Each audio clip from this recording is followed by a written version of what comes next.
Chapter 1. The tolling of the Tao Wu bell signals a great event.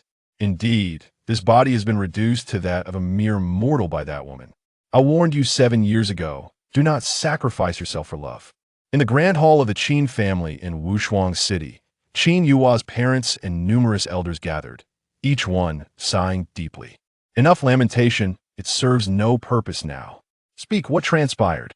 Did Lu Rian not say you were devoured by the white flood dragon, leaving no trace behind? How is it that you still draw breath? Initially filled with shame, Qin Yua's expression brightened at the mention of Lu Rian's name. Has Lu Rian returned? Is she still here? Do not let her depart. His hatred for Lu Rian ran as deep as the ocean. Should Lu Rian still reside within the Qin family, he would ensure this wretched woman experienced true fear and profound regret. She did visit, but she has since left. Left already? Infuriating. Father, grandfather, bring her back.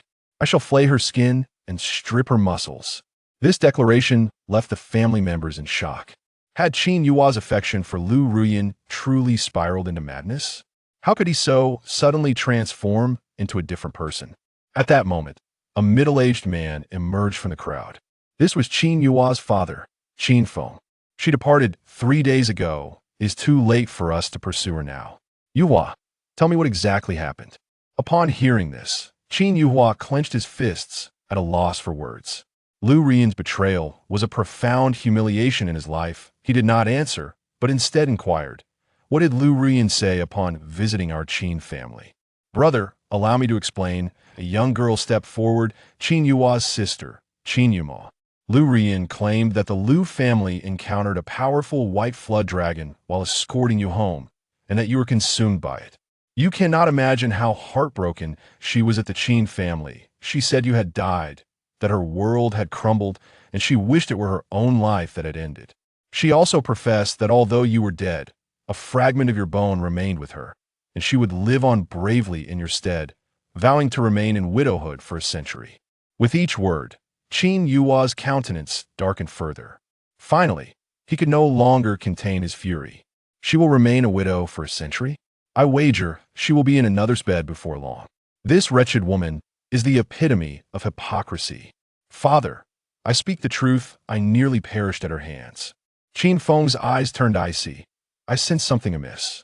Yuhua, you must tell us what truly transpired. By the way, brother, before Lu Rian left, she left an invitation for the Qin family to attend her consecration ceremony. Qin Yuma added. Consecration? That woman dares to be consecrated. Qin Yuma bit his lip and ultimately recounted his experiences to his parents and the elders. Father, I was wrong to have believed her feigned affections. Ignoring your cautions, I ventured to the Lu family to sacrifice my innate holy bone to cure her, and I nourished her body with my essence for 7 years. Now, she has recovered and become the saintess of the Lu family, while I have fallen to the status of a mere mortal, and she publicly annulled our engagement. After casting me out of the Lu family, she conspired with Lin Taichu, the holy son of the Tianhuan sect, to ambush me in the wilderness, severing my limbs and humiliating me before my very eyes. As he spoke, Qin Yua's fists tightened, filled with rage to the point of shattering his teeth. The members of the Qin family were equally enraged, rising from their seats. A murderous intent enveloped the grand hall. In the end, they crushed my heart and discarded my body in the wild, intending for me to become prey for beasts. Had it not been for the life-saving necklace bestowed upon me by grandfather, I would never have seen you again. That necklace, known only to the Qin family, was one of their treasured artifacts, meant for a singular use, akin to a second life. Yet, unbeknownst to even the Qin family, that necklace not only saved Qin Yuhua, but also bestowed upon him the legacy of their ancestor. Aside from the matter of his inheritance, Qin Yuhua recounted all other events with remarkable accuracy. Upon hearing his account, the earth began to tremble, and the sky lost its hue. Above the Qin family, dark clouds gathered ominously, for the powerful members of the Qin family were all consumed with rage. A hot-tempered elder slammed his palm upon the table. Damn it! The Lu family's shameless daughter has gone too far. What are we waiting for? Annihilate the Lu family. Someone countered, if it were merely the Lu family, the Qin family would not fear them. As one of the 8 ancient families, our strength has always slightly surpassed theirs. But did you not hear, Yuhua? The Tianhuan sect is involved, and it is the Holy Sun. The irate elder interrupted. To hell with the Tianhuan sect. The Lu family's shameless daughter has humiliated Yuhua, treating us as mere stepping stones. Let the Qin clan draw lots for life and death, and prepare for battle. I shall not hesitate, give me a death lot. If I can slay that holy son of the Tianhuan sect, grant me a separate page in the family genealogy. Third elder, you're being too impulsive. Impulsive? I am displaying righteous indignation. Qin Yuhua is a genius of our Qin family. To be bullied in such a manner and remain silent would make us nothing but turtles. Amidst the elders' debate, the head of the Qin family, Qin Yuan, who is also Qin Yua's grandfather, coldly interjected. Qin Feng, sound the Tao Wu bell, gather the entire clan. At these words, all present were stunned, including the hot-tempered third elder. What? Sound the Tao Wu bell. Head of the family, are you certain? This will not only alarm all the Qin clansmen, but also the ancestral elders. The Tao Wu bell had been sealed for 3,000 years within the Qin family. In these 3 millennia, no one had dared to sound the bell. Once rung, even if the Qin family members were separated by thousands of miles, they would instinctively sense it and return to the Qin family at once. The hidden ancestral elders would be no exception.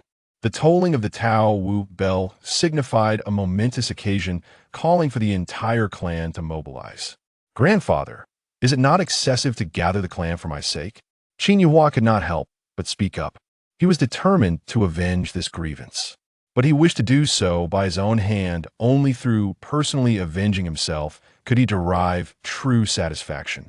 Indeed, head of the family, this matter is significant. Should we consult the 13th ancestor? Currently, the Qin family was under the protection of the 13th ancestor. The 13th ancestor had lived for 8 centuries. No need to consult moments ago. The 13th ancestor transmitted a message to me, instructing me to sound the Tao Wu bell.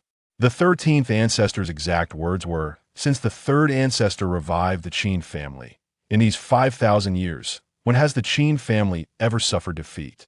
Now, our Qin sons have been bullied to such an extent it is imperative that the world knows that when the Qin family is enraged, blood will flow like rivers.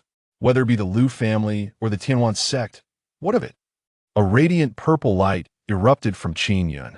The purple light coalesced into a fearsome beast, sending tremors through all cultivators within 1,000 miles.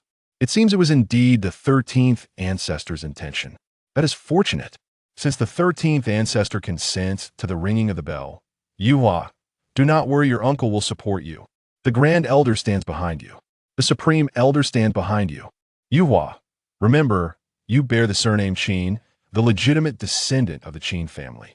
No matter the tribulations you face, the entire Qin family will stand by you. Even if you have become a mere mortal, you still possess the right to live freely and untroubled for a lifetime. No one in this world dares to oppress you. No one in this world dares to oppress you. The words of his grandfather and the elders brought tears to Qin Yua's eyes. In that instant, he comprehended the true essence of familial unity and the pride of belonging to a family. Even if his kin were unaware of his inheritance from the ancestor and believed him to be a failure, they were still willing to seek retribution on his behalf. To be a son of the Qin family was truly wonderful. On this day, the Tao Wu bell, sealed for 3,000 years, was finally tolled. The sound of the bell echoed like the roar of dragons and tigers, traversing mountains and seas, resonating within the hearts of every Qin family member. Even those separated by vast distances could feel it clearly. At this moment, the expressions of the leaders of various families within Wushuang City changed dramatically. That bell sound, could it be the Tao Wu bell of the Qin family? What is happening? Why is the Tao Wu bell of the Qin family rung? Once this bell tolls, blood will stain the battlefield. Something significant is afoot. Chapter 2. Today, one word suffices, strike. A myriad of miles away, in Jinlu City, at the residence of the Lu family head. Today, the Lu family was adorned with festive decorations. All nearby influential families and powers came to celebrate. Even the heads of the other 8 ancient families were present. For today marked the consecration of Lu Ruyan. Consecration is undoubtedly a momentous occasion. Even among the 8 ancient families, it is rare to see a holy son or holy daughter emerge. Any youth who is consecrated, provided they do not meet an untimely demise, have a significant probability of entering the sacred realm in their lifetime. It has been 10 millennia since an emperor has emerged in the entire Tianhuang kingdom. Head of the family, nearly all distinguished guests have arrived. All the 8 ancient families, save the Qin family, are present. The Qin family has yet to arrive. They likely do not wish to join in our celebration. Let us not wait for them. The time has come. Yin'er, proceed and touch the 3 sacred stones. Lu Jinyuan, the head of the Lu family, declared as a woman dressed in white stepped forth. This woman, with a face like the moon, skin like flowers, eyes filled with autumn waters, and lips resembling delicate vermilion, was indeed a beauty of unparalleled allure. She was none other than Lu Ruyan. Like a celestial maiden descending from the Yao Qi, Lu Ruyan gracefully approached the elevated platform, placing her hand upon the 3 sacred stones. The seemingly ordinary stones began to radiate brilliance. The 3 sacred stones emit 3 distinct hues: white, blue, and gold. Most individuals who are consecrated exhibit the white light. Such holy sons and daughters are referred to as the white saints. A select few may exhibit a blue glow, thus earning the title of blue saints. As for those rare individuals who manifest a golden light, they are indeed as scarce as phoenix feathers and unicorn horns. Yet at this moment, the radiance emanating from the 3 saints' stone is undeniably golden. Initially, the light is faint, but it soon intensifies significantly. In that instant, all the guests, including the elders of the 6 great ancient families, are thrown into turmoil. Although the golden light is not overwhelmingly strong, the mere appearance of golden light signifies the presence of a golden saint. A golden saint is the one most likely to ascend to the imperial realm. Even if they fail to reach that height, their combat prowess far surpasses that of the blue and white saints. How can be golden light? How can be golden light? Is this girl truly endowed with such extraordinary talent? With the emergence of golden light, a saint is assured. It is almost certain that she will attain the sacred realm, and even the imperial realm is not beyond the realm of possibility. This is the terrifying nature of innate holy bones. She has completely fused with her innate holy bone. Yet I have heard that the one originally destined for sanctification should have been Qin Yuhua of the Qin family. Alas, he sacrificed himself for love. What foolishness!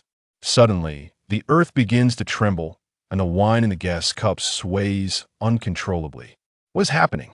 Is this an earthquake, or has the earth manifested some anomaly?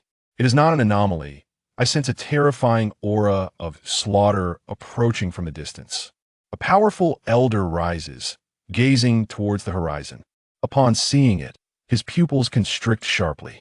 Look towards the horizon. Everyone turns to look, their mouths agape in astonishment. What is this? A black wave suddenly appears at the edge of the sky. The wave advances swiftly, resembling dark clouds encroaching from all directions towards the Lu family. It is people. An elder from an ancient family speaks softly. Upon uttering those 2 words, his complexion turns ashen, and blood seeps from the corner of his mouth.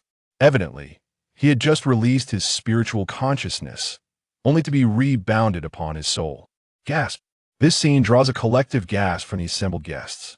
This is an elder from an ancient family, yet he has sustained injury. Who could be approaching? And how many must there be to shroud the sky? Listen, there are drum beats. As the dark clouds draw nearer, faint drum sounds can be heard from the heavens. The drum beats are faint yet resonate as if born from the heart. Boom, boom, boom, boom, boom, boom. Boom, boom, boom, boom, boom, boom. With each beat, it feels as though the hearts of all present are being struck. Though the attendees are predominantly powerful figures, they feel as though a heavy stone weighs upon their hearts. This rhythm, it belongs to the Qin family. This is the war drum of the Qin family. As the drum beats grow closer, the dark clouds finally reveal their true form. They are not clouds at all, but rather immense flying beasts. Upon the backs of these flying beasts stands a throng of Qin family members. The Qin family is coming to wage war. They beat their war drums and sing their battle songs, descending from the skies from all directions. Moreover, it is not merely from above. In the distance, various exotic beasts charge across the ground, causing the earth to tremble. Qin family, what is the meaning of this? Even if you have come to offer congratulations, is this display not a bit excessive? Lu Xingyuan soars into the sky, his voice echoing through the firmament. As his words fall, a beam of golden light bursts forth from the distance. A golden-winged rock arrives above the Lu family. On the head of the rock stand Qin Yun, Qin Feng, and Qin Yuhua. Qin Yun coldly states, "Congratulations? Ha ha ha. I have come to the Lu family today with but one word, destruction." As Qin Yun's words fall, Qin Yuhua speaks as well. "Do you intend to achieve sanctification without my consent? A harlot wishes to become a saintess? What a dream. Today, I, Qin Yuhua, shall end your life." Qin Yuhua's words are directed at Lu Ruyan. Qin Yuhua. Upon seeing Qin Yuhua, the faces of the Lu family members change dramatically. Lu Ruyan can scarcely believe her eyes. This waste, how is he still alive? On that day, her brother Taichu personally dealt with him, severing his limbs and crushing his heart. One could argue that he was merely a mortal. Even a peerless expert would meet a dead end without extraordinary treasures to save them. Harlot, are you surprised that I still live? At this moment, do you not begin to regret? Regret not waiting just a minute longer to witness my demise. The shock in Lu Ruyan's eyes finally elicits a smile from Qin Yuhua. This smile is imbued with a bloodthirsty essence. By the way, I have a gift for you. This plaque is most fitting for you. Qin Yuhua tosses a plaque into the air. Grandfather Qin Yun secretly imbues it with power, ensuring it stands firmly upon the ground. The words harlot shine brilliantly under the sunlight. This is the harlot plaque. Goodness, it seems there's a sensational scandal brewing. Could it be that the seemingly pure and innocent Lu Ruyan has betrayed Qin Yuhua? That she has been unfaithful? Surely not. My goddess of pure moonlight. Could she truly be a loose woman? If that is the case, then how wonderful. Goddess, please be loose with me too. A female cultivator casts a contemptuous glance. You are such a base male cultivator, utterly beneath consideration. Pa! At this moment, upon seeing the words on the plaque, the expressions of the Lu family members can no longer be contained. Lu family patriarch Lu Xingyuan clenches fists, striving to maintain his composure. Old Qin, today marks the day of Yinner's sanctification, that if there are matters to discuss, let us sit down and deliberate slowly. Your grand display today does not escape my understanding of your intentions. Rest assured, I shall certainly fulfill your demands. Feel free to voice them. Qin Yun retorted with disdain. What? Do you believe I orchestrated such a commotion in pursuit of hefty compensation? I was quite clear earlier. Today, my intention is singular. To act. Chapter 3. The ancestors have arrived. Lu Xingyuan could no longer contain his anger and was about to unleash a few sharp words. Suddenly, the head of the Wang family, one of the 8 ancient clans, interjected. Qin Yun, what compels you to resolve matters at this moment? Today is a joyous occasion for the Lu family. Thus we have lowered our guard. Your intrusion is exceedingly unethical, and it seems you have little regard for us. The words of the Wang family patriarch elicited nods of agreement from the other clan leaders. Indeed, this was excessive. We are still present here. Old Qin, you ought to show some respect, they added. Qin Yun cast a glance at several clan leaders, acknowledging, it is indeed my fault for disrupting your dining pleasure. However, his tone shifted to one of overwhelming dominance. You know nothing of the matters at hand. What qualification do you have to interject? I am aware that some of you have ties with the Lu family, but let me make myself clear. When the battle commences, should you interfere, do not blame me for the consequences. The expressions of the clan leaders darkened, their patience fraying as they contemplated striking back at Qin Yun. Yet upon glancing at the ominous skies above, their anger subsided. They might not be weaker than Qin Yun, but facing such a multitude from the Qin family made escape an impossible feat. Even a swarm of ants could threaten an elephant, let alone the formidable Qin family members, who were no mere insects. Ignoring the clan leaders, Qin Yun pointed at Lu Ruyan and continued, Surely you have heard. My grandson Qin Yuhua sacrificed his innate sacred bone to treat this woman and cared for her for 7 years. Where in this world can one find a man so infatuated? Yet upon her recovery, she conspired to slay my grandson. This proclamation. The atmosphere grew tumultuous. Such a thing truly existed. No wonder the Qin family had sent forth a brothel plaque. Truly, a wasp sting is the most venomous. A woman's heart is the cruelest. Have received Qin Yua's sacred bone, and then commit murder is the epitome of treachery. I have come today not only to avenge my grandson, but also to proclaim to the world that the Qin family is not to be trifled with. Those who dare provoke us shall meet their demise. With a low roar, a magnificent purple light erupted from him, that a colossal beast appeared in the sky, reigning as the sovereign of this realm, casting its gaze over the entire city. Thud, thud, thud. Most guests found themselves unable to resist and knelt upon the ground. This was the Qin family's ancestral technique, the supreme Qilin art. Merely invoking the technique could conjure such a terrifying phenomenon. It was a creation of the Qin family's third ancestor, and its dread was palpable. All idle spectators, depart immediately. Delay, and you shall become mere corpses. As Qin Yun spoke, the air was filled with the sound of shattering, and the guests exerted every ounce of strength to flee from the Lu family estate. Some resorted to using magical artifacts to soar into the sky. They needed to distance themselves from the Lu family. No, from Jinlu City. They must escape before the Qin family encircled the city. If they did not leave now, they would be trapped later. Observing the guests' frantic exodus, Lu Jingyuan could no longer endure the humiliation. The Lu family's dignity lay in tatters. Lu Jingyuan radiated spiritual light and bellowed, "Qin Yun, you are far too arrogant. You believe that before your Qin family arrives, you and your grandson shall not meet your end?" Qin Yun sneered dismissively. Are you capable of killing me? His strength had always surpassed Lu Jingyuan's. And what of the old man? An aged voice reverberated from the horizon, before the words had fully settled. A white-haired elder soared into the sky. Hovering opposite the golden-winged rock, he did not exude any aura, yet compelled all present who possessed spiritual power to bow in reverence. Saintly realm. This was the Lu family's 16th ancestor. The contemporary sage. With the ancestor taking action, the Qin family is doomed. Ancestor, slay that old Qin Yun. They're far too arrogant. This elder was none other than Lu Zongxing, the 16th ancestor of the Lu family. Lu Zongxing nodded, and an immense pressure coalesced. It felt as if a divine being had suddenly become enraged. Those who offend the Lu family shall perish. Lu Zongxing was a ruthless character, prepared to take lethal action. Just then, a cold chuckle echoed from a distance. Try harming my Qin family, if you dare. Everyone turned to see a robust, carefree old man, his chest exposed, soaring from afar. Upon seeing the elder, Lu Zongxing's brows furrowed. Qin Shisan, this elder was none other than the 13th ancestor of the Qin family, Qin Wangyang. And oh wonder the three of you dared to arrive early. It appears Qin Shisan has also come. But alas, since you have graced the Lu family estate, you may as well leave your bones behind.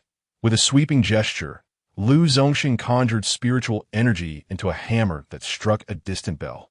The bell tolled 9 times. Following the 9th toll, 3 coffins erupted from the earth, soaring directly above the Lu family estate. Subsequently, 3 elderly figures emerged from the coffins, some with disheveled hair, while others were bald. These were the Lu family's 15th, 13th, and 12th ancestors. Remarkably, they were still alive. As these 3 appeared, the golden-winged rock and Qin Wangyang began to descend rapidly. The oppressive force emanating from these 3 rendered them unable to ascend. Clearly, even among saints, vast disparities existed. Grandfather, Shisan, Qin Yuhua's expression shifted slightly. Yet, Qin Wangyang spoke calmly, "Do not worry. Even if the heavens fall, we shall support you." After the 3 Lu family elders emerged, they stretched leisurely. It has been too long since we last saw the light of day. Upon emerging from seclusion, we discover the Lu family is besieged. You are Qin Shisan, and you have yet to perish. You truly embody the perfect inheritance of the Qilin bloodline, although your cultivation has not increased. Your presence remains a calamity. Alas, today, I shall simply stretch these old bones. With that, the 3 turned their attention to the Lu family. Lu family members, fear not, no matter how many enemies there are, to us. They are but ants. They cannot damage a single brick or tile here. Boom! As soon as the words of the three Lu family ancestors fell, a thunderclap resounded from the heavens and a nearby courtyard was instantly reduced to rubble. This was an undeniable slap in the face to the present company that ate tea that moment. An elder, riding on clouds and sneezing, soared into the sky. Rubbing his nose, he declared, "You are my great-grandson. Fear not. The 12th ancestor has arrived." As his voice faded, another elder, mounted on a yellow ox and drinking wine, streaked from the distance like a shooting star. An old woman, stooped and adorned with a vibrant red flower, sped in from afar. The 11th ancestor has arrived. The 10th ancestor has arrived. This spectacle left the fleeing guests astounded. What an extraordinary assembly! They had heard of the younger generation being aided by the older, but never had they seen the ancestral generation come forth together in such a manner.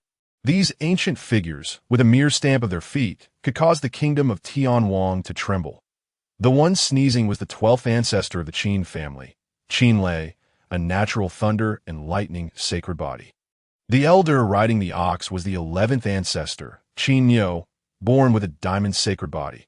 The one adorned with the red flower was even more remarkable, the 10th ancestor, Qin Hongyue, though not a natural sacred body. Her beauty outshone the Five Extremities Mountain, where graves were strewn across the landscape, and she was the embodiment of that saying, "Run faster, run faster." Chapter 4. Fighting for the glory of the Qin family in total. 10 saints from the Qin family had arrived.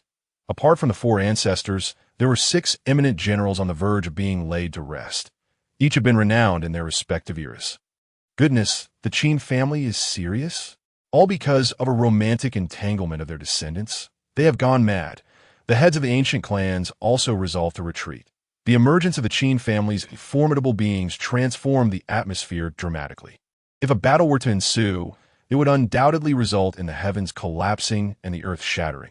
This would be a war of saints. The grand Jinlu city would be reduced to ruins.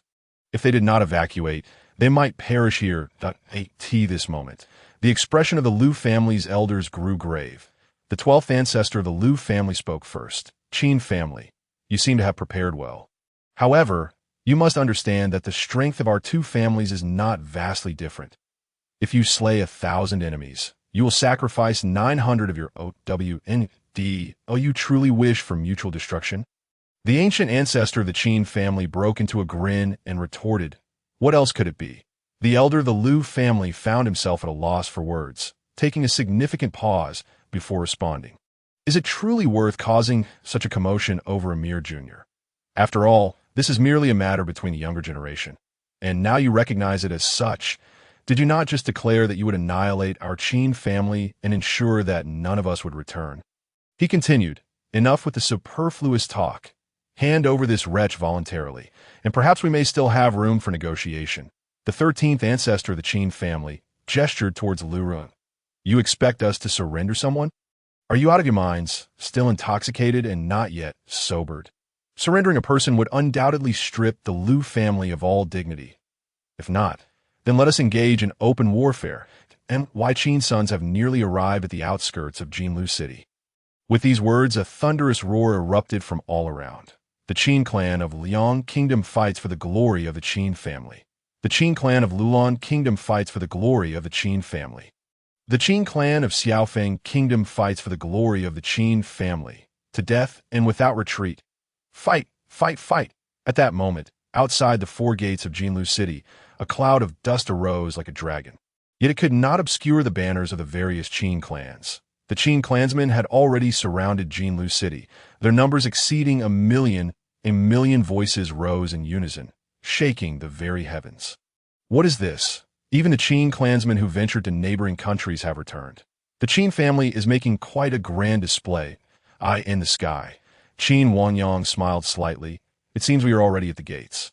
Qin Yun, fire the signal flare, and let the sons of the Qin family commence the assault. Yes, 13th ancestor.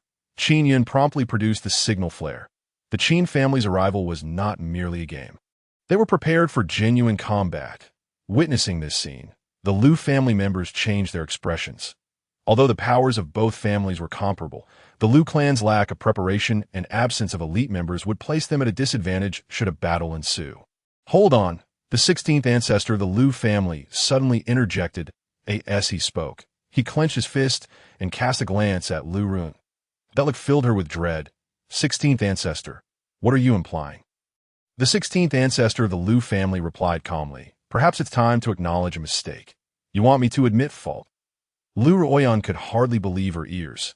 After all, she had just been proclaimed the saintess of the Liu family. If she were to concede, it would bring disgrace upon the entire clan. Well, perhaps a simple apology would suffice. Though the Liu family felt humiliated, they deemed it preferable to avoid actual conflict. Liu Ruan's lips were nearly bitten through. Her body trembled, and instinctively, she cast a glance toward the guest seats, where Lin Taichu was seated, seemingly hoping for his assistance.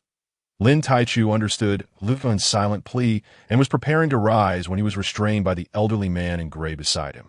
The old man, concealed by a raincoat, revealed only his eyes, exuding an air of mystery. Master, why do you restrain me? Are you worried that I might come to harm? With you here, what could I possibly fear? The old man looked toward the darkened sky in the distance, clearly wary of the overwhelming numbers, and spoke in a low voice. Let's observe how things unfold for now. But I know you wish to make a name for yourself. But the time is not yet ripe. The old man exerted subtle pressure, rendering Lin Taichu immobile. Liu Ruoyan noticed that Lin Taichu remained inactive and felt a wave of confusion. Why isn't Brother Taichu supporting me? Apologize already. The voice of the 13th ancestor of the Liu family echoed again. Liu Ruoyan snapped back to reality. Biting her lip, and with trembling body, she gazed skyward, uttering, I'm sorry, in the sky. Qin Yuhua smirked. Are you apologizing? I can't hear you. Speak louder. Liu Ruoyan wished to unleash a surge of spiritual energy to strike down Qin Yuhua. She understood that this mortal was being deliberately provocative.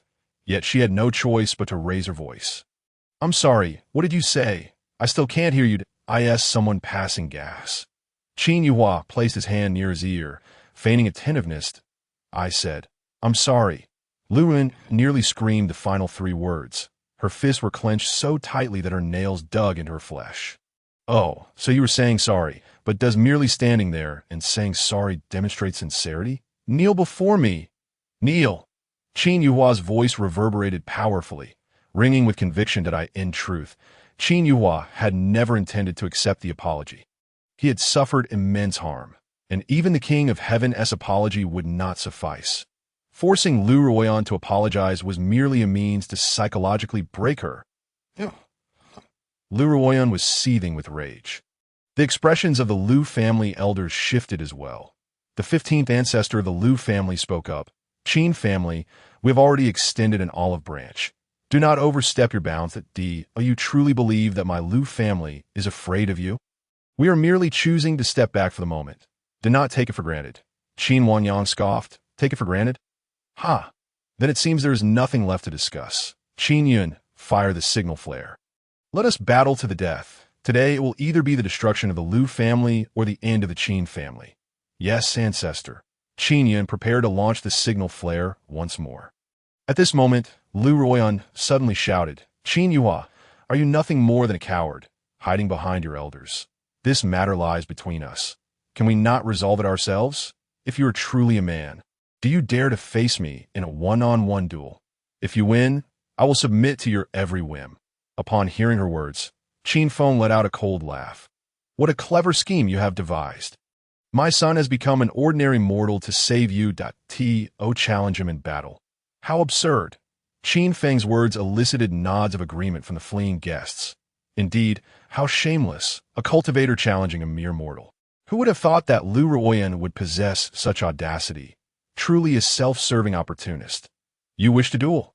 In the sky, Qin Yuhua's eyes suddenly brightened. Take down an enemy personally was undoubtedly exhilarating. A one-on-one duel was precisely what he desired. He inwardly questioned, Ancestor, after all these days, has my body been fully transformed? Just as this thought crossed his mind, a voice akin to that of a divine ruler resonated in his mind. Just in time. Chapter 5. The dragon-subduing body, the voice speaking to Qin Yuhua, belonged to the first ancestor of the Qin family, Qin Tian, a remnant of his consciousness. Qin Yuhua had not perished and was able to restore his limbs, all thanks to the protection of this remnant and the great fortune it bestowed upon him. The ancestor had declared that his body had transformed into that of a mortal, allowing him to inherit the unparalleled dragon-subduing body. For the past several days, his body had been undergoing transformation. Was it complete? Qin Yuhua felt a surge of excitement. Yes, it is complete. Your body can now accommodate the power of 10,000 dragons.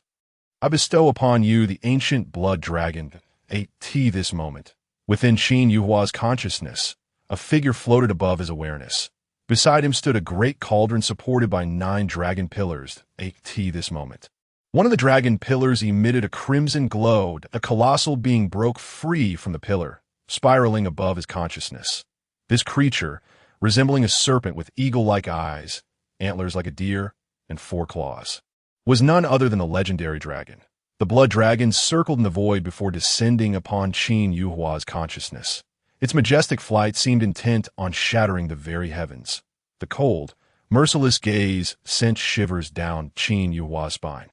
In that instant, the blood dragon roared, its blood surging like a torrent. His spine underwent a rapid metamorphosis as the blood dragon latched onto it, transforming his very backbone into that of a dragon. Supporting his entire form, that he felt a profound sense of rebirth.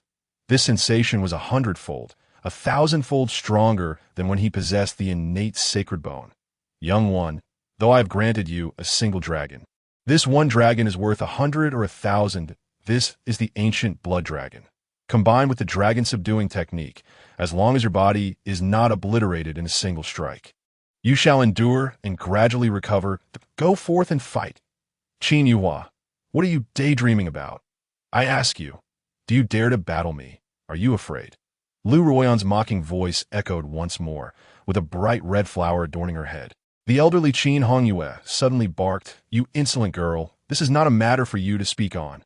Qin Yun, hurry and fire the signal flare. My hands have been itching to strike this wretched girl. I will be the one to deal with her first.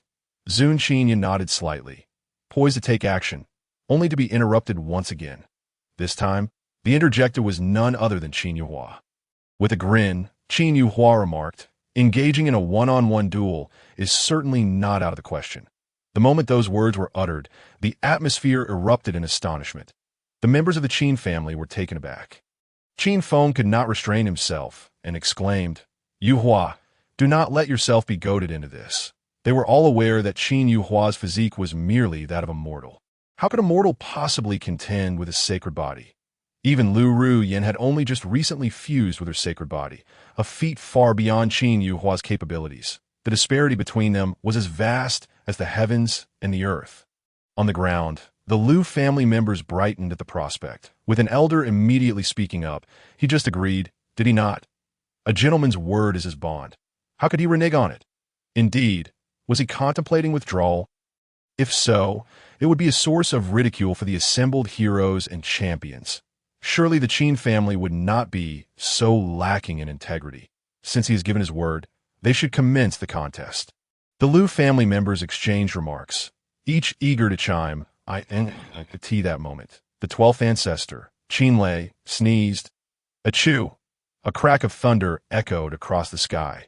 Just a single sneeze was enough to silence many of the Lu family members.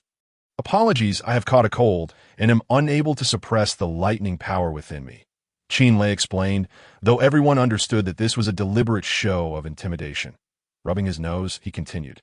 Qin Yuhua merely stated that it is not impossible, which implies that it is also possible to refuse. Therefore, spare us the idle chatter and let us get on with it. I can hardly bear the suspense. With that, Qin Lei cast a knowing glance at Qin Yun. The Lu family members quickly comprehended that a battle today was inevitable. No. Qin Yuhua, you tell us, did you not just agree? As a man. Do not go back on your word, Lu Ruoyan interjected once more. She was fervently hoping he would consent, believing that if Qin Yuhua agreed to the duel, she could not only defeat him again, but also resolve her family's crisis. Perhaps it was the power of her conviction that bore fruit in the sky. Qin Yuhua responded cheerfully. Indeed, I agree. You and I shall duel that proclamation. The guests who had been attempting to flee suddenly halted in their tracks, turning to gaze at Qin Yuhua in disbelief. What on earth? Qin Yuhua had actually agreed. How utterly foolish. The youth was far too impulsive. Surely this White Lotus was merely employing a tactic to provoke him. Kid, do not. At this moment, the expressions of Qin Hongyu and others shifted slightly. How could this foolish boy agree? If he possessed the capability for revenge, the Qin family would not have needed to mobilize everyone to uphold their honor and dignity. The ancestors were all safeguarding him. Why would he choose to expose himself to danger? Ai, did you hear that? He agreed with his own mouth. The 8 great ancient families and nearby heroes are all witnesses. He volunteered for this battle, and we did not coerce him. Yes, he is the one who wishes to engage. The Liu family members chimed in. Several elders raised their voices in agreement. The eye in the sky. Qin Yuhua continued to smile. Indeed, I have consented. He then turned to Qin Yun. Grandfather, please lower me down. Yuhua. It was evident that Qin Yun did not comprehend why Qin Yuhua would agree to the duel. However, Qin Yuhua confidently reassured him. Grandfather, do not worry. I will be fine. Besides, blood feuds must be avenged personally, lest it affect my future path. Do you not agree?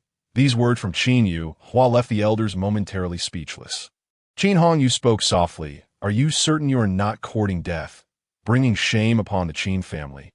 10 ancestors, I assure you. I'm also a member of the Qin family, with the family protecting me. How could I bring disgrace? I vow by my surname. Qin.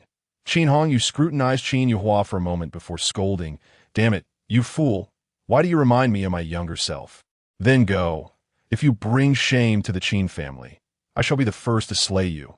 With a solemn expression, Qin Yuhua declared, for the remainder of my life, I would rather die than tarnish the reputation of the Qin family.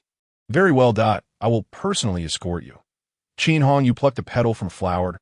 As the petal descended, it magnified 1,000-fold, resembling a floral vessel that carried Qin Yuhua to the ground. Once Qin Yuhua touched down, the elders followed suit.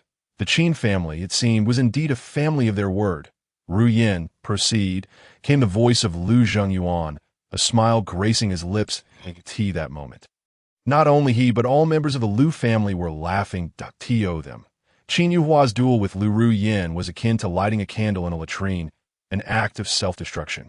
The outcome between a sacred body and a mortal was utterly predictable. Lu Ru Yin's provocation had ultimately borne fruit. A quarter of an hour later, on the elevated platform, Lu Ru Yin held a long sword. Her garments billowing without wind, her demeanor as exquisite as that of a figure from a painting. Qin Yuhua and Lu Ru Yin stood opposing one another, their gazes locked, both brimming with unmasked murderous intent. Qin Yuhua, prepare to meet your demise. You vile creature, the only one who shall perish is you. Chapter 6. Who is the sacred body?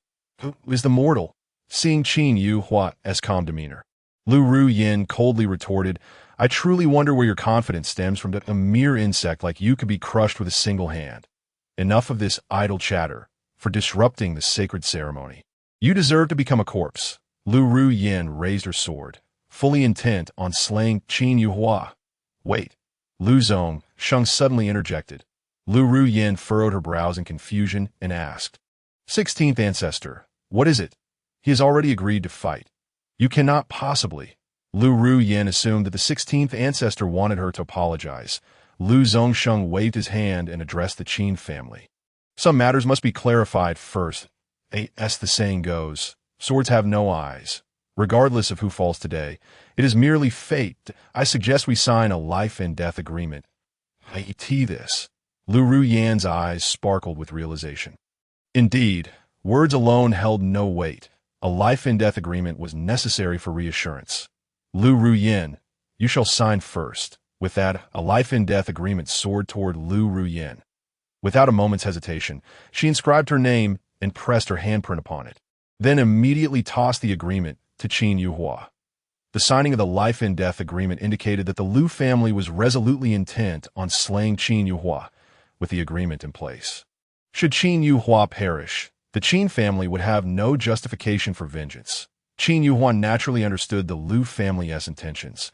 They sought to eliminate him without incurring any repercussions. Yet he too harbored similar thoughts. The life-and-death agreement suited him perfectly that a debt of life must be repaid with life. 10 ancestors, are we truly not intervening? There is still time. The voice of Qin Yo resonated. Qin Hongyu glanced at Qin Yuhua, her aged eyes alight with a glimmer of faith. If he is so confident, then we must also place our trust in him. As the conversation unfolded, the life-and-death agreement was finalized. Lu Zhongsheng retrieved the document and continued. The agreement has been signed. Before the contest commences, I must state one additional rule. No external forces or weapons may be utilized during this duel. Upon hearing this, Lu Ruyin promptly sheathed her sword, acknowledging the wisdom of the elder's foresight. The Qin family must possess sacred artifacts. If Qin Yuhua were to wield a protective sacred artifact, how could she possibly defeat him? That old coot. Qin Lei and Qin Yo furrowed their brows, preparing to voice their concerns. But Qin Yuhua, growing impatient, interjected, "Are you done? If you are, let us begin. Vile woman, you are eager to slay me, are you not? Then attack swiftly. Otherwise, once I make my move, you will never have another chance." Qin Yuhua pointed provocatively at Lu Ruyin's face, beckoning with his finger. This audacious gesture left all present in shock. He was daring to provoke Lu Ruyin. Had he lost his mind? Was he truly courting death? If you wish to die, I shall oblige. Lu Ruyin, undeterred by his taunts, radiated a brilliant blue light. The azure glow swirled around her like a celestial canopy. This aura was indicative of the frenzied spirit realm, having recently merged with the innate sacred bone and without having commenced her cultivation. She already exhibited a cultivation level at the first stage of the frenzied spirit realm. The innate sacred bone was indeed formidable. In the kingdom of Tianwang, a cultivator's levels are divided into 13 realms. The frenzied spirit realm is the third stage of cultivation.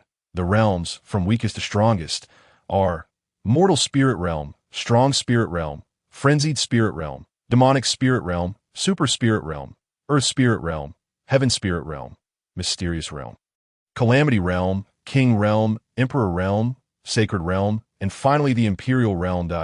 In certain small towns, a cultivator at the frenzied spirit realm could dominate effortlessly. Yet within the 8 great ancient families, such a level was merely the starting point. The celestial canopy shifted, reminiscent of a celestial steed racing through the stars, crashing down upon Qin Yuhua in mere moments. The booming sounds of explosions echoed incessantly, striking him with relentless force. How could Qin Yuhua evade such an onslaught? It was not a matter of choice. The speed of the attack was simply too overwhelming for him to escape. Alas, how could a mortal body contend with a sacred one? The onlookers surrounding him shook their heads in disbelief. Convinced that Qin Yuhua had met his demise at that pivotal moment, Qin Yuhua spoke. Lu Ruyin, you have truly disappointed me. Could you muster a bit more strength? As the barrage of attacks subsided, the crowd was astounded to discover that Qin Yuhua bore no injuries whatsoever. He stood firm, as resolute as a pine tree, his gaze piercing like that of a dragon. Impossible! How could this be? Lu Ruyin gasped in astonishment, never having anticipated that Qin Yuhua would emerge unscathed. Furrowing her brow, she launched another assault, this time employing her martial skills. In the sky, a phantom leopard materialized with remarkable speed, roaring as it lunged at Qin Yuhua, sinking its fangs into his skull. The immense spiritual energy of the leopard was incongruous with Qin Yuhua's physique. Yet, with a casual punch, Qin Yuhua shattered the spirit beast into nothingness. Impossible! Was Qin Yuhua not merely immortal? How had he become so formidable? The guests and members of the Lu family stood in stunned silence, their expressions mirroring that of the Qin family, who were equally surprised. Was this it? Was this all there was? From the high platform, Qin Yuhua brushed off the dust from his chest, his expression tinged with disappointment. What other hidden attacks do you possess? Unleash them all. Let me reiterate. Once I make my move, you shall have no further chances. Lu Ruyin bit her lip, her anger igniting. Suddenly, her body underwent a transformation. Several bones protruded violently from within her, resembling spikes emerging from her form. One of these bones she wielded in her hand. This was the innate sacred bone, The innate sacred bone could continuously strengthen and evolve according to one's own power. Should Lu Rian successfully attain sainthood, that sacred bone would become the most potent artifact in existence. It was the sacred bone. In the absence of weapons, this was the mightiest armament one could wield. Qin Yuhua was in peril. The guests around them shook their heads. You intend to use my bones to slay me? Ha ha ha, Qin Yuhua scoffed disdainfully. What you claim as your bone is now mine. Perish with the sacred bone in hand. Lu Rian charged toward Qin Yuhua once more. The next moment, an astonishing spectacle unfolded before the eyes of all present. No matter how Lu Rian wielded the sacred bone in her assaults, she could not harm Qin Yuhua. His body was as impenetrable as a fortress, impervious to blades and arrows. Impossible. What manner of physique is this? How can it be so resilient? I refuse to believe it. The high platform shook as Lu Rian unleashed a flurry of attacks, her blue spiritual energy bursting forth like fireworks. 10 minutes later. She was out of breath, while Qin Yuhua remained as steadfast as a mountain, completely unharmed. It has exploded. It has exploded. The atmosphere surged with excitement, and gasps erupted from the guests. My heavens, it's been 10 minutes. And Qin Yuhua has yet to retaliate. Who truly possesses the sacred body, and who is merely mortal? As the guests marveled in disbelief, Qin Yuhua shook his head slightly, his gaze filled with cold arrogance. You cannot injure me. Do you not feel powerless and despondent? Yet the true despair is yet to come. Now, it is my turn. With those words, Qin Yuhua initiated his attack. His body suddenly radiated a crimson light. Blood light surged forth from his spine, coalescing into a blood dragon that coiled around him. The emergence of the blood dragon enveloped the area in an indescribable pressure, sending Lu Rian flying backward. She spewed forth a mouthful of blood, her expression instantly waning. Before she could rise, Qin Yuhua's size 44 shoe had already pressed down upon her delicate visage, the immense force contorting her features. Chapter 7. Truly daring to kill what? With a single strike, he had trampled Lu Rian beneath his foot. This aura emanated from the 9th level of the frenzied spirit realm. Qin Yuhua was stronger than Lu Rian. The scene erupted in chaos as everyone realized that Qin Yuhua was not an ordinary man, but rather a practitioner. It is clear now. Qin Yuhua was merely feigning weakness to outsmart Lu Rian. Intending to humiliate her. Look, Lu Rian's mouth has morphed into that of a pig. The spectators watched with a mix of pity and excitement, relishing the sight of their goddess being subdued, trample upon such a stunning beauty. This is exhilarating. How utterly audacious. Well done, well done. Though Lu Rian is beautiful, dealing with such a vixen requires a touch of ruthlessness. A single sword strike would not suffice to satiate our wrath. Qin Yuhua is a true man. Among the guests, some even applauded in approval. This is how practitioners should exact their revenge. Qin Yuhua, enough! At that moment, an elder from the Lu family bellowed, his voice resonating like a divine beast's roar. Qin Yuhua's actions were a profound humiliation for the Lu family, and they could no longer remain passive. What are you clamoring about? Startling me. Do you wish to intervene in the duel of the younger generation? Do you think we are mere shadows? Furthermore, do not forget, they have signed a life and death contract. The elders of the Qin family were equally defiant, gathering by the high platform. The aura of the sacred realm surged forth. Like a vast ocean that instilled fear in the hearts of all, the elder of the Lu family was rendered speechless. Indeed, they had signed a life and death contract, and it was they who had insisted on this arrangement. There was no room for regret. They could not intervene. But what of me? At that moment, a chilling voice echoed from his side. Lin Taichu had ultimately made his move. Rising from the VIP section, he slowly approached the high platform, accompanied by the enigmatic elder, who did not attempt to intervene this time. The timing for action had matured, perfectly poised. Who is this youth? What right does he have to interject? Indeed, even the heads of the ancient families have remained silent. How dare he speak? In the astonished gazes of the crowd, Lin Taichu reached the side of the platform, his gaze filled with arrogance as he proclaimed, Qin Yuhua. In the Qin family, I, Lin Taichu, shall say this only once. Release Lu Rian at once, or else Qin Yuhua shall surely perish, and the Qin family shall face calamity. Upon uttering these words, The audience was struck with shock, and someone could not help but inquire, who exactly is he? How dare he speak so boldly? Lin Taichu was unfamiliar to many present. Most had never heard his name. Only the heads of the 8 ancient families narrowed their eyes slightly, as if recalling something. Amidst the crowd's puzzled expressions, Lin Taichu's voice rang out once more, I swear by my identity as the holy son of the Tianhuan sect. What? Tianhuan sect? The surrounding guests finally understood why this young man dared to speak up. The Tianhuan sect, the foremost sect in the Tianhuan kingdom, possesses unfathomable power. It is said that the Tianhuan sect has unmatched experts who are on the brink of the imperial realm. Why my lungs? How could the holy son of the Tianhuan sect be present here? Yet, how strange it is that he would assist the Liu family. Has the Liu family established ties with the Tianhuan sect? Lin Taichu was pleased with the reactions of those around him, a proud smile gracing his lips. The holy son of the Tianhuan sect deserved such reverence. Wherever he went, he was the center of attention. Upon seeing Lin Taichu, Liu Rian was on the verge of tears, unsure whether she cried from pain or from gratitude. Brother Taichu, save me, please. Lin Taichu nodded and said, I've already made my intentions clear. He would not dare to lay a finger on you. Rest assured. Before Lin Taichu could finish a sentence, a dull thud resonated from the high platform. Following that sound, the previously raucous scene fell into an eerie silence. All spectators widened their eyes and gaped, as if witnessing something utterly inconceivable. After a while, someone exclaimed, He killed her! My heavens, how could he still dare to strike in such circumstances? Qin Yuhua is utterly insane. Chapter 8.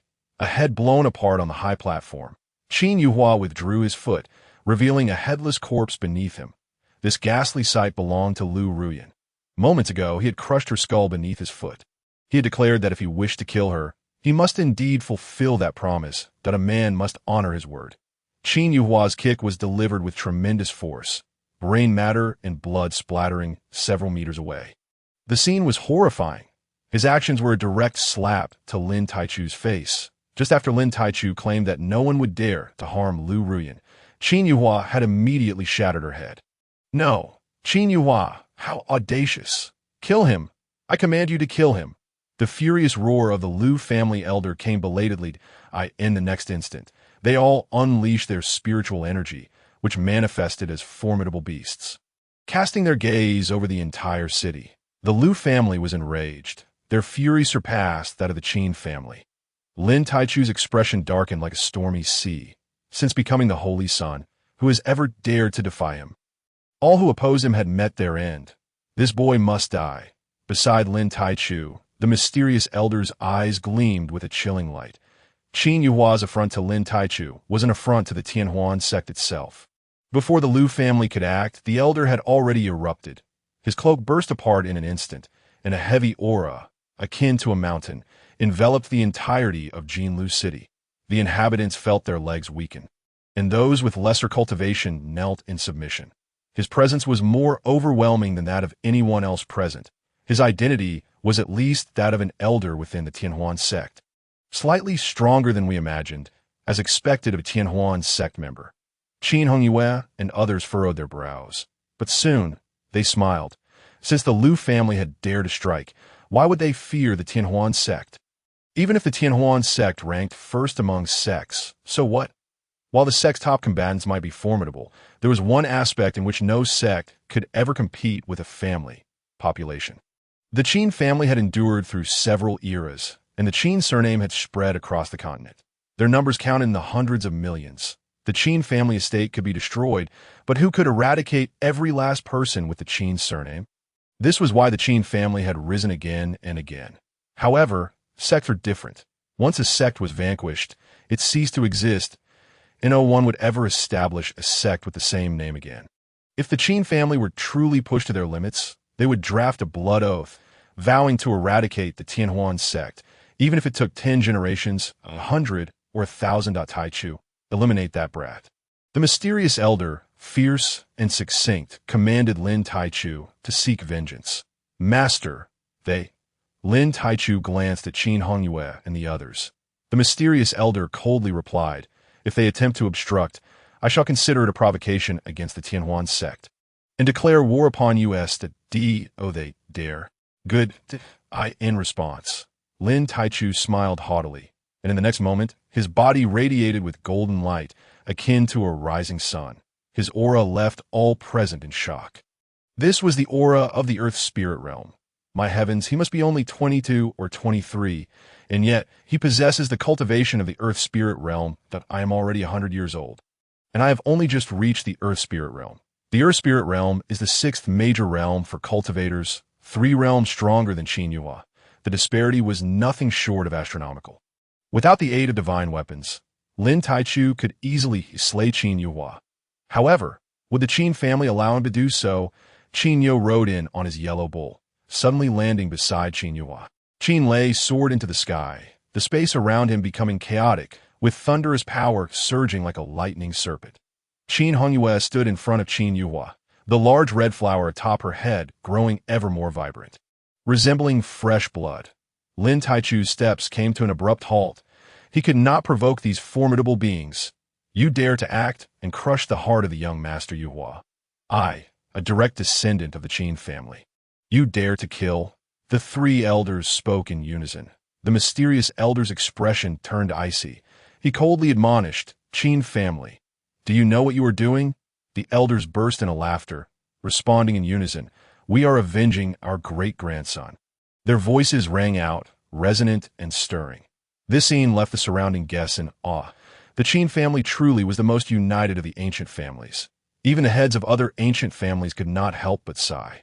One must concede that no family could match the Qin family's solidarity. Perhaps this was the reason the Qin family could rise again and again despite their declines. Qin family, are you serious? Are you declaring war against my Tianhuan sect? The mysterious elder was thoroughly enraged, a phantom of the phoenix appearing behind him, suggesting an imminent clash. And we, the Liu family, will not back down. The elder of the Liu family also refused to yield. Activating their techniques, the atmosphere grew thin, and all present felt as though they were being torn apart. Flee! At that moment, the guests dared not linger any longer and hastily distanced themselves from the scene. The heads of the ancient families fled the fastest. Disappearing in the blink of an eye that a battle between those of the Saint Realm was terrifying beyond measure. Once conflict erupted, the entire city would be reduced to ruin. Even those outside the city would likely suffer the consequences. Qin Hongyue, Qin Yo, no matter how powerful your Qin family is, can you contend with both my Liu family and the Tianhuan sect? If you do not wish to face annihilation, surrender Qin Yuhua. Today he shall die. Liu Zongxing spoke coldly. Ha! Are you threatening us? When it comes to shamelessness, the Liu family takes a crown. Qin Wanyang scoffed. Liu Zongxing snorted. We do not fight for Liu Ruyan. If she dies, so be it that we fight to protect the Holy Sun. If Lin Taichu dies in my Liu family, I will have no explanation to give. Qin Wanyang remained silent, while Qin Hongyue let out a light, tinkling laugh. Enough of this pretense. Are we to refrain from taking action against him, merely to await the slaughter of our Qin family's young men? Liu family, if you still believe that the people of Tianhuan sect are present and that we would hesitate to strike, you are gravely mistaken. This Lin Taichu, we are determined to slay. Today, whoever stands in our way shall meet their demise. Elders of Tianhuan sect, you are no exception. Qin Yun, signal flare? Yes, ancestor. A soft pop echoed as the signal flare ascended into the sky. Above, a blood-red Qilin suddenly took shape. It has appeared. The blood-red Qilin. The signal has finally been given. With the blood-red Qilin manifesting above, I shall spill my blood for Xian Yuan. The war drums, arise. Dong, dong, dong, dong, dong, dong. The thunderous sound of war drums reverberated throughout Jinlu City once more, from every city gate of Jinlu City. Earth-shattering roars erupted. The aerial beasts descended like wasps, rapidly swooping down. As the war drums sounded, the battlefield was stained with blood. The fury of the Qin family unleashed a torrent of blood. In an instant, the city was filled with a surge of spiritual energy, and dust rose. Chapter 9. The suddenly appearing old farmer by heavens. War has truly begun. We are members of the ancient aristocracy, with no ties to the Liu family or Tianhuan sect. Qin family, do not strike me. The fleeing guests hasten their escape. Some were quick to distance themselves from any association with the Liu family. Others resorted to their last-ditch efforts to survive, deploying techniques long thought lost, such as the legendary Earth Escape Talisman. In the main courtyard, they witnessed the swirling dust rising around them. The faces of the Liu family members and the mysterious elder grew extremely grim. They had not anticipated that, under their combined pressure, the Qin family would dare to initiate an offensive. Qin family, you have truly lost your minds. Do you understand the cost of war? The mysterious elder inquired coldly. Qin Hongyue and the others laughed, responding in unison. Since we have come, we fear no cost. But what of you, old man? Are you afraid? The people of Tianhuan sect turn out to be cowards, since you fear for your life. Then depart, but this young man's life must be spared. Today, you will not protect him. Whoever attempts to shield him shall die. Achoo! You have but 3 breaths to decide. Do you wish to perish or escape? Choose wisely. Point 3. 2. The words of the Qin family ancestor tightened the elder's fists. As the grand elder of Tianhuan sect, he had never been threatened in such a manner. Yet he dared not act first. For the peak combatants of the Qin family were all present that a moment's carelessness could lead to his own death. He could not have imagined that the Qin family would be unafraid of Tianhuan sect's retaliation. However, how could he abandon his disciple and leave alone? Should he depart today, the entire Tianhuan sect will become a laughingstock. Then let no one leave. Let us fight, with him and the Liu family combined. There remained a chance of victory and no need for countdowns. Since you seek death, I shall grant it to you. Liu family, follow me and annihilate them. Before the Qin family ancestor could finish his countdown, the grand elder of Tianhuan sect's aura surged once more. The phoenix behind him obscured half the sky. This was his full power. The terrifying aura of the grand elder caused the buildings in the main courtyard to tremble, then collapse with a thunderous crash. If a mere mortal were present, they would have perished beneath the pressure of a sacred realm expert. The horror of a sacred realm battle was beyond comprehension. You refuse to leave? Then you shall die. Supreme Qilin technique. The ancestors of the Qin family shouted in unison, unleashing their full power. Behind them, Qilin manifestations took form. Several Qilin appeared to peer down from the heavens, surveying the mortal realm. The auras of the several saints caused the weaker cultivators in Jinlu City to bleed from their orifices and perish. Many others prostrated themselves on the ground. The buildings in the main courtyard crumbled rapidly. Even before the sacred realm experts made their move, it seemed that the very fabric of this world was about to be shattered on the back of the golden-winged Daping. Qin Yuhua gazed at the saints with gleaming eyes. This was the might of a sacred realm expert. One day, he too would step into the sacred realm. Only in the sacred realm could one reign supreme over all, commanding absolute submission from everyone. At this moment, 100 miles away, the figures of the heads of the ancient aristocracy appeared one after another. They employed various means to distance themselves from Jinlu City. The heritage of the ancient aristocracy was indeed unparalleled by others. However, they did not depart. Instead, they stood atop a great mountain, gazing towards Jinlu City. Even from 100 miles away, they could still feel the oppressive aura of the sacred realm experts. This battle would surely be etched into the annals of history. Perhaps we should retreat a little further. If all goes as expected, this place will become a wasteland. Look, why is someone heading towards Jinlu City instead? Could it be that he is unaware of the pressure emanating from Jinlu City? The heads of several families squinted, watching as an old farmer, with a hoe slung over his shoulder and riding a donkey, made his way toward Jinlu City. At first glance, the donkey was still at the foot of the mountain. Upon a second look, the donkey had already appeared several dozen miles away. What astonishing speed! In the Liu family's main courtyard, Qin Wanyan declared, "You need not act, protect Qin Yuhua and the others." Hongyue, Qin Yo, leave this elder of Tianhuan sect to me. Let me witness the might of Tianhuan sect. Achoo! In the sky, Qin Lei sneezed suddenly. The thunder in the heavens grew wildly turbulent, seizing a lightning serpent. Qin Lei swung it fiercely. A bolt of heavenly lightning descended. The vast and masculine lightning seemed capable of annihilating everything that you've actually managed to strike first. Qin Yo shook his head, wielding a golden battle sword and launching his own attack. This sword was undoubtedly a sacred artifact. The Qin family had indeed come prepared. The single sword came forth from the west, akin to a beam of aurora. The surrounding space seemed on the verge of being torn asunder. You Qin family actually possess sacred artifacts. But do you think you are the only ones? Behold my Liu family's Fangtian war halberd. The elder of the Liu family brandished a war halberd, which was also ensconced in crackling lightning. The battle had commenced. All the saints unleashed their attacks. The most formidable among them was undoubtedly the Grand Elder of Tianhuan sect. He did not draw a weapon, but instead employed a sacred technique. As the sacred technique was unleashed, the surrounding spiritual energy grew significantly thinner. This strike seemed to drain everything in its vicinity. Before the attacks of the several sacred realm experts could collide, everything around them had begun to disintegrate rapidly. Buildings shattered, and the earth split apart. Weaker clansmen had already succumbed beneath the aura of the sacred realm. Should the attacks collide, the resulting storm would be enough to obliterate everything around them, including their own kin. Yet, the powerful were blinded by rage and could not afford to consider such matters. War, after all, would claim lives. Moreover, the majority of those nearby were Liu family members. If they perished, so be it. That moment, a sudden donkey bray pierced the air.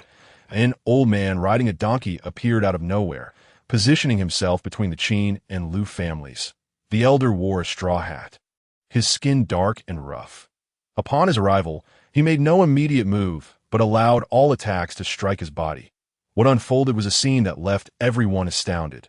All the attacks that struck the elders seemed to sink into the sea, causing not a single ripple.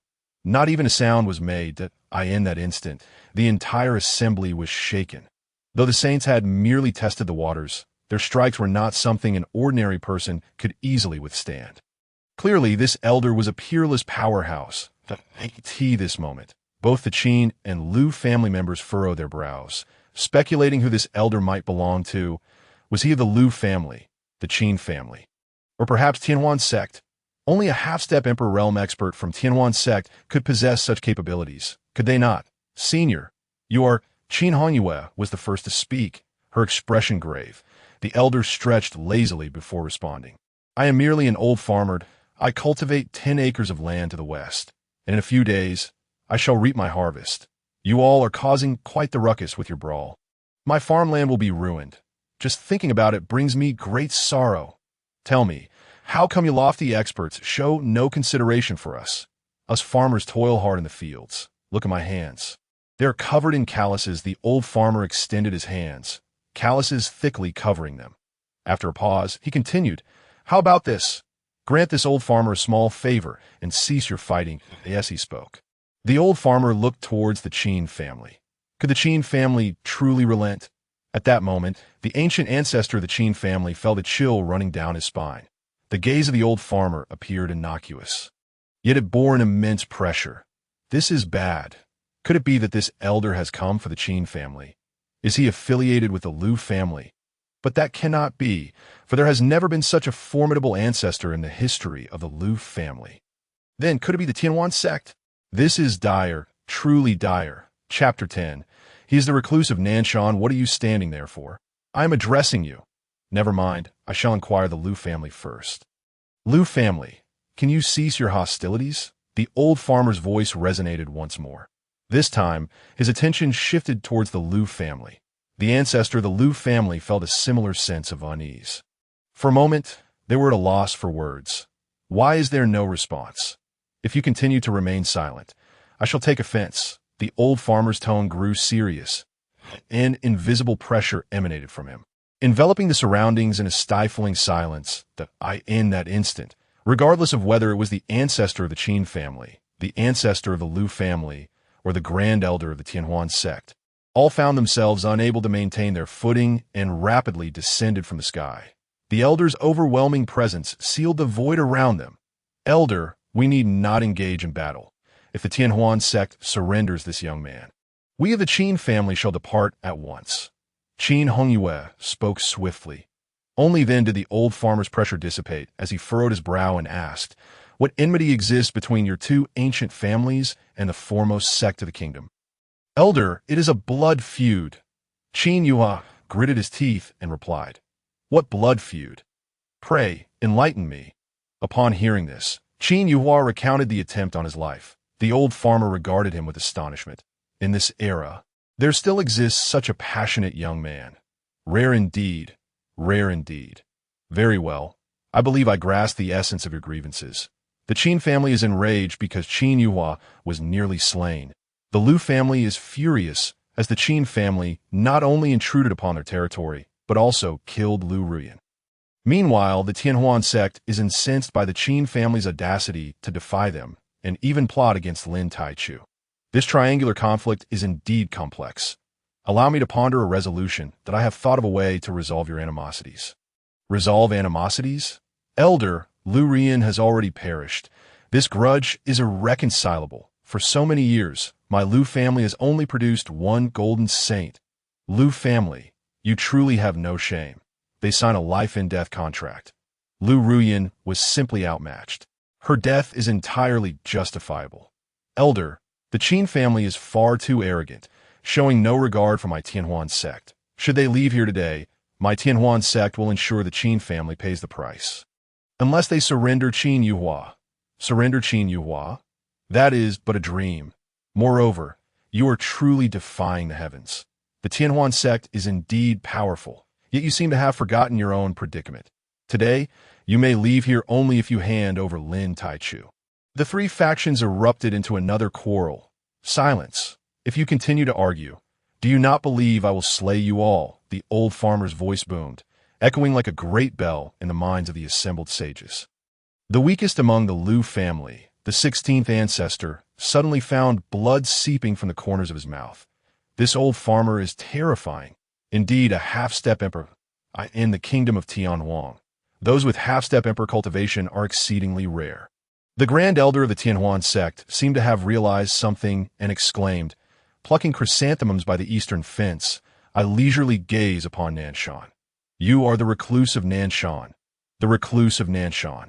A legendary figure from 1,000 years ago. His rise was a true tale of the underdog.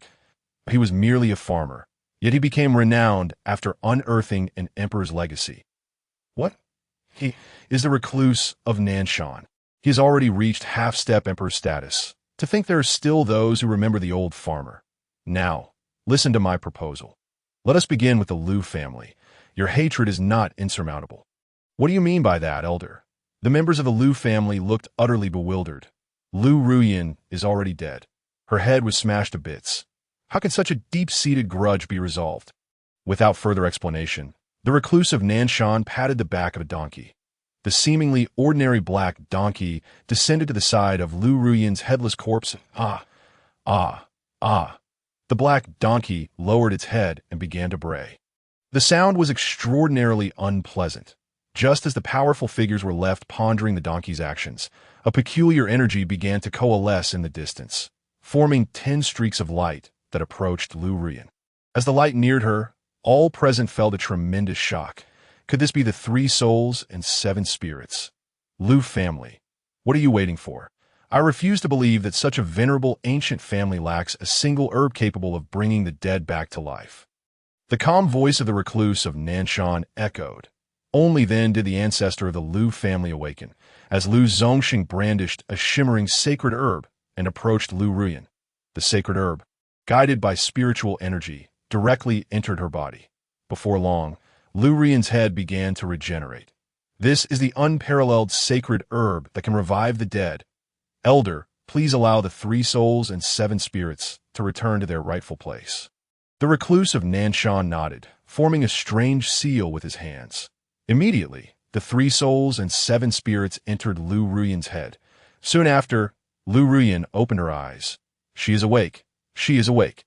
The Lu family erupted in joyful exclamations. However, the faces of the Qin family darkened, particularly Qin Yuhua. Though he had also managed to kill Lu Ruyan once, the mere fact that she was alive repulsed him.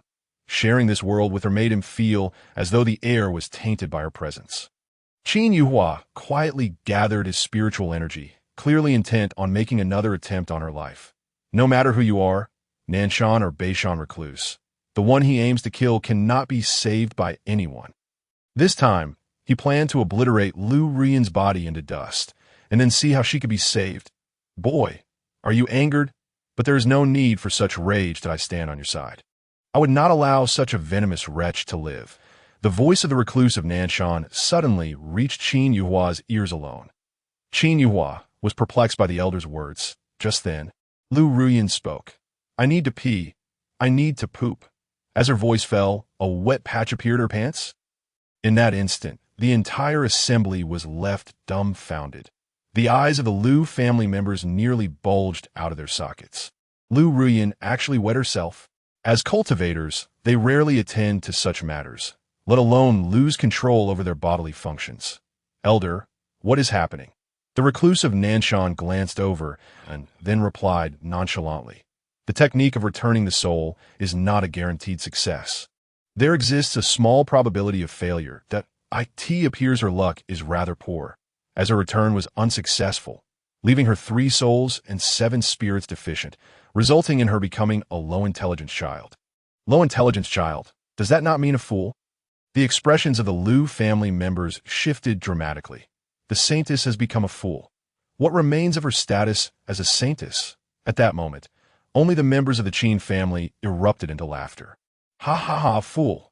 This is truly gratifying. Man proposes, heaven disposes. This is retribution. In that instant, Qin Yuhua finally comprehended the meaning behind the recluse of Nanshan's words, though he had brought Lu Rian back to life. She had been reduced to a fool, incapable of self-care. Such an existence is far more amusing than killing her. Quickly, fetch the 3 sacred stones and assess her talent. The ancestor of the Lu family urged once more. It matters not if she is foolish. As long as she retains some talent, she may still become a formidable being. After all, there are many powerful fools in this world. Before long, Lu Ruyan once again approached the 3 sacred stones. Yet this time, the stones showed not a flicker of response. How could one lacking 3 souls and 7 spirits possess any talent? It is over. There was not even a glimmer of white light. The ancestor of the Lu family was filled with despair. Just then, cracking sounds echoed through the air. Chapter 11. The 3-year agreement, everyone focused their gaze, and the bones that had begun to sprout from Lu Rian's body suddenly snapped off. The sacred bones detached from her form. The Lu family members, quick to react, prepared to collect the sacred bones. Yet, with a sweep of his hand, the old farmer snatched the bones into his possession. The sacred bones had not yet been destroyed. Indeed, they had only just merged with her, and thus, upon her death, the bones could still be retained. In that case, let us reclaim them, for they rightfully belong to you. The old farmer lightly tossed the sacred bones towards Qin Yuhua. This scene caused the members of the Lu family to turn red with rage. Though Lu Ruyan was still alive, it was akin to her being dead. If the sacred bones were also lost, the Lu family would suffer a double loss. The ancestors of the Lu family all spoke up. Elder, wait. That sacred bone belongs to my Lu family.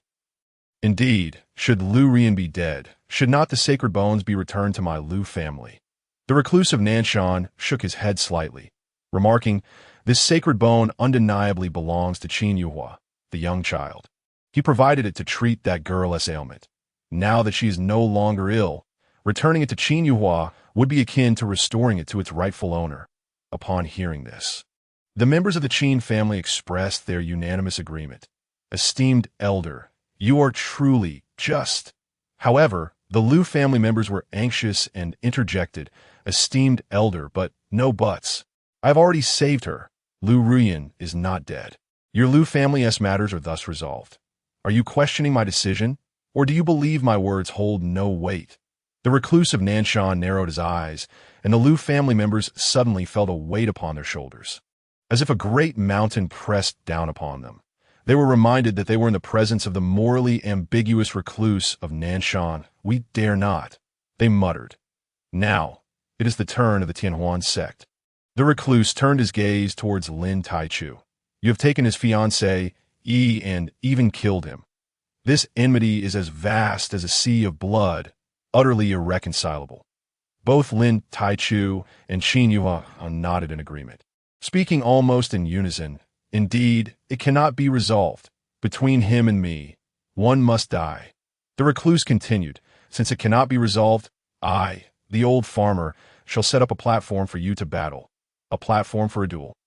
Ha ha, I have no objections. I shall directly agree on behalf of my disciple. The Grand Elder of the Tianhuan sect's eyes gleamed with excitement as he immediately expressed his approval. However, the Qin family members gasped in alarm. Esteemed Elder, my son Yuhua has just begun his cultivation after becoming a mortal. Setting up a platform for them is tantamount to sentencing him to death. This is unfair. Qin Yuhua furrowed his brow. Perplexed that the recluse of Nanshan, whom he thought was on his side, would propose such a demand. Did he intend to curry favor with the Tianhuan sect through this? I have not finished speaking. Why the rush? I will set up the platform, but the time for your duel will not be now, but rather 30 years hence. 30 years hence. Indeed, there's a saying, 30 years east of the river, 30 years west of the river. Do not bully the young and poor. Qin Yuhua, I grant you 30 years to cultivate anew. After 30 years at the peak of Nanshan, you shall face Lin Taichu in a battle to the death. Do both parties have any objections? Upon the recluse's declaration, Lin Taichu was the first to respond. I have none. However, to wait 30 years to kill him, I fear I may not be able to endure that long. You have no objections. We do, the Qin family protested. Esteemed Elder, 30 years is too short. Lin Taichu, backed by the Tianhuan sect, is the most powerful saint in history. 30 years is insufficient. Let it be 100 years instead. 100 years is not acceptable. 80 years will suffice. The ancestors of the Qin family voiced their opinions one after another.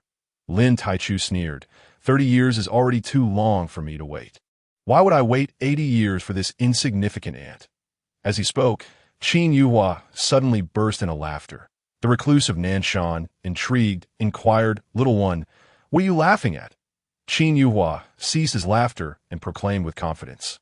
To kill him, why wait 30 years?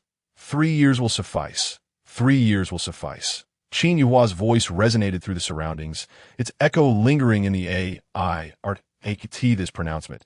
Qin Yuhua's father, Qin Feng, nearly spat blood. All members of the Qin family were left dumbfounded. Qin Lei, unable to contain the power of the lightning in the sky, accidentally struck himself, leaving his hair disheveled and his face darkened. He coughed out black smoke and exclaimed in surprise. Qin Yuhua, do you know what you are saying? Smoke billowed from his mouth, spiraling into the sky. Indeed, do not speak recklessly. You stand before the saint of the Tianhuan sect. Esteemed ancestors, I am not speaking recklessly. 30 years is far too long. I cannot afford to wait. 3 years from now, at the peak of Nanshan, I shall surely take his head. Qin Yuhua declared, pointing resolutely at Lin Taichu's face. The elders of the Qin family wished to say more. But the recluse of Nanshan interjected again. Little one, you possess great courage. Very well, you say 3 years. Thus it shall be. Lin Taichu, you have no objections, do you? Of course not. Just right. I cannot wait that long. As he spoke, he cast a disdainful glance at Qin Yuhua, that a frog at the bottom of a well. Overly proud. 3 years hence, you will undoubtedly die. Lin Taichu declared with conviction. This is what I, Lin Taichu, have said. Very well, since there are no objections, then this matter is settled. Esteemed Elder, wait. Qin Hongwu interjected once more. What further matter do you have? The recluse of Nanshan frowned, clearly growing impatient. Esteemed Elder, my Qin family has always been united. The enmity of Yuhua is the enmity of the Qin family. Since it is a matter of vengeance, it does not necessarily need to be Yuhua himself who executes it. Thus, I wish to request that the esteemed Elder agree that 3 years hence, the one who battles Lin Taichu to the death need not be Qin Yuhua, but any young member of my Qin family may fight on his behalf, should the Qin family lose. We shall willingly hand over Qin Yuhua to the Tianhuan sect for their disposal. You mean the Qin family will send someone to compete, but need not be Qin Yuhua, yet the final outcome remains unchanged? Correct. Qin Hongyue proposed this because she felt that 3 years was indeed far too short for him. In her mind, Qin Yuhua would not be able to cultivate sufficiently in that time. However, the young talents of the Qin family held promise. The recluse of Nanshan nodded and turned to Lin Taichu. Do you have any objections? Lin Taichu laughed proudly. It matters not who battles me. It is but a path to death. The Qin family merely adds another to the ranks of the doomed. I have no objections. Moreover, I can generously allow you a few more slots. Let it be thus. 3 years hence. I permit the Qin family to send 10 challengers to face me. Whosoever could defeat me may take my life. How does that sound? Lin Taichu, you are overly arrogant. Those are your own words. Do not regret them that I, Lin Taichu, never regret my actions that in my view, the 10 geniuses of the Qin family are merely here to meet their demise. I shall slay them effortlessly, and what joy that would be. Ha ha, Lin Taichu laughed boastfully. How interesting, how amusing, truly youthful exuberance. You have piqued my interest. Then it is settled. 3 years hence, at the peak of Nanshan, you shall contend in a battle to the death. Furthermore, I must make it clear, within these 3 years, whether it be the Qin family, the Tianhuan sect, or the Lu family, none may instigate further disputes, and one may lay a hand on the younger generation. Should anyone act in secret, this hoe of mine shall not merely be stained with mud, but rather with blood. The recluse of Nanshan raised his hoe high and swung it through the air. A streak of light tore through the space that it was as if the heavens had suddenly opened their eyes. Chapter 12. Establishing the dual sacred body, do not lay hands on the younger generation. The Lu family members frowned, in their hearts. They had long been plotting how to eliminate Qin Yua. Now, with the elders unable to act against the younger generation, their plans lay in ruin. Esteemed elders, do you have any objections? None. This proposal is quite agreeable. The members of the Qin family nodded in satisfaction. The recluse of Nanshan's proposal was entirely beneficial to Qin Yuhua, if it is agreeable. Why the delay in battle? The recluse glared at the Qin family members. Qin Yun once again brandished a signal flare, sending it soaring into the sky. A blue Qilin indicated a retreat signal. Why are we retreating? I was just getting into the excitement of the kill. Though the Qin family felt somewhat disheartened, they complied with the command and began to withdraw from the city. The tides in the sky and on the ground gradually receded from Jinlu City. Now, that is more like it. Very well. I must return to my fields to weed. I shall take my leave first. Remember, the agreement of 3 years. Neither side may be absent from a battle. The recluse of Nanshan mounted his donkey and swiftly vanished from sight. Once he left, the Qin family members also turned to depart. The Lu family, though still reluctant, dared not make any move. Qin Yuhua, cherish these 3 years well. This will be your final time in this world. Lin Taichu's voice rang out pretentiously, before Qin Yuhua could respond. Qin Lei angrily retorted, You young one, how arrogant. That statement is better directed at yourself. 3 years hence, you shall certainly die at the hands of my Qin family. With that, the voice of the Qin family ancestor and the golden-winged great Peng faded into the horizon. Lin Taichu turned to regard Lu Ruyan, who was lying on the ground, playing in the mud. His handsome face grew somewhat uneasy. Yes, the proud son of heaven. He could not possibly be in love with a fool. It would be a laughingstock if it were to be known. After a while, he sighed, Revenge for you is my final act of kindness. Master, let us depart. Are we leaving already? Won't you stay a few more days? And what about Ruyan? What will happen to her? Your Lu family is prosperous and capable of caring for her for a lifetime, ensuring she wants for nothing. Rest assured, I will come and check on her from time to time. The voice of Lin Taichu still lingered in the air, yet the person had long departed. Once their presence had completely faded, the Lu family finally voiced their anger. They were nothing but a bunch of cold-hearted bastards. What do they mean by occasionally checking in on Ruyan? Are they not merely concerned about her physical form? Do they not yearn to sample her once more? Although Lu Ruyan may be foolish, her body remains intact, still possessing unparalleled beauty, still fit for slumber. Enough of these complaints. What purpose do they serve now? The Lu family has suffered tremendous losses. We must hasten to rebuild. Furthermore, we need to assess the toll of this battle. How many of our kin have perished? Reporting to the ancestor, it is estimated that approximately 300,000 Lu clan members have died in this conflict. The vicinity of the city gates has been reduced to a wasteland. What? In such a short span, so many lives lost. Infuriating. The Lu family will remember this debt, and we shall make the Qin family repay it tenfold or even 100-fold. At this moment, 100 miles away, upon the back of the golden-winged rock, Qin Yuhua bowed deeply before the ancestors, expressing gratitude for their support. The ancestors shot him a disapproving glance, with Qin Lei, visibly vexed, remarking, "You acknowledge that we are backing you. Yet you took it upon yourself to reduce 30 years to 3. Do you not realize that within this time frame, even with our abundant resources, we cannot guarantee the emergence of a peerless genius capable of slaying Lin Taichu? You, young one, while others may exploit their elders, you have gone so far as to exploit us." Qin Yuhua's face twitched, rendered speechless. Internally, he queried the progenitor. "Progenitor, do I truly possess the capability to defeat Lin Taichu within 3 years? Please do not deceive me that I in the Liu family." Qin Yuhua's audacious claim of merely needing 3 years stemmed from the words of the ancestors. Otherwise, he would not dare to boast so brazenly. "What? Are you afraid? You possess the unique and unparalleled myriad dragon annihilation body. Is this the extent of your confidence?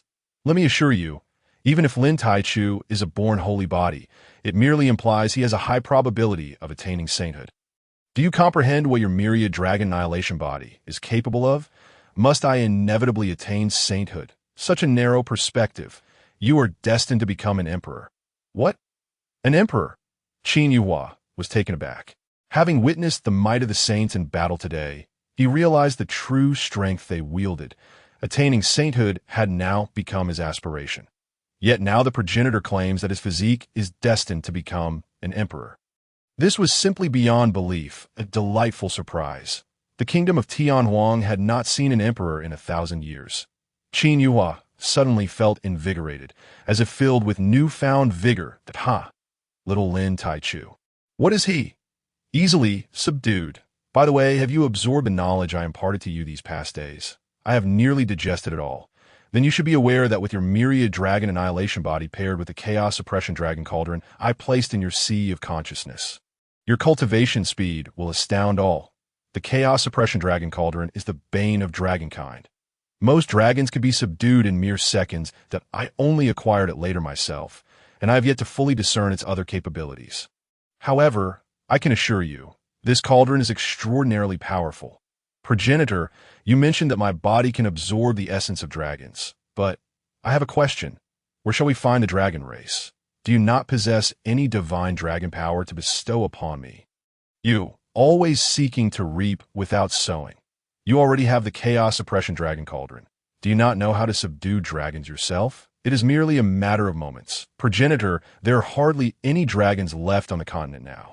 Nonsense. While the number of dragons is indeed dwarfed by that of humans, we should still be able to gather at least 10,000 to Now that you mention it, I seem to sense a lack of dragon aura around me. I almost forgot. This is not my era. Could it be that dragons are scarce in your time? I have a strange feeling that you have tricked me.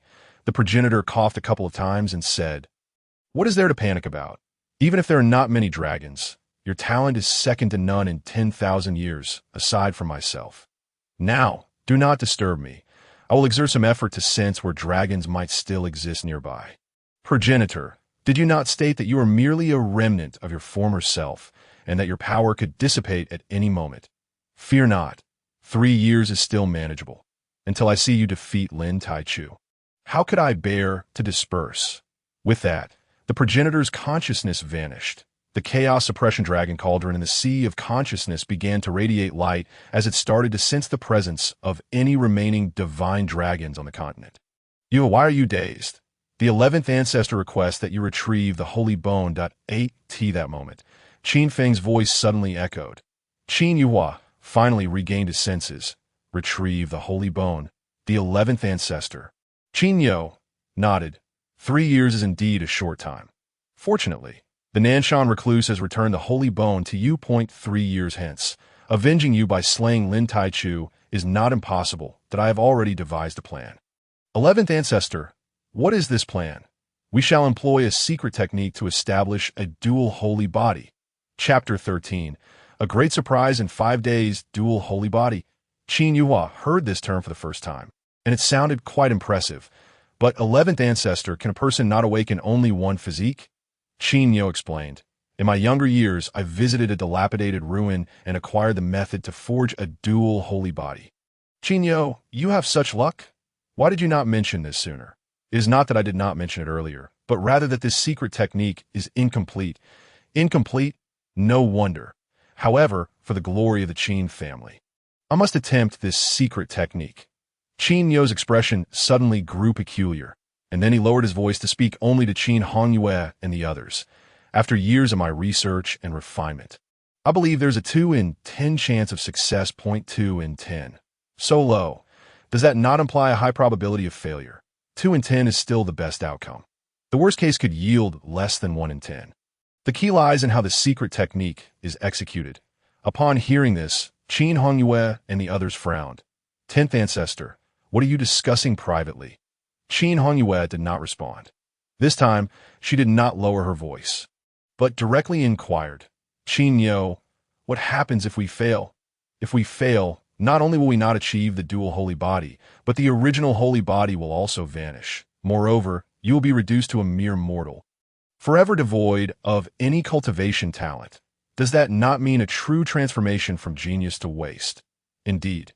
Yet, to successfully slay Lin Taichu and avenge Yuhua, this may be the only path available to us. Otherwise, as we all progress, how shall we, the Qin family, ever catch up to him?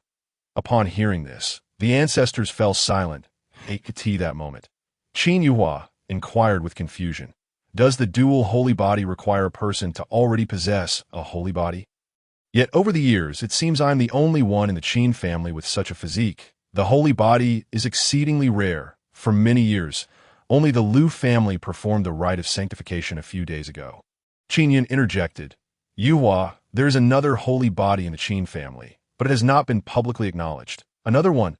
Who? Your cousin, Qin Xubing. The following day, in the ancestral hall of the Qin family, Qin Feng, Qin Yun, and the ancestors gathered there. Beneath the ancestral hall knelt a frail-looking young man. This young man was Qin Xubing, the hidden genius of the Qin family. He possessed the innate Shura holy body. The Shura holy body is a rather unique existence among holy bodies. It harbors a natural force of Shura within, a force that is exceedingly violent, perpetually tormenting its bearer. However, after enduring for 30 years, the wielder will gain complete control over this power.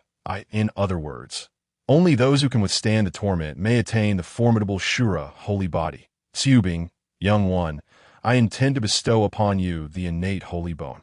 In doing so, you will possess a dual holy body. However, should you fail, you will become an ordinary person, and your 29 years of perseverance will be rendered futile. Do you wish to proceed? Qin Yuhua was utterly bewildered. So, the dual body is not for himself, but for another. Ancestor, what is the probability of failure? Qin Xubing weakly inquired. Qin Yo did not hesitate this time, addressing both geniuses directly. 90%. What? Qin Xubing was taken aback. Does that not equate to a 9 in 10 chance of death? Qin Xubing furrowed his brow tightly, glancing at Qin Yuhua. Ultimately, he straightened his posture and declared, for the honor of the family, I shall fight even if it costs me my life, without any regrets. Have you thought this through? I have thought it through clearly. During the previous battle, you did not allow me to participate. Fearing it would expose me, I felt quite uncomfortable about it. 3 years hence, allow me to fight for the Qin family. For Yuhua. Cousin, I find myself somewhat taken aback by Qin Yuhua. His relationship with Qin Xubing is not particularly amicable. In their childhood, they often engaged in brawls. When it was discovered that he possessed the innate sacred bone, he would mock Qin Xubing as a frail child, proclaiming that henceforth there would be a vast chasm between them. Just moments ago, the ancestor mentioned bestowing the sacred bone upon Qin Xubing, urging him to establish a dual body. Qin Yuhua felt a surge of anger and grievance. He never anticipated that Hua Xubing would be willing to take such risks on his behalf. There is no need for you to be moved. Regardless of our internal strife, we remain family. If others bully you, they are, in essence, bullying the Qin clan. For the sake of the Qin family, I harbor no regrets. Qin Yuhua coldly replied, You may have no regrets, but I carry a burden of guilt. Ancestor, truly, you need not exert yourselves. Nurturing only me for 3 years will suffice. The 3-year agreement was set by me. And after 3 years, I shall assuredly slay Lin Taichu. Are you suggesting that the sacred bone be returned to you, and then we focus on nurturing you. Question the ancestor. But do you understand that once the innate sacred bone is stripped away, the difficulty of reintegrating it far surpasses that of transferring your sacred bone to another individual? It demands a significantly longer time, and you, my dear, do not possess such time. Qin Yuhua shrugged and said, in any case, my bones must remain within my own body. Ancestor, as long as you provide me with resources, Lin Taichu will surely meet his demise in 3 years, without the fusion of the sacred body. Your mere mortal form, seeking our nurturing, would be nothing short of a waste of resources. The ancestors shook their heads in disapproval. Only Qin Honyue looked at Qin Yuhua with wisdom, saying, you, young man, are so confident. However, even if we agree to nurture you wholeheartedly, do you believe the clansmen will acquiesce? After pondering for a moment, Qin Yuhua responded, if my memory serves me correctly, in 5 days, it will be the day of the family assessment. At that time, the majority of the clansmen will be present. I shall prove to everyone that allocating resources to me is certainly not a waste. Indeed, there is an assessment in 5 days. But that is for those under 18, testing their own spiritual strength. You have already surpassed that age. They reminded him. I am aware. Therefore, please prepare a 3 sacred stone for me. At this declaration, the ancestors were taken aback. A 3 sacred stone? You wish to test your constitution. Could it be that you still believe yourself to be a sacred body? Absolutely impossible. You have lost your sacred bone, even if forcibly returned. It cannot meld with your body in a short time. The 3 sacred stone will undoubtedly not emit any light. Ancestor, you shall know in 5 days, but for these 5 days, please provide me with resources. 3 years is neither long nor short. I do not wish to squander a single moment. You require resources now. Are you trying to deceive us? Qin Yuhua smiled and continued, not only do I seek resources, but I also require a protective sacred artifact for self-defense. What? You also want a sacred artifact? The ancestors were so astonished that they nearly laughed. Sacred artifacts are exceedingly rare. The Qin family has 10 saints, yet only 5 artifacts, hardly enough for themselves. In the kingdom of Tianhuang, the number of sacred class blacksmiths capable of forging sacred weapons is certainly 100 times scarcer than the number of saints. Ancestor, only with a sacred artifact can I ensure my safety. You young man, your appetite is insatiable.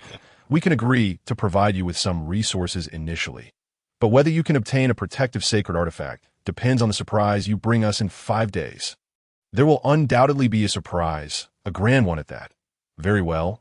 I shall take my leave now and await the resources you bestow upon me. Qin Yuhua stored the sacred bone and turned to depart. Not long after he returned, the ancestors indeed sent forth abundant resources. Have you heard? The ancestors have sent a substantial amount of resources to Qin Yuhua. They are all capable of directly enhancing his cultivation. What? Resources that can directly enhance cultivation are exceedingly precious. It requires considerable contribution points to exchange for them. Are you feeling indignant? I am as well. During that battle with the Liu family, I nearly lost my life and only garnered 1,000 contribution points, which would not even suffice for a fraction of these resources. Alas, we are willing to fight for the glory of the Qin family. Yet how is it that Qin Yuhua, who has already become a waste, is granted such resources? He is no longer a sacred body. Unwilling to accept, I shall confront the family head. No, I shall seek out the ancestors. Do not go alone. Let your parents or grandfather handle it. Yes, let the elders take care of it. On that day, the elders of the Qin family all went to seek justice from the ancestors, bestowing such resources upon Qin Yuhua, a mere mortal body, stirred discontent among the populace. Fortunately, these voices were forcefully suppressed by the ancestors. If Qin Yuhua fails to give us a surprise in 5 days, I shall be the first to show him no mercy. Indeed, if there is no surprise, this boy is simply betraying his master and annihilating his ancestors. Could it be that in 5 days he will be able to reintegrate with the sacred bone? Chapter 14.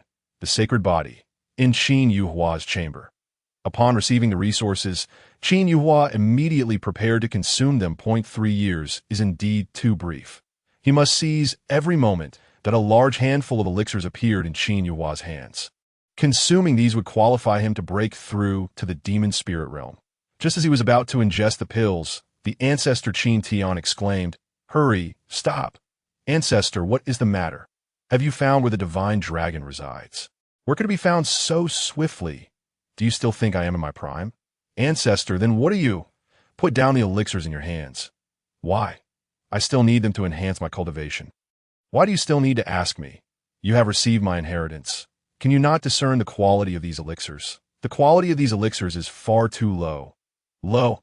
Ancestor, most of these elixirs are of superior quality, with only a few being of medium quality. This quality still considered low. I can assure you, very few families can obtain elixirs of this quality. Of course, they are low. You should understand the principle that all medicine has side effects. Consuming elixirs in such a manner will inevitably diminish your innate talent over time. That if you were to consume elixirs, they must be of the highest quality. Only elixirs of the highest quality contain the least amount of toxicity. What? The highest quality? Qin Yuhua was taken aback. Elixirs of the highest quality are exceedingly rare. Few alchemists possess such skill. Even if they do, it is only occasionally. Ancestor, is this requirement not too high in the kingdom of Tianwang? I have never heard of such an exceptional alchemist. Too high. It seems that the people of your generation are all worthless. This statement left Qin Yuhua at a loss for words in this era. Even the emperor realm is non-existent. Perhaps it is indeed somewhat lacking. In any case, throw away these inferior elixirs at once. But I wish to enhance my cultivation swiftly. What is the rush? Am I not in the process of seeking the dragon for you? And what if you cannot find it? How could it be impossible to find? Even if I truly cannot find it, have I not passed down the art of alchemy to you? You can refine the highest quality elixirs yourself. Refine them myself? As the saying goes, every profession has its specialty. Can I truly accomplish this? You still do not realize how exceptional your constitution is. The saying about specialization applies to ordinary folk. Not to you, not speak of alchemy. Even in weapon forging, your talent would be effortless. Enough. I do not wish to elaborate further. I must continue my search for the dragon. Quickly throw away these inferior elixirs. With that, the ancestor fell silent. Qin Yuhua gazed at the numerous resources in his hand, feeling both amused and exasperated. Very well. I shall heed the ancestor's advice. Henceforth, I shall refine my own elixirs. That said, I must also request the ancestors to procure a piece of heavenly spirit fire for me. Refine elixirs. It is essential to possess alchemical fire. The heavenly spirit fire is the finest of such. Spirit fire is exceedingly difficult to acquire, but the Qin family must possess some.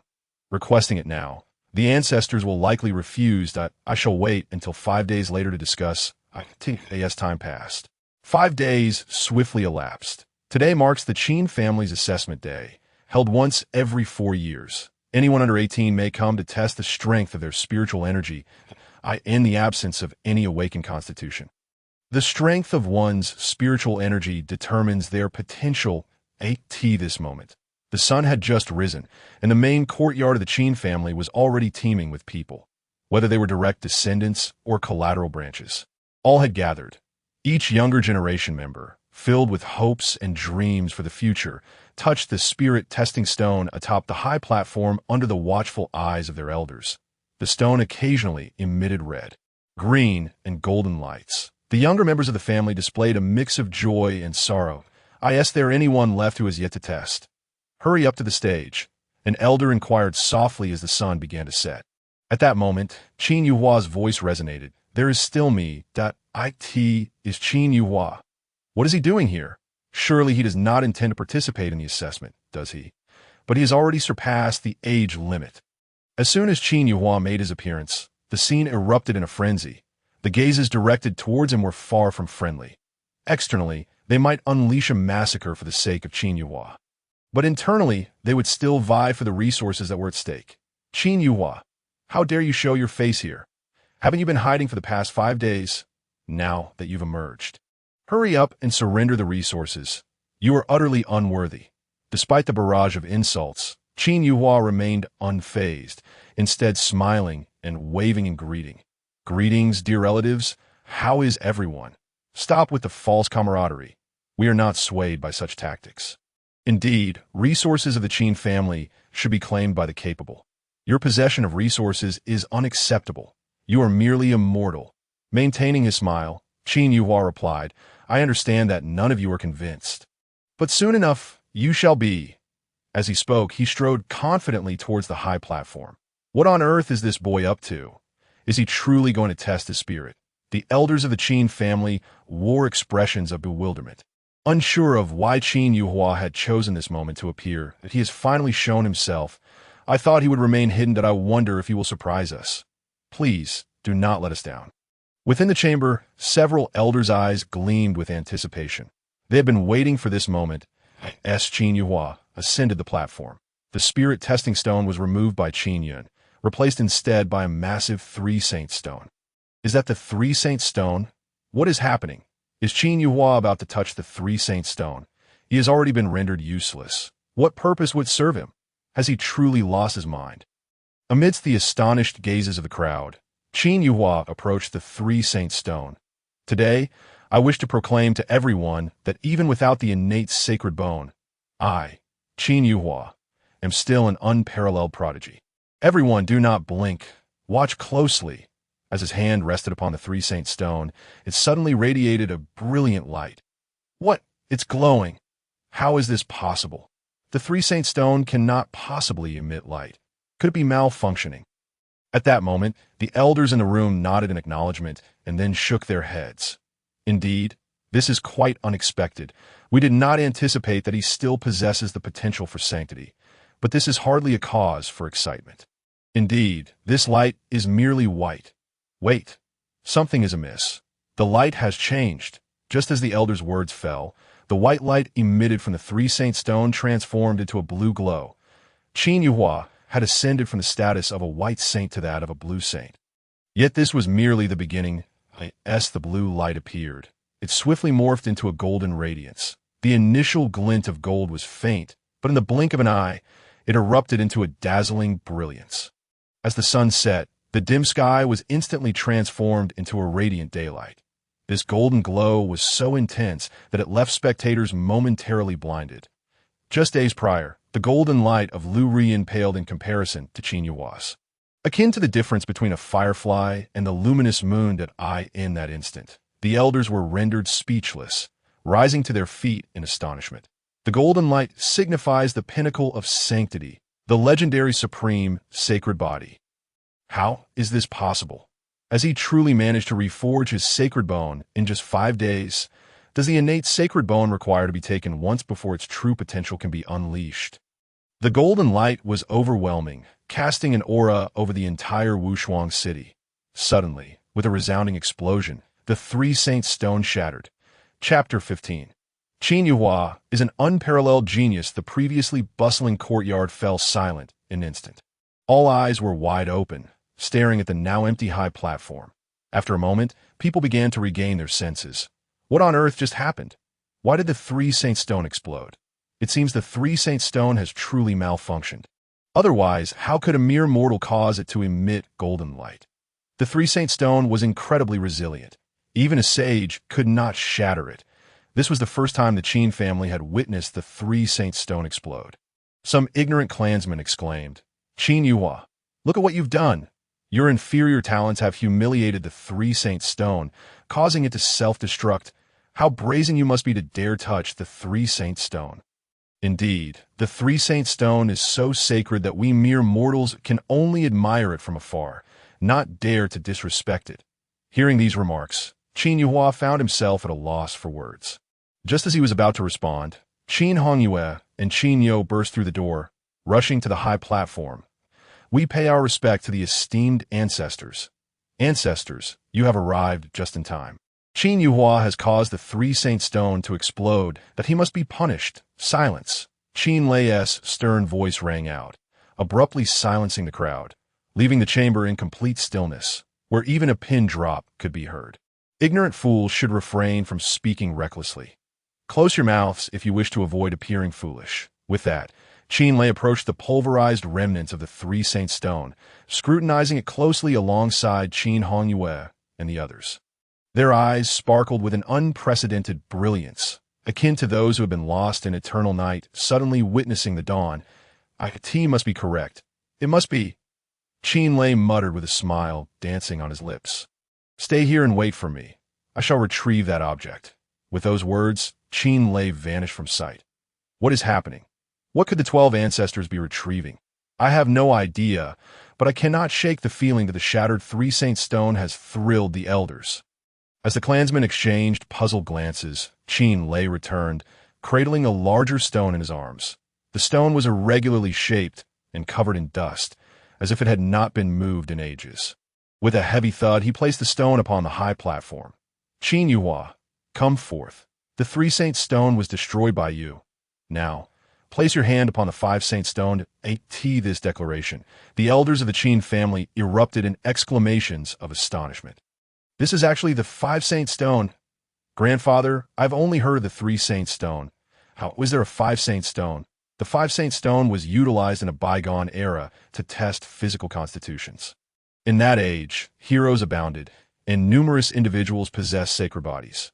Thus, 5 colors were required to differentiate the strengths of these sacred bodies. In simpler terms, the five-saint stone is a tier above the three-saint stone. How impressive! But it is not the five-saint stone that is remarkable. It is the extraordinary genius qualified to utilize the five-saint stone for testing. Are you saying that the three-saint stone shattered because it could not measure the true magnitude of Qin Yuhua's potential? His innate talent exceeds what it is capable of testing. Hence, the three-saint stone exploded. What? In that moment, all eyes from the Qin clan fixated upon Qin Yuhua, their hearts in turmoil. That wasn't Qin Yuhua merely immortal. How could his constitution be so formidable that even the three-saint stone could not assess it? For reasons unknown, beneath the setting sun, Qin Yuhua's figure suddenly appeared tall and imposing. Many cousins gazed at him with starry-eyed admiration. "Yuhua, hurry! We can hardly wait any longer. After living so many years and having witnessed all manner of storms, it is still because of you that our hearts waver. Quickly, place your hand upon it." Qin Hongyue and Qin Yo urged in succession, their impatience palpable. They were eager to discover what kind of radiance the five-saint stone would emit. With a broad smile, Qin Yuhua placed his hand upon the five-saint stone. The ordinary stone instantly burst forth with brilliance. Yes, there is light. The elders held their breath, visibly tense. The five-saint stone could emit 5 colors of light, from weakest to strongest: white, blue, green, gold, and purple. Currently, the emitted light was merely white. However, it quickly transformed into blue. The blue light shifted into green. The green light then morphed into gold. The golden glow was already the second strongest brightness of the five-saint stone. Can it transform further? Grant us one more surprise. Could it possibly become a purple saint? Although the golden light of the five-saint stone was already extraordinary, they still entertained hopes of witnessing a purple saint potential. In that moment, everyone held their breath, their eyes fixed in concentration, not daring to blink. Finally, the golden light began to transform. The golden radiance gradually shifted into a purple hue. The purple light, while not as vibrant as the golden, exuded a sense of understated elegance, simplicity, and a return to authenticity that represented a transcendence of realms. It is purple light. It is purple light. Qin Lei was the first to dance with It was utterly unexpected that Qin Yuhua could activate the 5 holy stones and, moreover, become the first purple saint of the Qin family in 5 millennia. The purple saint of the 5 holy stones possesses a 30% chance of ascending to the emperor realm. Even if that does not occur, there remains a significant likelihood of becoming a half-step emperor, akin to the terrifying existence of the South Mountain recluse. With Qin Yuhua around, the Qin family could be safeguarded for at least 1,000 years. Initially, the purple light was quite faint, yet it surged at a visible pace that a magnificent purple aura coalesced into a beam, soaring into the heavens, reminiscent of the purple qi emerging from the east. The entire Wushuang city was bathed in this purple radiance. What was happening? Why did the Qin family suddenly manifest both golden and purple lights? Could it be that some monumental event was unfolding? In the main courtyard of the Qin family, the richness of the purple aura left all members of the family awestruck. Such a spectacle was unheard of and unseen. Qin Hongyue and others revealed smiles, their bodies trembling slightly. Qin Hua was undoubtedly a once-in-5,000 years prodigy. Just as the ancestors were filled with exhilaration, A muffled explosion suddenly occurred, and the purple light abruptly dissipated. The 5 holy stones had shattered. Gasp! In that instant, the crowd was thrown into an uproar. Every individual, including Qin Hongyue and the other ancestors, widened their eyes and dropped their jaws. How could the 5 holy stones explode? Was it possible that they could not gauge Qin Yuhua's constitution?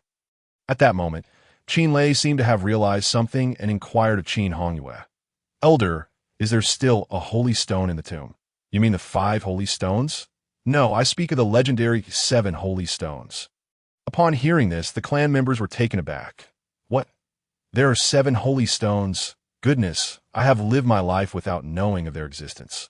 But could the shattering of the 3 holy stones and 5 holy stones truly be due to an inability to test Qin Yuhua's constitution? That seems rather exaggerated. The gaze of the Qin family members towards Qin Yuhua now resembled that of a monster on the high platform. Upon hearing Qin Lei's words, Qin Hongyue suddenly recalled.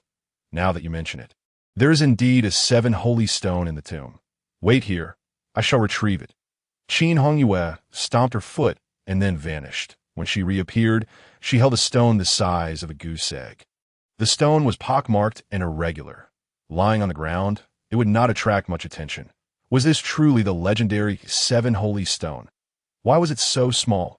This was because the 7 holy stones were exceedingly rare. Since the spiritual energy of the world had thinned, the emergence of saint bodies had dwindled, and the 7 holy stones had become scarce. This particular piece was fortuitously encountered and brought back by the 6th ancestor. Yuhua, place your hand upon it, Qin Hongyue instructed, holding the 7 holy stone for Qin Yuhua to begin his test. Without hesitation, Qin Yuhua complied. The ordinary 7 holy stone truly began to glow, its brilliant crimson hue staining the earth. Although small, the radiance of the 7 holy stone was extraordinarily intense that it glowed. It was red light. Legend has it that the 7 holy stones emanate 7 colors: red, orange, yellow, green, cyan, blue, and purple. The red light is merely the weakest of these hues. Do not speak. The light is shifting. The red light swiftly transformed into orange. Before anyone could exclaim, the orange morphed into yellow, which in turn became green. The green light transitioned into cyan in just a few breaths. The heavens and earth were filled with blue light at this moment. The residents of Wushuang City were utterly bewildered, in their eyes, centered around the Qin family. The sky was continuously changing colors. What was happening? Was the Qin family showcasing a display of spiritual energy? Perhaps they were celebrating. After all, the Qin family had achieved a measure of revenge. All the Qin clansmen in the city continued their festivities. Believing this display of spiritual light was merely for atmosphere, that on the 6th level, blue light, could it shift to purple? The elders of the Qin family were so tense that their hands had nowhere to rest. The purple saint of the 7 holy stones was undoubtedly of a different caliber than that of the 5 holy stones. The purple saint of the 7 holy stones has at least a 50% chance of entering the Emperor realm. Even if fortune were to frown, and one could not ascend to the Emperor realm, they would still be nearly invincible among half-step emperors. Finally, the blue light transformed into purple, growing stronger and denser. This realm was suffused with a deep purple hue. Purple saint! It truly is a purple saint. Yuhua, you have indeed given us an extraordinary surprise. A purple saint of the 7 holy stones. No one would believe this if we spoke of it. 5,000 years ago, when our 3rd ancestor rose to prominence and revitalized the Qin family, even he was merely a purple saint of the 5 holy stones, and his purple light had only just begun to manifest, mingled with blue light. Yet here stands Qin Yuhua, a prodigy. Could the glory of our 2nd ancestor be revived? Just as the ancestors were astonished, the ground trembled and dust rose. What was happening? Were enemies attacking Wushuang City? Qin Lei frowned, preparing to soar into the sky to investigate. Qin Hongyue spoke. It is the 7 holy stone that is quaking. The 7 holy stone? Qin Lei and the others immediately turned their attention to it. The small 7 holy stone trembled incessantly in Qin Hongyue's grasp. And no matter how she tried to control it, it remained uncontrollable. Crack, crack. Suddenly, a fissure appeared in the 7 holy stone. This crack spread rapidly. Resembling a spider's in the blink of an eye, the seven holy stone was covered in fractures. Then, with a muffled explosion, the seven holy stones shattered into dust. The purple aura above vanished without a trace. Silence, in eerie stillness, enveloped the scene. The expressions of the ancestors turned peculiar. The three holy stones shattered. The five holy stones shattered. They could rationalize these events as the holy stones being incapable of assessing Qin Yuhua's constitution's limits. But now the seven holy stone had shattered as well. This was utterly unfathomable. Could it be that even the seven holy stone could not gauge Qin Yuhua's constitution? But how could that be possible?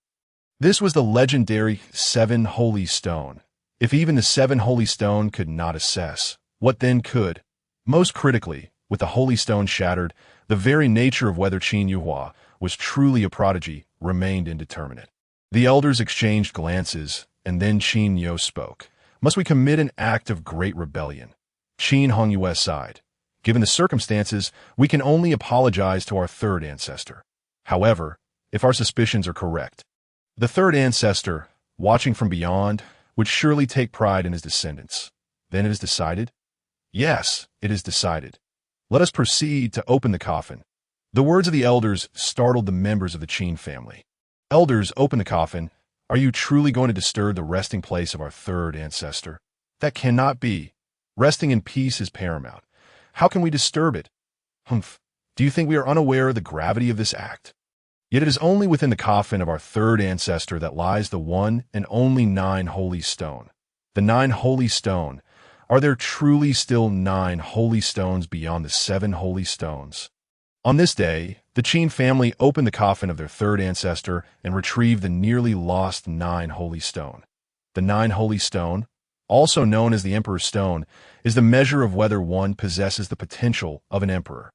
Whether it be the five holy stones or the seven holy stones, they assess the presence of a saintly disposition, while the nine holy stone determines the potential for greatness. Yuhua, go ahead. We hope you do not disappoint us. Otherwise, we would be failing our ancestors. From the high platform, Qin Hongyue's voice trembled slightly. It was evident that at this moment, she was more anxious than ever. Will the nine holy stone truly emit light? Elder, rest assured, I will never let you down. I promise to deliver a grand surprise today. Qin Yuhua smiled calmly, extending his right hand. Wait. Qin Yo suddenly interjected, halting Qin Yuhua's action. Elder, what is it? I have read in ancient texts that if the nine holy stone emits light, it may create a phenomenon in the world, imbued with the essence of the Tao. All strong beings will be able to sense it. That we must first set up a formation. Is that so? Then let us hasten to establish it. With such formidable talent, if discovered, the consequences could be unpredictable. It was prudent to exercise caution. The 10 Saint Realm elders of the Qin family joined forces to set up a barrier in the sky, even employing the power of sacred artifacts. All right, let us begin. Very well. Qin Yuhua nodded, confidently placing his hand upon the nine holy stone. In that instant, the nine holy stone radiated light. It shone, indeed, shining bright. My heavens, what is the nature of Qin Yuhua's constitution? Today has truly opened my eyes. The Sansheng stone was already sacred in my view, yet I had no idea there also existed the Qisheng stone and the Jiusheng stone. Ah, Yuhua cousin, how I adore you! I wish to bear you a son. 10, no, 100.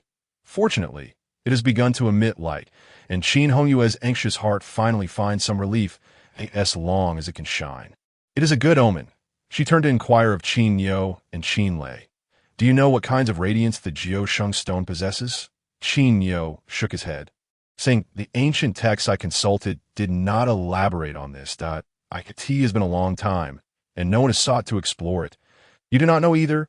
No, I do not. That we shall see how many colors Yuhua can manifest this time.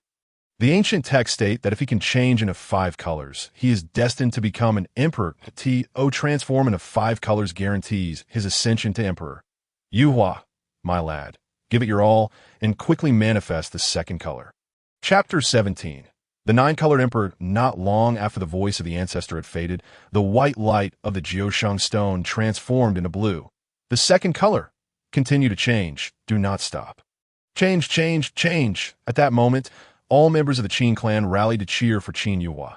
Every nerve was taut with anticipation. As the clan shouts reverberated, the blue light morphed into green. The green light shifted into golden. The golden then transformed into purple .5 colors. An imperial endowment. Ah, how exhilarating! At this moment, the 10 saints were anything but composed. Qin lay threw his head back and roared, the power of thunder and lightning uncontrollable. Wildly surging about, the flowers atop Qin Hongyue's head turned into crimson petals, swirling through the air. Qin Yo rode his cow, singing and dancing with abandon. Qin Yuhua! Qin Yuhua! At this moment, 100,000 clan members shouted his name.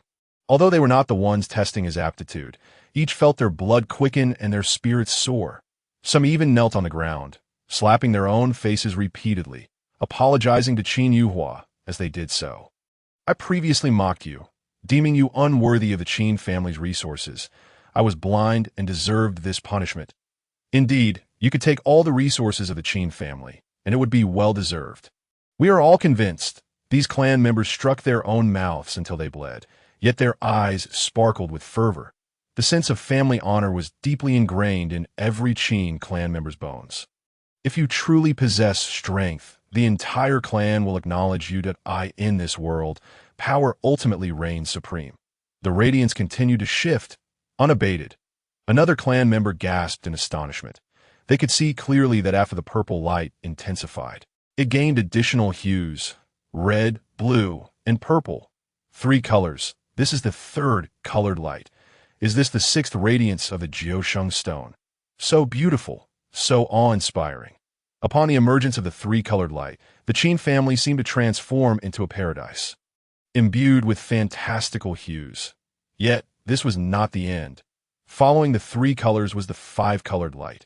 After the 5 colors came the 7-colored light. In a matter of breaths, the sky was filled with 7-colored auspicious clouds. Under the blanket of these clouds, the Qin family appeared as a heavenly palace. Infinite Taoist rhythms converged here, as if celestial beings were descending. Many members of the Qin family instinctively knelt on the ground.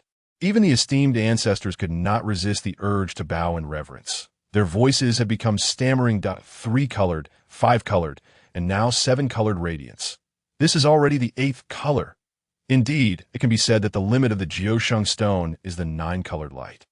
Qin Yuhua still manifest the 9 colors? I do not know. But even if it stops here, that would already be an unparalleled prodigy that I dare say. Throughout the entirety of the Yuanling continent, few can compare to Yuhua's talent. Yes, I'm already satisfied. Recently, I have gathered news that when Lin Taichu was conferred sainthood, he also utilized the Jiusheng stone. Though I do not know what light appeared, I estimate it was at most 5 colors. Yuhua, as the 7-colored emperor, should be able to catch up to Lin Taichu in 3 years. Our Qin family has a chance. Qin Hongyue and the others nodded in agreement. Tio witnessed the legendary 7-colored radiance. They were already immensely pleased. Moreover, the barrier they had established seemed incapable of containing the energy here. The 7-colored light appeared, and the sacred artifact trembled. Esteemed ancestors, you may be satisfied, but I am not. Present the 9-colored divine light.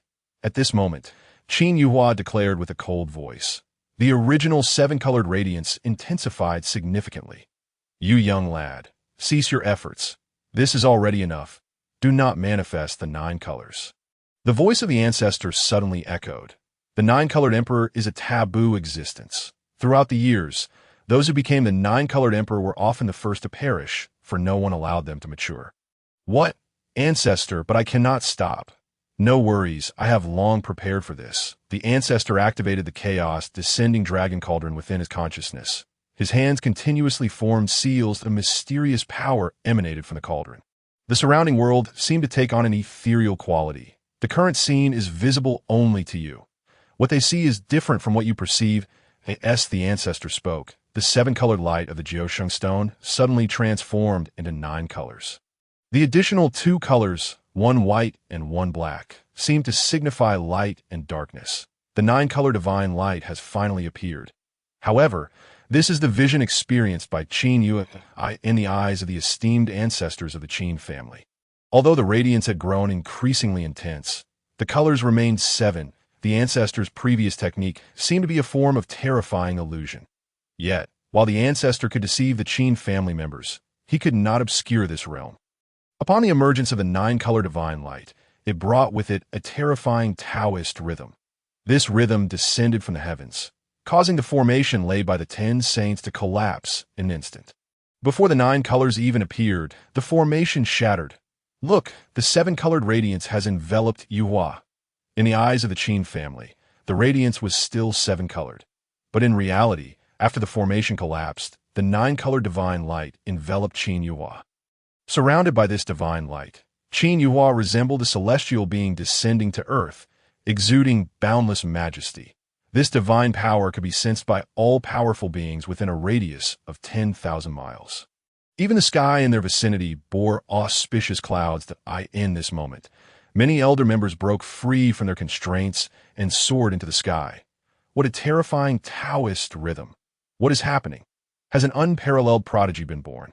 Or is this the legendary heavenly transformation? It is said that after a heavenly transformation, the heavens bestow the path, the great way is restored, and one can enter the realm of emperors. Let us go to the source and uncover the truth.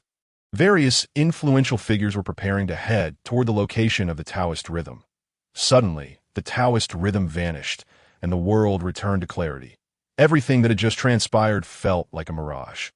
At this moment, within the main courtyard of the Qin family, Qin Hongyue sighed with relief, saying, "Fortunately, the energy has dissipated. Otherwise, surely high beings would sense our presence here." Qin Yo expressed some regret. What a pity. The Jiusheng stone ultimately did not reveal the 9-color divine light. If the 9-color divine light had appeared, 3 years would have certainly been sufficient. Now, there remains some uncertainty. We must act swiftly. However, Qin Hongyue disagreed. Be content. The 9-colored emperor has always been exceedingly rare throughout history. To become a 7-colored emperor is already a boon from our ancestors. This talent is something only the founder possesses. Right? Moreover, the heavens have already bestowed the Taoist rhythm upon Yuhua. Though it may not be useful now, it will surely assist him in achieving the status of emperor in the future. Now, let us quickly allow the clan members to release spiritual fireworks. Even if a high being were to discover this place step by step, they would assume the Qin family is simply hosting a fireworks display. Remember, no one is to speak of what occurred here today. Yuhua, come with us. From this day forth, you shall not only be the holy son of the Qin family, but also the young master of the Qin family. 10 minutes later, within the grand hall of the Qin family, Qin Hongyue and the others were touching Qin Yuhua's body, laughing heartily as they did so. Ha ha, splendid, splendid. The more I look at this body, the more I like it. The future emperor. No one will believe it if I speak of it. Ahem, esteemed ancestors, could you refrain from touching me? I feel rather embarrassed. Qin Yuhua coughed lightly, speaking up. Only then did the esteemed ancestors withdraw their hands. Qin Hongyue, her face adorned with a smile, said, "Esteemed ones, it is rare for the Qin family to produce an unparalleled prodigy. We must protect him well. Indeed, as long as Yuhua does not perish prematurely, our Qin family is bound to have a powerful presence in the realm of emperors that on this continent. Where can the Qin family not go? Yuhua, did you not wish for a sacred artifact for protection? Here, the 10 ancestors present you with the Huangshi bell. This bell possesses formidable protective abilities. Even a saint cannot slay you." Qin Hongyue severed her bond with the sacred artifact and entrusted it to Qin Yuhua. In that moment, Qin Yuhua's eyes sparkled with excitement. This was indeed a life-saving sacred treasure. Beside him, Qin Yo chuckled, saying, "Hongyue, you are quite generous. But having only defense is insufficient. One must also possess the means to attack. Yuhua, take this sword as well. It is the sacred sword I obtained at the cost of my life. Its name is Shao Lu, listening to the wind and rain. If you find the name unappealing, feel free to rename it. After all, it now belongs to you. Thank you, 11th ancestor." Qin Yuhua accepted the bell and the sword without hesitation. The Huangshi bell could withstand the attacks of saints, while Shao Lu, listening to the wind and rain, could slay saints. A perfect combination of offense and defense. You have provided me with sacred artifacts, and I would be remiss not to reciprocate. Your paramount concern should be your survival. I possess a teleportation talisman that could transport you 1,000 miles away at the mere thought of danger. Should defense fail you, the esteemed ancestors each presented their life-preserving tokens to Qin and the current Qin family. Anyone could perish, but Qin Yuhua must not fall. From this day forth, every member of the Qin clan shall live for Qin Yuhua. Including themselves, Yuhua, we have nearly exhausted our life-saving resources. You may take any martial arts and secret techniques from the Qin family that you desired. As for resources, take as many as you wish. As long as the Qin family possesses them, you may request them endlessly. Chapter 18. Where there are dragons, we will prioritize all resources for you. 3 years hence, when you face Lin Taichu, you will not be without hope. After all, you are the seven-colored emperor. Give it your all, and perhaps a miracle might occur. Upon hearing this, Qin Yuhua smiled subtly. He was not merely the seven-colored emperor, but the nine-colored emperor.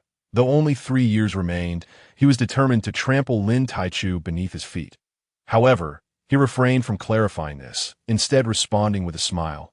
Ancestors, why are you being so generous to me?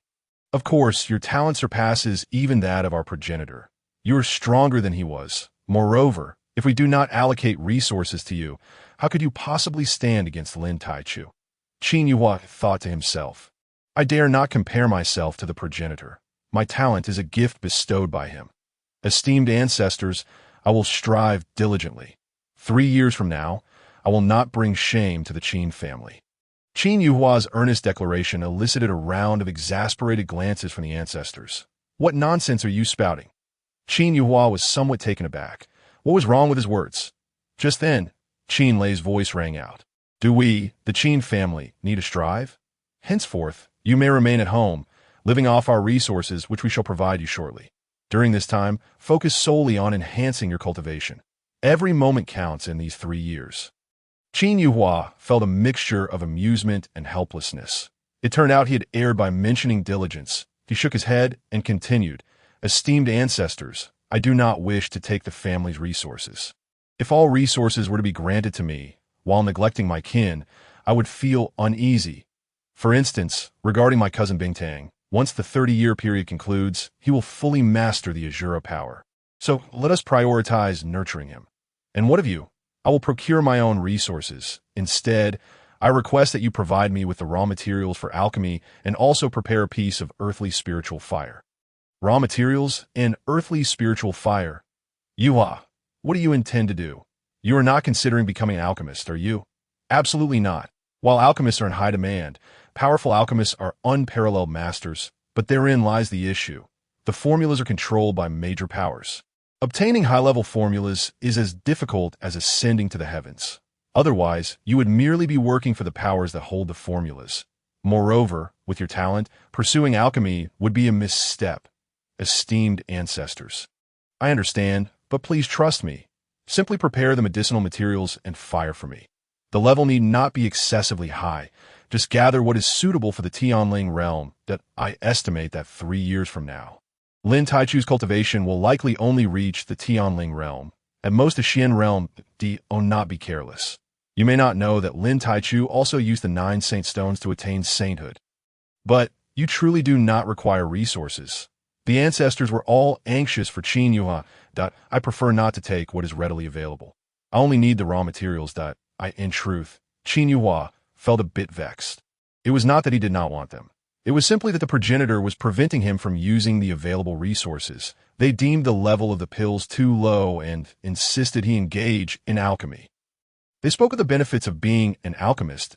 In his era, individuals wish to become alchemists but lack the qualifications. Very well, I will personally prepare them. In any case, do not hesitate to express your needs. Qin Yo turned to leave the main hall, but just then, Qin Yun appeared at the door and spoke. Esteemed ancestors, the head of the Qin family from the Lulan kingdom has been waiting for quite some time. Shall we keep him waiting any longer? This matter is beyond my authority. The decision rests with you. He has been waiting for long. Very well, let us go meet him. Yuhua, join us, as the future head of the family. You should also get to know the Qin clan members from other nations. Upon exiting the hall, they found an elder kneeling outside. The elder exuded an air of authority. yet he kept his head bowed in utmost respect. At that moment, Qin Yun approached the elder and softly said, "Third brother, please rise. The ancestors have arrived." Qin Yuhua was momentarily taken aback. Could this elder be his long-lost third granduncle? It was said that his third granduncle had followed the elders to the Lulan kingdom at a tender age. The Lulan kingdom was a vassal state of the Tianhuang kingdom. While the Qin family possessed considerable resources, their numbers were vast. Thus, the Qin clan members, under the guidance of the family strong, had to venture into smaller nations for development. Qin Zhe, speak. What is the matter? Esteemed ancestors, the Lulan Qin clan has discovered a relic site, and we have sent multiple groups, all of whom perished. Even the supreme elder was slain. For such trivial matters, you could have simply asked Qin Yun to send an elder to support you. There was no need to trouble us. Esteemed ancestor, I initially thought so, but yesterday I received word that the relic site is surrounded by the Nine Swords sect, preventing any forces from entering. Is the Nine Swords sect formidable? Certainly not as strong as our Qin family, but they're several times more powerful than the Lulan Qin clan, which has only been established for 300 years. The contest for the relic is indeed a minor issue. If it were taken, it would merely reflect our inadequacy, and I should not have troubled you. However, upon researching ancient texts, I have a feeling that this relic is extraordinary. Perhaps it harbors a slumbering dragon.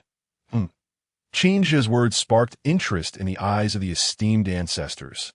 In the Yuanling continent, dragons were the ultimate aspiration for all. Whoever obtained dragon blood would have a chance to gain the power of the divine dragon. And those who possessed the divine dragon's power were hailed as the descendants of dragons. The descendants of dragons boasted incredible combat prowess. Even those born with a sacred body could not compare to those endowed with the power of the divine dragon in terms of cultivation aptitude. The most terrifying aspect was that when a descendant of dragons reached the pinnacle of their cultivation, they could transform into a dragon. That would be the true manifestation of a dragon god among mortals. Are you certain there is a slumbering dragon? Do not speak lightly of such matters. I would not dare to make light of it. My people have discovered this. I suspect this is the fabled dragon's saliva stone. I merely wish for a few esteemed ancestors to verify whether this is indeed the case. Qin Zhe produced a stone. This stone was highly irregular, riddled with pits as if corroded by sulfuric acid. The esteemed ancestors examined the stone, scrutinizing it closely. Qin Hongyue inquired of Qin Yo, "Is this the dragon's saliva stone?" "How would I know? Aren't you reputed to be well-read? I have perused many texts. But the records state that dragon saliva stones are exceedingly ordinary. Stones like this are abundant in the wilderness. Many families have believed they discovered dragons' saliva stones, only to dig for 3,000 feet without finding a trace of dragons, ultimately wasting significant manpower and resources. Esteemed ancestor, could it not be? It is unlikely. Enough of this. You have been away from the Lulan kingdom for a considerable time. Return now. Focus on your development and strive to grow stronger. Qin Yo dismissed them with a wave. Qin Zhe felt a tinge of regret as he prepared to bow in farewell, but Qin Yuhua's voice interrupted.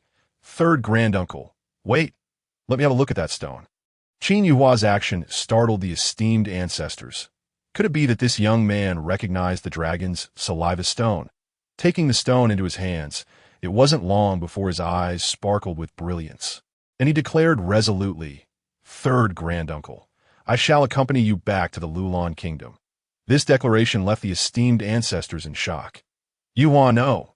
Do you understand how precious your current state is? Do not wander about aimlessly. Remain at the Qin family estate. Indeed, if you roam indiscriminately, accidents are bound to occur. We cannot afford any losses in the Qin family." Yet Qin Yuhua firmly insisted, "Esteemed ancestors, I must go to the Lulan kingdom."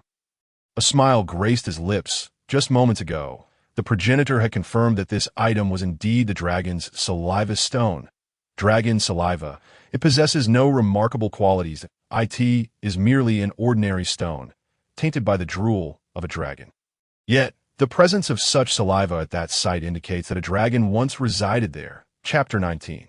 The 6 saints guarding safety. Qin Yuhua sought to elevate his cultivation rapidly, apart from relying on top-quality elixirs. He depended on seeking out dragons. Acquiring the power of a divine dragon was the swiftest route to enhance his abilities. You sometimes are truly infuriatingly impatient. Have you forgotten about the 3-year agreement? How can you run about recklessly? Old ancestor, it is precisely because of the 3-year pact that I must venture forth that I understand your concerns. But Lulon is merely a small nation with few formidable warriors. Lulon may be weak, but you are even weaker. There are certainly many who could bring you harm. If the Lu family and the Tianhuan sect were to learn of your actions, you might not survive to see the end of those 3 years. The 3-year agreement stipulates that the elders must not harm the younger generation, allowing them to develop naturally. However, among the juniors, fights can still occur. Qin Yuhua scoffed disdainfully. Let those blind fools come at me. Whoever dares will meet their demise. You have bestowed upon me so many precious gifts, including sacred artifacts, that I fear nothing. You, truly, have become resolute in your defiance. Very well. Go then. Hong Yue, are you truly allowing him to proceed? If anything were to happen, the Qin family would lose a potential future emperor. Enough of your shouting. Qin Tao, Qin Li .10 ancestors. We are here. 2 elders suddenly appeared in the courtyard. These elders were also powerful saints. Albeit their prowess paled in comparison to that of the esteemed ancestors, for the sake of absolute safety, you shall accompany him. Normally, you need not concern yourselves with this lad, but if trouble arises, you will be the first to respond. Understood.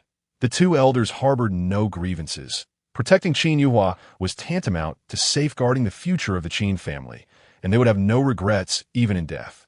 10 ancestors, may I take my leave? Go on, go on. Qin Hongyue waved her hand impatiently. Yet, just as Qin Yuhua took his first step, she could not help but ask, I'm still uneasy. Let me give you another sacred herb. Sacred herbs can bring the dead back to life. As long as your 3 souls and 7 spirits remain intact, you cannot perish. Indeed, provide him with the sacred herbs. Just to be safe, give him several. Qin Miao and the others nodded in agreement. Qin Yuhua felt somewhat exasperated. Old ancestor, do you view my departure as a death wish? Am I to lose more than 1 life? Please, do not be overly anxious. I will merely take a stroll and return shortly. What do you know? It is merely a precaution, a precaution. Take these, we shall part with 3 sacred herbs, all of them. Qin Hongyue still handed the sacred herbs to Qin Yuhua. As he accepted them, Qin Yuhua vowed silently to live up to the expectations of his esteemed ancestors. Suppressing his inner emotions, he turned to Qinja. 3rd uncle, please wait outside for me. I will greet my parents and join you shortly. With that, Qin Yuhua departed from the main courtyard. After his exit, Qin Hongyue spoke again. No, this will not do. What troubles you? I remain concerned for his safety. Although Qin Li and the others are also saints, they have only just entered the realm. 2 of them may not suffice. Thus, Qin Hai, Qin Yu, Qin Xiao, Qin Xiaoqiang, 10 ancestors, we are here. You shall covertly follow as well. Qin Hongyue's actions left both Qin Yo and Qin Lei speechless. Have you gone overboard? A mere small nation like Lulon, and you wish to send 6 saints? Those unaware might think some unparalleled treasure has been unearthed there. What do you understand? What if something unforeseen occurs before we even reach Lulon? Only with such precautions can we ensure absolute safety. The 9 sacred stones radiating purple light can elevate one to emperor status, and yet Yuhua has manifested the 9 divine lights that I cannot even fathom how strong he will become in the future. Thus, not a single hair on him shall be touched unless I am dead. Half an hour later, Qin Yuhua boarded the beast cart prepared by the Qin family. This cart was drawn by 8 golden-haired savage lions. A level 7 beast. Golden-haired savage lions are equivalent in strength to practitioners of the 7th realm, known as the heavenly spirit realm in the kingdom of Tianwang. Such beings are considered powerful enough to govern a city. Yet, within the Qin family, level 7 beasts were merely utilized for transportation. Brother, I am so excited. This is my first time traveling such a distance. From within the beast cart, Qin Yuma's voice rang out. Upon hearing that Qin Yuhua was headed to Lulon, she insisted on accompanying him, enchanted by the beautiful attire and handsome men of Lulon. Qin Yuhua smiled at Qin Yuma and then produced a storage ring, handing it to her. Take this ring. Brother, what is inside? See for yourself. Upon opening it, Qin Yuma leapt with so many precious resources. Brother, quickly take it back. These must belong to the ancestors. I dare not touch them. You must not know that the Qin family has instituted a new family rule. From now on, all members of the Qin family shall live for your sake, including myself. How could I dare take your possessions? I am giving it to you. Just accept in truth, Qin Yuhua intended to give the sacred bone to Qin Yuma. For his own physique did not require the enhancement provided by the sacred bone. However, the sacred bone could grow alongside his cultivation. Should he become an emperor, it would transform into the most formidable imperial artifact. Thus, even for his dear sister, he resolved not to part with it. Brother, Qin Yuma, unaware of Qin Yuhua's intentions, was deeply touched and uncertain whether to accept or refuse. Take it. In the future, if I come across any other valuable items, I will reserve them for you. Do not forget. I am your brother. In his youth, Qin Yuhua was solely enamored with love. After enduring numerous trials, he realized that love is as fleeting as clouds drifting in the sky, easily scattered by a breath of wind.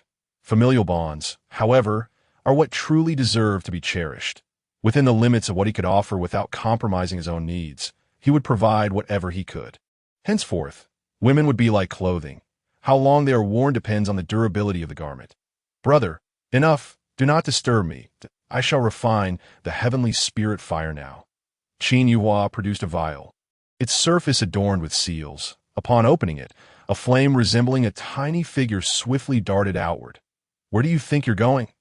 The seals were instantly activated by Qin Yuhua. The flame figure, as though its essence had been drained, became limp. Qin Yuhua opened his mouth and absorbed the flame into his body. Then he circulated his spiritual energy and began the refining process. Before long, a blue flame appeared in his dantian. This was the Blue Moon Fire, ranked 28th among the heavenly spirit fires, a discovery made by the Qin family and the highest grade heavenly spirit fire they had found. With the heavenly spirit fire at his disposal, Qin Yuhua retrieved an alchemy furnace and some low-grade materials. He was about to commence alchemy. His mind was filled with countless recipes, all passed down from the progenitors that, of course, the heavenly spirit fire could not only be used for alchemy, but also for combat. The journey was silent. 7 days later, the beast cart came to a halt. Qin Yuhua had not yet opened his eyes when he heard the furious roar of his third uncle, Qinjia, from ahead. Who did this? Who was it? Qin Yuhua furrowed his brow, stowing away the alchemy furnace as he stepped down from the beast cart. What met his gaze was a scene of devastation.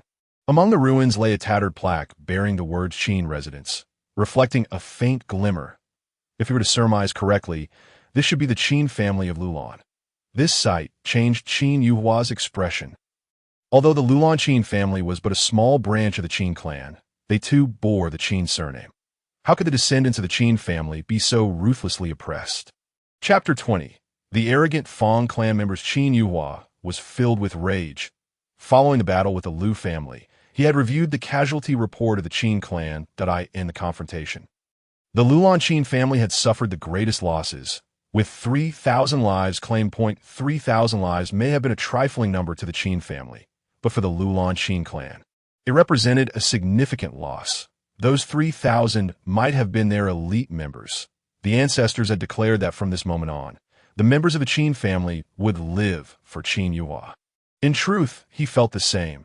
Whoever insulted or bullied the Qin family would face death. It is the family head. The family head has returned. At the far end of his vision, a group of injured, elderly and frail individuals emerged from the dilapidated houses, wrapped in bandages. They were both young and old, and each bore wounds. Grandfather, you are injured. Bauer, how did your hand get broken? Ah, who did this? Who would dare to mistreat my Qin family? The returning warriors all had reddened eyes on the battlefield. Even when grievously wounded, they had never shed a tear. Yet upon witnessing this scene, their tears flowed uncontrollably. It was the despicable group from the Fang family. They were aware of your mass exodus and seized this moment to launch an attack, intent on exterminating the Qin clan. Had it not been for the protective formation laid down by the elders in the rear courtyard, the entire Qin family would have been reduced to ruins. An elderly man spoke despondently.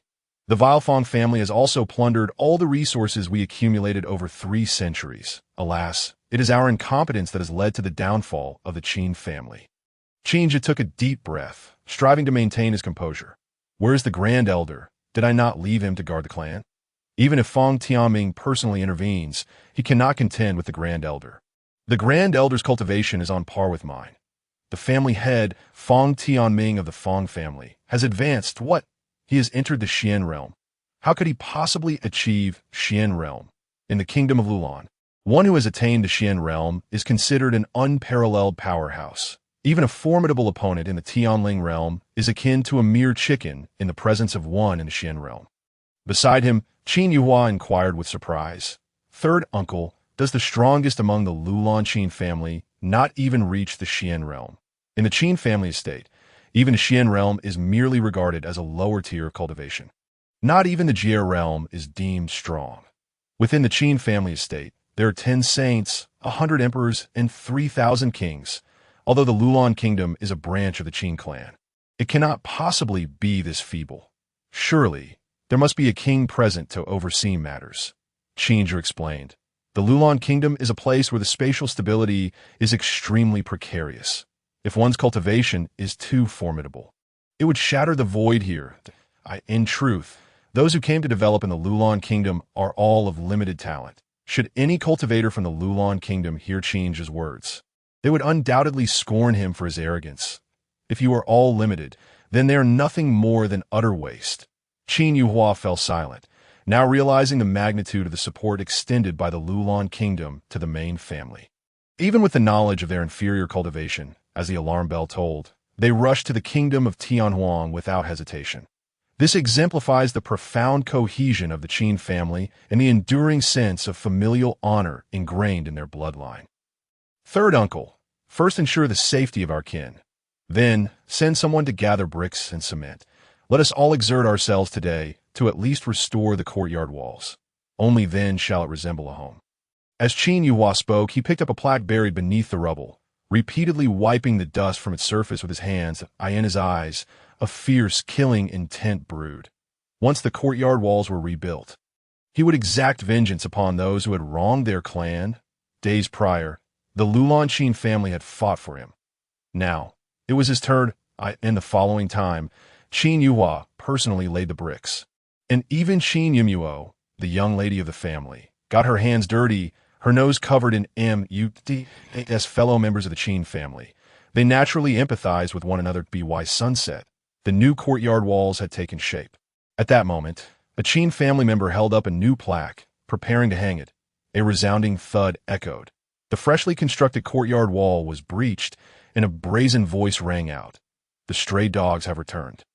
But alas, this Fengyan city no longer has a place for you. From now on, Fengyan city is under the exclusive management of my Feng family. Turning around, the speaker was a young man, his demeanor arrogant and defiant. Behind him trailed several members of the Feng family, their chests adorned with the character Feng. Still daring to hang a plaque. Did my Feng family give their consent? With his words, a brilliant surge of spiritual energy struck towards the Qin family member, holding the plaque. The Qin family member could not evade, instinctively shielding the plaque with his back. Fortunately, the young man's attack did not land, as Qinju appeared at the entrance, blocking the strike. His face was ashen as he spoke. We have not yet sought retribution from your Feng family. Yet you come here to seek your demise. Do you understand the price of killing a member of the Qin family? The young man laughed heartily, saying, I know, those who offend the Qin family must be punished, no matter how far they are. But such words are merely for scaring others. Can they intimidate my Feng family? During your absence, we have already slain numerous Qin family members. So what of it? We are still living well. Before the young man's words could finish, a beam of sword light, like a streak of aurora, swept forth. The young man's voice abruptly ceased. Upon closer inspection, a gash appeared on his neck. The moment blood began to flow, his head rolled to the ground, and of course, he was not the only one to lose his head. Those standing behind him also met the same fate. Some fell completely. Others half. Blood and brain matter gushed forth, creating a cacophony. Qin Yuhua's cold voice arrived just in time. He wielded a treasured sword, evidently the one who had just struck. His single blow had claimed at least 30 members of the Feng family. Upon hearing this, the Feng family members finally reacted. Young master. No. Ah, you wretched boy. Do you have any idea what consequences you have unleashed? My Fong family can assure you, from this day forth, there shall be no Qin family left. All who bear the surname Qin must die. Qin Yuhua shook his head slightly, glancing at Qinja, and spoke. Third uncle, you can handle these people, right? Qinja replied coldly, with Fong Tianming absent. This group is nothing but a rabble. Qin Yuhua nodded. Then let us eliminate them all. Blood debts must be repaid in blood. I know everyone is eager to kill. You wish to eradicate us? Qin family, you seem to have misunderstood. Initially, we came to offer you a chance to live. As long as you submit to my Fong family and become our dogs, we could still allow you, boom. Before the Fong elder could finish his sentence, Qinja charged at him like a human beast. With a single slap, he obliterated the elder's head, as long as the Xian realm does not emerge. No one can withstand Qinja. Sons of the Qin family, follow me to avenge our kin. Vengeance! Vengeance! Kill! Kill! The Qin family members surged forward like madmen, charging at the Fong family members. This scene finally caused the Fong family to change their expressions. Qin family, have you all gone mad? Our family head has already stepped into the Xian realm. You still dare to move against us. You are simply courting death. The threats from the Fong family members went unspoken as they let out their agonized screams. Once the Qin family members had made their decision to strike, even the might of the heavens could not deter them. The Qin family was truly insane. Quickly, fire the signal flare and notify the family head. We must wipe out all the Qin family members. Chapter 21, a single copper coin can annihilate an entire clan. One Fong family member retrieved a signal flare, preparing to send it. Qin Yuhua swung his sword towards him. The sharp sword light shredded the man's body to pieces. Qin Yuhua lightly flicked the sword, which trembled as if it were a beast roaring, a heavenly grade weapon, quite effective indeed. Though this sword was of a low tier, merely heavenly grade, wielding it for close combat could pierce the skin of a Tianling realm powerhouse and slay them. Although Qin Yuhua was not engaging in close combat, but rather using a wave of spiritual energy, it was no challenge to eliminate a lowly minion. Third uncle, I leave this place to you. Tell me, where's the Fong family? Qin Yuhua's intention to stop the signal flare was not out of fear of the Fong family. Rather, he planned to launch an assault on the Fong family and capture them all at once.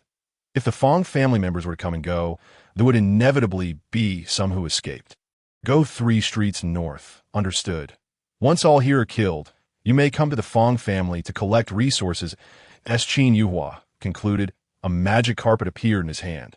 The magic carpet, activated by spiritual energy, automatically floated in mid-air. This is a flying magical artifact. The emergence of the magic carpet astonished everyone present. In the Yuanling continent, flying magical artifacts are exceedingly rare. Brother, is this not Grandpa's flying artifact? He actually gave it to you. Are you planning to annihilate the Fong family? I want to go too. I wish to see how you will destroy the Fong family. Your strength is still inferior to mine. Qin Yumuo's voice rang out. As she spoke, she leapt onto the magic carpet. Qin Yuhua did not stop her, for he was not the least bit concerned about his sister's safety. Under his control, the magic carpet swiftly flew towards the Fong family. Family head, who is he? Why have I never seen him before?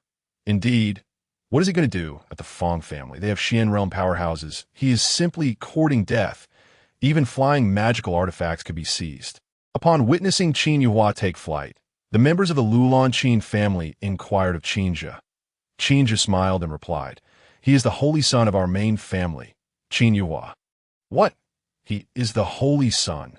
Then we absolutely cannot allow him to go.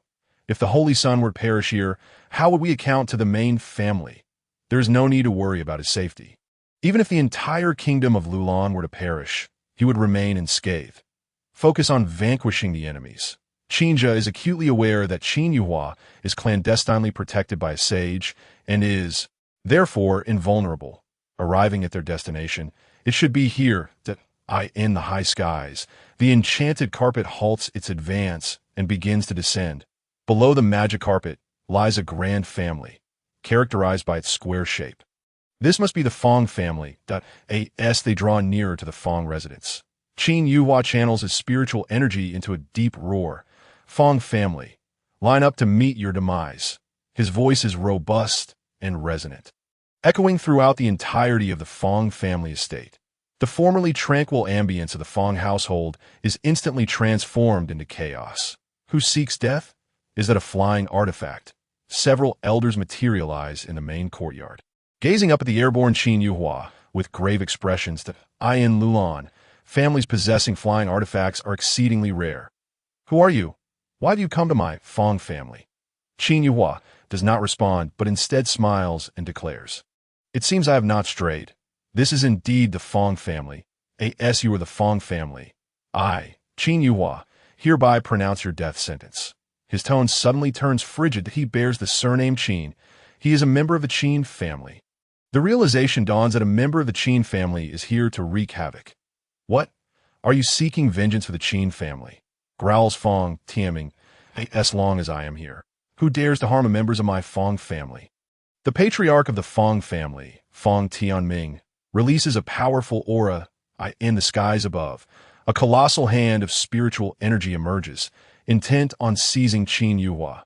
The overwhelming presence of this force is palpable even to Qin Zhe and others engaged in battle from afar. They look up to see the giant hand of spiritual energy forming in the heavens. Patriarch, the saint's son, is in danger. A clan member cannot help but exclaim. Yet Qin Zhe merely scoffs. Only the members of the Fong family shall perish. Upon his utterance, the hand of spiritual energy vanishes without a trace. What transpired? Even Fong Tianming is taken aback. Could it be that object? Fong Tianming concentrates his energy into his eyes, finally discerning that a coin has appeared in the sky. The coin is seamless, inscribed with the characters "for infinite weight." It was this very coin that had shattered his hand of spiritual energy. Just as he is astonished, the small coin suddenly enlarges, spanning the heavens above the Fong family. Look above the Fong family. What is happening? The gaze of every individual in the city is drawn to the immense coin. Let destruction commence. In the next moment, following a soft whisper from Qin Yuhua, the sky collapses, a deafening roar resounds. Billowing clouds of dust rise like a dragon into the air. The entire city trembles, as if it were experiencing an earthquake of magnitude 8. As the dust settles, the Fong family has been reduced to mere ruins. This expanse of land has been crushed down by several dozen meters. Silence reigns. The once bustling city has been rendered eerily quiet in an instant. After a considerable pause, some begin to regain their senses. Quickly, let us investigate the Fong family. Upon arrival, they can only gaze upon the vast pit that is formed in the ground. Within the pit, everything belonging to the Fong family, including its members, has been reduced to dust. My heavens! Who could have done this? Was it that person in the sky? Who is he? When did the Fong family provoke such a terrifying being? All eyes are raised to Qin Yuhua, looking upon him as if he were a deity. This moment, Qin Yuhua speaks. Everyone, listen closely. I will only say this once. Those who offend the Qin family shall be met with ruthless extermination. With these words, realization dawns upon all. He is a member of the Qin family. Not long ago, the Qin family was ambushed by the Fong family at Old Chow. This is the Qin family here for vengeance. Could it be that the Qin family possesses such formidable strength? I heard rumors that this Qin family hails from the kingdom of Tianwang and wields considerable influence there. Could the rumors be true? Surely not. If the Qin family were truly so powerful, they would not have treaded so carefully for the past 300 years. They could simply annihilate the foremost family of Lulan and claim supremacy for themselves. Who knows? In the skies, Qin Yuma expresses her astonishment. Brother, what is this object? It has utterly obliterated an entire family. Qin Yuhua replies nonchalantly. This is a wondrous artifact known as infinite weight. It is crafted from special meteorite and can change size. Even when it is as small as a pebble, it possesses the weight of millions of tons. Such a miraculous object exists. Then it could easily crush even the mightiest. In theory, yes. However, this object requires several minutes to activate before it can be employed. Once activated, it must be used within a second, or it will need to be reactivated. Thus, it is not suited for combat, but the previous scenario was quite fitting. Collect. With a thought, infinite weight transforms back into a coin, resting in Qin Yuhua's palm. This object is bound to him and feels as light as a feather in his grasp. Brother, this was also gifted to you by the ancestor, wasn't it? Indeed, it was bestowed upon me by the 11th ancestor. He mentioned that this object was used to break mountains and forge paths. On this day, the Fong family was eradicated by a single coin. With one strike, Qin Yuhua left an indelible mark upon the residents of the city. The Qin family emerged as the sole dominant force within the city. The authority of the Qin family became unassailable, and even its own members revered Qin Yuhua as a divine being. Chapter 22.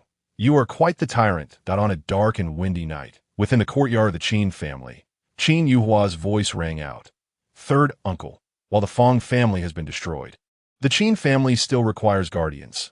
You shall remain here while I dispatch someone to escort me to the ruins. That I must depart for the ruins at once. You are leaving now? Will you not rest for the night? You have only just arrived in Lu, and time for rest. My heart has long since flown to the ruins. Qin Yuhua came here to ascertain whether the location housed a divine dragon. Although there are dragons' saliva stones present, the existence of an actual divine dragon remains uncertain.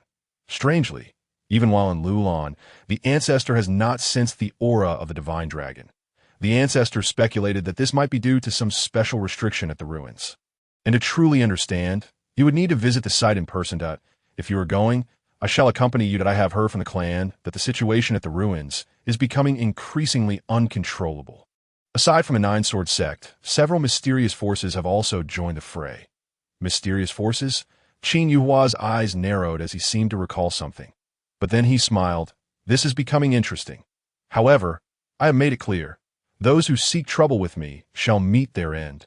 Third uncle, please arrange for a clan member to escort me, and Rain Mo shall remain here. Please take good care of her. Very well. I shall make the arrangements. The kingdom of Lulan is not vast. And by the following evening, Qin Yuhua, along with Qin Kurer and Qin Jinyan from the Lulan Qin family, arrive at the nearest small town to the ruins. Both of these individuals are direct descendants of the Lulan Qin family. The reason for sending two young individuals is that Qin Zhu wishes for the younger generation of the Lulan Qin family to grow closer to Qin Yuhua. Young master, let us rest here for the night and gather intelligence on the current situation. Qin Kurer suggested. Her voice was melodious, and her features were strikingly delicate, embodying youthful beauty. However, Qin Yuhua had long since lost any special feelings or thoughts regarding women. Any such feelings remaining were merely primitive impulses. Very well. Qin Yuhua nodded. Since they had come near the ruins, there was no need to rush. It was prudent to first understand the circumstances. Young master, I will go and book 3 rooms. You can stay here for a while. Go ahead. Qin Yuhua and Qin Jinyan casually took a seat. Qin Jinyan wore a serious expression, glancing around as though he were a bodyguard. Qin Yuhua spoke lightly. There is no need to be so serious. By the way, I noticed you were missing a finger. What happened? Qin Jinyan replied sternly. I lost it during a battle in the kingdom of Tianhuang when an enemy inadvertently severed my finger. You went to the Liu family as well? Yes. Qin Yuhua frowned. So, it was my actions that led to your loss of a finger.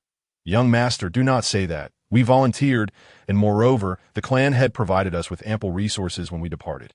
Most importantly, losing a finger does not hinder my ability to wield a blade. Qin Yuhua remained silent, yet he felt an overwhelming impulse to offer the sacred herb to Qin Jinyan. However, he understood that the moment was not ripe for such an act. His own cultivation was still weak. The sacred herb could preserve his life, and thus he had to prioritize his own needs. This was not selfishness, but rather a profound understanding that only by transforming into an emperor could he ensure the happiness and freedom of his kin. Qin Yuhua possessed compassion, but he was no saint. Qin Jinyan, after this is over, would you be willing to return to the ancestral home with me? Am I even qualified to go back? Qin Jinyan paused slightly. Qin Yuhua smiled briefly, intending to say something further when an angry voice interrupted from the side. That I've said it before, room Tianzi number 1 was reserved by me first. I will not yield. Ah, what are you doing? Why are you being so hands-on? Qin Yuhua and Qin Jinyan turned to see a man with his hand resting on Qin Karen's shoulder. Little beauty, didn't I mention? Room Tianzi number 1 is reserved by my young master. If you truly wish to stay, it's not impossible. I find you quite pleasing to the eye.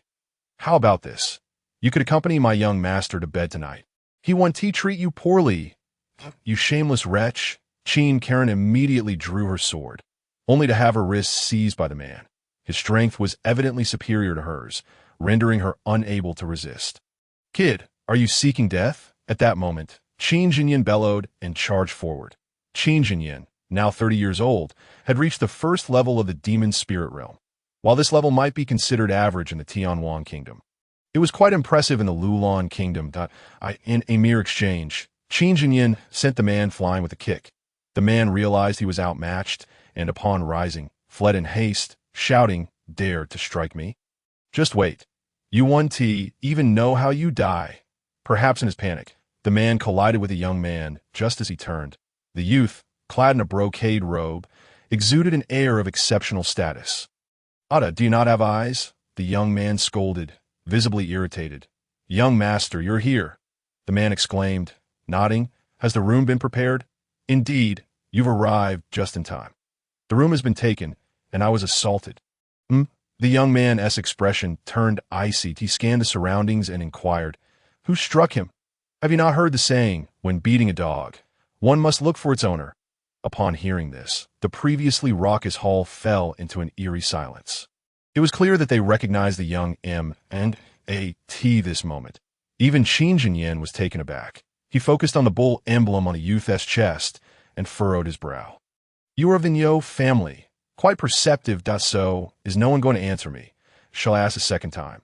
The young man spoke again, his tone commanding. Qin Jinyin, biting his lip, ultimately responded, "It was I." "So, it was you. Which hand struck me? Waste it. Otherwise, if I take action, you shall lose your life." "Young master, he pushed me first, then kicked me away." The man interjected, "Do. Is that so? Then both hand and foot shall be rendered useless." The young man's words caused Qin Karen's expression to shift. She grasped her brother's hand and, gritting her teeth, asked, "Are you not being a bit too overbearing? I reserved this room first." "You reserved it?" The young man frowned, casting a glare at the man. But then he declared, "Even if you reserved it first, I will still claim room Tianzi number 1 that you may choose another. I shall grant you a favor. I promise that he only needs to lose a hand or a foot, not both. What say you?" Before Qin Karen could respond, Qin Yuhua could no longer contain his laughter. "Huh." The young man immediately turned, his gaze icy as he asked, "Kid, what are you laughing at?" Qin Yuhua, still smiling, replied calmly, "You seem rather overbearing. You notice that?" "Indeed, being overbearing has been my motto since childhood. After all, my name is Nyobadeo." As soon as he finished speaking, the man applauded. "Young master is mighty. Young master is domineering." Chapter 23. Instant annihilation. Low profile, low profile. I am merely exuding a bit of my overbearing nature.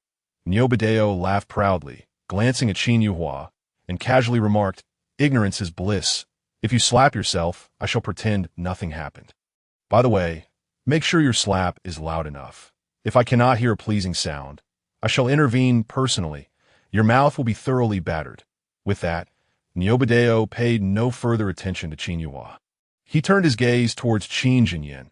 "Are you not going to disable your own hands and feet? My patience is limited. Now, I will count to 3 if you have not become a cripple by then. You shall meet your end. Nyobadeo, you are going too far. I am from the Qin family of Fengyan City." The Qin family, what a worthless clan. I have never heard of it. Point 3.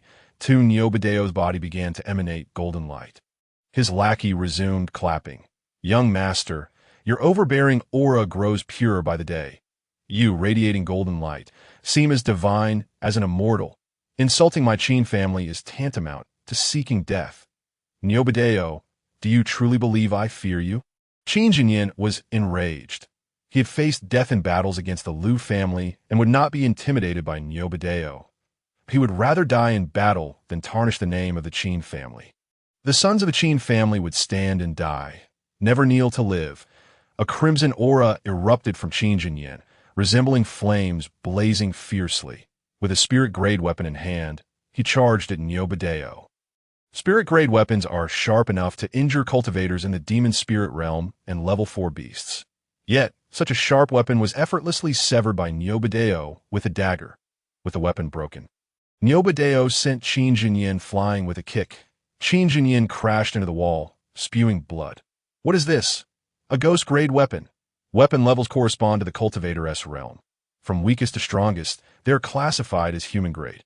Yellow grade, mysterious grade, spirit grade, ghost grade, earth grade, heaven grade. True artifacts and magical artifacts that ghost grade weapons correspond to the super spirit realm and level 5 beasts. Even a child, in the absence of a super spirit realm expert's defense, could wield a ghost grade weapon to harm a super spirit realm cultivator. Indeed, this is a mid-grade ghost weapon. How does it feel to be envious? Hee, a small clan like yours, even if possessing a ghost-grade weapon, could not easily obtain it. Enough of this trivial banter. I, Nyobadeo, shall take your life. Nyobadeo advanced step by step towards Qin Jinyin, his eyes glinting with killing intent. This scene caused the onlookers to shake their heads at awe, knowing he is Nyobadeo of the Nyo family. Why provoke him?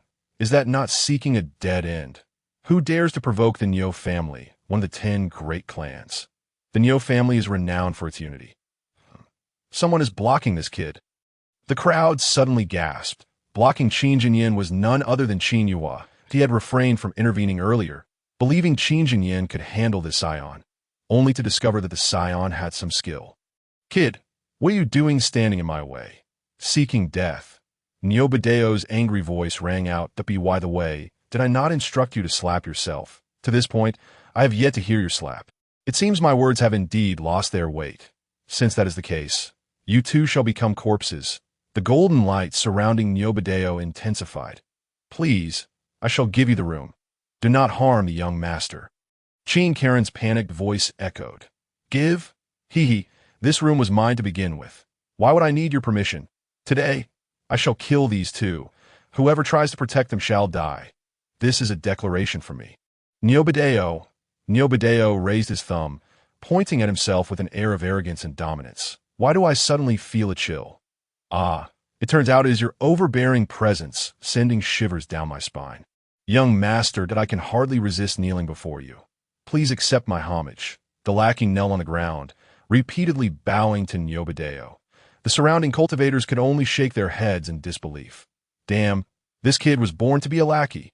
How utterly pathetic. Huh? Nyobadeo laughed heartily, thoroughly pleased with the actions of a sycophant. He brandished the dagger in his hand, aiming it at Qin Yuhua's head. Now I, Nyobadeo, sentence you to death. An execution shall be immediate. Before Nyobadeo could finish his boastful proclamation, two figures resembling Qin Yuhua materialized within the point. One remained steadfastly in front of Qin Jinyin, while the other had already positioned himself beside Nyobadeo. A glimmer of cold light rapidly expanded before Nyobadeo's eyes. His body fell lifelessly to the ground, a long sword embedded in his skull, penetrating from his forehead and exiting through the back of his head. Upon collapsing, the razor-sharp blade drove deeper into the earth, a testament to its extraordinary sharpness. Silence enveloped the eye in an instant. The atmosphere turned somber as all present stared wide-eyed. Mouths agape, it took a moment for them to regain their composure. Erupting into exclamations of disbelief, he has killed Nyobadeo. My heavens, what could he be thinking? That was Nyobadeo. After the initial shock, all began to shake their heads in despair. They are doomed. Those 3 young men are surely doomed. Not only will they perish, but their families will also face annihilation. The Nyo family is so united. Who would dare provoke them? Qin Yuhua seemed oblivious to the surrounding commotion as he withdrew the sword embedded in the ground. His expression solemn as he declared, I care not for your tyranny. However, in the presence of Qin Yuhua, such tyranny leads to certain death. His seemingly mundane tone resonated like thunder. This air of superiority undoubtedly eclipsed that of Nyobadeo. With that, Qin Yuhua retrieved the ghost-grade dagger and Nyobadeo's storage ring, tossing them to the utterly astonished Qin Jinyin. Take them. They're yours. What on earth is this young man's background? He casually bestows ghost-grade weaponry, and he just gifted Nyobadeo's storage ring without a second glance. Moreover, what technique did he employ earlier? How did he suddenly manifest 2 selves? Is it the fabled clone technique? But that is implausible. The clone technique demands an extraordinarily high level of cultivation, far beyond the grasp of the weak. The IT cannot be a clone technique. It must be that his speed was so extraordinary that it created afterimages, such as an exceptional martial skill. Furthermore, the sword in his hand is no ordinary weapon. This young man is far from ordinary. Let us depart swiftly. Neo Baddao's presence here indicates that the Neo family's experts are also near. We cannot linger. The cultivators hastily rose to leave, too fearful to remain within the inn any longer. Even the innkeeper abandoned his teapot and fled. Clearly, they all understood the dire consequences of inciting the Neo family's wrath. Neo Baddao's lackeys fled the fastest, like the wind, swiftly vacating the premises. Soon, the once bustling inn was left with only the three of Qin Yuhua. All the guests, including the innkeeper, had vanished at that moment. A cold breeze swept in from outside, rendering the empty and somewhat desolate. Young master, we should leave as well. Having killed Neo Baddao, our journey to the ruins will be perilous. Indeed, young master, it would be wise to forego the ruins and return home promptly to inform the family head. Seeking immediate support from our clan, the Neo family will undoubtedly retaliate against the Qin family. Such a threat of extermination warrants assistance from the main family. Chapter 24. Can we truly confront the divine dragon? The branch of the Qin family holds a lowly status. Their development across various nations relies solely on their own fortunes. The main family offers no resources. However, should a crisis of annihilation arise, the main family will intervene. Yet Qin Yuhua shook his head resolutely. I must go to the ruins. The insignificant Neo family need not trouble me. You do not comprehend the might of the Neo family. Let me put it this way. The Neo family's standing in the Lulan kingdom is equivalent to that of our main family in the Tianwang kingdom. And what of it? Enough. Let's rest well here tonight. Young master, Qin Ke and Qin Jinyan were frantic, unable to fathom why the young master would not heed their warnings. I said to rest well. Furthermore, do not fear. Even if the Neo family intends to come, it is likely to be tomorrow. Very well then. Since Qin Yuhua was insistent, they had no choice but to stay. Young master, let us escort you to your room. And no need. We have come here to gather information, not to sleep. With that, Qin Yuhua approached the entrance. Outside, a gathering of onlookers had formed. Although they had vacated the inn, they did not wander far, pointing and discussing amongst themselves, some even wagering on when Qin Yuhua and his companions would depart. You lot, come inside. Qin Yuhua beckoned to a few young men, his voice calm. The faces of the youths shifted. They were merely passing by, not expecting to attract trouble. May I ask what the matter is? Afraid to come in? I can inquire from here as well. Upon my arrival, I overheard you discussing the ruins, and I wish to know the current situation regarding them. You wish to ask about the ruins? The group finally relaxed and began recounting what they had heard regarding the ruins. An hour later, Qin Yuhua returned to his room, having gained a general understanding of the current state of the ruins. The ruins had originally been discovered by members of the Qin family. However, for reasons unknown, the Jiujian sect also became aware of these ruins. The Qin family, aware of the Jiujian sect's formidable power, conceded the ruins to them. As time passed, this seemingly insignificant site attracted an increasing number of powerful factions. Rumors circulated that it housed a legacy from a certain human king. A human king. That is a formidable figure at the king realm. The status of a king realm cultivator within the Qin family is exceedingly high. In the Lulan kingdom, they are revered as deities. Acquiring a king realm legacy guarantees a substantial probability of ascending to the king realm, provided one does not perish beforehand. The most powerful individuals in the Lulan kingdom are merely at the mysterious realm that a legacy from a king realm would surely incite frenzy among all major families. Even if the rumors are somewhat exaggerated and it is not a human king's legacy, it must at least be a legacy from a mysterious realm or even a catastrophe realm cultivator. Wouldn't it? Thus, the Jiujian sect, as well as the Neo family and others, have dispatched their members. After several days of exploration, the Jiujian sect's experts uncovered a mysterious palace door within the ruins. All speculated that this door is the true entrance to the site. However, as of now, no one has managed to enter, as the door is protected by a barrier. The powerful factions await the arrival of formidable array masters from the Lulan kingdom. But they will not arrive for 3 days. Neo Baddao, this debauched young master was unwilling to wait on the cold stone slab for 3 days, so he exited the ruins, intending to indulge himself in the town for a few days. Little did he expect to encounter Qin Yuhua, leading him to his eternal rest in the Western Paradise. Ancestor, do you sense the dragon's aura? Could it be that the barrier of that door is obstructing it? Qin Yuhua inquired the ancestor. It is indeed possible. I am but a remnant thought. If there is a barrier, it is only logical that my power cannot penetrate it. I hope there truly is a dragon within the ruins. But ancestor, are you certain I can confront a divine dragon? If I am slain by the dragon, that would be tragic. You certainly cannot confront it. What cultivation do you possess that grants you the right to challenge the dragon clan? However, you are fortunate. You have the Chaos Dragon Suppression Cauldron that I bestowed upon you. Had I obtained such a treasure in my time, who could have opposed me in this world? Alas, I have only just acquired this item and have not yet had the chance to boast about it. The ancestor sighed repeatedly. Qin Yuhua, somewhat surprised, remarked, Ancestor, did you not die of old age? I did indeed die of old age, but let us not dwell on it. The ancestor fell silent. Qin Yuhua chose not to press further, returning to his room to commence alchemy. Under his control, the blue moon fire transformed into 3 fire dragons, spiraling into the alchemical furnace. This was the warming stage. Half an hour later, a batch of elixirs rolled out from the furnace. Qin Yuhua glanced at it, a smile finally gracing his lips. Ancestor, they are all of exceptional quality.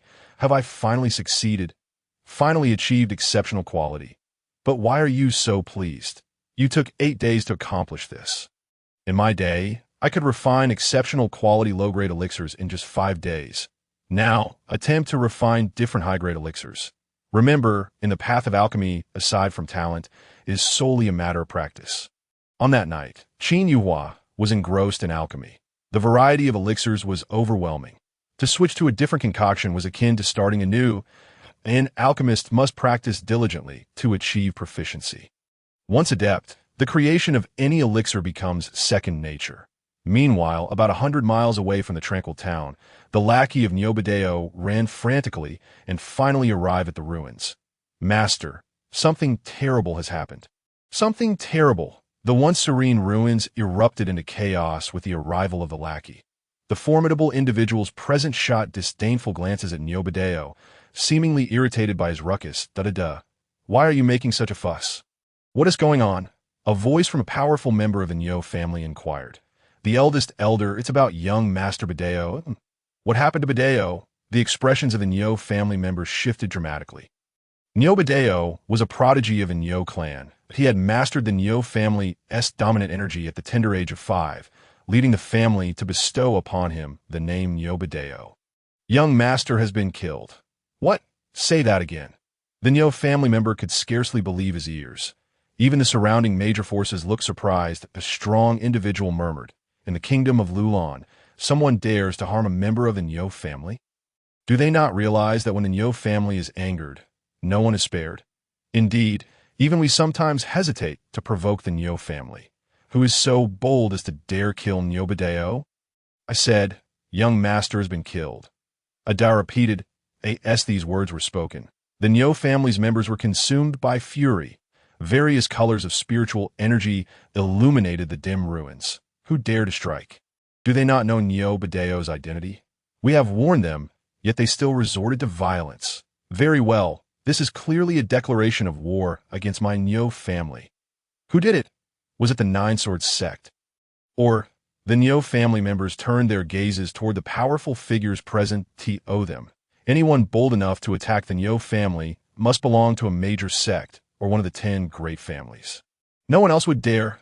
Master, it's an unknown junior. I don't even know his name, only that his surname is Qin. Surname Qin? None of the 10 great families bear that name. Such a humble surname dares to lay hands on my Nyo family. What audacity! Chapter 25. The ground is covered with corpses. There are still 2 days before the formation master arrives. This time is ample for me to exact vengeance for Badeo. You all wait here. I will return shortly. A member of the Nyo family stepped forward, revealing himself to be Nyobadeo's father, Nyodakan. Hold on. I'm not at ease with you going alone. The assailant might have some backing. Grand Elder, you should accompany him. An elderly man with graying hair rose. I too wish to see what kind of fool dares to kill Badeo. Da. Lead the way. I hope the culprit hasn't fled. Humph, can they escape? As long as they are in the kingdom of Lulan, I will ensure their entire family perishes. Nyokdakwan and the Grand Elder swiftly departed. Once they left the Nyo family head, Nyo Lu Dao coldly snorted. You all heard what was just said. After entering the ruins, it would be wise not to provoke my Nyo family. I, Nyo Lu Dao, declare this. Once inside the ruins, whoever dares to offend me shall face annihilation. As time flowed, the sun hung high in the sky. Outside the inn, the onlookers had waited all night, but still saw no sign of the Nyo family arriving, causing them to grow restless. What is going on? Why haven't the Nyo family members arrived yet? Indeed, the sun has reached its zenith. They should have been here by now. Aren't the Nyo family known for their unity? I was hoping to witness a spectacular show. By the way, that young man hasn't left, has he? No, there are people at both the front and back doors. No one has seen them leave. Incredible. These youngsters are quite bold. They haven't fled yet. This should be their last chance. Just as the onlookers were discussing, someone came running from afar, panting heavily. They're here. They're here. The experts of the Nyo family have arrived. The moment these words fell, a furious roar echoed throughout the entire town. Where is the town chief? Seal the town. Today, all those with the surname Chin in this town must die. They must die. The voice rang out like a lion's roar. Some weaker individuals immediately bled from their 7 orifices and collapsed lifelessly. So powerful. This cultivation level is at least that of an Earth Spirit Realm expert. Foolish, an Earth Spirit Realm wouldn't possess such strength. This is undoubtedly a Celestial Spirit Realm expert. At that moment, inside the inn, Qin Ku and Qin Jinyan heard the roar, and their expressions changed instantly. They hurried to find Qin Yuhua, anxiously saying, Young Master, we must leave quickly. The Nyo family's experts are coming. Young Master, Young Master. After a moment, Qin Yuhua finally opened the door, his expression calm as he replied. What is there to fear? If they come, we shall kill them. Once they are eliminated, there should be no more trouble for the next couple of days, allowing me to concentrate on alchemy. Qin Jinyan, distressed, wrung his hands. Young Master, just the sound of their roar made my blood surge. This indicates they are immensely powerful. If they were closer, a single roar could shatter our hearts. Qin Yuhua replied nonchalantly. No worries, I will protect you. Upon hearing this, both Qin Ku and Qin Jinyan were taken aback. They were well aware of the young master's cultivation level, merely at the 9th layer of the frenzied spirit realm. With such a low level, where did he find the confidence to protect them? Young master, I know you possess powerful weapons capable of defeating them, but when facing a strong opponent, even if you had a chance to strike, your attack speed would appear painfully slow to them. You wouldn't be able to harm them. Moreover, to injure a celestial spirit realm expert, one would need a heavenly grade weapon in the kingdom of Lulan. Such weapons are indeed divine artifacts. Those who possess heavenly grade weapons are exceedingly rare. In our Qin family, only Qin and the Grand Elder are qualified to wield such weapons, and no need to worry. Here is the plan. You two stay upstairs, do not come down. Wait until I have dealt with the Nyo family members.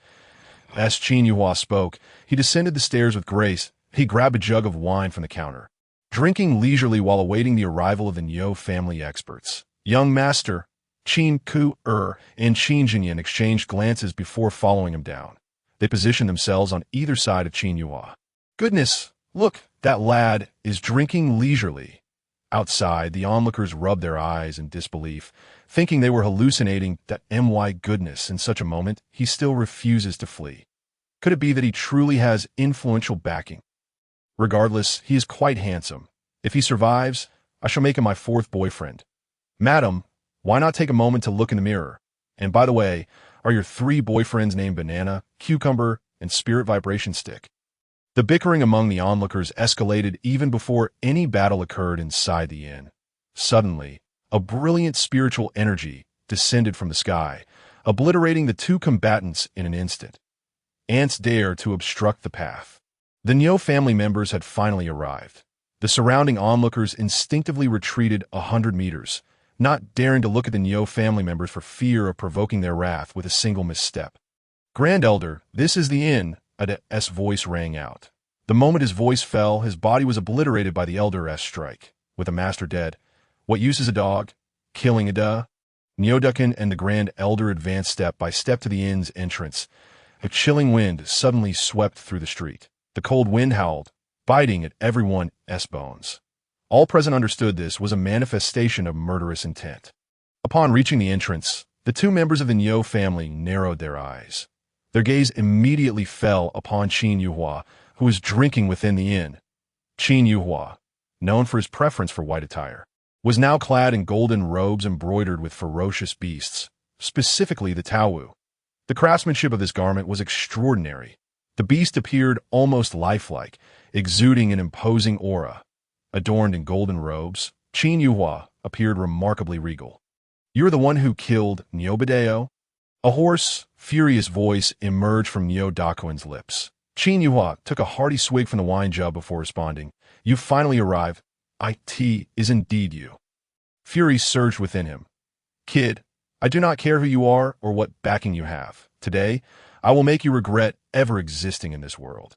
You three shall die a most miserable death." The two masters of the Nyo family radiated a celestial brilliance, akin to a small universe on the verge of explosion. "Quick, retreat." The pressure was unbearable, as if a colossal mountain bore down upon them. The surrounding cultivators hastily withdrew 100 meters, unable to withstand the overwhelming aura of the Nyo family's experts. Not only the people, but even the nearby shops crumbled under the weight of the two's presence, collapsing into ruins. Only the inn where Qin Yuhua resided remained intact, for the lifeless body of Nyobadu had somehow found its way into Qin Yuhua's grasp. "You can still move," exclaimed the elder of the Nyo family. Astonished, his aura was incredibly ferocious. It was inconceivable that this young man could still be mobile. Could there be another master hidden within the inn? In stark contrast to the elder's surprise, Nyodakuin was consumed by fury. "Brat, return my son's body at once. If even a single hair is missing from that corpse." Nyodakuin intended to issue a threat, but before he could finish, Qin Yuhua interjected with a smile. "Do you want the body? Just say so, and I'll give it to you." With a gentle toss, he sent Nyobadu's corpse flying out of the inn. "Brat, at least you have some sense," Nyodakuin sneered, preparing to catch the body when suddenly a luminous aura enveloped Nyobadu's remains. As the light emerged, Nyobadu's body was shattered into dozens of fragments, scattering across the street. His actions were a blatant provocation. "A slap in the face. You wanted the body, didn't you? Here it is, but not the whole thing. Go pick up the pieces on the ground." Chapter 26. The golden threaded Tao cloth stunned, the onlookers were left speechless. He was actually toying with the Nyo family. How could he dare to be so audacious in the face of celestial realm expert? Who was this young man? How could he be so bold? Angering a powerful opponent was undoubtedly an act of folly. This young man surely had no future ahead of him. "You little wretch!" Nyodakuin's furious roar pierced the sky. The earthy yellow aura surged to its peak. "Elder, do not intervene. This brat is mine." With a swift step, Nyodakuin shot into the inn like a bolt of lightning. "Young master, be careful." Qin Kuer and Qin Jinyin rushed forward to shield Qin Yuhua. Yet, how could they possibly stand in his way? The mere presence of Nyodakuin made their legs tremble, forcing them to their knees. "You need not intervene. Step back behind me." The two exchanged glances but complied, knowing full well they could not protect Qin Yuhua. "Why are you both so tense? Come, sit and drink with me." Drinking alone lacks the right ambience. Qin Yuhua poured wine for the two internally. Qin Kuer and Qin Jinyin marveled at Qin Yuhua's composure and demeanor. Few could match his grace.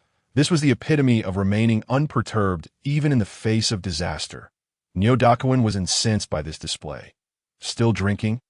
You could drink my urine later," as the words fell. His massive fist, imbued with an energetic tempest, hurtled toward Qin Yuhua with blinding speed, akin to a torrential storm. "Young master, danger!" Qin Kuer attempted to warn, but her words were cut short as Nyodakuin's attack descended. His fist struck Qin Yuhua's body. Suddenly, the golden robe adorning Qin Yuhua emitted a radiant glow. The intricate designs on it seemed to come alive. In a flash of golden light, Neo Dakuen's body was sent soaring backward. Propelled from the inn at an astonishing speed, the elder was caught off guard. By the time he realized what had transpired, Neo Dakuen was already hundreds of meters away. Alas, this was the consequence of challenging a formidable opponent. The surrounding cultivators sighed in disbelief, initially thinking it was the brash young man who had been sent flying. Though Neo Dakuen's cultivation was merely at the earthly realm, who could withstand such an attack? Yet, as the figure landed, it became evident that it was a middle-aged man. They concentrated their energy in their eyes to discern the fallen figure's identity. In that moment, chaos erupted. The one who had been sent flying was not the young man, but a member of the Neo family. My heavens, how is this possible? What transpired in the inn just now? How could a member of the Neo family be struck down upon entering? Moreover, why did he not rise? Upon landing, Neo Dakuen lay motionless on the ground. Dakuen, the elder of the Neo family, was the first to sense something amiss, but he quickly appeared at Neo Dakuen's side, leaning down to investigate, his pupils constricting in horror. Neo Dakuen had lost all signs of life. His body appeared intact, as if he had suffered no harm, but internally, his organs were shattered. You little wretch, even if you die 100 times, it will not quell my rage. The elder's eyes blazed with fury, and he descended into madness. His actions left the onlookers in no doubt. A member of the Neo family had perished. But how could this be? How could that young man possibly stand against the Neo family master? Was there a hidden expert within the inn? Young master, is he dead? In the inn, Qinker's voice trembled in astonishment. She was equally baffled. How could the Neo family's expert attack the young master, yet end up dead? Qin Yuhua brushed off the dust from his attire and replied nonchalantly, "This garment is known as the golden threaded Tao cloth, a battle robe once worn by the ancestors of the Qin family in their youth. Of course, its grade is not particularly high. Not particularly high." Qin Ker's face twitched at his words. An earthly realm expert was effortlessly obliterated. Was this what he considered not particularly high? Young master, are you jesting? Before she could say more, a staggering pressure enveloped the entire inn. The elder had launched an attack. Realizing the rogue Qin Yuhua wore was no ordinary item, he opted for a long-range assault rather than engaging directly. A colossal hand materialized above the inn, emanating an overwhelming force. Half of the onlookers were compelled to kneel. This was a celestial-level martial technique. Just as the exclamation faded, the massive hand descended with a thunderous crash, obliterating the inn into dust. A terrifying shockwave swept through the surroundings like a tempest, leading the cultivators to believe Qin Yuhua was undoubtedly doomed. However, as the dust settled, everyone was left in a state of disbelief. Within their line of sight, Qin Yuhua remained seated at the table, unfazed amidst the destruction. Remarkably, the table itself was unscathed. In fact, the young man was still smiling as he sipped his wine. What was happening? How could they remain unharmed? Was the world spiraling into madness? Was it the end of the world or the rise of cockroaches? It's the protective barrier. There's a barrier surrounding them. Someone exclaimed. Upon closer inspection, they indeed found a semicircular barrier flickering around the table, perfectly encapsulating Qin Yuhua and his companions. At the foot of the table lay a talisman, the very item that had shielded them. "Kur, drink up. Why aren't you two drinking?" At that moment, Qin Yuhua raised his cup and inquired of the sweat-drenched Qin Kur and Qin Jinyan. The two stood in a daze, though alive. They were still reeling from the overwhelming pressure that had descended upon them like a deathly specter. As Qin Yuhua's words hung in the air, they had yet to respond when the elder's icy voice cut through the tension. "You possess quite an array of treasures. That robe and this protective talisman must be celestial grade. Correct? What? Celestial grade." The gazes of the surrounding cultivators shifted towards Qin Yuhua, now laced with a hint of murderous intent and greed. Who wouldn't he desire such celestial treasures? Yet, almost instantly, their covetousness evaporated. They were acutely aware that this young man was no ordinary individual. How could they dare provoke him? Yet, even if they are celestial grade, they cannot protect you. Break this trifling barrier. The venerable elder wielded an iron hammer and launched yet another assault. With a swing of the hammer through the air, spiritual energy surged like lightning, striking towards the barrier beside Qin Yuhua. Chapter 27. A gradual slaughter. It must be said, the barrier of this talisman was exceptionally sturdy. Despite the elder's repeated attacks, the barrier remained utterly unyielding. However, the stubbornness of the Nyo family was indeed formidable. The elder's eyes had turned crimson, seemingly vowing not to relent until the barrier was shattered. After an hour, the barrier finally began to waver. Flickering ominously, it was on the verge of collapse. Though the protective talisman was powerful, its energy would eventually be depleted. This young man was in peril. Lad, your time of demise is nigh. But fret not. The Nyo family shall not grant you a swift death. Although the elder was already panting heavily, at this moment, he seemed invigorated, his strength surging. Young master, what shall we do? The barrier is about to break. Qin Ku and Qin Jinyan were on high alert. Yet, Qin Yuhua merely replied nonchalantly, "If it breaks, so be it. I never expected the barrier to last indefinitely. Now, the wine is finished, and it is time to put an end to this farce." "Young master, what do you mean?" "It means it is time to send this old fool to the afterlife." And no sooner had Qin Yuhua's words fallen than a thunderous roar erupted. The protective barrier shattered completely. The talisman affixed to the corner of the table instantly turned to ashes. "Boy, without the talisman, let's see how you intend to evade."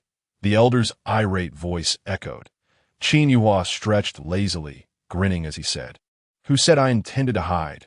As his words lingered, another talisman materialized in Qin Yuhua's hand. As spiritual energy flowed into the talisman, it radiated a brilliant blue light. The blue light transformed into serpentine threads.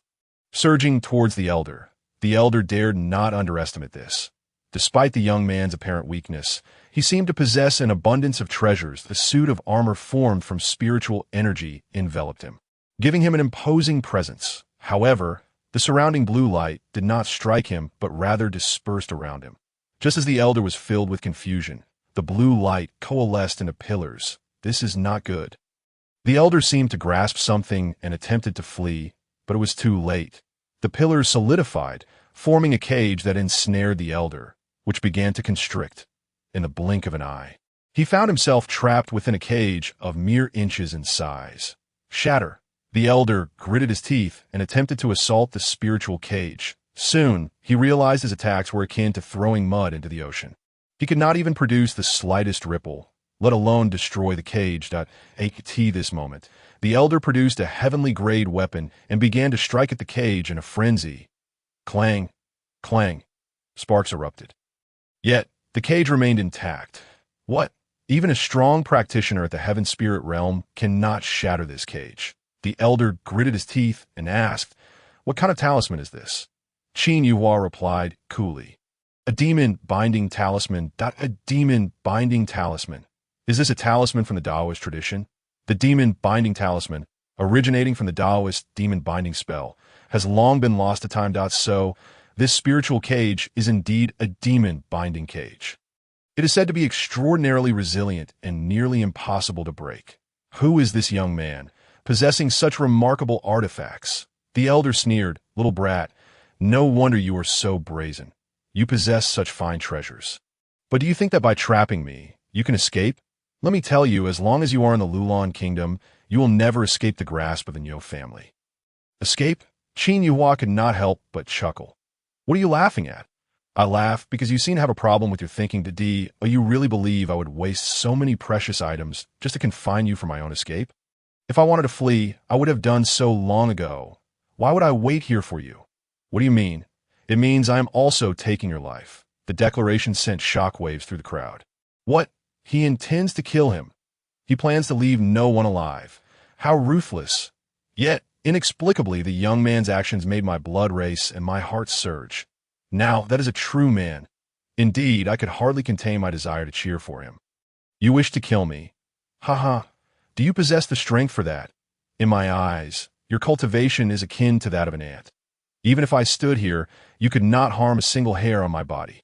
Once the power of the demon binding talisman fades, you will still meet your demise." Before the elder could finish his sentence, he suddenly fell silent, eyes wide in shock, in his line of sight. Qin Yuhua had suddenly seized a blood-red great sword. This sword was enormous. twice the size of a human form.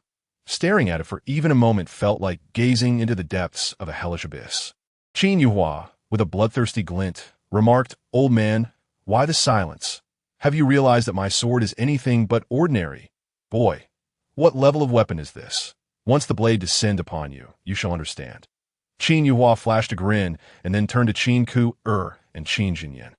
"In your lifetimes, you surely have never killed a practitioner at the Heaven Spirit Realm, have you? Care to give it a try?" The two were instantly dumbfounded. Kill a practitioner at the Heaven Spirit Realm?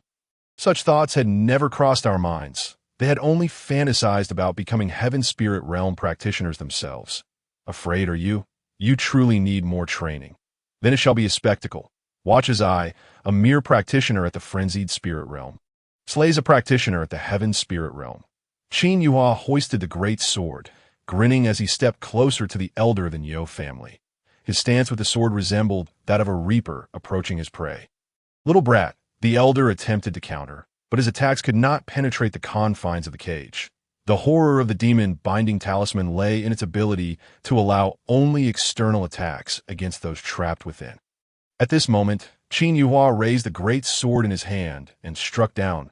Swish! Blood cascaded like a startled phoenix falling from the sky. The blood-red sword effortlessly breached the elder's defenses. What? The defenses of a practitioner at the Heaven Spirit Realm are as flimsy as paper. This sword could not possibly be a genuine artifact, could it? A genuine artifact corresponds to weapons of the Xian realm, capable of contending with Xian realm practitioners and 8th-level beasts. IT should not be. Genuine artifacts are exceedingly rare. Yet, even if it were not a genuine artifact, it must be a top-tier heavenly-grade weapon. For only a top-tier heavenly-grade weapon could effortlessly sever the defenses of all Heaven Spirit Realm practitioners. What? A top-tier heavenly-grade weapon is also quite a rarity. Who exactly is this young man? This child is truly not to be trifled with. If a person possesses a single treasure, it could be chalked up to luck. However, if he possesses many treasures, it is undoubtedly not mere luck, but rather indicative of a formidable backing. As gasps of astonishment filled the air, Qin Yuhua continued to rain down blows. Blood flowed like falling rose petals, cascading endlessly. The elder was so humiliated he could nearly weep. After living for so many years, he had never been so shamefully treated. To be honest, in his eyes, Qin Yuhua's attacks felt agonizingly slow. In any other circumstance, it would be a fool's dream for Qin Yuhua to land a strike upon him. Yet this cage, limited in size, was effectively pressing against him. He had nowhere to evade, nowhere to escape. The sensation was unbearable, a desire to cry. How humiliating it was to be cut down by an ant, when he could have easily dispatched the lad with a mere wave of his hand. Nothing could be more degrading than this manner of death. The elder longed to end his own life. Yet he also held onto a flicker of hope for survival. Perhaps, if the energy of the demon-binding talisman were to dissipate. Amidst this tumultuous mix of emotions, he gradually lost consciousness that a practitioner at the Heaven Spirit Realm, slain by a mere lad at the Frenzied Spirit Realm, one blow after another. Chapter 28. Waiting to see how it unfolds. Is he dead? Qin Yuhua shrugged, finally ceasing his assault, now panting heavily. Slaying a practitioner at the Heaven Spirit Realm was indeed taxing. Suddenly, he turned to survey the onlookers, softly inquiring, "Is there anyone else who wishes to strike at me?" Upon hearing these words, the crowd fell utterly silent. What a jest! A master of the Heaven Spirit Realm has been slain by you. Who would dare to make a move? Who knows if this lad still possesses a demon-binding talisman? If not, then I shall take my leave. Qin Yuhua retrieved the elder's storage ring. Hoisting the great sword as he began to retreat slowly, as he walked, he continued to ask, "Really? No one is going to make a move?" This statement, the intended recipient remains a mystery. Surely, no one at the scene would respond to him.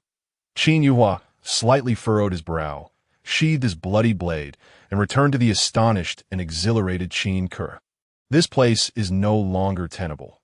Let us depart and find another inn. With an air of nonchalance, Qin Yuhua left, casting aside a Qianquan pouch. This area has been ravaged because of me. The wealth within this pouch is compensation for your troubles. As his words echoed, the silhouettes of Qin Yuhua and his companions gradually faded into the streets. This little killing god possesses a certain decorum, knowing to offer compensation. Remarked Qin Jinyin, I never imagined you could slay a celestial realm powerhouse. However, we must hasten back to the Qin family. Having killed the young master of the Niu family, and now a celestial powerhouse, we are undoubtedly embroiled in a deadly feud. I fear for the safety of the Qin family. Qin Yuan merely yawned and replied, after such prolonged exertion, I find myself quite fatigued. You too. Why do you not lend a hand? The thrill of slaying a celestial realm expert is something you should experience firsthand. Such a pity. Young master, Qin Jinyin responded, bemused that he wished to say more, but Qin Yuhua interjected, I understand your concerns, yet the Niu family currently lacks the leisure to deal with the Qin family. Did we not hear that their experts have all gone to the ruins? Considering the timeline, the array masters from the Lulan kingdom will arrive in just over a day. They would not abandon the ruins to hunt me down at this moment. Qin Jinyin's eyes brightened. Young master, that does lend some credence to your reasoning. I ask that why you did not spare a single one. Indeed, by eliminating both, there will be no one left to carry news. Be why the time they realize the two have met their end. They will have no time to concern themselves with us. You thought of everything. I was overly anxious. Shall we find an inn to stay for now? Yes, but we must seek a more secluded establishment. Ah, why is that? A remote inn facilitates our endeavors. Young master, are you suggesting that there are still those who wish to kill you? Perhaps, but those who seek my demise may not Qin Yuhua spoke. He glanced down a street. Qin Jinyin scratched his head, somewhat perplexed by the young master's words. Yet he understood that despite Qin Yuhua's seemingly carefree demeanor and appearance of a scion, everything appeared to be under his meticulous calculation. Still, he harbored a worry. What if the young master miscalculated? Unbeknownst to him, Qin Yuhua's confidence stemmed not only from possessing numerous valuable items, but also from the covert protection of two ancestral guardians. Meanwhile, in the shadows, has he discovered our presence? Shall we take action tonight? His departure from the Qin family presents an opportunity. I never anticipated they would let him go. Action? Did you not witness the earlier battle? Qin Yuhua possesses a plethora of valuable items. That is precisely why the Qin family dares to release him. It merely a celestial-grade weapon. He has it. We possess it too. We cannot afford to be careless. Moreover, judging by Qin Yuhua's demeanor, he seems intent on heading to the ruins. If so, it could prove intriguing. To the ruins? Unlikely he should have the sense to avoid them, for the Niu family's experts are all stationed there. He might only stay the night and leave. Indeed, then let us bide our time and observe. On this day, Qin Yuhua settled in a secluded small town. After taking residence, he did not commence alchemical pursuits. Instead, he procured a pill and consumed it. This pill was a frenzied spirit pill, concocted earlier that day. Such pills could elevate his cultivation to the pinnacle of the frenzied spirit realm, allowing him to breach into the demon spirit realm. Upon ingestion, the pill immediately transformed into pure energy. Merely 2 hours later, Qin Yuhua's aura surged tenfold, a disparity that marked the gap between major realms. In that moment, Qin Yuhua ascended to the demon spirit realm, and within him emerged a luminous hidden meridian. This meridian, connected to his dantian, coursed through his body like a dragon. In total, he bore 28 such hidden meridians within him. The human body is a treasure. These hidden meridians are akin to the stars in the sky. Cultivators select the most significant meridians to open them. With each additional meridian, one's cultivation advances a level. Now at the demon spirit realm. The frenzied spirit pill is of little aid. It is time to concoct the demon spirit pill.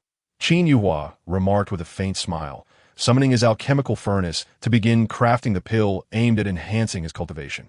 The demon spirit pill is a 4th-grade elixir, signifying that within a span of mere days, Qin Yuhua had ascended to the ranks of a 4th-grade alchemist. Such talent, if revealed, would leave any alchemist feeling inadequate. It typically requires a decade or two for others to attain the status of a 4th-grade alchemist, yet Qin Yuhua accomplished it in less than 10 days. The Wanshan destruction body is indeed formidable. What could such talent not achieve? A night of silence ensued. That evening, Qin Yuhua encountered no perils that he relished the tranquility, immersing himself in alchemical pursuits. Time flowed on, transforming day into night, as the night deepened. Qin Yuhua ceased his alchemical work.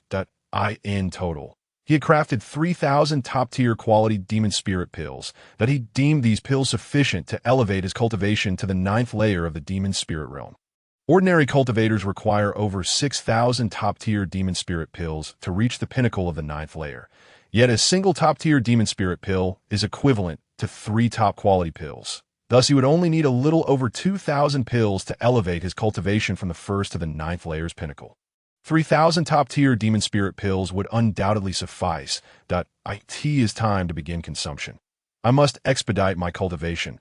Qin Yuhua understood better than anyone that relying on external forces pales in comparison to cultivating one's own strength. Depending on external power, should others possess comparable treasures. Only through robust personal cultivation can one truly be formidable. To that point, one can shatter myriad treasures. Consume. Qin Yuhua retrieved a top-tier quality demon spirit pill and swallowed it. Theoretically, one top-tier demon spirit pill should suffice to elevate one's cultivation to the 2nd layer. However, after ingesting the pill, he felt no immediate effect. It was only after consuming 8 more that he sensed his internal spiritual energy reaching saturation. Without hesitation, he endeavored to break through to the 2nd layer of the demon spirit realm. Half an hour later, a new hidden meridian emerged within him. His cultivation successfully ascended to the 2nd layer of the demon spirit realm. Consume. Wasting no time, he continued to ingest the demon spirit pills. Chapter 29. A frenzied leap in cultivation this time. After consuming 27 top-tier quality demon spirit pills, Qin Yuhua elevated his cultivation to its zenith. Something feels amiss. Why is the consumption so excessive? Qin Yuhua could no longer contain his curiosity. He was ingesting top-tier quality demon spirit pills. According to theory, an ordinary cultivator would require 3 top-quality demon spirit pills to elevate from the 1st to the 2nd layer. Subsequently, each layer ascension would triple the consumption. Thus, progressing from the 2nd to the 3rd layer would necessitate 9 top-quality pills. Yet now, Qin Yuhua was consuming top-tier quality pills. Logically, 1 top-tier demon spirit pill should elevate him to the 2nd layer, and 3 should escalate him to the 3rd layer. Why then did he require 9 and 27? His consumption was 9 times that of others. 9 times? What does that even mean? The further one progresses, the more terrifying the consumption becomes. Ancestral Guardian, can you verify if the pills I concocted are indeed top-tier quality? They feel akin to inferior quality. Qin Yuhua could not help but inquire of Qin Tian. Qin Tian, growing impatient, replied, "Can you not allow me a moment of peace? Moreover, what is there to be astonished about? Your talent surpasses even the most formidable of the heavenly prodigies by 10-fold or more. Your consumption being 9 times greater than others is hardly a cause for alarm. Ancestral Guardian, are you suggesting that my consumption is within normal bounds? Of course, if your consumption were not significant. How could your body keep pace? How could your spirit endure? Your constitution is what allows you to dominate peers of the same level. Ancestral Guardian, that does seem quite reasonable. Thus, it follows that lower-grade alchemical materials are insufficient. The ancestors did not provide me with enough. What is there to fear? The feud with the Nyo family has already reached an irreconcilable point. Annihilating the Nyo family will resolve it. Enough, do not disturb my rest. I need to recuperate to assist you effectively. Understood, Ancestral Guardian. Qin Yuhua ceased to trouble Qin Tian. Since it was a normal consumption, why fret over it? Continue consuming. 1 pill after another was swiftly consumed by Qin Yuhua. Resulting in a rapid enhancement of his cultivation, he ascended through the ranks of the demon spirit realm, from the 3rd layer to the 4th, then to the 5th, and finally to the 6th. The pace of his advancement was undoubtedly a source of envy and resentment for most cultivators, such as the profound foundation of a prominent family. Upon reaching the 6th layer of the demon spirit realm, Qin Yuhua found himself compelled to halt to elevate his cultivation to the 7th layer. He would require over 2,000 high-quality demon spirit pills, far exceeding his current supply. Qin Yuhua estimated that to ascend to the pinnacle of the 9th layer, he would need a staggering 100,000 high-quality pills. What a terrifying figure that is. Merely the process of refining such an immense quantity of pills would demand considerable time, wouldn't it? It seemed Qin Yuhua began to comprehend why the ancestor insisted he learn alchemy and become an alchemist.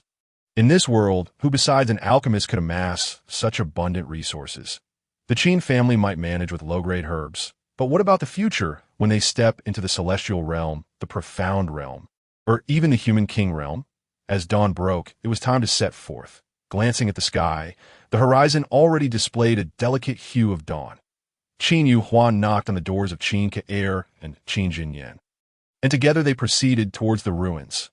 Lulan Kingdom, I hope you prove to be my land of fortune. Please let there be dragons. Do not let my long journey be in vain as time passed. The atmosphere outside the grand hall, where the Niu family resided, felt oddly tense. An impatient clan member spoke up. Patriarch, something feels off. The array master is about to arrive, yet the elder council has not returned. Even if they lingered in the town for 2 nights, they should have returned by now. Another added, indeed, it is quite strange. Although the elder has aged and his cultivation has diminished significantly, he is not one to arrive late. Niu Lu Dao furrowed his brow and replied, let us wait a little longer. Perhaps they will arrive shortly. Just as those words fell, a voice from a skilled practitioner of the Nine Swords sect echoed. Actually, you need not wait any longer. What do you mean by that? I passed through the town yesterday and took a brief rest. I have heard some news. What news? Your esteemed elder of the Qin family and Yodakuin have already perished. Their bodies lie amidst the ruins, unclaimed. You old rascal, do not speak such nonsense. Cursing the death of my Niu family, be wary that I shall tear your tongue out. Tear my tongue. Ha! Let's not even discuss your strength. Why would I need to deceive you about such matters? The revelation sent shockwaves through the crowd. The elder of the Niu family had met his demise. Who in the Lulan kingdom could possess such audacity to repeatedly slay members of the Niu family, showing utter disregard for their existence? This is intriguing. The Niu family has never endured such humiliation over the years. Were I in the Niu family, I would march forth immediately. Let that Qin scion see his entire clan extinguished. Otherwise, how can we erase the hatred in our hearts? The surrounding discussions reached the ears of the Niu family members, who felt a deep sense of shame. An elder shouted, I shall personally eradicate him. This was the Niu family's grand elder, Niu Tianhua, possessing cultivation in the profound realm. Within the Niu family, the strongest were not the elders, but rather the various grand elders. The grand elder merely held a higher position due to age. I, too, shall go. Damn it, it has always been the Niu family that bullies others. No one dares to bully us. The powerful members of the Niu family began to rise, their cultivation levels all in the profound realm. They can no longer contain their urge to take the life of that Qin scion at that moment. Niu Lu Dao regained his composure and spoke. Everyone, please take your seats. Lu Dao, you wish for us to sit? Niu Tianhua expressed his astonishment. The Niu family was renowned for its unity. Grand Elder, I understand everyone's sentiments. However, let us not fall for their provocations. The array master is about to arrive. If we depart now, we would lose our advantage. They will be delighted for us to vacate the area. Upon hearing Niu Lu Dao's words, the elders finally came to their senses and sat down. Niu Lu Dao continued, I promise you, once we emerge from the ruins, I shall exact vengeance for our clan. The Niu family shall not rest until that scoundrel is dead. With those words, Niu Lu Dao closed his eyes and ceased speaking. The surrounding powerful members were somewhat taken aback. The Niu family was known for its fierce temper. Yet Niu Lu Dao was remarkably calm this time. It seemed the allure of the ruins outweighed the desire for vengeance. Leaving their plans in shambles, the entrance of the Grand Hall fell silent once more as everyone awaited the arrival of the array master. Before long, exclamations of excitement arose from afar. He has arrived. The foremost array master of Lulan Kingdom is here. Simultaneously, at the entrance of the ruins, Qin Yu Hua, whom the Niu family was so eager to kill, had already arrived near the entrance. So many people. Qin Ke exclaimed. The entrance to the ruins resembled a cavern, with a long queue formed outside. Qin Yu Hua was about to proceed directly to the entrance when a peculiar cultivator remarked, Kid, if you wish to avoid death, you better line up obediently. Qin Yu Hua frowned and pointed towards the entrance, saying, Must we line up? Yet those few individuals entered without delay. Upon hearing this, the surrounding crowd erupted in laughter. Kid, what status do you hold to compare with them? Do you even know who they are? Qin Yuhua asked nonchalantly. Who are they? What an ignorant lad. The one who just entered is a disciple of the Nine Swords sect. The one entering now is from a Zhao family, and another from the Hu family. In essence, only members of the top 10 families and various sects are qualified to enter. We, the mere ants, must wait in line. If the entrance actually opens, only after the major powers have entered will we be permitted to follow.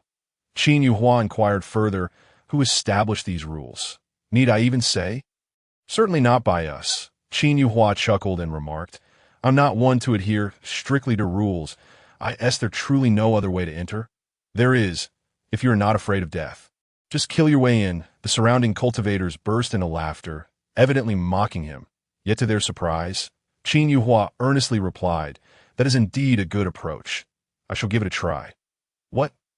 This kid is actually going to do it. He truly fears no death? Young master, you cannot be serious about killing your way in, can you? At that moment, Qin Ke and Qin Jinyan were equally bewildered. Why was it that the young master's thoughts and decisions always veered from the ordinary? In this situation, anyone would typically wait for the stronger ones to enter before proceeding themselves. Young master, why must you enter at this moment? Qin Yuhua, with an air of nonchalance, replied, Indeed, what of it? Young master, have you forgotten? The Niu family members are still inside. If you create a commotion and alert them, wouldn't he that be courting death? Upon hearing this, Qin Yuhua halted in his tracks. Qin Zhenyan thought he had managed to persuade Qin Yuhua, only to find the latter turning back with a mischievous smile and saying, Shall we take a gamble? Young master, gamble on what? To wager that the Niu family wishes to kill me, but cannot, and even dares not lift a hand against me. With that, Qin Yuhua confidently advanced, his demeanor calm and assured. Qin Ke and Qin Zhenyan exchanged glances. Realizing once again that the young master possessed an enigmatic aura they could never fully grasp. Gritting their teeth, they hurriedly followed him. Soon, they arrived at the entrance point. Two young men, approximately 20 years old and adorned with embroidered bull heads on their chests, stood arrogantly and inquired, Which sect or family do you belong to? Answer truthfully. Lie, and you shall face certain death. In response, Qin Yuhua declared with conviction, I am a member of the Qin family. Upon hearing this, the two men appeared momentarily taken aback, for there was no Qin family among the 10 great families. What ant family is this? Ant family. Qin Yuhua's brow furrowed, and his gaze turned icy. Those who insult the Qin family shall perish. What? You take issue with being called an ant. You should consider yourself fortunate that we have not slain you yet. Qin Yuhua remained silent, instead inquiring, You are from the Niu family, are you not? Knowing is one thing. Now get lost. Enough. It is already too late. Stand straight, extend your neck, for we shall take your head. Two men, far from being virtuous, were poised to draw their swords. Suddenly, two beams of spiritual light erupted forth, followed by the muffled sounds of two impacts. Although the men remained standing, their heads were no longer attached to their bodies. Qin Yuhua had preemptively shattered their skulls. The cultivation levels of these two men were merely at the 3rd tier of the wild spirit realm. Not only had Qin Yuhua significantly improved his own cultivation, but even without such enhancements, he could have effortlessly dispatched them. Silence descended, enveloping the previously raucous scene in an eerie stillness. All eyes widened in disbelief, for no one had anticipated that someone would dare to lay hands on the members of the Niu family. Although these two gatekeepers of the Niu family were not particularly formidable, not a single person present dared to show them disrespect, let alone attempt to take their lives, by the time they regained their senses. Qin Yuhua and his companions had already swaggered into the cave entrance. Their figures vanished from sight. The crowd erupted in exclamations. They had slain members of the Niu family and still dared to enter. Truly, they were warriors. Who is this young man? I know him. I know him.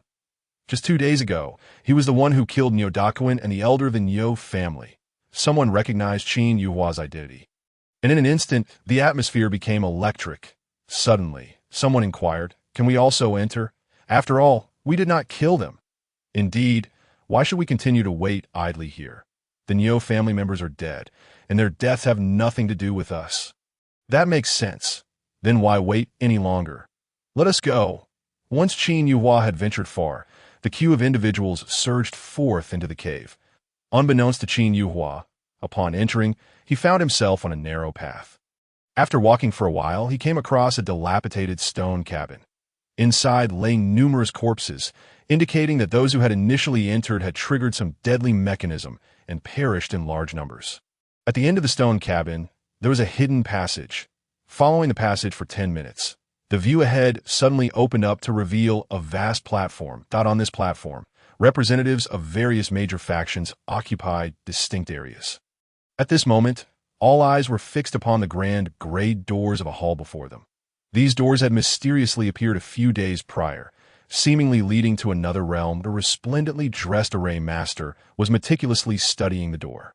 This individual was Jiang Ping, the foremost array master of the Lulan Kingdom. While he examined the door, he inscribed formations on the ground, seemingly attempting to activate something. Everyone held their breath, refraining from interruption. Although a few noticed Qin Yuhua's arrival, they paid him little mind, assuming he was merely a disciple of some major faction. Sensing that no one was paying attention to him, Qin Yuhua smiled faintly and quietly took up a position in a corner. It was fortunate that no one had noticed him. It was fortunate indeed. Qin Ke and Qin Jinyan both let out sighs of relief as they stood patiently, awaiting the array master's dismantling of the door's restrictions. Approximately 3 minutes later, the passage became clamorous. There was light ahead, indicating they had arrived. Had the hall's doors opened? Quick, charge forth. If there truly is the legacy of a king within, it is time to defy fate. The cultivators surged forward like a tide, rushing out of the passage. As they neared the exit, they finally discerned the situation within. What the hell? The doors have not opened yet, and all the powerful beings are still present. In that moment, nearly all powerful figures turned their gazes towards the scattered cultivators. Each pair of eyes was icy, and the oppressive aura caused the air around them to thicken considerably. Ants, how did you manage to enter? The Niu family had their people guarding outside. Is this such a trivial matter that you could not handle it? The displeased voice of a powerful figure rang out. Had there not been more people than anticipated entering, they would have undoubtedly taken immediate action to at that moment. Niu Liudao's expression darkened as he barked, Niu Wang, Niu Xiaowang. Where are you? His voice resonated down the corridor, reaching outside, yet no one responded. Then someone spoke up. Elders of the Niu family, your kin have been slain. What? Niu Liudao's rage nearly turned to laughter. Why have Niu family members been killed repeatedly in recent days? Which clan is behind this? Step forward. Jiujian sect, Zhao family, Ning family. Niu Liudao's gaze swept across the major factions present in this place. He could think of no one besides these significant forces who would dare to act against the Niu family. We did not harm your people. Stop your feeble excuses. Who else could it be? Do you want me to explode in rage before you speak the truth?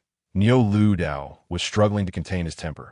At this moment, someone in the crowd spotted Qin Yuhua, standing in the corner, seemingly watching the drama unfold with indifference, and exclaimed, "It's him! It's him! It's definitely him!"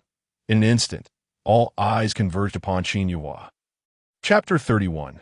The roar of the Tao Wu. At this moment, Qin Yuhua stood as the center of attention, radiating brilliance. Young master, Qin Ke and Qin Jinyan swallowed nervously.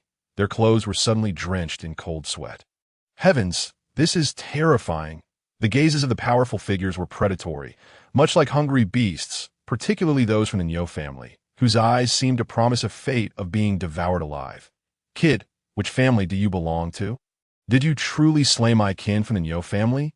Niu Liudao inquired coldly that it was certain that someone had to die, but if this boy belonged to one of the 10 great families, he would undoubtedly seek retribution from them as well.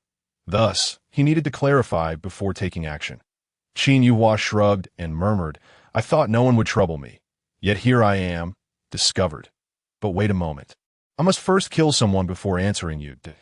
As his words fell, a glint of coldness flashed in Qin Yuhua's eyes, and 2 beams of spiritual energy erupted from his gaze, targeting a lecherous young man within the crowd. It was this very individual who had exposed him. Bang! A muffled sound echoed, and before the lecherous man could comprehend the situation, Qin Yuhua had obliterated his head with a mere glance. The lecherous man was dead. Indeed, one's gaze can be lethal. After dispatching the man, Qin Yuhua continued, I simply despise those who speak too freely. This individual had been the first to report him, clearly seeking to curry favor with the Niu family at the expense of his life. Such a person could not be left alive. Why leave them for future troubles? Do not think that just because you are a mere bystander, I would spare you. Qin Yuhua's actions caused the powerful figures around him to narrow their eyes.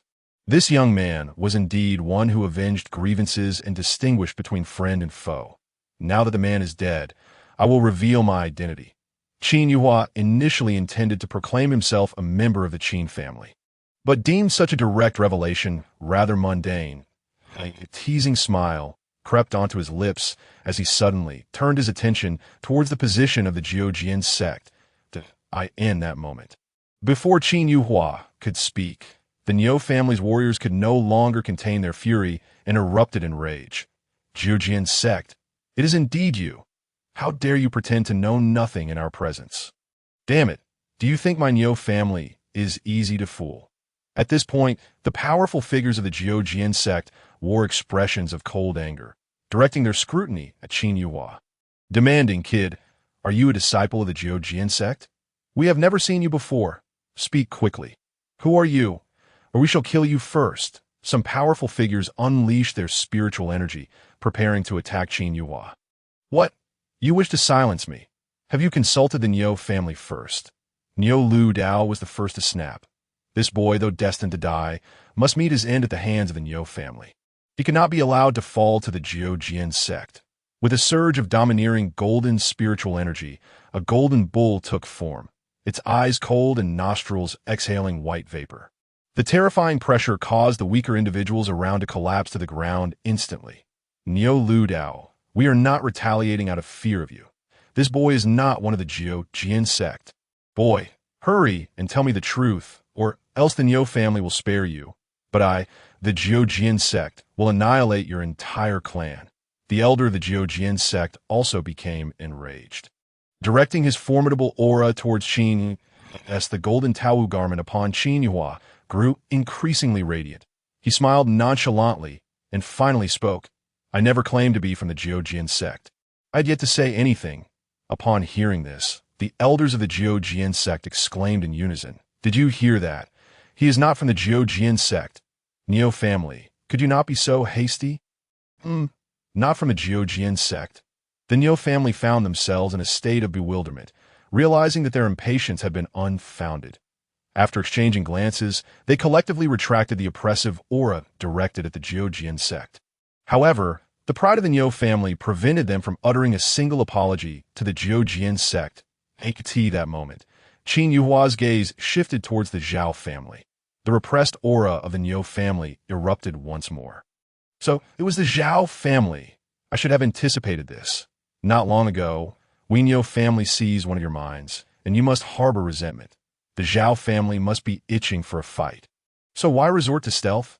Before the Zhao family could respond, Qin Yuhua's attention turned to the Hu family, then the Ning family, and lastly the Hua family. At that instant, the assembled warriors were incensed. Kid, if you have something to say, just say it instead of staring around. Indeed, if you wish to answer questions, do so directly without glancing about. Believe me, I could gouge your eyes out. My apologies, I merely needed to stretch my mind.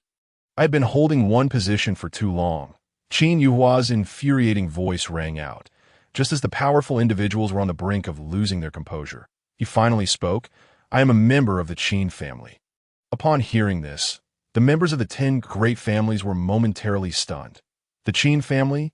Never heard of it, so you are not one of the 10 great families. Then why are you looking at us?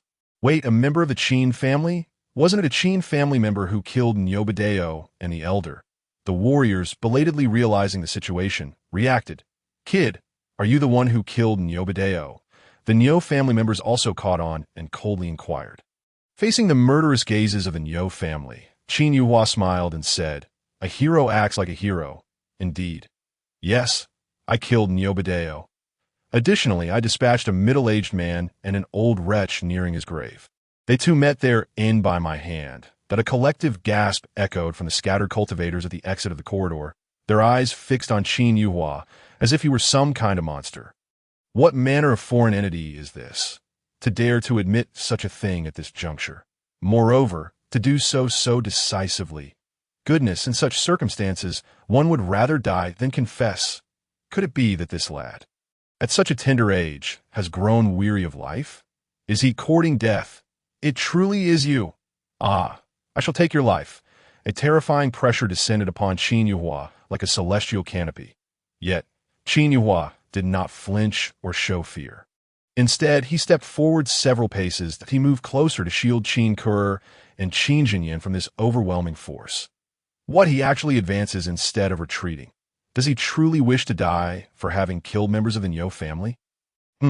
How dare one of the demon spirit realm oppose the pressure of a profound realm expert? He would undoubtedly be crushed into dust. Qin Yuhua's actions astonished all present. But soon, they were further astonished to find that Qin Yuhua remained standing resolutely. His stature was as upright as a pine tree, unyielding as a clock. The garments he wore radiated a dazzling golden light.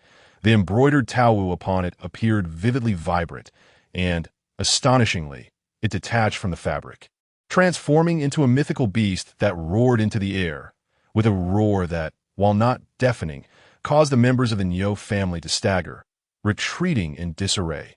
Those of lesser cultivation turned pale, feeling a heat rising in their throats, as if they might spew blood at any moment. The scene caused an uproar throughout the gathering. The members of the 10 great families were left speechless in shock. What kind of treasure is this garment? With just a single roar, it repelled all the Niu family's warriors. Could it be a true artifact? In the eyes of the onlookers, greed flickered. True artifacts are exceedingly rare, and even the 10 great families possess but a few. Following this moment of avarice, their expressions grew grave. This young man not only dares to kill members of the Niu family, but possesses a true artifact. Who is he exactly? Are there hidden powers in the Lulan kingdom that they are unaware of? This garment is astonishingly potent. From a distance, Qin Ku'er and Qin Jinyan stood as if turned to stone. They knew that the young master's garment was no ordinary item.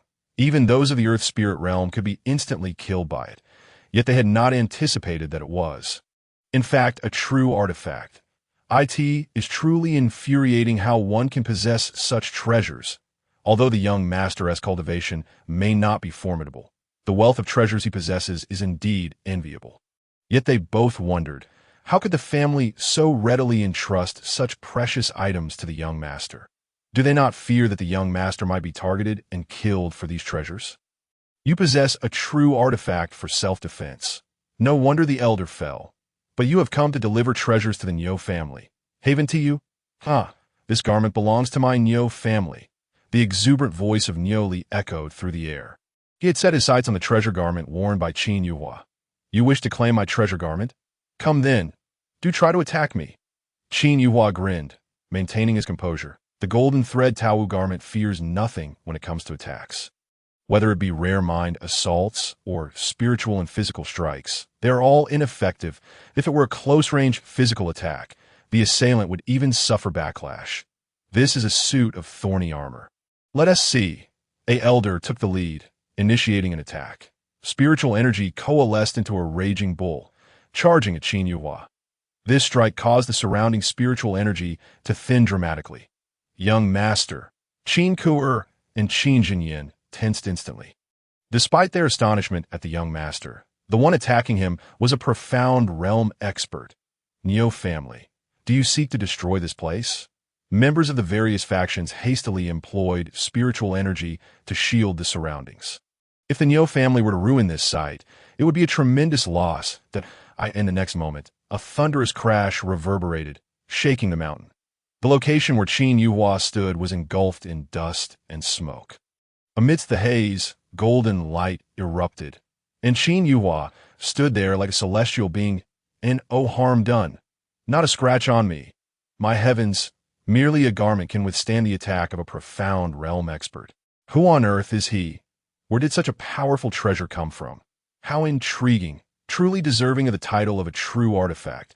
It seems I must take matters into my own hands.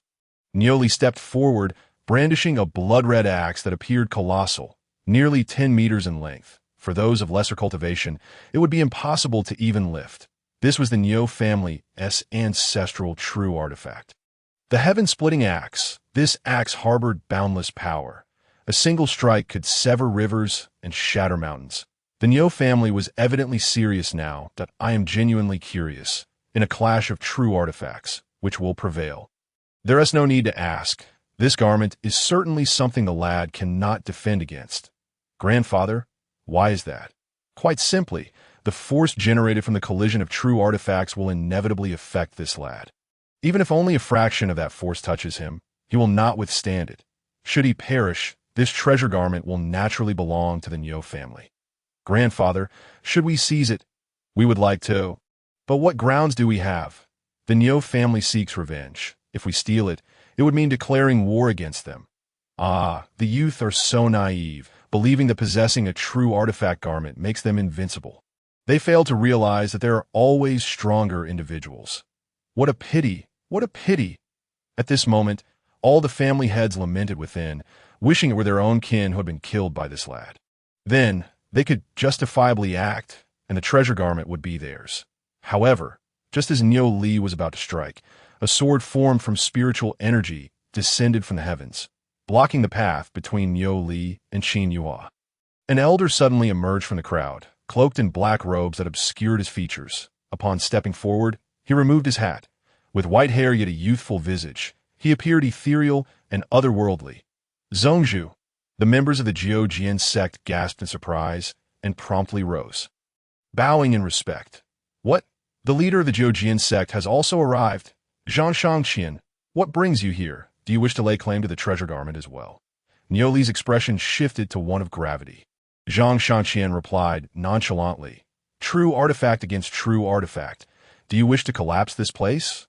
If you wish to fight, I won't stop you, but please do so elsewhere or after entering the ruins. Upon hearing Zhang Shangqian's words, the eyes of the other powerful factions brightened that I wholeheartedly agree with Zhang Zhongzhu's sentiment. If you truly engage in combat here, the disturbance will undoubtedly affect Jiang Lao's array. Indeed, whatever grievances you have, resolve them once inside the ruins. The countenance of Nyo Lu Dao darkened ominously. How could he be unaware of the hidden intentions harbored by this group? Inside the ruins, the situation remained uncertain. If they ventured in and failed to encounter this young man, or, conversely, if he were to be encountered by them first, he could state with utmost certainty that both the 10 great families and the Nine-Sword sect would take action against this lad. The precious treasure would not necessarily fall into his hands. The most prudent course of action now was to exit and eliminate this young man at once. With this thought in mind, he could not restrain himself from addressing Qin Yuhua. Young man, come with me outside. Upon hearing this, Qin Yuhua regarded Nyo Lu Dao as if he were a fool. Are you out of your mind? You wish to kill me and expect me to obediently walk out? He chuckled derisively. This remark elicited laughter from the formidable members of the Nine-Sword sect.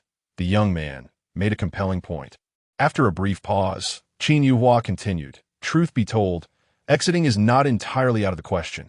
However, rather than killing you, I'm far more eager to enter the ruins at the earliest opportunity. His words rendered the powerful onlookers momentarily speechless. One person chuckled softly. This lad, regardless of whether he possesses genuine strength, truly knows how to infuriate others. Indeed, it seemed he would provoke Nyo Lu Dao to the point of spewing blood. At that moment, Nyo Lu Dao's face flushed crimson with rage. How infuriating! He was clearly a mere insect too cowardly to step outside, yet he audaciously spoke such words, just as Nyo Lu Dao yearned to tear Qin Yuhua to shreds. The gray door suddenly radiated a brilliant light. The eyes of everyone present sparkled with newfound hope. Had Master Jiang managed to break the seal? Jiang Ping stood up, wiping the cold sweat from his brow, and smiled. I have fulfilled my mission. I have fulfilled my mission indeed. As he spoke, the brilliance emanating from the door grew increasingly intense. Circles of cryptic patterns appeared upon its surface. Once all the patterns were illuminated, the gray portal transformed into a resplendent golden hue. The golden door exuded an air of solemnity and dominance, as if opening it would unveil boundless riches. The seal was indeed broken. Quick, let us enter. The members of the Nine-Sword sect were the first to react. an elder rushed to the door in an instant, extending his hand toward it. No, he mustn't seize the opportunity. The onlookers were gasping in despair when a blinding brilliance erupted.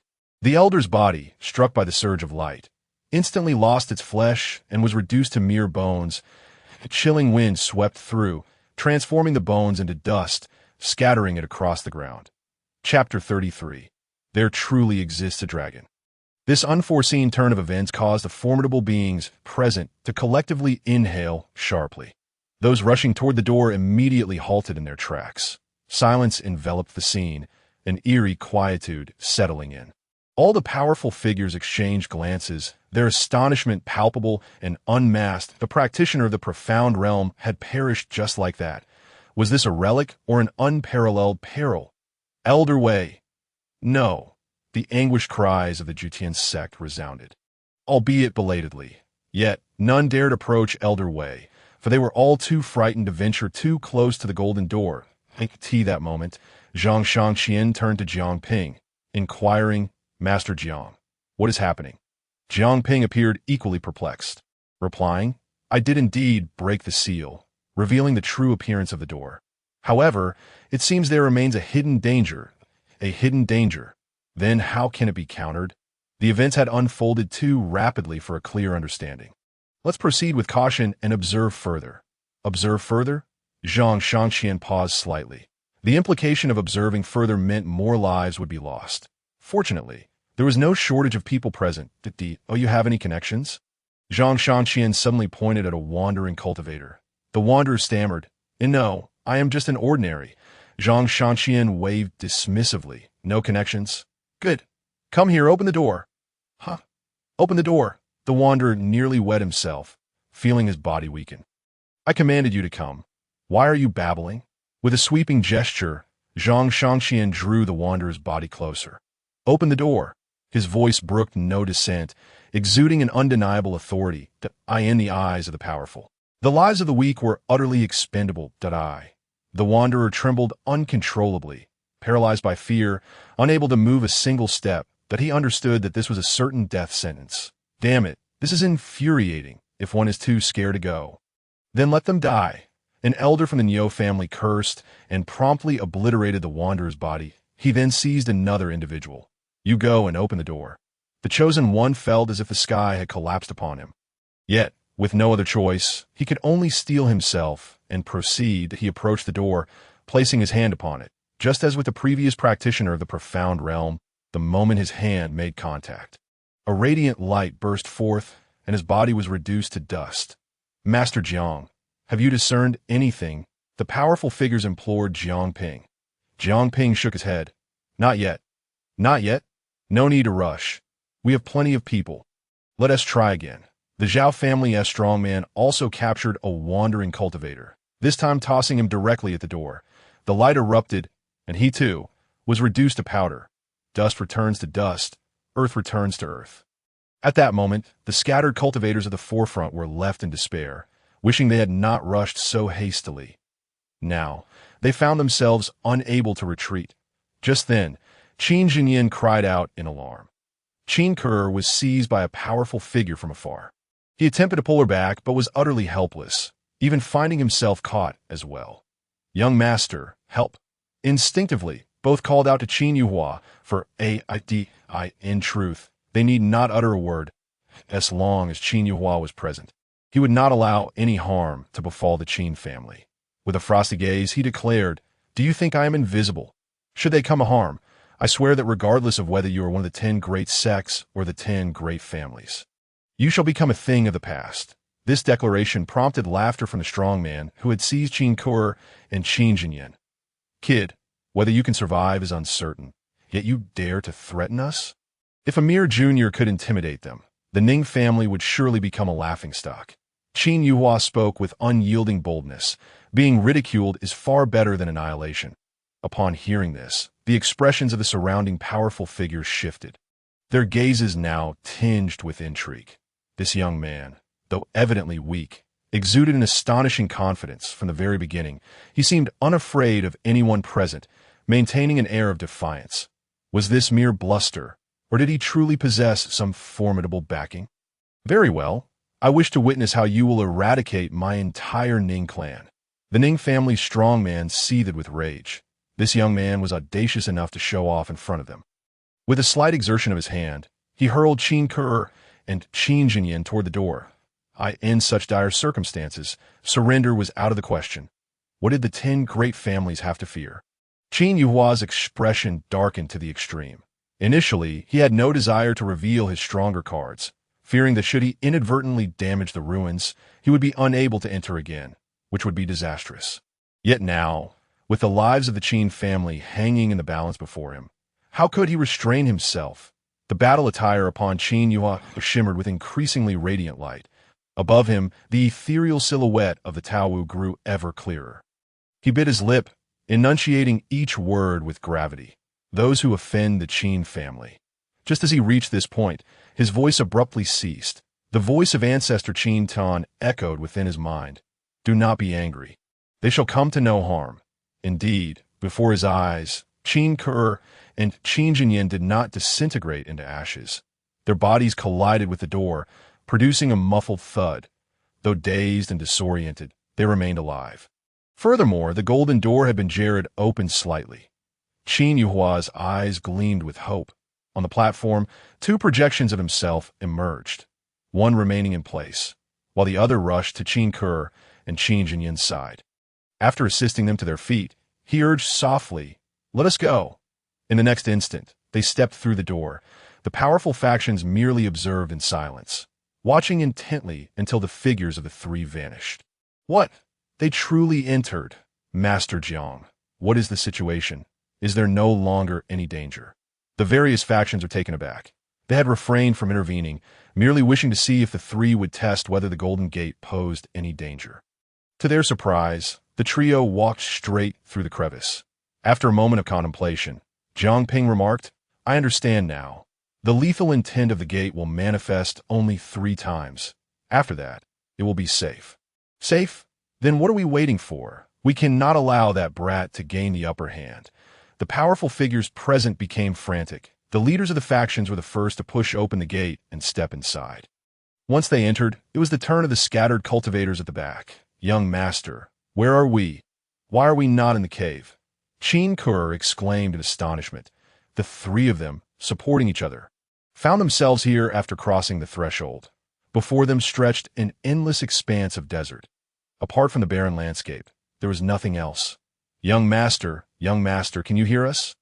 "Oh no, young master, your body is trembling." Qin Ke noticed that Qin Yuhua was indeed shivering at this moment. Qin Yuhua was brimming with excitement. The ancestor had said that there was indeed a dragon here. The journey to the kingdom of Lulan had not been in vain. "Ancestor, where is the dragon? Let us seek it out directly." Qin Yuhua was already itching with anticipation. Chapter 34. Elder Nyo of the 7 elders. Qin Yuhua's words fell. The ancestor replied nonchalantly, "Why search? This entire land is its body." Qin Yuhua was somewhat astonished. "Ancestor, do you mean we are standing on the dragon's body?" "Close enough. Moreover, this place is not merely a ruin. It is an unparalleled peril." "Ancestor, what do you mean by that?" Qin Yuhua's expression changed. Qin Tian explained, "What it means is that everyone who enters will perish. You will become nourishment for this dragon that I suspect there are multiple portals leading here. There may be similar ones elsewhere." "What? We'll all die. Even me." "What?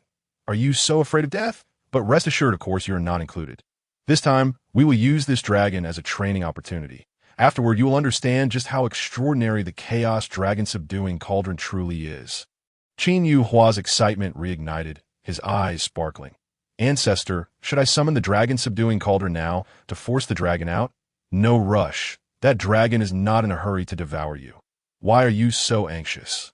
Besides, this land is imbued with dragon energy and will surely yield some good things that go in search." "Really? Which direction should we look?" "Head east." "All right, I will continue to rest." The ancestor's voice faded away. Only then did Qin Yuhua retract his smile and turn to Qin Ke and Qin Jinyin. "I'm fine, just a bit excited. Let's go east." The trio journeyed eastward.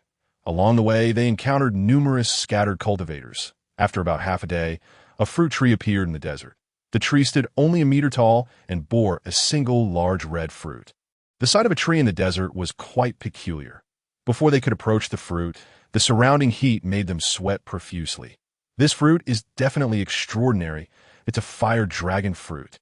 Qin Jinyin exclaimed, displaying a bit of knowledge. The fire dragon fruit not only enhances a cultivator's aptitude, but also infuses their spiritual energy with fire attributes. Once spiritual energy possesses attributes, combat power doubles. Young master, you are truly fortunate to have encountered a fire dragon fruit that it cannot be touched by hand. If touched, it will become ordinary. That it must be harvested using spiritual energy. Please, hurry and pick it while you can. Qin Jinyin urged. Yet Qin Yuhua smiled and said, Don't you both want this fire dragon fruit? Ah, the two were taken aback. Who wouldn't want such a treasure? However, they still recognized their place. Such a precious item rightfully belonged to the young master. I want to hear the truth. Qin Jinyin gritted his teeth before admitting, Of course we want it. With this, our mediocre talents would become formidable. Qin Yuhua smiled gently. Then you too should consider who the fire dragon fruit should go to. Young master, you mean to give us the fire dragon fruit? The two stared in astonishment. They had seen generous individuals before, but never someone so magnanimous. This was a fruit that could enhance one's aptitude. For cultivators, talent is of utmost importance. Those with talent not only train more efficiently, but can also cultivate martial arts beyond their level, explaining why talented individuals can overpower others of the same realm. Qin Yuhua replied nonchalantly, You have followed me, filled with trepidation. Consider this fire dragon fruit as a reward for you. Young master, the two felt a surge of emotion, thinking you are aware of our anxiety all along. After the moment of sentiment, Qin Kur spoke up, But isn't this reward a bit too generous? Too generous? I don't think so that it's merely a fire dragon fruit. What's so rare about it? Although the fire dragon fruit can imbue spiritual energy with fire attributes, its power pales in comparison to that of heavenly spirit fire, AS for enhancing aptitude. It's negligible for me. You truly intend to give it to us? Then, big brother, you should take it that you've dreamed of controlling flames since childhood.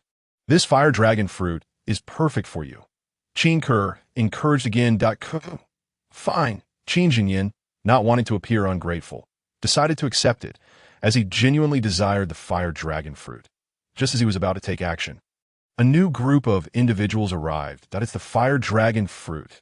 The newcomers recognized the fruit immediately. In that instant, their eyes gleamed with greed.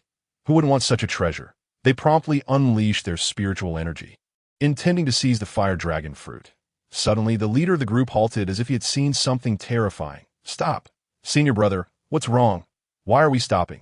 This is a fire dragon fruit. It's him. The middle-aged leader looked at Qin Yuhua. It's that Qin fellow. Everyone simultaneously halted, their gazes towards Qin Yuhua filled with apprehension. Although Qin Yuhua was young, he did not flinch in the face of expert from the profound realm. Who among these ordinary sect members would dare provoke him? Since he discovered it, let's not approach. The senior brother spoke again. But senior brother, we still feel unwilling. Your cultivation is at the 7th level of the demon spirit realm. What does having high cultivation matter? He possesses a genuine artifact. Everyone, back off. As the senior brother spoke, he personally took several steps back. The younger disciple sighed and could only retreat. They could only watch as Qin Jinyin approached the fruit tree. At this moment, Qin Jinyin released his spiritual energy, successfully retrieving the fire dragon fruit, drawing it towards him. Just then, a loud laugh echoed. A fire dragon fruit. Grandson, this is perfect for you with this fire dragon fruit. Your aptitude will surely shine within the Nyo family. Everyone turned to see their pupils constricting. It was Elder Nyo of the 7 elders. It's a classic case of enemies meeting, they thought. As they encountered Elder Nyo at such a moment, the Nyo family had 8 experts in the profound realm, and Elder Nyo was one of them. Previously, the Nyo family had feared they could not enter the ruin. But now that they were inside, their concerns vanished. This boy was doomed. Elder Nyo appeared. Spiritual energy coalesced into a large hand, directly snatching the fire dragon fruit from midair. Qin Jinyin could only watch helplessly as the prize slipped from his grasp. Elder Nyo's hands, enveloped in spiritual energy, cradled the fire dragon fruit, which he then presented to a young man from the Nyo family, laughing heartily. After searching high and low, I find it effortlessly. Who would have thought that not only would I acquire the fire dragon fruit here, but I would also encounter someone from the Nyo family destined for greatness? It seems I am indeed favored by fortune on this expedition. Fortune? Elder Nyo's words prompted a cold smile from Qin Yuhua. His smile was chilling. The things I bestow upon my clan cannot be taken by others. When you steal, you should choose your targets wisely. Otherwise, you are courting death. I see that you are in for a stroke of bad luck. In a place as vast as this, you encountered me. If you had been more prudent, it might have been acceptable, yet you dare to seize what belongs to me. Elder Nyo continued to laugh. If I have taken your things, what can you do about it? Moreover, not only do I intend to seize the dragon fruit, but I also have my sights set on the precious garments adorning your form. You brat, prepare to pay with your life. Before the words of the seventh elder could fully escape his lips, the body of Qin Yuhua suddenly radiated with a brilliant golden light. Chapter 35. The death of Xianjing expert upon the emergence of the golden light. It swiftly transformed into a ferocious beast, the Taowu.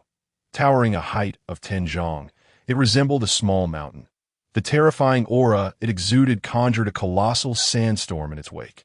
This scene was utterly astonishing. In the blink of an eye, the Taowu materialized before the seventh elder. Instead of launching an attack, the Taowu opened its massive jaws, seemingly letting out a roar. Yet, no sound accompanied this display. Those surrounding the scene heard nothing. Only one individual perceived the Taowu's roar, none other than the seventh elder himself. After the roar, the phantom of the Taowu vanished without a trace. The seventh elder's complexion turned pale as he stood frozen in place. It startled me. I initially thought that a mere piece of clothing could unleash waves of spiritual energy and act of its own accord. It seems, however, that was merely for show, intended to instill fear. Grandfather, eliminate him. The voice of the young man from the Nyo family rang out, his gaze fierce. Clearly, he too coveted the precious garment worn by Qin Yuhua. Yet soon, his expression shifted. The seventh elder appeared oblivious to his words. Remaining motionless, he quickly realized that something was amiss. Grandfather, grandfather! The young man from the Nyo family called out twice more, then reached out to touch the seventh elder's body. I could see that touch. The seventh elder collapsed to the ground. Grandfather! The young man's voice turned shrill. He hastily supported the seventh elder's body and checked for his breath. Upon doing so, he was struck with terror, collapsing to the ground himself. The seventh elder had already lost all signs of life. What? A Xianjing expert, dead? The seventh elder was actually slain by a piece of clothing. This scene left those surrounding utterly dumbfounded. Some voiced their relief, expressing gratitude for not having intervened, or else they would have been none the wiser about their demise. At this moment, the senior brother came to a realization. It was a mental attack? Yes, it must have been a mental attack. The reason we did not hear the beast roar is that the attack was not aimed at us. While the senior brother and his companions were astonished, Qin Yuhua's figure appeared before the young man from the Nyo family. His gaze was as frigid as a mountain of eternal ice. The murderous intent in his eyes was unrestrained. What do you intend to do? Don't come any closer. Qin Yuhua's voice was devoid of warmth. What do you think I aim to do? You want to kill me? I'm a member of the Nyo family, fool. Qin Yuhua, uninterested in further banter, lightly pointed his right hand at the young man's forehead. A beam of cold light erupted as a destructive radiance coalesced at his fingertip. This was no ordinary technique. Though the young man from the Nyo family was also at the Mo Ling realm, he could muster no thoughts of resistance. With a soft whoosh, the spiritual energy pierced through the young man's head. After slaying the youth, Qin Yuhua picked up the fallen dragon fruit from the ground and tossed it to the astonished Qin Jinyan. Hurry, consume it. Subsequently, he bent down to retrieve the storage ring from the seventh elder's hand. As he did so, he murmured, If there is a next life, do not think to leverage your age against me. Such tactics of oppression hold no merit in my presence. Yes, he finished speaking. Qin Yuhua turned his gaze toward the onlookers. In that instant, every observer felt a prickling sensation along their spines. Some even knelt upon the ground, bowing and pleading for mercy. Young master, please do not slay me. We promised to keep silent about what transpired here. We saw nothing. Nothing happened here. Indeed, none of us are loose-lipped individuals. Qin Yuhua remained silent, and upon seeing Qin Jinyan consume the dragon fruit, he remarked coolly, Let us depart. Understood, young master. The three turned to leave, their figures gradually fading into the distance. Only then did the senior brother and the others dare to lift their heads. Suddenly, someone spoke. Senior brother, do you see that the garments he wears no longer shimmer? The senior brother scrutinized closely and nodded. It appears to have darkened. Senior brother, I understand now. While this garment can attack, it must surely consume energy. Could it be that this garment has temporarily lost its protective properties? Or perhaps it is not as divine as we believed. Before this junior could finish, the senior brother delivered a sharp slap. Silence. Even if the power contained within the true artifact is depleted, you and I could not inflict even a scratch upon him. After all, it is still a true artifact. Indeed, I was greedy. Meanwhile, in the distance, Karen exclaimed in surprise, Young master, why has your garment changed color? The golden towel upon it seems to have turned somewhat dark. Yuhua replied nonchalantly, I expended considerable energy executing my ultimate move just now. But it is of no concern. It does not affect the garment's inherent hardness. I remain impervious to blades and arrows. Young master, does this mean it can no longer attack? What if we encounter another Xianjing expert? If they possess a true artifact, wouldn't that be disastrous? As long as we cannot eliminate them. Young master, that attack just now must have been your trump card, right? It is all my fault for allowing you to waste it. Qin Jinyin expressed his guilt. Yet Qin Yuan merely replied, a trivial matter. Enough. Let us rest here for a moment. Once you have absorbed the power of the dragon fruit, we shall proceed. I will guard you. Young master, how could I allow you to protect me? Do not prattle. Hurry. Without further protest, Qin Jinyin sat cross-legged. Approximately half an hour later, his body ignited in flames. Subsequently, Qin Jinyin opened his eyes and knelt partially before Qin Yuhua. Young master, thank you. My spiritual energy has not only gained an attribute, but my cultivation has also ascended 2 levels. I am now at the 3rd level of the Mo Ling realm. To elevate one's cultivation by 2 levels at once is simply unimaginable. Qin Yuhua helped Qin Jinyin to his feet, saying softly, it is merely a 2-level increase. It is nothing extraordinary. Rise. Qin Jinyin's face twitched. Merely a 2-level increase.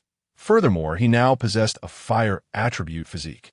His combat prowess could easily crush others of the same realm. Most importantly, his innate talent had been enhanced. This was the true boon. Brother, you have succeeded.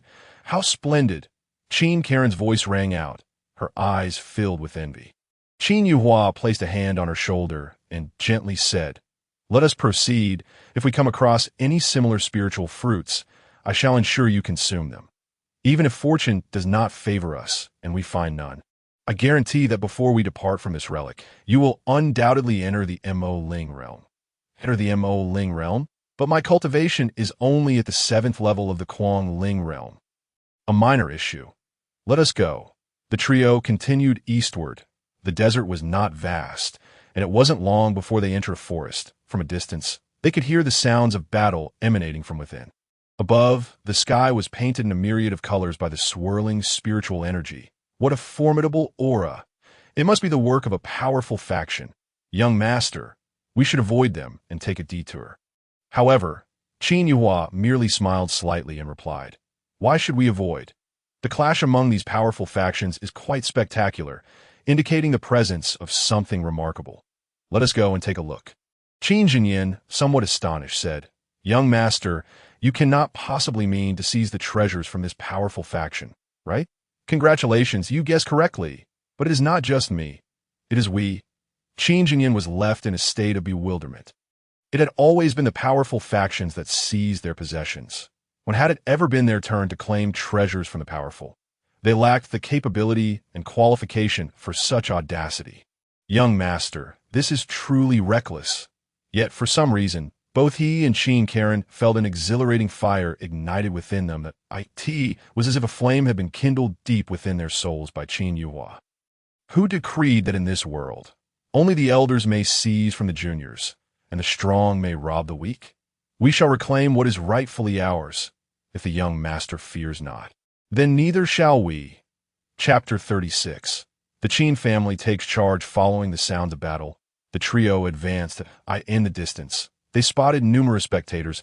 It seems that no matter where one goes, there is never a shortage of onlookers. The three mingled within the crowd, and upon peering forward, Qin Jinyan exclaimed, "It is the people from the Ning family and the Li family. What overwhelming pressure! We cannot possibly approach in the distance." A storm of sand swirled, spiritual energy intertwined with the dust, forming various otherworldly beasts. The sounds of explosions echoed continuously. After a significant interval, the blast ceased, and an elder stood atop a sand dune, his gaze haughty as he proclaimed, "If the Ning family wishes to live, they should retreat at once. You are no match for me. Should you fail to withdraw, I shall no longer regard the friendship between our two families. The three-colored spiritual spring shall belong to my Li family." Following the gaze of the elderly man, indeed there lay a pool of water beneath the sand dunes.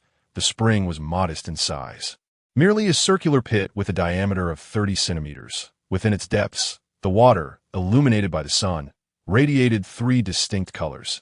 Encircling the spring was a barrier formed by spiritual energy, presumably set by the elders of the Li family, clearly intended to protect this precious spring from the earlier battle's destruction. "Young master, this is a three-colored spiritual spring, a remarkable treasure. It is said that a single sip can enhance one's physique and augment innate talent. How many lives could be improved with such bounty?" remarked Qin Jinyan. "While 30 centimeters may seem trivial, if it contains spiritual spring water, its value would be immeasurable. Cultivators would undoubtedly clash fiercely over such a seemingly insignificant puddle." Qin Yuhua nodded thoughtfully and said, "Although this treasure holds little benefit for me personally, it is still quite valuable. We should secure it first. It may serve well for my maidens and guards in the future." His words left Qin Kur and Qin Jinyan astonished. Such a precious item, intended for maids and guards. Qin Kur nearly voiced her desire to become his maid right then, but the thought caught in her throat. The young master exuded an unmatched authority. Those worthy of serving him were likely paragons themselves. "Shall we seize it now, young master?" inquired Qin Jinyan. "Patience, let the dogs fight first," came the response. This, an elder from the Ning family, wiped the blood from his mouth and spoke with venom. "Li Hanru, had it not been for the absence of my Ning family's experts, would you dare act so arrogantly? However, do not overstep. The three-colored spiritual spring must yield some share to my Ning family, or I shall shatter the signal flare." Despite their injuries, the Ning family members remained defiant, for no Ning expert was present at the scene. Li Hanru, however, scoffed, "Of the 10 great families, aside from the He family, my Li family fears no one. What gives you the audacity to threaten me? Even if all the Ning family's experts were here, what could they do against me?" Li Hanru appeared to be in his 60s or 70s. Yet he had surpassed 200 years of age. He was the esteemed elder of the Li family, a figure of considerable power, unlike the elder of the Niu family, who was merely aged. The elder of the Li family was both venerable and formidable, possessing a cultivation level in the Xian realm, specifically the second layer. Members of the Li family sneered, "Once the signal flare ascends, you can be assured that not only will Ning family experts come rushing, but others from various families will also arrive to witness the spectacle. Consider your position wisely." Li Hanru raised an eyebrow and retorted, "If you wish to live, it would be wise not to take such actions. Even if the signal flare attracts everyone, do you think they will arrive faster than I can slay you? By the time they arrive, I shall have departed, and you will be mere corpses. You." The Ning elder nearly ground his teeth in frustration. Yet he understood that for a Xian realm expert to kill them was an effortless task. Even though he was at the 9th layer of the Tianling realm, before a Xian realm practitioner, he was but an ant. However, the thought of retreating without a fight left him bitter, for this was a three-colored spiritual spring. If each young genius of his family could partake, the future of the Ning family would shine brightly. As the Ning elder wrestled with his emotions, Li Hanru had already produced a vial, intending to collect the three-colored spiritual spring that I in the distance. Qin Kur and Qin Jinyan exchanged glances with Qin Yuhua. If the young master truly intended to seize it, now was the opportune moment. Qin Yuhua nodded, preparing to act, only to find himself preempted. "Old Li, is there not a portion of this fine treasure for me?" A voice boomed, and a large blade clashed down before Li Hanru. Upon the hilt stood an elderly man clad in purple robes. Hanru's face turned cold, ready to curse the audacity of the intruder, but upon recognizing the newcomer, the words caught in his throat, and he took 2 steps back. This scene astonished the onlookers. Against the Ning family, this elder had been so domineering. Why was he now retreating? It was a member of the He family. He was Yi Hengyan, the esteemed elder of the He family. At that moment, some recognized the elder's identity, and oh wonder the Li family had retreated. The He family was the most prestigious of the 10 great families. Not only was their lineage the oldest, but since their rise, they had consistently ranked first among the 10 families, their position as stable as a mountain. After Li Hanru's retreat, he grimaced and said, "Old He, what is the meaning of this? What do you mean?" He Hengyan interjected, "This fine treasure, the 3-colored spiritual spring, shall belong to my He family. You, Li family, have no objections, I presume?" Li Hanru's teeth ground in frustration. He had just claimed that he feared only the He family among the 10 great families. Who would have expected that the elder of the He family would arrive so promptly? "Old He, while my Ning family may not measure up to your He family, we are not so easily trifled with. Take everything for yourself is rather excessive, is it not?" He Hengyan merely smiled and replied, "When did I ever claim I would take it all? My family rules dictate that we do not bully the weak. Although I intend to take this treasure, you cannot prevent me from doing so. However, I am willing to share half with you." The words of Yi Hengyan left the onlookers in stunned silence. This world was undoubtedly a predatory one that, like fish in the deep sea, the larger devoured the smaller, with no mercy extended. Yet the He family intended to share half of the 3-colored spiritual spring with the Li family. Such benevolence was rare. It seemed the He family still feared the Li family. "Then what of my Ning family? Is there not a share for us?" came the voice of the Ning elder, filled with anticipation. If the He family was so generous, could his Ning family also partake? Upon hearing this, He Hengyan cast a disdainful glance and said, "Had I not made my appearance, you would have received nothing. This is akin to the Li family sharing half with my He family. What does it concern you? If you truly desire it, consult old Li." The Ning elder fumed, knowing Li Hanru would never concede to such terms. Yet Li Hanru erupted in laughter. The He family, as expected, is generous enough to share. "Let us hasten, lest we miss our chance." The 2 rose simultaneously, making their way toward the 3-colored spiritual spring. That moment, Qin Yuhua's voice rang out from afar. "You shall not divide this 3-colored spiritual spring. It belongs to the Qin family." His calm voice resonated like thunder, leaving the onlookers in shock. In an instant, the crowd turned to face Qin Yuhua. "Isn't that him? Qin Yuhua!" they gasped, having already established enmity with the Niu family. Would he now provoke the Li and He families as well? Chapter 37. What is wrong with the weak seizing from the strong? Quickly, keep your distance from him. Recognizing Qin Yuhua's identity, the crowd immediately distanced themselves from him. Itsu. Upon seeing Qin Yuhua, the eyes of both the Li and Ning families sparkled with interest, particularly Li Hanru, who fixated his gaze upon Qin Yuhua, his eyes gleaming with intent. Uninformed observers might mistake his interest for a fondness for youthful charm, but in truth, he coveted the golden brocade tunic adorning Qin Yuhua's form. It seems the Niu family hasn't yet discovered your presence.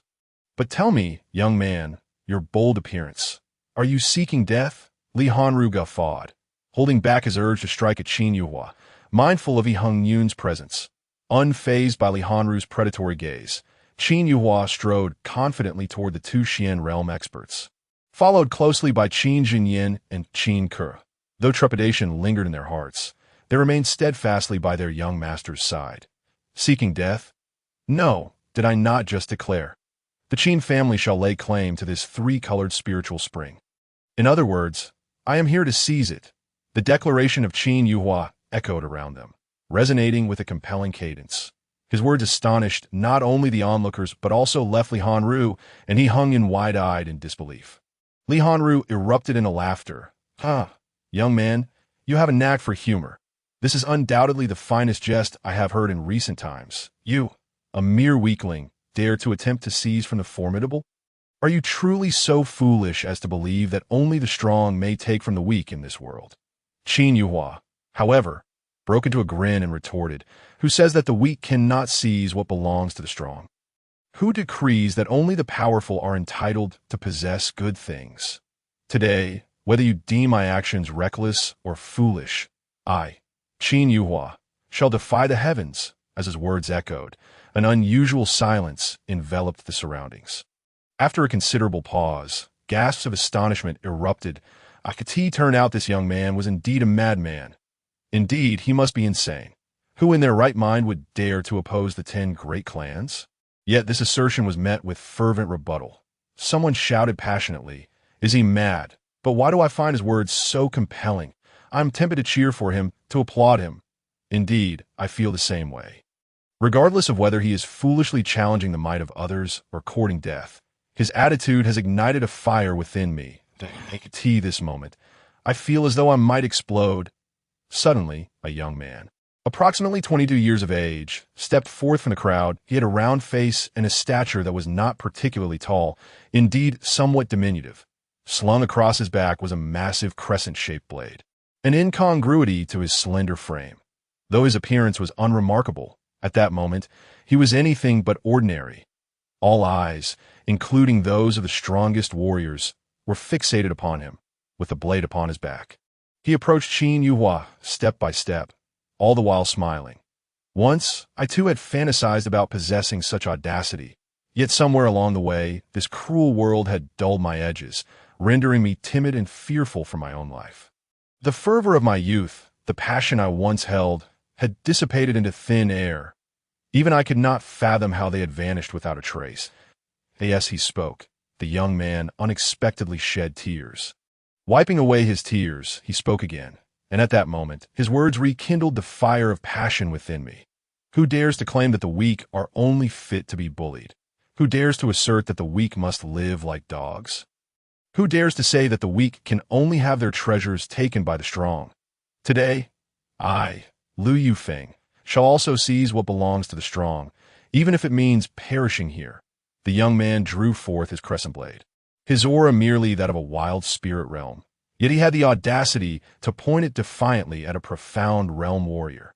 This scene was utterly shocking. Even Qin Yuhua was momentarily taken aback. His boldness must have been underpinned by something substantial. Pray tell, good sir, what is the source of your confidence? Is it merely youthful bravado? After the initial shock, Qin Yuhua chuckled. He found this spirited and vigorous individual rather appealing. Such audacity was rare in this world. Ha ha ha, I can scarcely breathe from laughter. Today's youth may not possess remarkable cultivation, yet their talent for humor is unparalleled. Li Hanyu's mocking laughter rang out once more. Not only he, but the members of the Ning family laughed uproariously, their mirth causing them to double over. This laughter instantly ignited Qin Yuhua's fury. The young man's fervor and bravado, while perhaps a touch juvenile, did not deserve ridicule. A chilling aura of murderous intent emanated from him as he prepared to strike. Yet before he could make a move, a furious roar echoed. Silence. This thunderous command resonated like the wrath of a divine monarch. Deafening all, members of the Li and Ning families instinctively covered their heads, as if a warning bell were ringing incessantly in their minds. Old he, what are you doing? Li Hanyu's laughter abruptly ceased as he turned to face He Hongyan. Confusion etched upon his face. The shout had come from He Hongyan that moment. Even Qin Yuhua was taken aback, unclear as to what the elder of the He family was up to. He Hongyan did not explain himself to Li Hanyu. Instead, he turned to Qin Yuhua and asked, "Do you truly intend to seize this tricolor spiritual spring?" Qin Yuhua responded resolutely, "Of course that I, Qin Yuhua, am a man of my word." And I, Lu Yufeng, brandishing his crescent blade, positioned himself beside Qin Yuhua, his slight frame standing firm. He Hongyan did not even glance at Lu Yufeng, his gaze fixed intently upon Qin Yuhua, as if he sought to peer into his very soul. "Old he, will you take action? If you do not, I can no longer hold back. These two brats must be eliminated." Li Hanyu's voice boomed again. He Hongyan continued to scrutinize Qin Yuhua, and only after a lengthy pause did he say, "If you desire it, then take it." That a collective gasp rippled through the crowd. Every mouth fell agape, eyes widened in disbelief. Some even rubbed their ears, convinced they had misheard. What was happening? The He family, ranked first among the 10 great clans, was backing down. It was no wonder the cultivators were astonished. At that moment, Qin Yuhua was equally astonished. You mean I can take it without resistance? Yes, take it freely. You shall not be hindered, He Hengyun confirmed. Before Qin Yuhua could respond, Li Hanyu exclaimed in astonishment. Old He, you cannot possibly be intimidated by this lad. Can you? Since you will not intervene, I shall. Attempting to seize something from me will surely lead to this brat's demise. The members of the Li family were finally poised to strike against Qin Yuhua. A spectacle was about to unfold, and I was eager to witness what other tricks this young man had up his sleeve. Chapter 38. Encountering this young man, retreating in fear by the spiritual spring, Li Hanyu did not rush to act. Instead, he continued, Old He, allow me to clarify. Should I kill them, do not attempt to seize anything from me afterward. If you try to take from the Li family again, it will be unacceptable. In response, He Hengyun sheathed his blade and addressed the members of the He family. All He family members, follow me away from here. Furthermore, relay my message. Any He family member who encounters this young man shall retreat at all costs. What? The He family is retreating from this young man? Old He, what are you thinking? He Hengyun ignored the inquiries of Li Hanyu and the others. After delivering his command, he turned and departed. Truly, he acted upon his word. After the He family withdrew, some of the younger members could no longer restrain themselves and whispered, Great Ancestor, why issue such an order? He Hengyun, with wisdom, replied, That Qin Yuhua is no ordinary individual. Great Ancestor, how do you know? Because I am not foolish. His actions at the entrance astonished me, while the world views him as merely brash and arrogant. Believing he is untouchable due to a few treasures, have you considered the possibility that he might indeed be unmatched? Great Ancestor, are you suggesting he possesses even more formidable treasures? Wouldn't that be advantageous?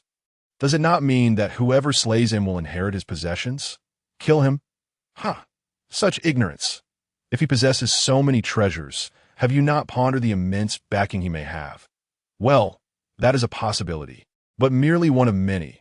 That possibility is sufficient. Do you know why the He family has rules against bullying the weak? Why? Because you never know when you might encounter an iron wall. This is why our family can monopolize the spiritual spring, yet chooses to share with others. This is also why our family has endured for so many years that do you have any idea how many families have been exterminated for oppressing the weak, only to be wiped out a century later? Thus, if you do not have a firm understanding of the situation, do not presume to bully the weak and act recklessly. Great Ancestor, I think I understand now. Good. Go spread this message to all members of the He family. And so, the members of the He family truly departed. What is happening? At the foot of the sand dune, witnessing the He family leave so decisively. The members of the Li and Ning families hesitated to act against Qin Yuhua. Could it be that this young man possessed some significant backing? Otherwise, why would the He family retreat and leave such a proclamation? After a while, an elder from the Ning family turned to Li Hanyu and spoke mockingly. Li Hanyu, did you not claim that the Li family desired this tricolor spiritual spring? Why now do you remain motionless? Without action, what?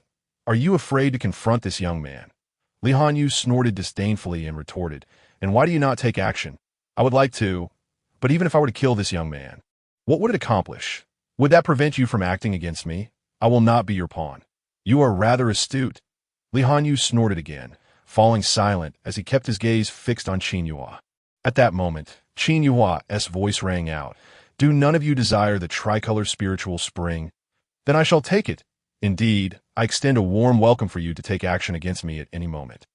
Your name is Liu Yufeng, is it not? Let us proceed together. With a swift motion, Qin Yuhua reached the side of the spiritual spring in just a couple of steps. Liu Yufeng was momentarily taken aback, but soon joined him by the spring. Yet a sense of bewilderment lingered in his heart. Is it truly this simple to obtain the spiritual spring? Must one dare to confront the powerful to achieve such feats? How could it be that, amidst this confusion, he is on the verge of acquiring such a rare treasure as the three-colored spiritual spring? Goodness! Is this really permissible? The onlookers surrounding them were astonished, nearly jumping from the ground. Some were even thumping their chests in regret.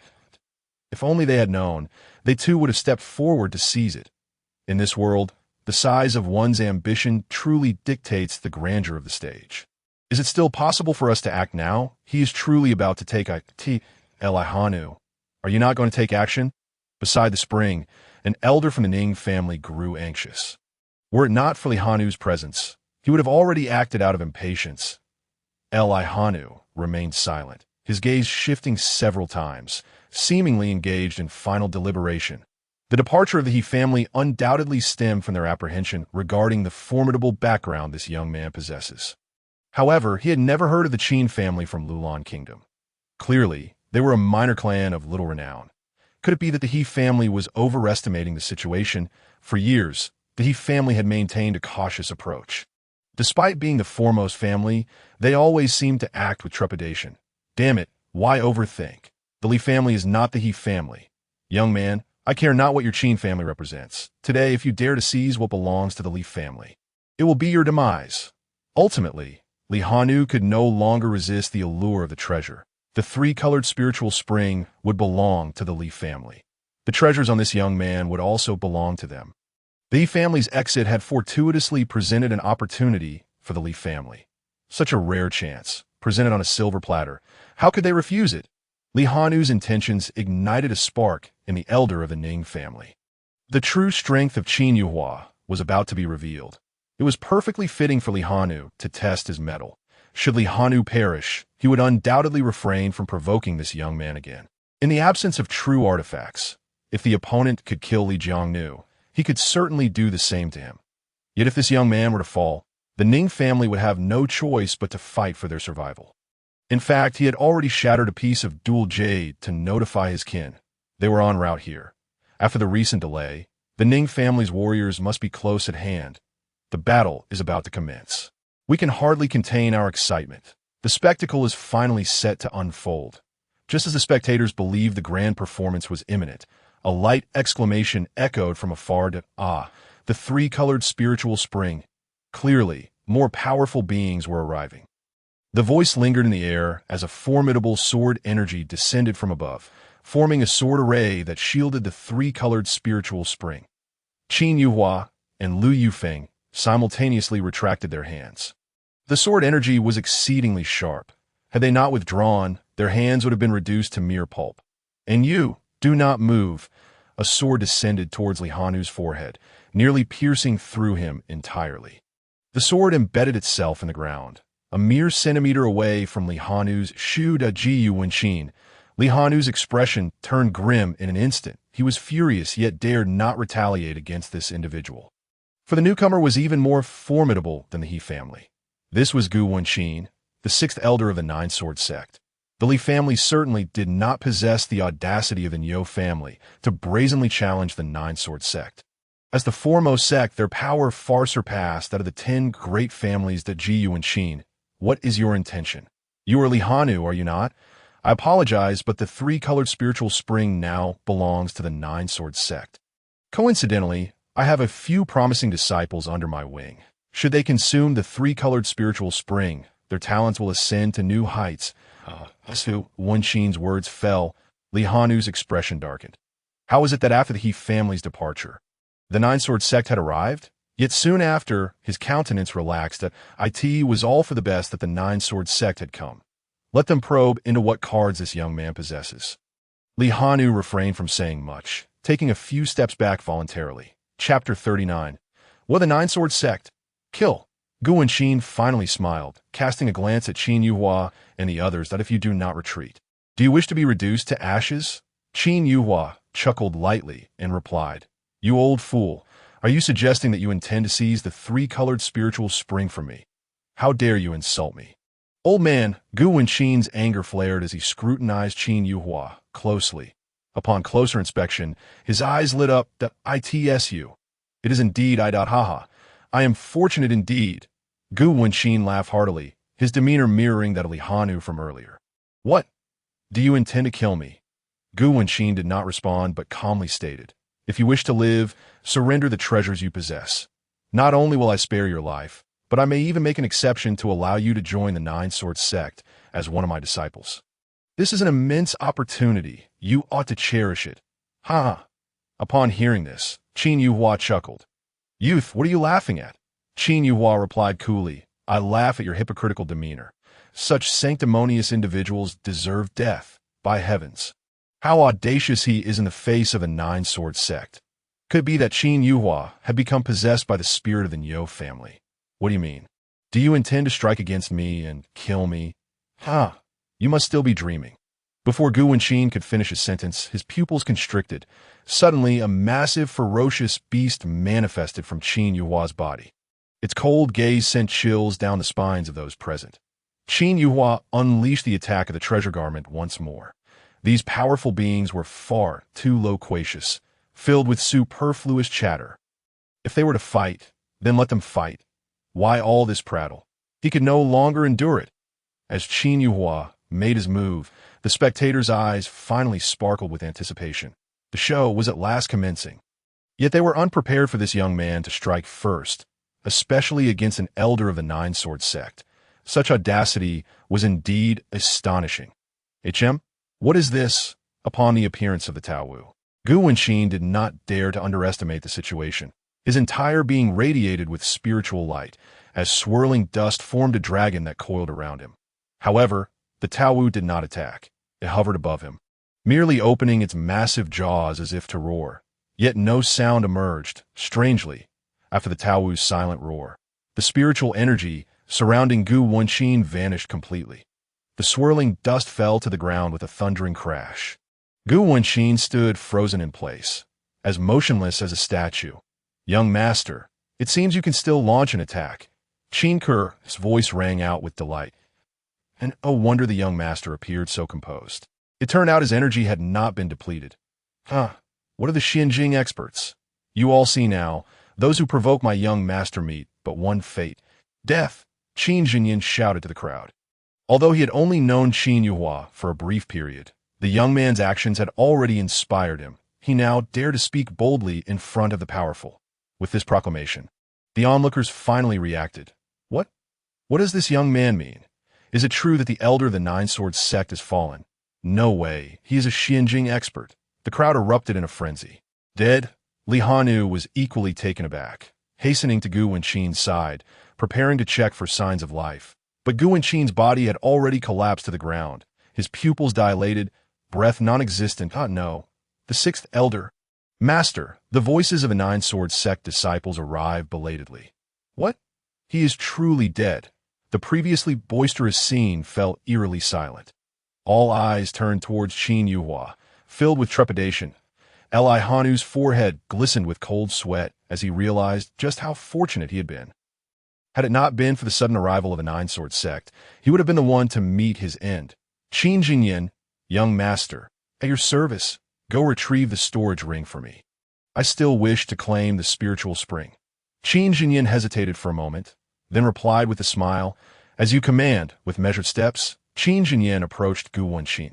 Despite his own prominence being overshadowed here, he held his head high and chest out. In his 30 years of life, he had never known such glory. Who wouldn't he desire the storage ring of a Xianjing expert? However, the formidable figures present remained utterly still, merely watching as he grasped the storage ring in his hand. As Qin Jinyin retrieved the storage ring, Qin Yuhua had already begun to collect the spiritual spring with a jade bottle. By the way, is there anyone else who dares to compete with me? You are welcome to strike at any moment. Qin Yuhua turned his head and flashed a grin. Those around him instinctively took a step back, including Li Hanu. This little killing god is not to be trifled with. Fortunately, Oldie had the foresight to leave at the first opportunity. Otherwise, it wouldn't even be the advisor Qin who would perish first. It would be Henjiund, is there no one. Qin Yuhua felt a twinge of boredom. The spiritual energy swirled around the tricolored spiritual spring, flowing into the jade bottle. Bottle after bottle, the tricolored spiritual spring was swiftly collected. Senior brother, are we truly not avenging Elder Lu? Indeed, are we just going to watch? Avenge? How do we avenge? Our master, with his profound cultivation, was instantaneously slain by him. If we act, wouldn't it be tantamount to courting death? I never anticipated that the treasures on his person could also attack. In that case, you should seek out the great elder and the sect master. This young man possesses an extraordinary true artifact. Only those wielding similarly formidable artifacts can easily slay him. Yes, let him live a while longer. As long as he remains within the ruins, our nine-sword sect will surely eliminate him. The spiritual springs grew scarcer. The onlookers were practically drooling with envy as the tricolored spiritual springs near depletion. Qin Yuhua addressed Lu Yufeng. Aren't you going to take yours? Lu Yufeng responded in astonishment. Do I truly have a right to take it? Qin Yuhua's expression turned serious as he replied. Among all these people, you're the only one who stepped forward to fight alongside me. Fully aware of the high probability of death, tell me, do you not have the right? As he spoke, Qin Yuhua tossed a bottle to Lu Yufeng. This gesture instantly ignited the scene. What the hell? I can't believe Qin Yuhua actually threw a bottle to him. Is Qin Yuhua really this generous? Oh heavens, once I had a chance to obtain the spiritual spring, but I failed to cherish it. If heaven grants me another opportunity, I would surely shout, Qin Yuhua. You can do it. You are my father. Father, please let me have a sip. The distant cultivators were turning red with envy. Some were even slapping themselves in frustration. Had they rallied behind Qin Yuhua out of fervor at that time, they surely would have had a share of the tricolored spiritual springs. They had never encountered someone so magnanimous. You were giving me a bottle? Lu Yufeng was equally dumbfounded. His hand trembled slightly as he held the bottle. Before Qin Yuhua could say anything, Lu Yufeng suddenly burst into tears. Why are you so good to me? We don't even know each other. How infuriating. Once someone is moved, tears cannot be contained. Chapter 40. Still wanting to slay Qin Yuhua when I give gifts. It all depends on my mood. If I am in a good mood, I might even bestow a great opportunity upon a beggar. What does it matter whether we are acquainted or not? Qin Yuhua continued to smile, standing quietly, exuding an innate aura. His words may have sounded pretentious, but he indeed possessed the ability to back them up. The treasures he bore were truly numerous. Any single item he casually offered would constitute a monumental opportunity for the weak. At this moment, some cultivators could no longer suppress the urge to play beggar. The female cultivators watching from afar were especially enchanted, finding Qin Yuhua more alluring than a prince on a white horse. They wished to pin him down and exhibit a technique called guanyin, sitting on a lotus. However, Lu Yufeng still wanted to say something when Qin Yuhua spoke again. Then let me give you another bottle. As a formal introduction, my name is Qin Yuhua. Qin from the Qin family, and Yuhua, like ascending to immortality. This time, Qin Yuhua did not toss the bottle, but extended his right hand. Due to height differences, the slender and diminutive Lu Yufeng had to look up to AT that moment. Qin Yuhua's figure radiated brilliance in Lu Yufeng's eyes. Oh my goodness. He gave another bottle. Good heavens. Does he not realize the value of the tricolored spiritual spring? This item is coveted by major forces, and yet he has given away 2 bottles in succession. This time, Lu Yufeng did not accept. He suppressed his overwhelming emotion and waved his hand in refusal. 1 bottle is sufficient. Any more would be wasteful. My name is Lu Yufeng. With rain from storm and wind from tempest, in truth, the tricolored spiritual spring has a limit to its enhancement of talent. And no matter how much one consumes, the effect is ultimately capped. Not being greedy is quite commendable. After the storm, a rainbow will surely appear. Qin Yuhua smiled faintly, saying little more. After collecting all the spiritual springs, he tossed 1 each to Qin Kuer and Qin Jinyan. The crowd around had become numb. It seemed that even if Qin Yuhua were to pour the spiritual springs out, they would find it quite ordinary. This Qin Yuhua simply defied all common sense. Young master, what about mine? Came Qin Jinyan's incredulous voice. He had just obtained the fire dragon fruit, and now he was about to drink the tricolored spiritual spring. He had thought that even if the young master were to give it, it would only be to his sister. Who would have imagined that he would also have a share? How could this happiness arrive so unexpectedly? If you don't want it, I will take it back. Upon hearing this, a nearby cultivator shouted loudly, Father, if he doesn't want it, give it to me. I'll call you father. No, Grandpa will do. No, I want it. I desire it greatly. Qin Jinyan quickly secured the tricolored spiritual spring, fearing that Qin Yuhua would change his mind. After swallowing the spiritual spring, Qin Jinyan's eyes lit up. How marvelous! I feel lighter, and my mind is much sharper. Young master, I feel I have become a genius. Young master, Qin Jinyin kneels in gratitude. Qin Jinyin immediately knelt before Qin Yuhua. He was at a loss as to how to repay the young master's immense kindness. Get up. There's no need for such formalities. I dislike this routine. You have fought for me before. This is what you deserve. Now, let us see if there are any more treasures ahead, Qin Yuhua said, striding eastward. Qin Kuer and Qin Jinyin promptly followed suit. Lu Yufeng stood in place, contemplating, before gritting his teeth and following in Qin Yuhua's wake. Qin Yuhua did not stop him. As they journeyed eastward, they encountered numerous wandering cultivators. Ha ha ha! What a miraculous herb that can directly enhance cultivation. We are rich. We are rich.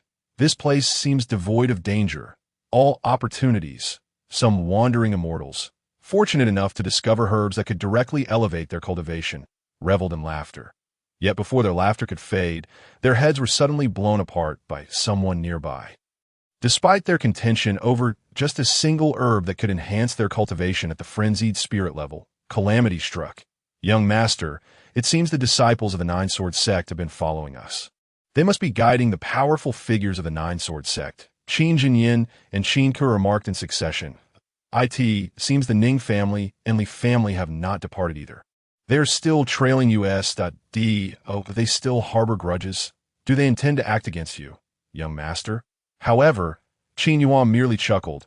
I never expected them to retreat. This is quite good. If they do not act against me, I would find it difficult to justify my desire to kill and plunder. Young master, we must still exercise caution, particularly regarding the Nine-Sword sect. As the foremost sect, their power is formidable, and the sect master's cultivation is unfathomably profound. Unfathomably profound. Qin Yuhua scoffed with a smirk. And no matter how high, it is merely at the profound realm. What is so impressive about that? Young master. Qin Jinyin attempted to say more, when suddenly the crowd behind them erupted into commotion. Upon closer inspection, they saw a throng of people surging forth like a tide. However, they were not the powerful figures of the Nine-Sword sect, but rather the head of the Ning family and several elders. Head of the family, you have finally arrived.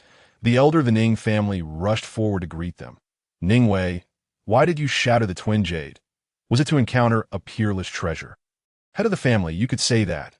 Ning Wei gestured towards the distant Qin Yuhua. Indeed, it is him. Has the Niu family not yet discovered him? This is excellent news. Then what are we waiting for? Let us kill him and seize his treasures. The elders of the Ning family burst into laughter upon seeing Qin Yuhua, as if they had spotted a coveted delicacy. Head of the family. Wait, let me speak first. This brat possesses garments that can attack on their own. Just now, the advisor Qin of the Nine-Sword sect was instantaneously killed by him. What? The elders, poised for an assault, came to an abrupt halt. Shock radiated from each pair of eyes. He has slain Advisor Qin in an instant. Advisor Qin, a formidable presence at the second tier of the profound realm, surpassing most of them in strength. To think such a powerful figure could be dispatched so effortlessly. After the initial astonishment, Ning Jia's head, Ning Haoran, broke into a smile. How intriguing to have vanquished Advisor Qin. This young man, as true artifact, shall surely belong to the Ning clan. With such a treasure in our possession, who would dare to provoke the Ning family? Ning's kin, heed my command, apprehend him, but maintain a distance of 50 meters. Understood. Young man, where do you think you're going?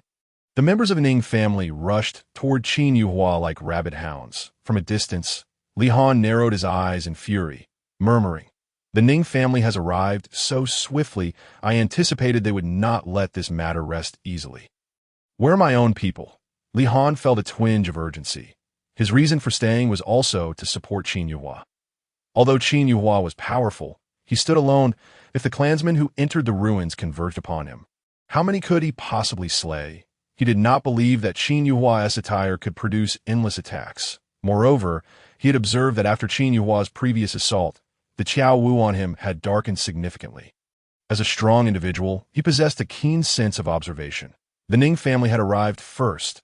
Brother, what shall we do? Our people have likely yet to inform the elders and the sect master. What else can we do? Let us wait and see. I only hope the sect master arrives soon. Chapter 41. The reversed dragon sword, in the distance. Upon seeing the Ning family closing in, Qin Yuhua revealed a smile. Why had he traversed this path so slowly? Clearly, it was to draw forth individuals from various factions that he knew that even after slaying a powerful figure of the profound realm, these people would not easily relent. Families like the He clan, cautious to a fault, were but a rare breed. Come forth, the more, the merrier, the more, the better. Qin Yuhua was thoroughly amused, ready to eliminate them one by one. Why complicate matters? It was far more to his liking for the entire clan to strike and then be obliterated. Lu Yufeng, now is your chance. While they have yet to encircle us, you still have time to depart. Qin Yuhua called out to Lu Yufeng. However, Lu Yufeng did not leave. Instead, he raised a crescent blade in his hand. It was due to your willingness to fight alongside me that I received the three-color spirit spring. I end this moment. How could I possibly retreat? Should I falter now, I would be unworthy of such a treasure. Qin Yuhua nodded slightly, choosing not to say more. Heavens, nearly all of the Ning family members have arrived at the ruins. They intend to utilize their entire clan's might to eliminate Qin Yuhua. I said this matter would not end easily. Indeed, the spectacle is unfolding. Do you believe Qin Yuhua can survive this? How could he possibly live? No matter how formidable the true artifact, he cannot contend against the entirety of the Ning family. Moreover, the Ning family possesses true artifacts as well. Indeed, the Ning family surely has true artifacts. When true artifacts clash, perhaps neither side can prevail, but Qin Yuhua's weakness lies in his own insufficient cultivation. Wait, weren't you just slapping your own face, lamenting why you hadn't fought alongside Qin Yuhua, begging the heavens for another chance? It seems that is indeed him. Brother, the opportunity has arrived. If you stand alongside Qin Yuhua, and both of you survive, he will undoubtedly share the three-color spirit spring with you. Seize the moment, for it may never come again. Fight alongside him? How could I? That is clearly a death sentence. I am not foolish. Besides, why do you not go? Just now, you referred to Qin Yuhua as father, did you not? Now that father is in peril, why do you not lend assistance? If you do not go, then neither shall I. You all refuse to act? Then we shall also abstain. The Ning family moved with remarkable speed, and soon surrounded Qin Yuhua and his companions in the center. Qin Yuhua, unless you can fly or have sprouted wings, today marks your demise, if you wish to live. Obediently surrender your storage ring and remove your clothing. The cold voice of Ning Howren echoed through the air. Cultivators can only soar freely upon reaching the King Realm. Even those at the Profound Realm and Tribulation Realm cannot take flight. Do members of your great family indulge in such lengthy discourse? Qin Yuhua responded with a hint of exasperation. Shaking his head, he continued, However, you have indeed reminded me. While I may lack wings, I can indeed take to the skies. Suddenly, a magical carpet appeared beneath Qin Yuhua's feet. What is that? The members of the Ning family instinctively recoiled a step. How did this young man produce yet another treasure? This time, it was a carpet. The carpet appeared harmless, yet they regarded it with trepidation. One article of clothing can kill. What if this carpet has a similar capability? Why the alarm? The so-called 10 great families. I would say 10 cowardly clans would be more fitting. Qin Yuhua chuckled mockingly, then leaped onto the magical carpet. You all should join me. Ning Kerr and the others followed suit, one after the other. The magical carpet radiated light and began to ascend slowly. This is a rare flying treasure. My heavens, he even possesses a flying artifact. Yet flying treasures are typically used for escape. Does this imply that Qin Yuhua has exhausted his options? This young man intends to flee. We cannot allow him to escape. The members of the Ning family realized this simultaneously and began to growl lowly. Ning Howren acted without hesitation. Brilliant spiritual light formed a barrier, sealing the sky above Qin Yuhua. Qin Yuhua ascended only 50 meters before being thwarted. Young man, do you truly believe that flying will ensure your survival? In the presence of a profound realm strongman, flight is of no avail. The chasm between us is insurmountable. Who said I am flying to escape? Those spectating, vacate immediately. Otherwise, within 100 meters, none shall survive. With those words from Qin Yuhua, the crowd fell into stunned silence. He was encircled by the Ning family, seemingly trapped between heaven and earth. Where does he derive such confidence? Yet when life is at stake, Some chose to retreat in a frenzy. The saying goes, better to believe than to doubt. Young man, your tongue is quite audacious. Come down at once. Ning Haoran's right hand pressed down violently. The spiritual energy from above cascaded downward, though the flying carpet emitted bright light to resist. It was ultimately forced down. The primary function of a flying treasure is flight. Despite its protective energy, it is not overwhelmingly strong. Once the carpet landed, Qin Yuhua found himself somewhat disheveled. He shrugged, expressing his frustration. In such circumstances, this artifact proved unreliable. In his hand, he clutched a copper coin. Earlier, he had intended to use it to crush the Ning family members present. However, the situation now was markedly different from when he had eliminated the Fong family. During that encounter, he had ample time to prepare. This time, the opposite was true. Therefore, the infinite weight had not been activated and was rendered ineffective. What? He was directly struck down. It seems Qin Yuhua has reached the end of his strength. Surrounding cultivators shook their heads in disbelief. Young man, you are indeed putting on a show. The members of the Ning family wore cold smirks, taking a few steps forward to tighten their encirclement. Ed, we must exercise caution. His attire may still possess offensive capabilities. Ning Wei's voice echoed again. Indeed, we must be careful. Ning Qi, my great-grandson, I'm counting on you. A middle-aged man stepped forward to go and slay him. This Ning Qi, already 50 years of age, possessed cultivation at the first level of the Earth Spirit Realm. Such talent could only be described as mediocre. Ning Qi frowned, though his talent was not remarkable. He had no desire to court death. What if this young man's true artifact can still mount an attack? Should that be the case, he would be the one doomed. He promptly spoke. Great-grandfather. My cultivation is indeed superior to his, but even if his treasure cannot attack, it is still a true artifact. I cannot injure him. Ning Haoran finally understood. I had forgotten that a true artifact is indeed a true artifact. So, it appears we require a profound realm cultivator to handle this. Fifth Elder, I must trouble you to take action. Take this reverse dragon sword with you. Ning Haoran tossed forth a long sword. This sword was engraved with a dragon. The fifth elder grasped the blade. The dragon upon it seemed to come to life. An overwhelming pressure emanated from the swordist's body. What a fierce aura. This is undoubtedly a true artifact. Here it comes. The Ning family has finally deployed a true artifact. Only by utilizing a true artifact can they subdue Qin Yuhua. The fifth elder, wielding a true artifact, emanated an aura so potent that it seemed to pierce the heavens themselves. In an instant, all cultivators within 100 meters were brought to their knees. Boy, to perish beneath the unparalleled sword of the Ning family is indeed a supreme honor for you. Chapter 42. Mind Attack. Unstoppable. Brilliant spiritual light converged upon the reversed dragon sword. When it was unleashed once more, the spiritual energy transformed into a dragon, coiling around the fifth elder. In that moment, he appeared as if he had transformed into a true dragon prince. An unstoppable force. Qin Ke, Qin Jinyan, and even Lu Yufeng fell to their knees in an instant. Faced with such overwhelming pressure, they could do nothing but succumb. Even standing was beyond their capabilities. Qin Yuhua stepped forward, positioning himself protectively in front of them, which provided them with a modicum of relief. If I recall correctly, the one who captured you and hurled you towards the gate was none other than him. Qin Yuhua's voice was frigid. Qin Ke nodded affirmatively. Young master, it is indeed him. That is good to hear. I have long held a grudge against him. Old thief die. Had it not been for Qin Ke and Qin Jinyan's fortuitous escape at the gates, they too would have been reduced to ashes.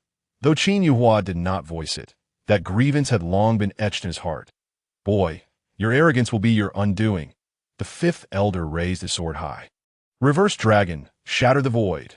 The fifth elder's sword emitted a single syllable that the colossal Taowu materialized from Qin Yuhua's body, appearing before him.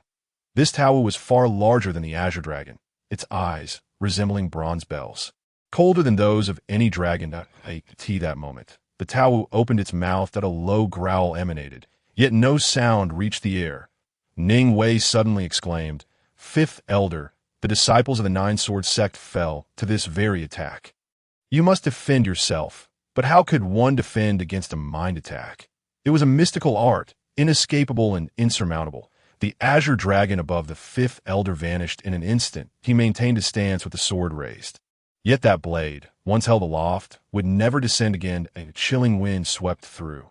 The fifth elder's body collapsed backward. It has exploded.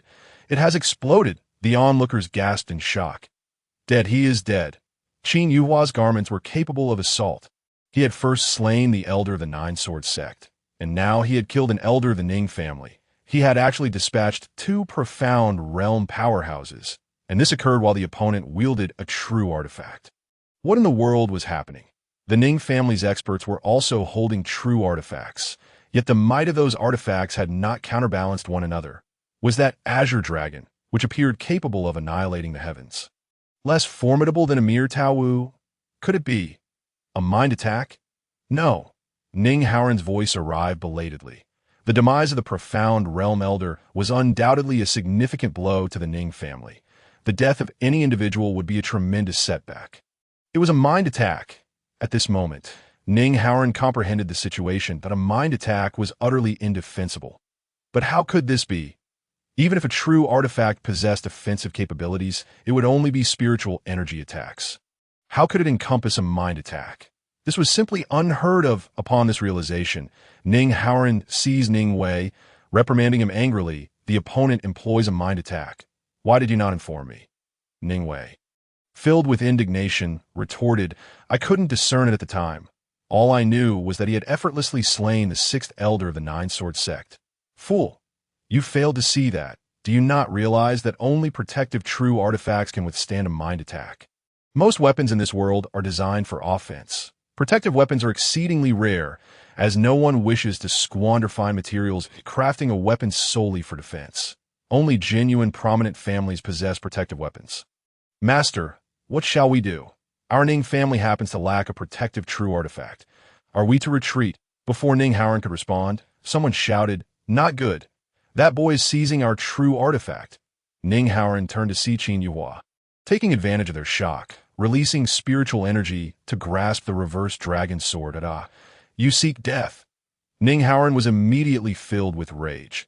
This boy was far too arrogant and presumptuous, daring to pilfer the Ning family's true artifact right under their noses.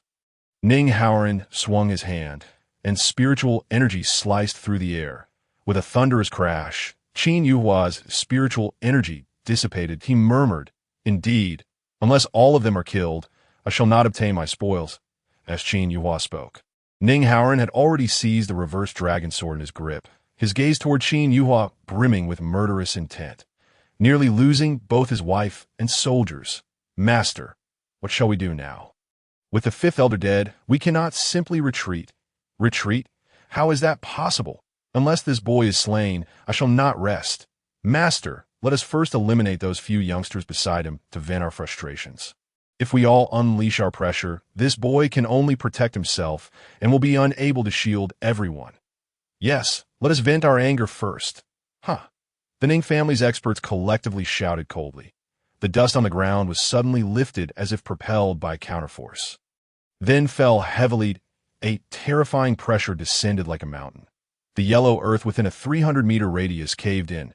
Such was the might of mere presence among profound realm powerhouses. The nearby onlookers were forced to the ground, blood spilling from their mouths. If the onlookers were affected, one could only imagine the dreadful pressure faced by Qin Ku'er and her companions. Even with Qin Yuhua shielding them, they could not withstand it. Qin Jinyan and Qin Kuner's bodies first knelt, then they prostrated themselves fully, their faces contorted under the oppressive force. Young master, take care. Qin Jinyan gritted his teeth and uttered. Qin Ku'er also clenched her teeth, declaring, Young master, I do not regret. Originally, Qin Ku'er was quite beautiful, but as her face contorted, it took on an oddly endearing quality. Qin Yuhua nearly succumbed to laughter, yet he could not laugh, unless he lost control. In stark contrast to the two, Lu Yufeng fared significantly better this time, that he held the black crescent blade and remained standing. But this should not be the case. Qin Yuhua narrowed his eyes, scrutinizing the black crescent blade. This blade was entirely obsidian, yet at this moment it seemed to shimmer with a hint of starlight. though these glimmers flickered like fireflies, fleeting and ephemeral. This blade appeared to be no ordinary weapon. Yet there was no time for contemplation. He softly murmured, "Take care. Regret. You speak as if death is imminent, but I have not permitted it. Even the king of hell cannot take you." With that, he turned his gaze toward the Ning family members. "You wish to kill me by releasing your pressure? You truly underestimate me." Qin Yu's words fell. A piece of fabric materialized in Qin Yuhua's hand. The fabric was gray and appeared exceedingly mundane. Qin Yuhua casually tossed it, and the fabric unfurled to an impressive 3 meters in size that resembled a grand quilt. Draping over the 3 individuals, an uncanny scene unfolded. Once the fabric enveloped them, the pressure they felt vanished without a trace. Qin Ke and Qin Jinyan immediately stood upright. The 3 of them extended their hands, lifting the fabric as if holding up a gray sky. Around them, all pressure ceased. What? They're all standing. What manner of fabric is this? Could it be the legendary and exceedingly rare pressure-free cloth? Chapter 43. All profound realm experts spring into action. Pressure-free cloth, as the name suggests, nullifies any sense of pressure for cultivators in its presence. Of course, the cloth capabilities have their limits. If the cultivator's strength is sufficiently formidable, the pressure-free cloth will lose its efficacy. Yet it was evident that the formidable experts present had yet to reach the limits of the pressure-free cloth. "Young master, I have been revived on the spot," Qin Jinyan exclaimed joyfully, then turned to the gathered experts and laughed heartily. "Old fossils, how does it feel to wish to end our lives while being utterly powerless?" "Ha ha! Qin Jinyan, stand here. Come at me." Qin Jinyan made a gesture that astonished all present. He actually extended his index finger and beckoned toward the opposing experts. This action was nothing short of defying the heavens. An impatient elder from a Ning family was so enraged by this that he spat blood. Even Qin Yuhua looked incredulously at Qin Ke, inquiring, "Has your brother always been this audacious? Is this truly his nature?" Qin Ke shook her head and explained, "No, my brother has always been very composed. Young master, allow me to share a few words about him." "Brother, what are you doing?" At that moment, Qin Jinyan realized that he might have been a bit pretentious. He apologized, "Young master, I am truly sorry. It seems I've lost control. Just now, I thought I was on the brink of ending my life, but now I can still live well. This stark contrast makes me wonder if I have become a bit too arrogant, perhaps a touch too presumptuous.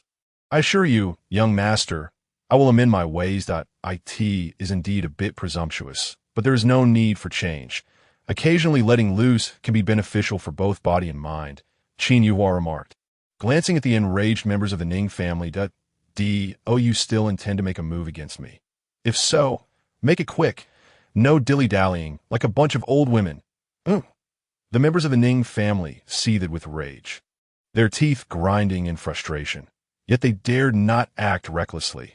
Who could predict whether this young man's enchanted attire could unleash an attack once more? It turned out they were all a bunch of cowards.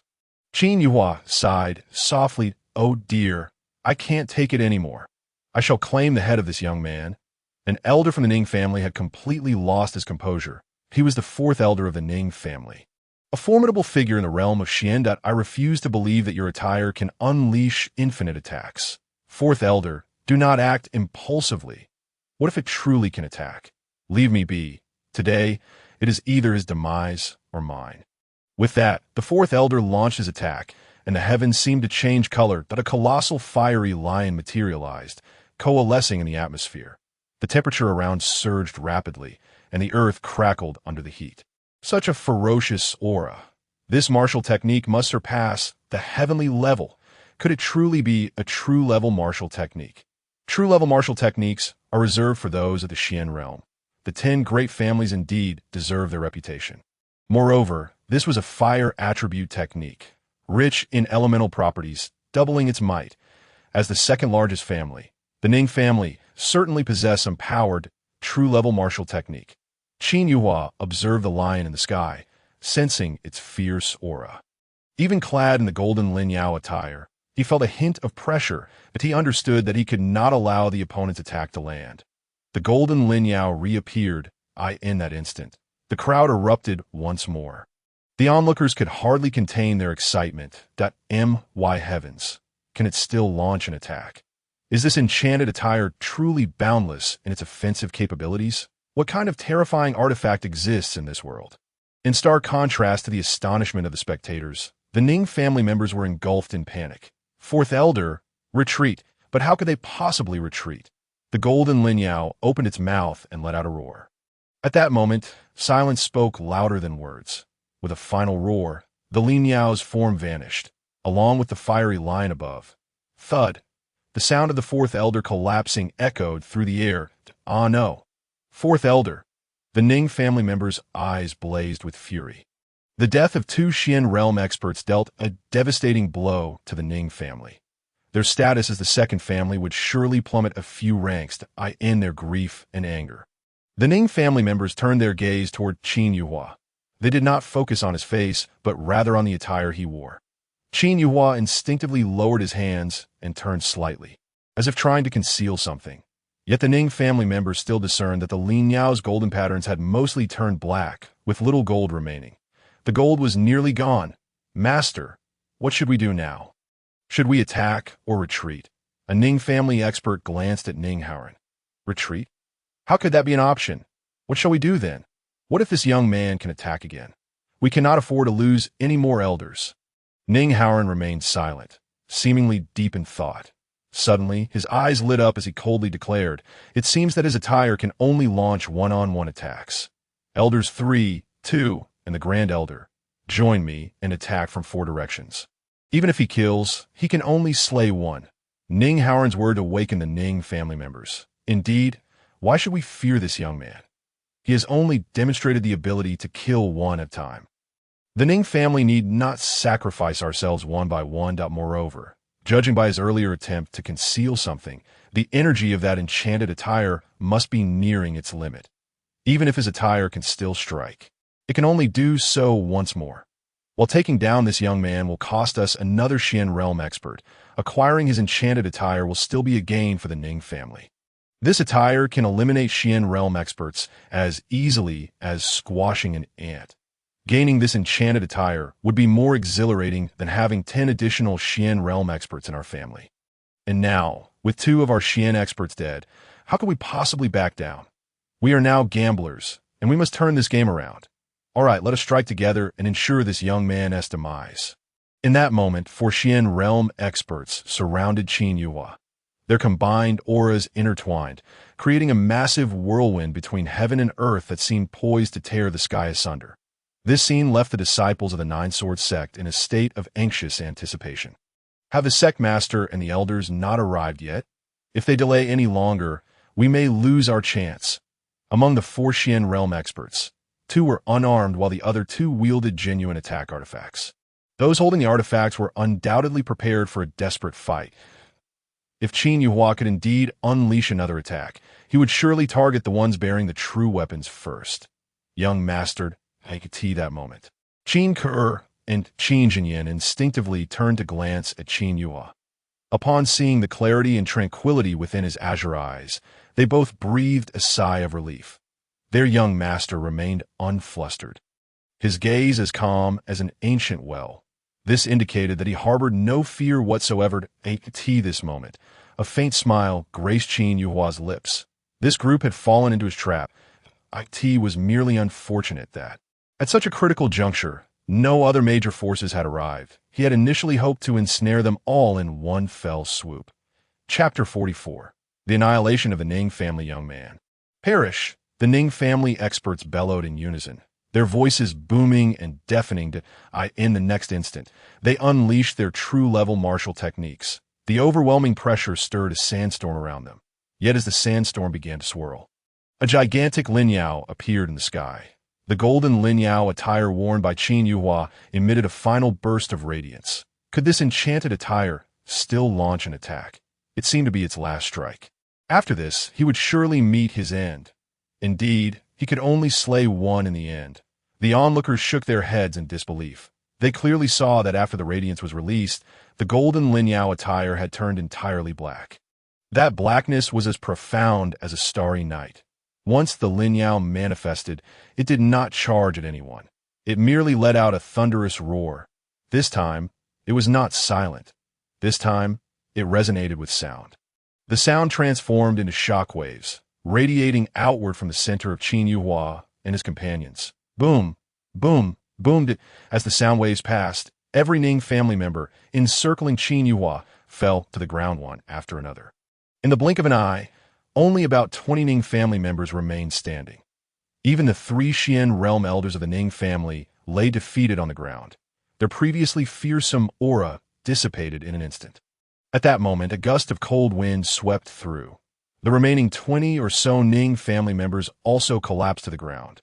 The only one still standing was Ning Haoran, the head of the Ning family, who held a true weapon and maintained an attacking stance. Standing upright was exhausting.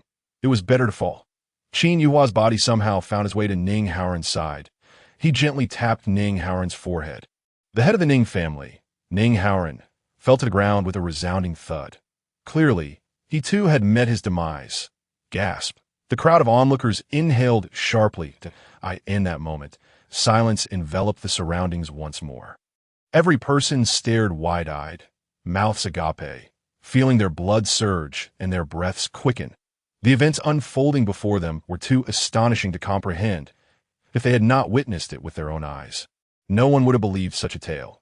After a lengthy silence, someone finally emerged from their stupor, and he actually annihilated all the Ning family members in an instant. My heavens, am I dreaming? However, I find myself in a state of confusion. Given his evident capability to eliminate the Ning family members directly, why did he opt to kill them one by one previously? Is it possible that he was merely stalling for time? Stalling for what purpose? Was he awaiting the arrival of other formidable forces, such as the Niu family or the Jiujian sect? His previous assault could undoubtedly have annihilated everyone present. What, he actually intends to slay the powerful figures from the 3 major factions simultaneously? Such a notion is utterly preposterous. Who exactly is this Qin Yuhua? At this moment, the onlookers surrounding him regarded Qin Yuhua with a sense of awe, as if he were a celestial being. Shortly thereafter, someone cried out in despair. Heaven has granted me another opportunity, yet I failed to cherish it. I did not believe in my father. Oh, heavens, is there still a third chance? Yet, deep down, everyone understood that there would be no such opportunity. Many occurrences may happen once or twice, but there are certainly no third or fourth chances. Meanwhile, the disciples of the Jiujian sect turned pale with shock. One disciple ventured. Do you think that if the sect master and the esteemed elders had been present during that attack, they could have survived? Another replied, the sect master's cultivation is profound and inscrutable. Perhaps he could have lived. However, the esteemed elders? Unlikely. It was truly unexpected that his clothing could also perform group attacks. His earlier focus on single targets was a deliberate ruse to ensnare us. This Qin Yuhua is certainly not as ostentatious as he appears. His cunning runs deep.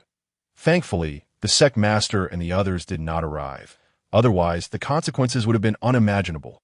Nearby, Li Hanyu was equally stunned, his eyes wide with disbelief.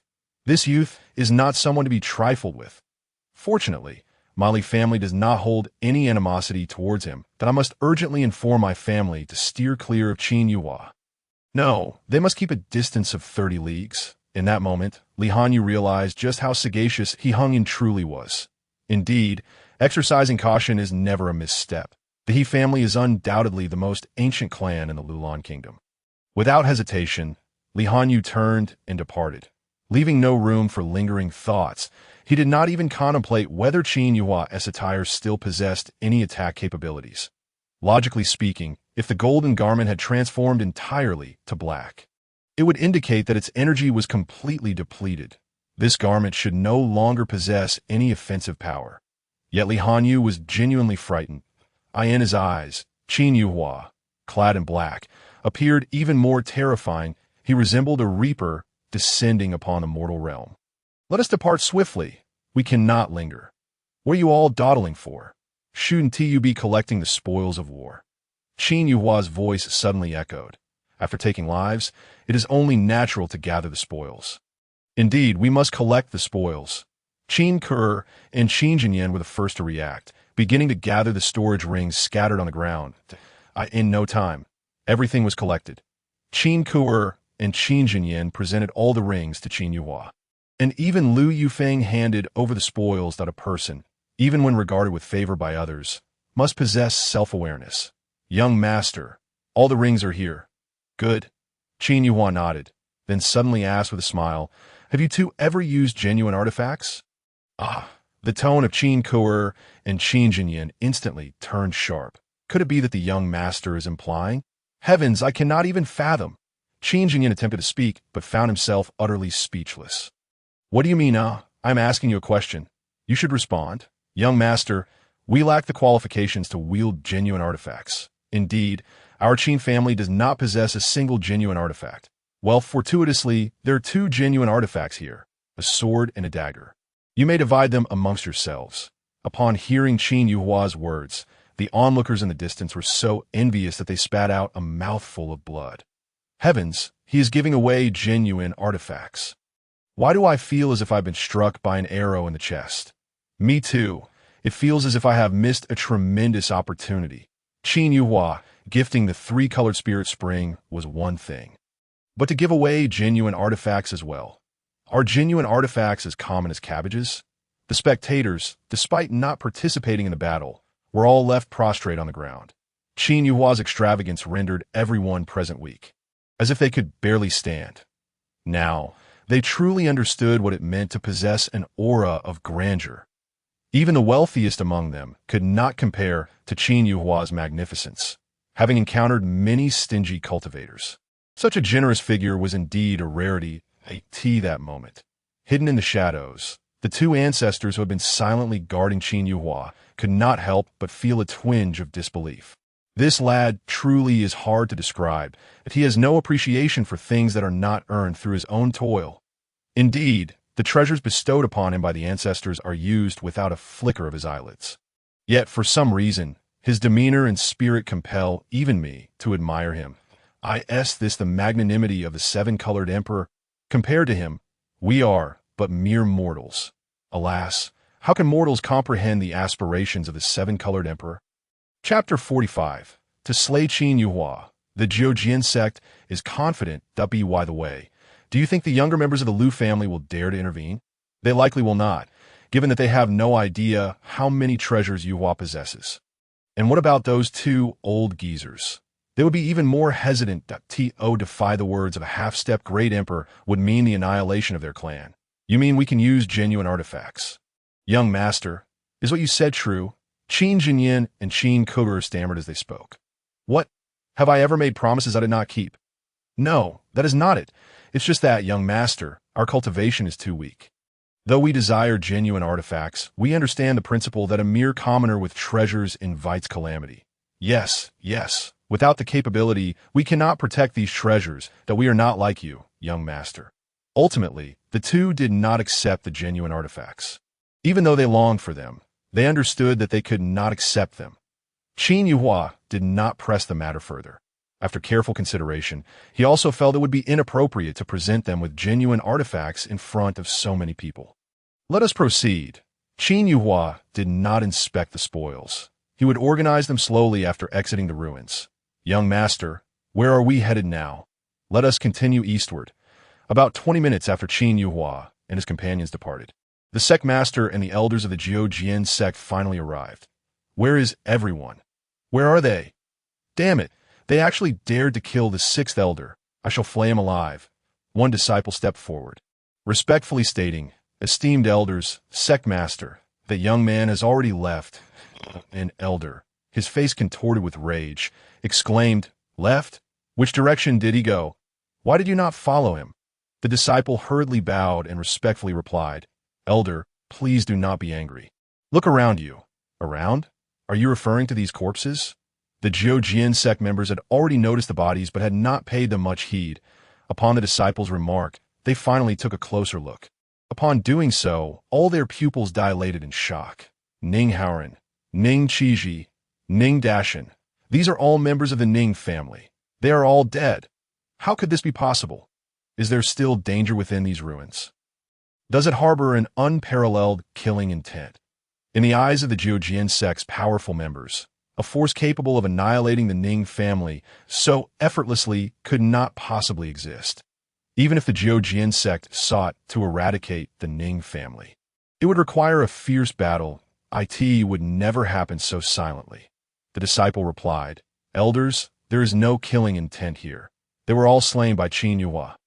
What? All the elders were taken aback. Even the ethereal and inscrutable Zhang Shangqian's eyelids twitched. He furrowed his brow and asked, what transpired at that moment? Reporting to the sect master at that time.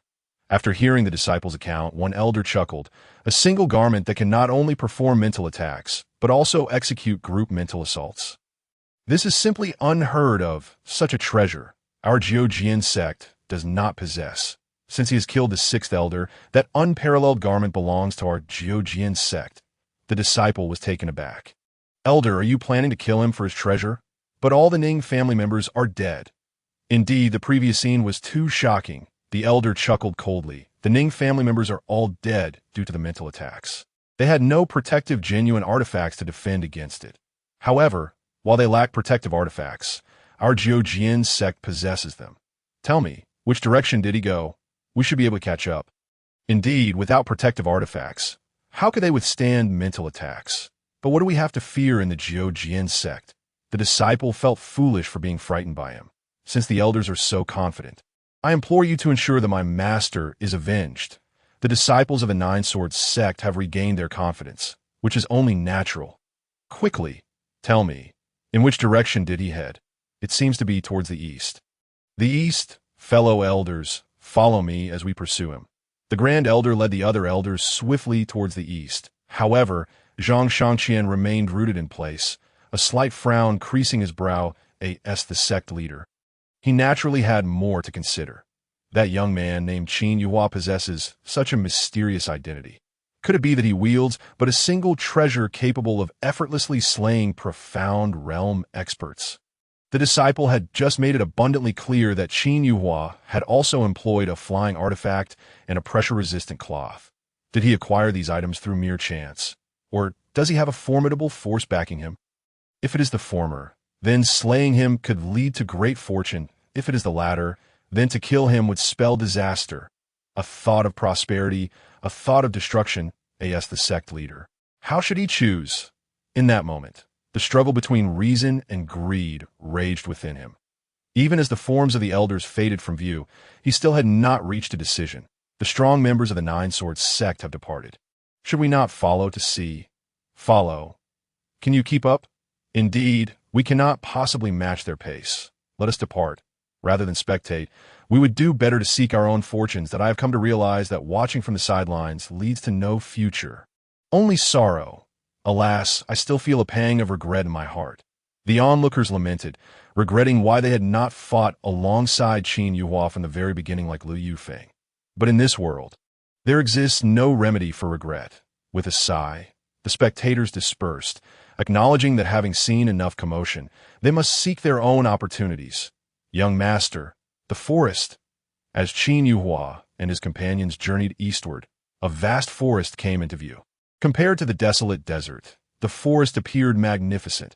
Upon entering the forest, Qin Jinyin and the others immediately gasped in astonishment. Young master, there are so many spiritual herbs here. That is the three fragrance flower, capable of enhancing the cultivation of ordinary spirit realm practitioners.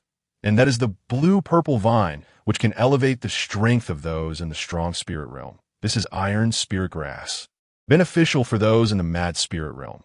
This site is truly a treasure beyond compare. Sister, Liu Yufeng, you can both make use of the iron spirit grass. While there are still few people here, let us hasten to gather it. Observing the excitement of the trio, Qin Yuhua merely smiled faintly. Although there are many spiritual herbs here, their quality is rather low. He wondered if there were any herbs deeper within that could directly enhance one's cultivation in the magic spirit realm.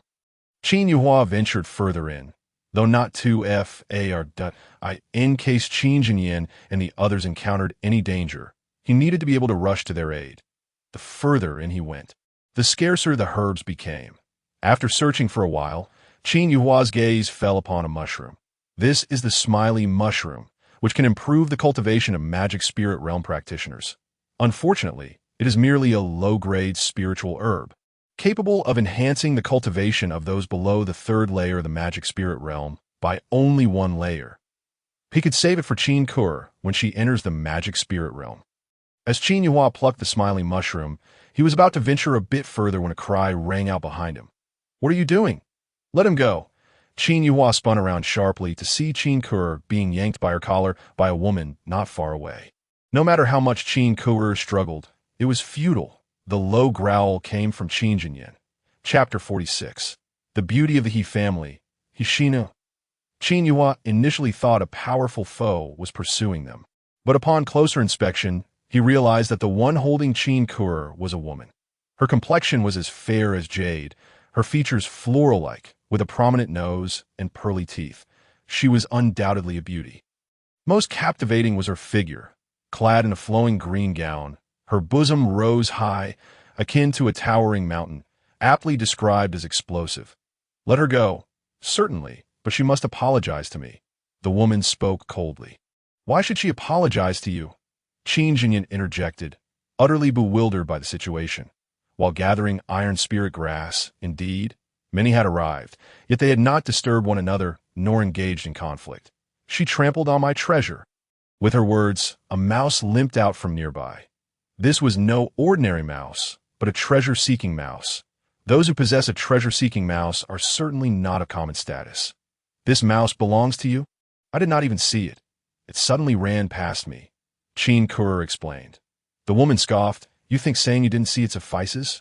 Fine, I will accept your apology." Qin Kur, realizing her fault, was about to say sorry when Qin Yuhua's domineering voice interrupted. "Apologize for what?" As the words fell, Qin Yuhua casually unleashed a surge of spiritual energy directed at the woman's arm. Not wishing to be harmed, she immediately released her grip. "Refusing to apologize? You dare attack me? Do you truly think this young lady has no temper? You have a temper, but do I not?" Qin Yuhua's aura erupted, launching another strike at the woman. She was taken aback, seemingly not anticipating that the other party would retaliate so swiftly. Moreover, the opponent's presence was stronger than hers. This blow seemed intent on taking her life. The woman narrowly evaded the attack by leaping aside. Once upright, she seethed, "It is you. You are still alive. You intended to kill me just now. Did you? Umph. You will regret this. I will make you kneel and beg for mercy." It is no wonder she was enraged. Throughout her life, due to her stunning beauty, every man had adored her. Yet this man was willing to strike her with lethal intent. What a heartless man indeed. After delivering her fierce words, the woman swiftly departed. I could see that moment. Qin Kur spoke up. "Young master, I accidentally stepped on her mouse. It's no trouble for me to apologize." "Why do you?" Qin Yuhua did not respond, his gaze fixated on Qin Kur's elegantly long and fair neck, reminiscent of a swan. "Young master." Qin Kur felt her cheeks flush as Qin Yuhua's gaze lingered upon her, and she lowered her head, too timid to meet his eyes. Her heart raced, as if 1,000 deer were colliding within her chest. Just then, Qin Yuhua spoke. "It has turned red." "Huh." Qin Kur finally noticed that the spot where the woman had grasped her was now flushed.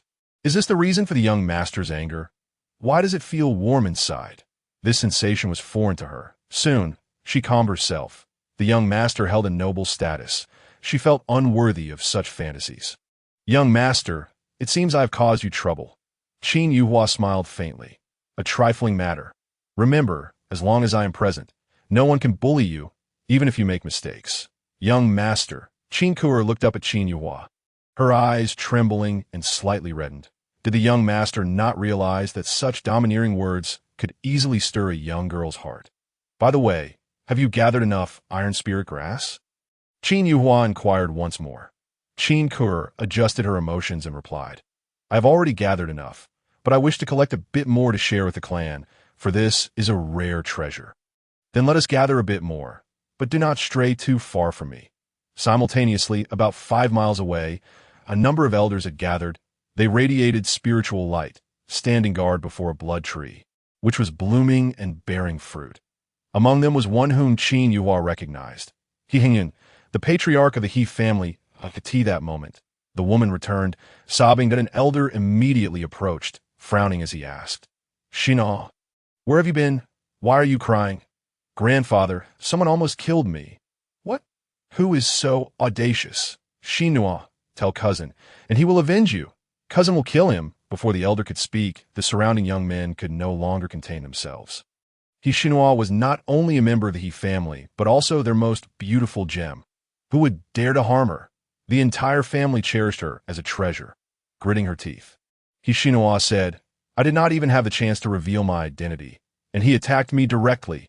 Fortunately, I dodged quickly, or I would have perished upon hearing this. The elder seethed. Our He family does not instigate trouble, but we have never feared it either. Wait a moment. Once the patriarch and the elders have gathered the blood serpent fruits, we shall seek retribution for you. The patriarch and the elders are also coming? Yes, nearly all of our He family members have convened here for the blood serpent fruits to be. By the way, you are not here just now. You must have missed the elder's instructions, correct? What instructions? The elder was on the verge of elucidating when suddenly the elders of the He family became animated. It's done.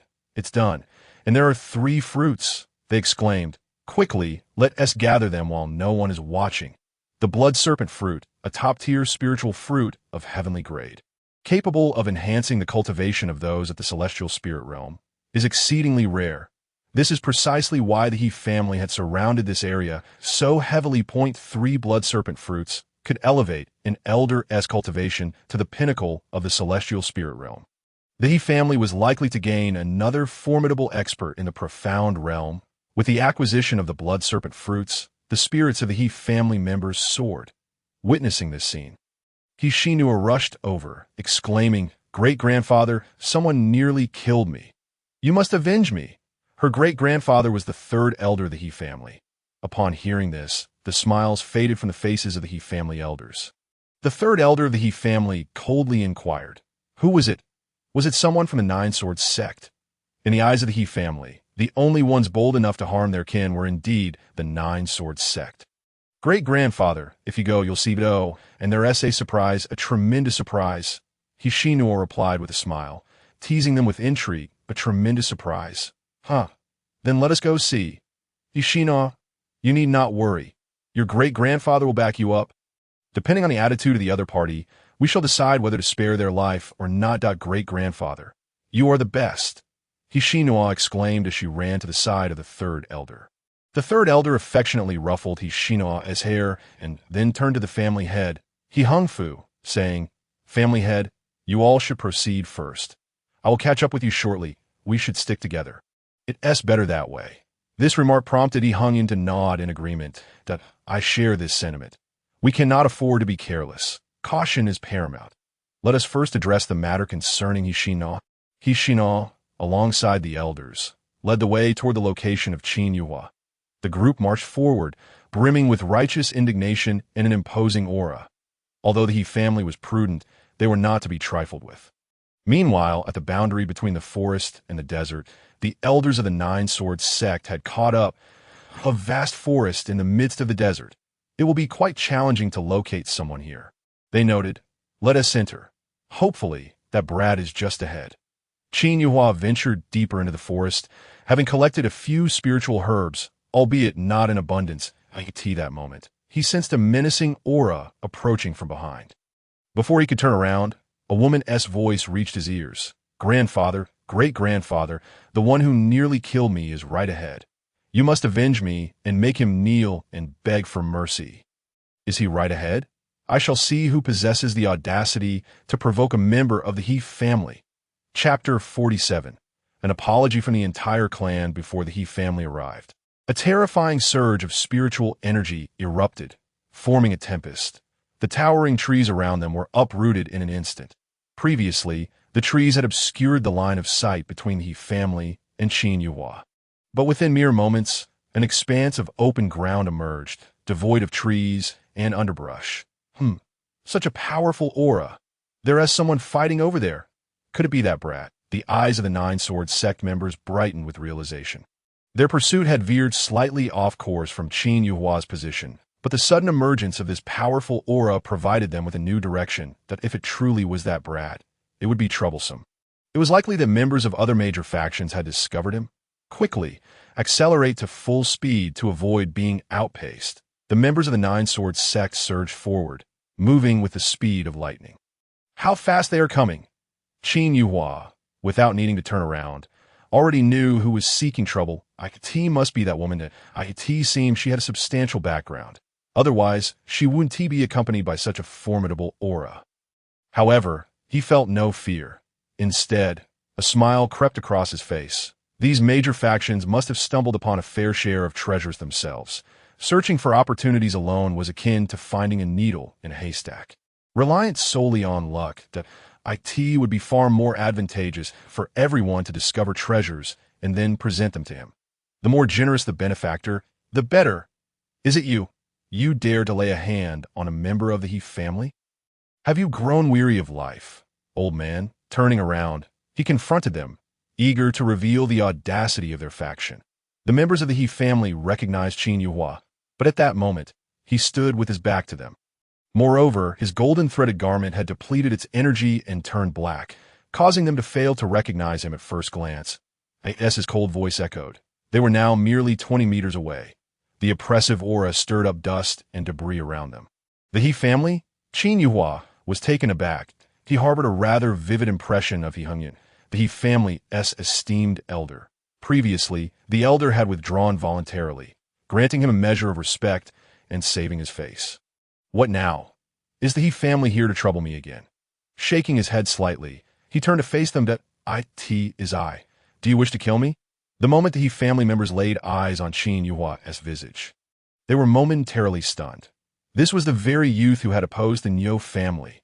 Just moments ago, the esteemed elder and the family head had proclaimed new regulations, asserting that the He family would avoid this individual at all costs. How could they encounter him so soon? Great-grandfather, what do you think? Iasin to surprise. He is the one who stood against the Nyo family, and he possesses a genuine artifact. Hishinoa's voice rang out again, oblivious to the grim countenance of the He family members, particularly He Hongyan. She continued, Great-grandfather, if he doesn't kneel and apologize, you must kill him. All the treasures on him should be ours. Shino, cease your words. Hishinoa's grandfather rushed forward from behind a halter, but it was too late. He Hongyan's face turned ashen, and he thundered, Wretched grandchild, silence. The elder's bellow echoed in Hishinoa's mind like thunderclaps, leaving her dazed and disoriented. What was happening? Why was the esteemed elder ordering her to be silent? In her astonishment and confusion, He Hongyan took a few steps forward and bowed deeply to Qin Yuhua, displaying a demeanor of profound humility. This scene left not only Hishinu dumbfounded, but also the onlookers from afar utterly shocked. What is occurring? I assent that the esteemed elder of the He family. Is he actually bowing to a junior? Is he apologizing? Clearly, these cultivators were unaware of the events that had transpired involving Qin Yuhua's great-grandfather. What is the esteemed elder doing? Shouldn't he be avenging me? Hishinua queried the third elder. The third elder remained silent, his brow furrowed, and instead countered with a question. Why don't you ask me?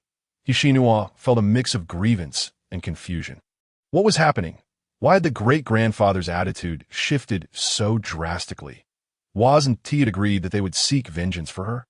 It was no wonder she appeared bewildered. She had been absent when the esteemed elder and family head discussed the new regulations. At that moment, He Hongyan's stern voice cut through the air once more. Hishinoa, come here. Biting her lip, Hishinoa stepped forward hesitantly. Esteemed elder, I just want to, before she could finish, He Hongyan coldly interrupted with 4 words. Kneel down and apologize. Hishinoa was taken aback, unable to contain herself as she questioned, Esteemed elder, you want me to apologize? But weren't you supposed to avenge me? Shouldn't he be the one kneeling and apologizing? He Hongyan's fury reached its peak, and he struck her across the face with a resounding slap. The force was considerable, leaving a vivid red imprint on her cheek. She covered her face with her hand, her eyes growing vacant. She could hardly believe what was happening. No one in the He family had ever struck her before. Beautiful and gifted, she had already attained the first level of the demon spirit realm at merely 20 years of age. Among the younger generation of the He family, none had achieved the same level of cultivation in that moment. The pain on her cheek was nothing compared to the emotional turmoil she experienced. She couldn't help but wonder, wasn't the He family here to avenge her? Why did it seem as though they were avenging someone from outside? Though He Hingyan felt a twinge of reluctance, he still commanded in a low voice, hurry and apologized to Exen Noa, though unaware of the reasons behind the situation, dared not defy the Grand Elder. She bit her lip and ultimately knelt down. Trembling, she uttered, "I am truly sorry." Upon hearing her apology, He Hingyan's expression softened somewhat, and he turned to Qin Yuhua. "Young friend, while I am unaware of the events that transpired moments ago, I, a member of the He family, surely bear some responsibility. Here, I extend my apologies on her behalf that I hope that the relationship between my He family and yourself, if not one of friendship, at least does not devolve into enmity."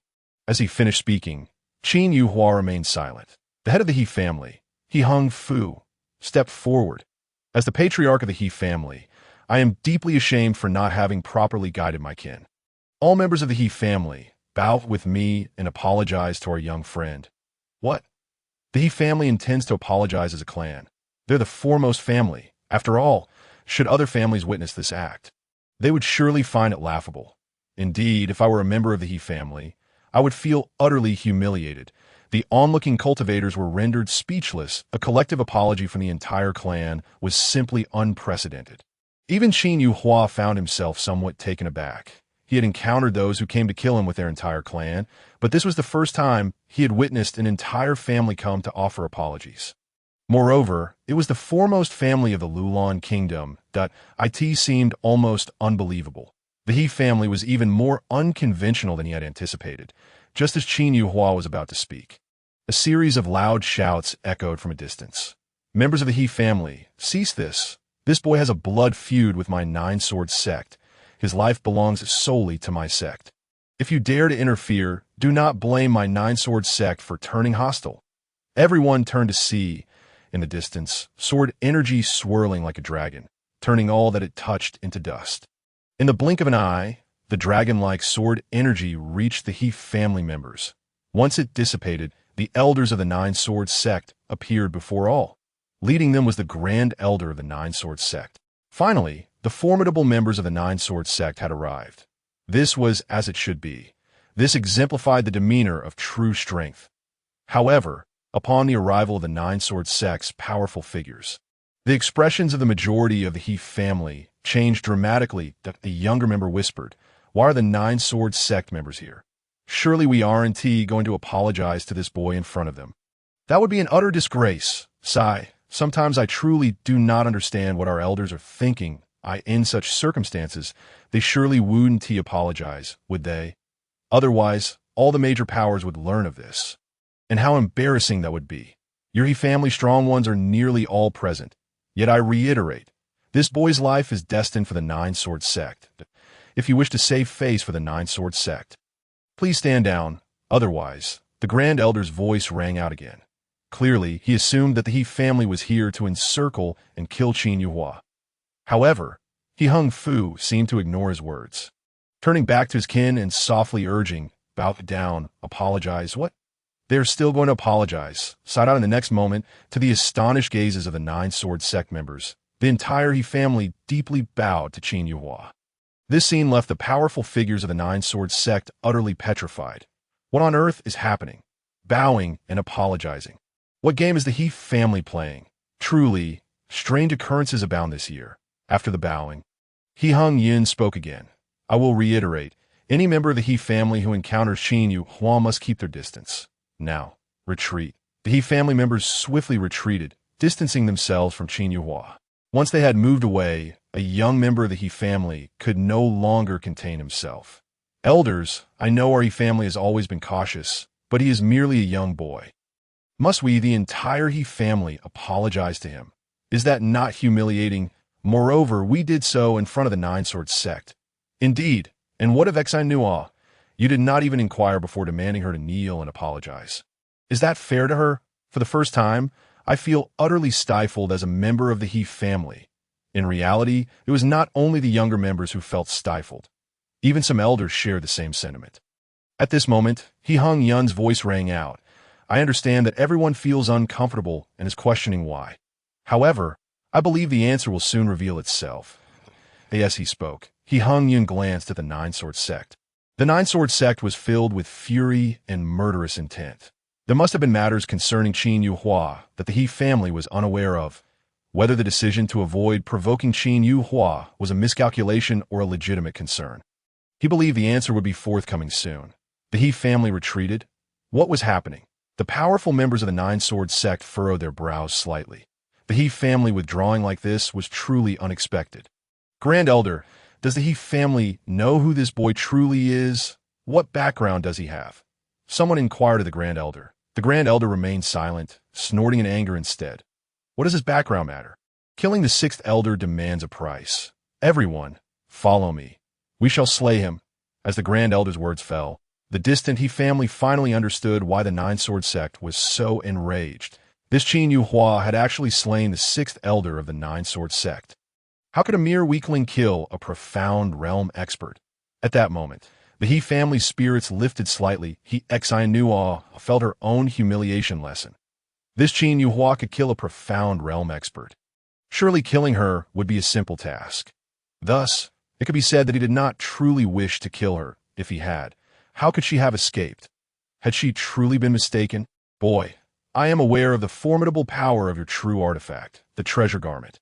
However, my Nine-Sword Sect is no mere name. The Grand Elder of the Nine-Sword Sect wasted no time with trivialities. Summoning a small bell above his head, having decided to kill, he would not hold back. The bell was palm-sized and, upon levitating above him, transformed into a large bell. The bell radiated a yellow light, enveloping all the powerful figures within. This light could isolate divine consciousness and, naturally, could also resist divine consciousness attacks. This was the Huang Feng Bell, a protective true artifact of the Nine-Sword Sect. With the Huang Feng Bell in play, the Nine-Sword Sect was resolute in claiming this boy's life. As the Huang Feng Bell appeared, the members of the Nine-Sword Sect prepared to strike. However, before they could act, a massive spiritual energy axe, like a streak of lightning, cut toward them first.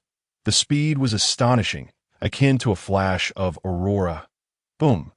A tremendous sound echoed, shaking the earth and mountains. The terrifying shockwave transformed into a wind dragon, sweeping away everything in its path. Weaker cultivators were directly obliterated.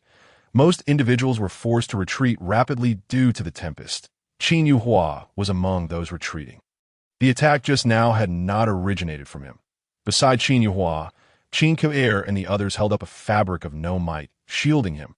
This fabric not only resisted pressure, but was also exceptionally sturdy. Once the storm dissipated, another wave of individuals came into view. Leading them was a figure wielding a massive axe. That previous strike had come from him. This individual was none other than the patriarch of the Niu family. Niu Lu Dao. Behind Niu Lu Dao stood several elders, headed by Niu Tianhua. The Niu family members were seething with anger and charged forth. Their target, naturally, was Qin Yuhua. Since entering the ruins, the Niu family had been searching for Qin Yuhua. Coincidentally, they were not far from here, and the commotion had drawn them in. They had arrived just in time. Thank you for the commotion you created. It led me right to this boy. I mentioned at the entrance that this boy's life belongs to my Niu family. Anyone who dares to challenge my Niu family is declaring war against us. Nine-Sword Sect, do you wish to engage in battle? Niu Lu Dao proclaimed with authority, pointing his axe at the powerful figures of the Nine-Sword Sect. Although the Niu family's strength was inferior to that of the Nine-Sword Sect, none of the Niu family members showed any fear in confronting them. Hearing this, the Grand Elder of the Nine-Sword Sect's expression darkened. He coldly replied, Niu Lu Dao, if a battle truly breaks out, do you wish to see your entire family annihilated? Furthermore, your Niu family has a blood feud with him, but my Nine-Sword Sect shares the same. Are you aware that the sixth elder of my Nine-Sword Sect was also slain by him? Your people have also perished, but I care not for that. I've already stated, this boy is a hunt for my Niu family, that if you wish to seize him, I will strike. Niu Lu Dao raised the axe in his hand. The power of the true artifact radiating instantly. This axe seemed capable of cleaving the very sky asunder. Very well, you Niu family seek your own demise, do not blame the Nine-Sword Sect. The Nine-Sword sect does not mind transforming the 10 prominent families into 9 before eliminating this brat. Threaten me? Then come forth. The foremost sect of the Lulan kingdom deserves a change. With a single axe stroke, Niu Lu Dao is undoubtedly the most forthright individual among the great families. He speaks and acts without hesitation, devoid of any trifling indecision, indifferent to the so-called top sect of the Lulan kingdom. If you do not retreat, neither shall I. In this regard, Qin Yuhua finds much to admire, for it resembles the Qin family's spirit. However, the more similar they are, the more the Niu family must be obliterated. Chapter 49. Your life I, Niu Lu Dao, shall claim. With a ferocious roar, Niu Lu Dao swung his axe down once more. The terrifying spiritual light cleaved the clouds above into two. This scene was visible throughout the entire ruins.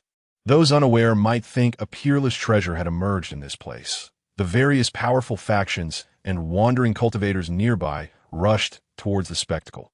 The force of Niu Liu Dao's strike was significantly greater than his previous casual blow. At last, the spiritual energy collided with the Huangfeng bell. Buzz. Boom.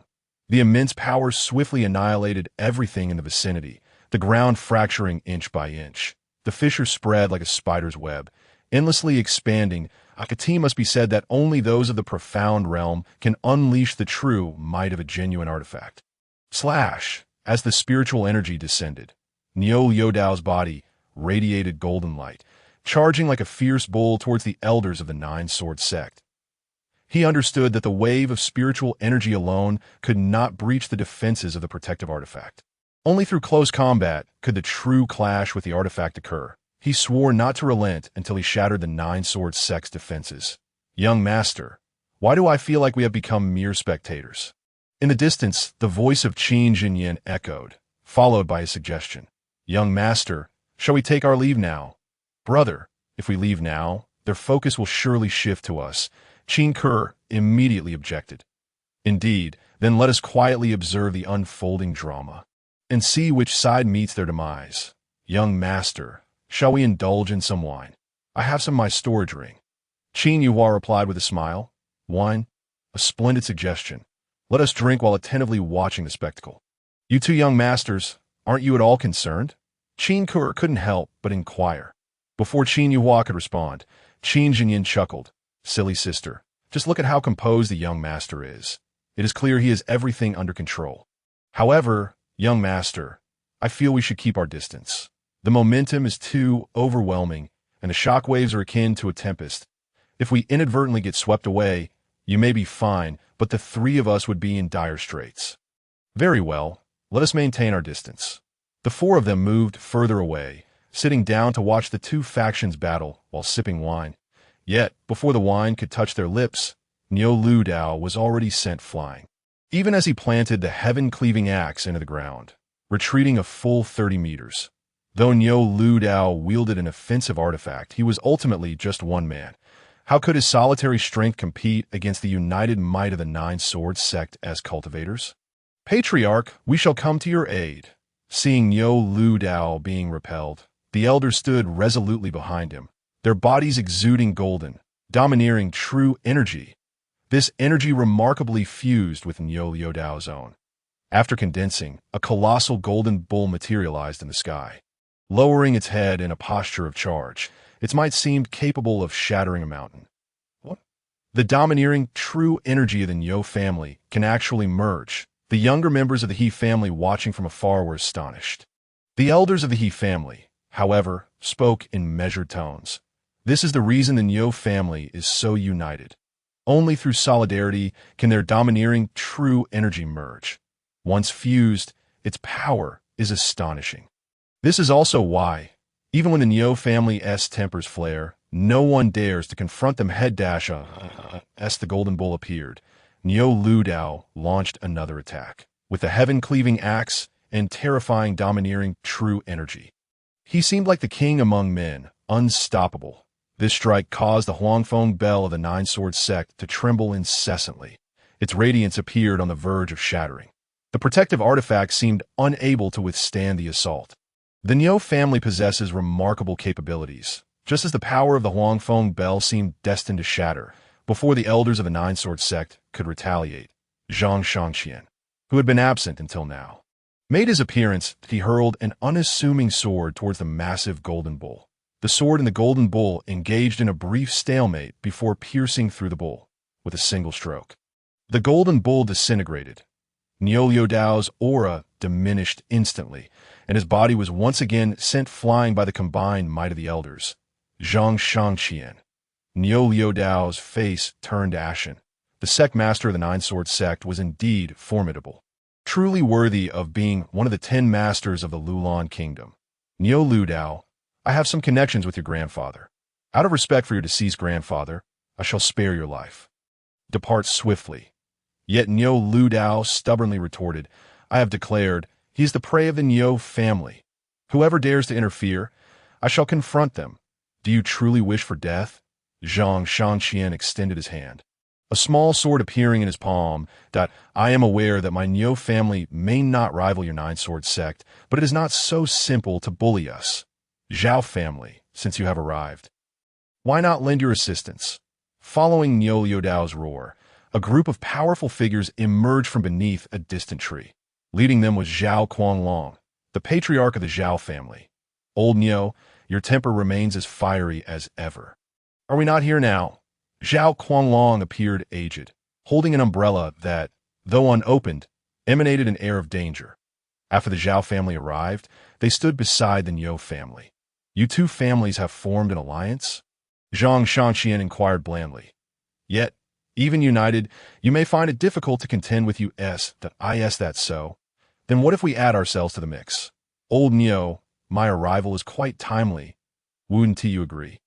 Everyone turned as yet another group rushed in from the distance. Their presence was equally formidable, scattering the clouds above with their aura. It was the powerful figures of the Hu family. The Hu family had also allied with the Niu family. In my Miao family, from the southwest, another batch of strong individuals approached. Point 4 of the 10 prominent families had surprisingly formed an alliance. This was simply unfathomable. Together, our 4 families shall unite. Can your Nine Sword sect withstand us? The 4 patriarchs stood side by side, sporting enigmatic smiles. Zhang Shangqian cast a surprised glance at Niu Liudao. Niu Liudao, we have underestimated you. You have managed to unite these 3 families, putting aside their past grievances.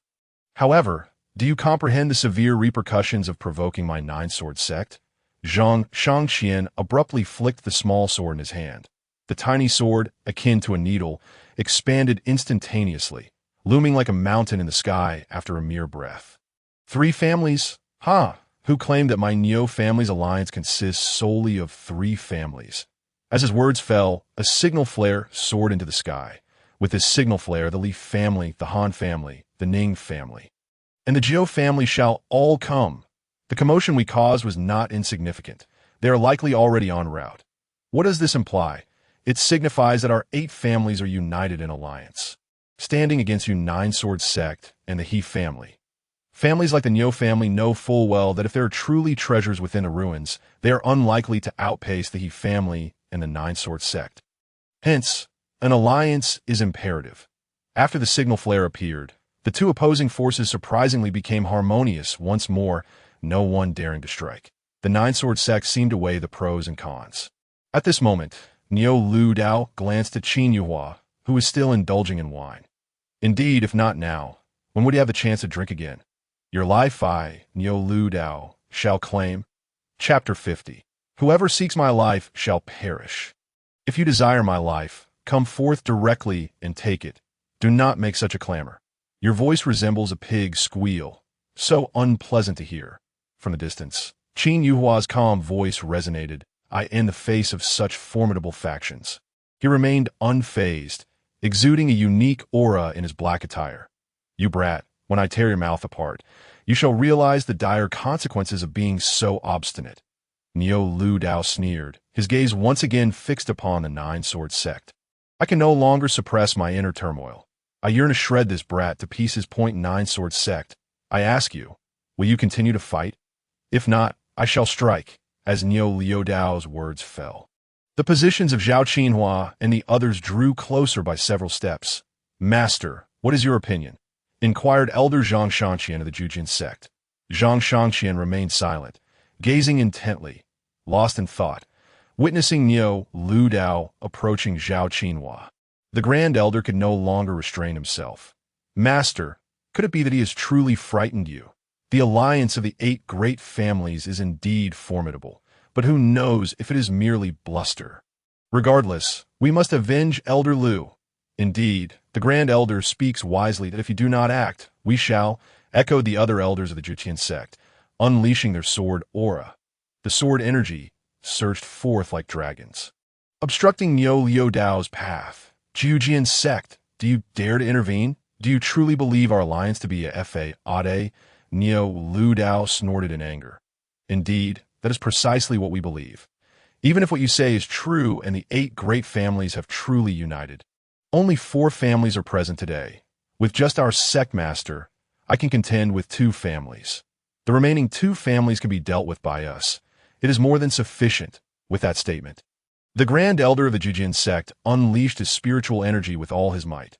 The sky was tinged of vivid green as countless azure spirit swords materialized in midair, dense and seemingly endless. A chilling aura enveloped the entire scene. This was the Jujian sect's ultimate technique, the 10,000 swords art. What a spectacle it was! To conjure such a multitude of swords from spiritual energy requires an extraordinary degree of control. Moreover, the Grand Elder's aura seemed to indicate he had reached the 3rd level of the profound realm. The Grand Elder is serious, exclaimed the onlooker as the Grand Elder of the Jujin sect took action. The other elders also summoned their full-powered AT that moment. The sky was filled with shadows of swords, seemingly intent on tearing apart the members of the 4 families. Gulpi, Qin Jingyan, and Qin Ke, who were drinking, swallowed hard. The scene was indeed terrifying. Even Niu Lu Dao frowned, on the verge of speaking, when a voice of astonishment echoed from afar. Old Niu, no wonder you released the spiritual signal. Such a grand display. Turning to look, they saw the powerful members of the Jiu family had arrived. Just as the Jiu family made their entrance, another family rushed in from the east. I thought I was the first to arrive upon seeing the spiritual signal. Yet there are others faster than me. It was the Han family. They had also arrived. After these 2 families arrived, they quickly positioned themselves beside Niu Lu Dao and the others. Old Niu, you released the spiritual signal so early. Have you encountered some unparalleled treasure that necessitates our immediate alliance? Came the voice of Han Fengjin, the head of the Han family. Niu Lu Dao replied, I wish to kill this brat, but the Jujian sect is attempting to seize him from me. In desperation, I released the signal. I need your support. Han Fengjin was somewhat taken aback. All this for a mere brat. You have gone to such lengths? Forget it. Since we are here, we might as well lend a hand. At this, Niu Lu Dao laughed heartily, brandishing his axe with an imposing demeanor. Jujian sect, do you still believe my previous words to be mere fabrications? As it stands, only the Li family and the Ning family have yet to arrive. Upon hearing this, the expressions of the Jujian sect's powerful members darkened. Niu Liu Dao's words were indeed true. The 10 great families had formed an alliance with 8 of them present. Only the most powerful He family and the weakest Zhou family had not participated. Alone, 1 or 2 families were of little concern to the Jujin sect, but if it were 8 families, the situation would become exceedingly precarious. Young master, this spectacle is truly captivating. It grows ever more thrilling. Came a voice of Qin Jinyan from afar. As he spoke, he poured more wine for Qin Yuhua. Qin Yuhua smiled faintly. The spectacle of dogs biting dogs has always been intriguing throughout history. As their words concluded, Lu Yufeng, who had remained silent until now, could no longer hold back and asked, aren't you concerned that they might not only fail to fight each other, but instead unite against us? Upon hearing this, Qin Jinyan's smile vanished in an instant. Indeed, how did I overlook that? The relationships among major powers have always been enigmatic. Most of the time, they merely engage in idle threats, appearing as if they are about to clash. Yet seldom do they actually fight. What if they don't battle, but instead turn their blades upon us? That would be a tragedy. Qin Yuhua, however, spoke with a calm demeanor. That would be for the best. It would save me the trouble of wasting too many good things. Once everyone arrives, stand beside me and do not stray too far. Otherwise, you might meet your demise as well. You mean to suggest that today, you intend to annihilate both the 10 great families and the foremost sect? Qin Yuhua took a sip of his wine and responded nonchalantly. That seems about right. After all, whoever wishes to kill me shall die. At these words, Qin Jinyin, Qin Ke, and Lu Yufeng were left utterly speechless. A mere weakling dared to proclaim the intent to destroy the 10 great families and the Jujin sect. Who would believe such a statement? In the distance, the Joqian sect had yet to respond when another group approached from afar. These individuals were not from the 10 great families, but rather other powers drawn by the commotion. My goodness, so many powerful forces are gathered here. It seems there truly is an unparalleled treasure about to surface. Ah, but even if there's an unparalleled treasure, what of it? With these major powers present, we won't even get a taste. Hey look, isn't that Qin Yuhua? Someone spotted Qin Yuhua, who was drinking nearby. It is indeed him. He is actually here. The crowd's eyes gleamed with excitement, clearly those who had previously witnessed Qin Yuhua's prowess. They sensed that another thrilling spectacle was about to unfold. It seems we were the last to arrive. Just then, another group of elders made their way towards Niu Lu Dao and the others. These were members of the Li family, and Li Hanu was among them. Old Li, your family has finally arrived, but you are not the last. The Ning family has yet to make an appearance. At the mention of the Ning family, the expressions of the Li family members shifted, especially Li Hanu, who furrowed his brow and sighed slightly. The Ning family will not be coming. The Ning family isn't coming. How do you know? Have they withdrawn from the alliance? Humph. I knew that group from the Ning family was duplicitous. They have always been fence-sitters. This is precisely why my family despises them. It's for the best that they do not come. Even if we are only 7 families, we are more than capable of contending with the Jojian sect. Chapter 51. The Li family retreats upon hearing these words from the head of the Hu family. The recently arrived onlookers were left in shock. What is happening?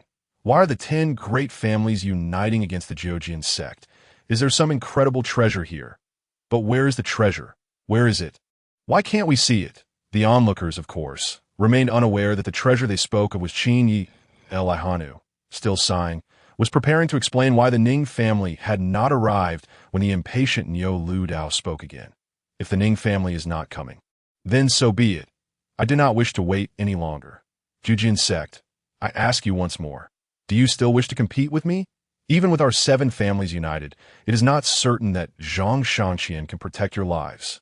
With this, Niu Lu Dao pointed his axe toward the distant Qin Yuhua, declaring, in short, this brat's life belongs to my family. You Joqian sect shall not seize him. With these words, the surrounding cultivators finally understood the situation. However, most were still perplexed. Why would 2 opposing forces contend so fiercely over the life of a young junior? As the cultivators pondered this, a cry of astonishment erupted from the 10 great families. It's him, Niu Lu Dao. Did you summon us to assist in killing him? The voice of Li Hanu rang out, filled with alarm. Li Hanu, why are you so flustered? Moreover, we need not kill this brat. We only need to intimidate the Jujin sect so the Niu family can successfully eliminate him. We are merely providing some support. Han Fingjin's voice followed. Support? No, the Li family will not partake in this. Li Hanu nearly shouted this proclamation. He then approached Li Gua, the head of the Li family, and earnestly advised, Li Gua, quickly lead your clan to retreat. Do not let our alliance blind you to my warning. This brat is not to be trifled with. With these words, Li Hanu was the first to withdraw. Li Gua pondered for a moment before commanding, Li family members, retreat 10 paces. The crowd erupted in commotion. As soon as those words were uttered, a wave of astonishment swept through the crowd, leaving everyone, including the formidable members of the 10 prominent families, such as the Niu and Han clans, utterly speechless. At that moment, Han Feng spoke up again. Old Li, what is the situation here? Li Hanu halted his steps, turning slightly to respond. Weren't you all astonished a moment ago that the Ning family did not arrive? The Ning family did not withdraw from the alliance. Rather, every member of the Ning family who entered the ruins has perished. What? The Ning family has been utterly annihilated. What on earth happened? Is there some unparalleled danger within these ruins? There is no unparalleled danger. The one who wiped out the Ning family is him. Li Hanu's gaze shifted to the distance. landing on Qin Yuhua, who was leisurely drinking. His eyes still reflected surprise and terror to this day. He vividly recalls the scene of the golden Tao roaring towards the heavens. That moment was simply too shocking.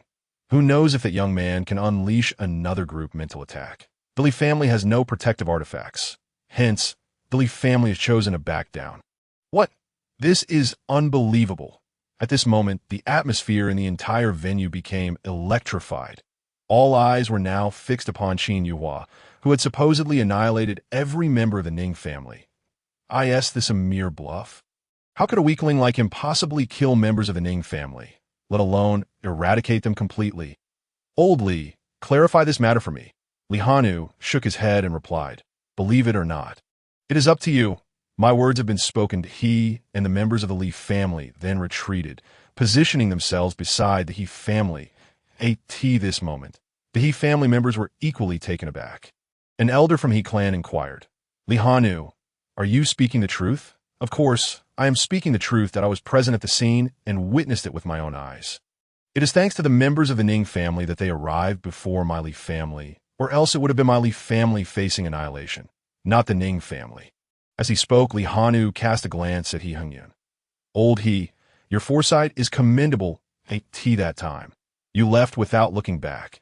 You must not have known that just after you departed, this young man first killed the 6 elders of the Nine-Sword sect, and then exterminated all the powerful members of the Ning family. When he kills, he does not even blink. Look at him in that black robe. He resembles the legendary Grim Reaper.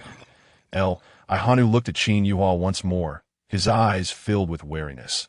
This young man was certainly no ordinary individual. The intensity of that battle could only be fully appreciated by those who witnessed it firsthand. Is he truly that formidable? Among the crowd, Hishinua also gazed at Qin Yuhua, for reasons unknown. The figure of Qin Yuhua, clad in black, seemed to radiate brilliance in her eyes. Initially, as he sat nearby drinking, she thought he was oblivious to the peril he faced. However, at this moment, she suddenly realized that Qin Yuhua might not be oblivious at all, but rather calm and composed, like a reclusive sage savoring fine wine while observing the clouds drifting across the sky. The image of Qin Yuhua in her eyes seemed to transcend ordinary perception. She became convinced that he indeed possessed the capability to kill her, yet he chose not to do so. This moment, the younger generation of the He family began to speak up. Elder, we were wrong before. When you asked us to apologize, we were still unconvinced. You were right. When encountering those whose backgrounds we do not know, we must not rely on our strength to bully the weak. Unless the other party intends to kill you, one should only retaliate in self-defense. Otherwise, it could lead to great misfortune. This Qin Yuhua has taught us a profound lesson. The atmosphere in the venue grew somewhat peculiar. After a while, a powerful figure finally spoke up. How could this young man annihilate every member of the Ning family? I still find it hard to believe. Old Li, please clarify your words so that we may prepare ourselves.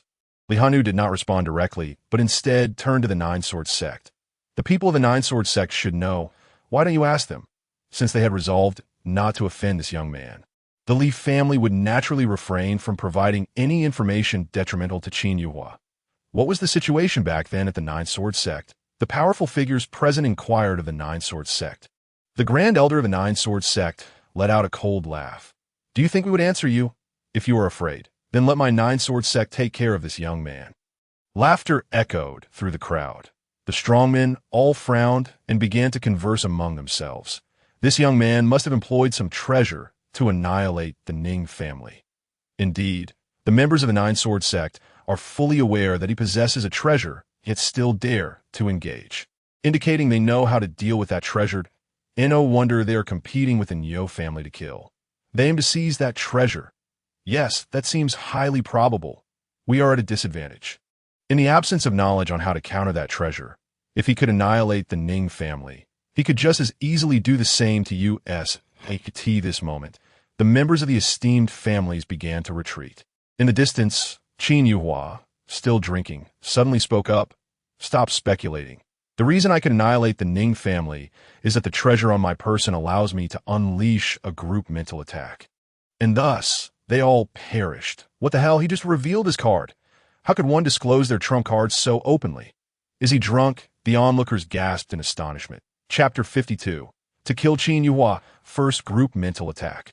As Qin Yuhua's words fell, the eyelids of the powerful figures twitched. In this world, the most unpredictable form of attack is indeed mental assault. However, soon their gazes turned greedy.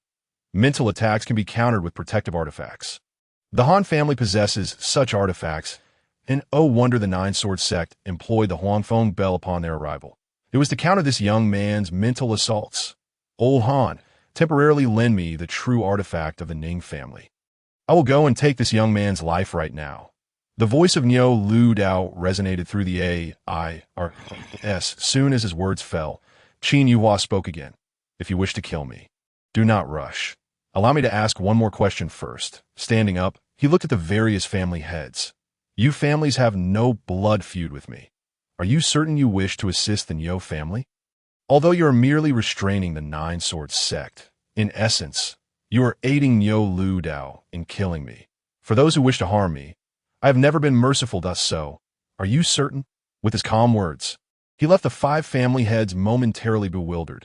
How could this young man be so unorthodox? First, he revealed his card, and now he was threatening them? Or was he negotiating with them?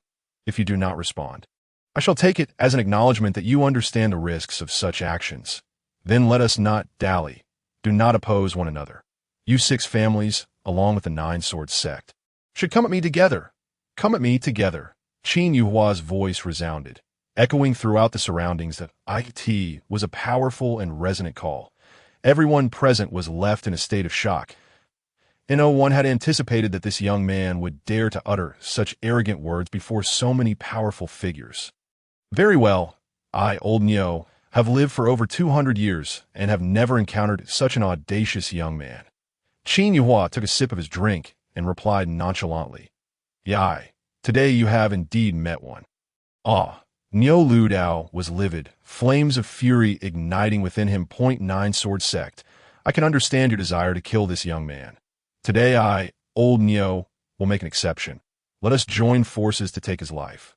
This would also be tantamount to avenging ourselves at AS for the treasures on him. We shall discuss them after he is dead, and you and I shall assess based on strength. Niu Lu Dao's proposition took the Nine-Sword sect by surprise. Soon, they nodded in agreement. Killing together is fine. We have no objections. Clearly, Qin Yuhua's audacious words ignited the collective fury of those present. Even the Nine-Sword sect, known for their solitary ways, could no longer resist the urge to join forces to kill. With that, the members of the Nine-Sword sect drew closer to Niu Lu Dao, the Huangfeng Bell radiating a beam of light to shield them. All spectators, retreat. Within 1,000 meters, there must not be any weaklings. Otherwise, they shall be reduced to ashes. Retreat, retreat, quickly retreat. With such declarations from the strong, the weaker individuals had no choice but to flee. They understood that a grand spectacle was about to unfold between the Nine-Sword sect and the Niu family. In just a few breaths, the cultivators retreated 1,000 meters away. Only the prominent families like the He and Li clans remained, confident in their ability to withstand the storm, regardless of how fierce it may become. 10,000 sword technique. The vanished spiritual swords reappeared in the air, countless and densely packed. This time, the aura was more ferocious than before.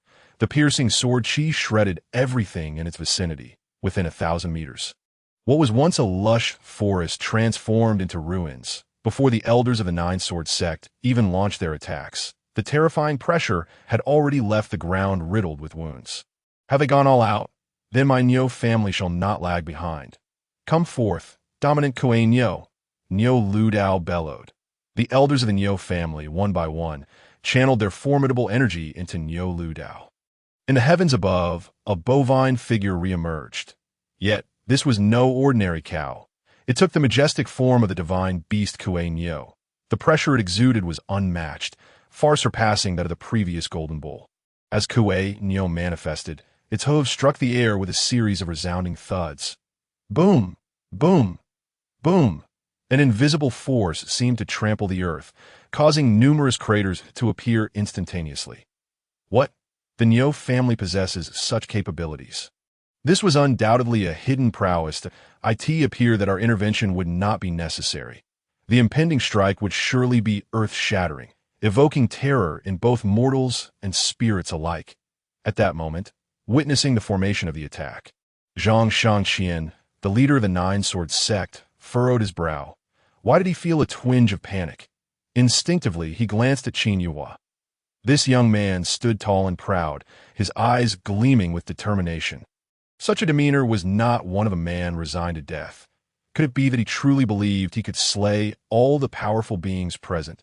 Should he intervene, there was still time to stop it. However, Zhang Shangqian's pride would not allow him to voice such thoughts. Yet, if he remained silent and the experts of the Nine-Sword sect fell here, how would he face the ancestors? Wait, a low growl echoed forth, but Zhang Shangqian was taken aback, for the growl did not originate from him. Just moments ago, he had indeed felt compelled to restrain the members of the Nine-Sword sect. But before he could utter a word, another voice had beat him to it. He turned sharply, narrowing his eyes.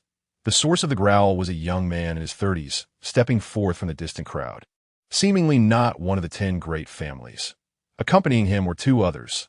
The trio approached the powerful figures with an air of nonchalance. Through their senses, it was evident that the aura emanating from the 3 was formidable. 2 of them stood at the pinnacle of the demon spirit realm, while the leader possessed strength in the super spirit realm. Such prowess, within the Nine-Sword sect, would undoubtedly mark him as a prodigy. His confidence in inviting them to attack suggested he harbored a hidden trump card capable of annihilating them, that a genuine artifact would likely provide no protection against their onslaught.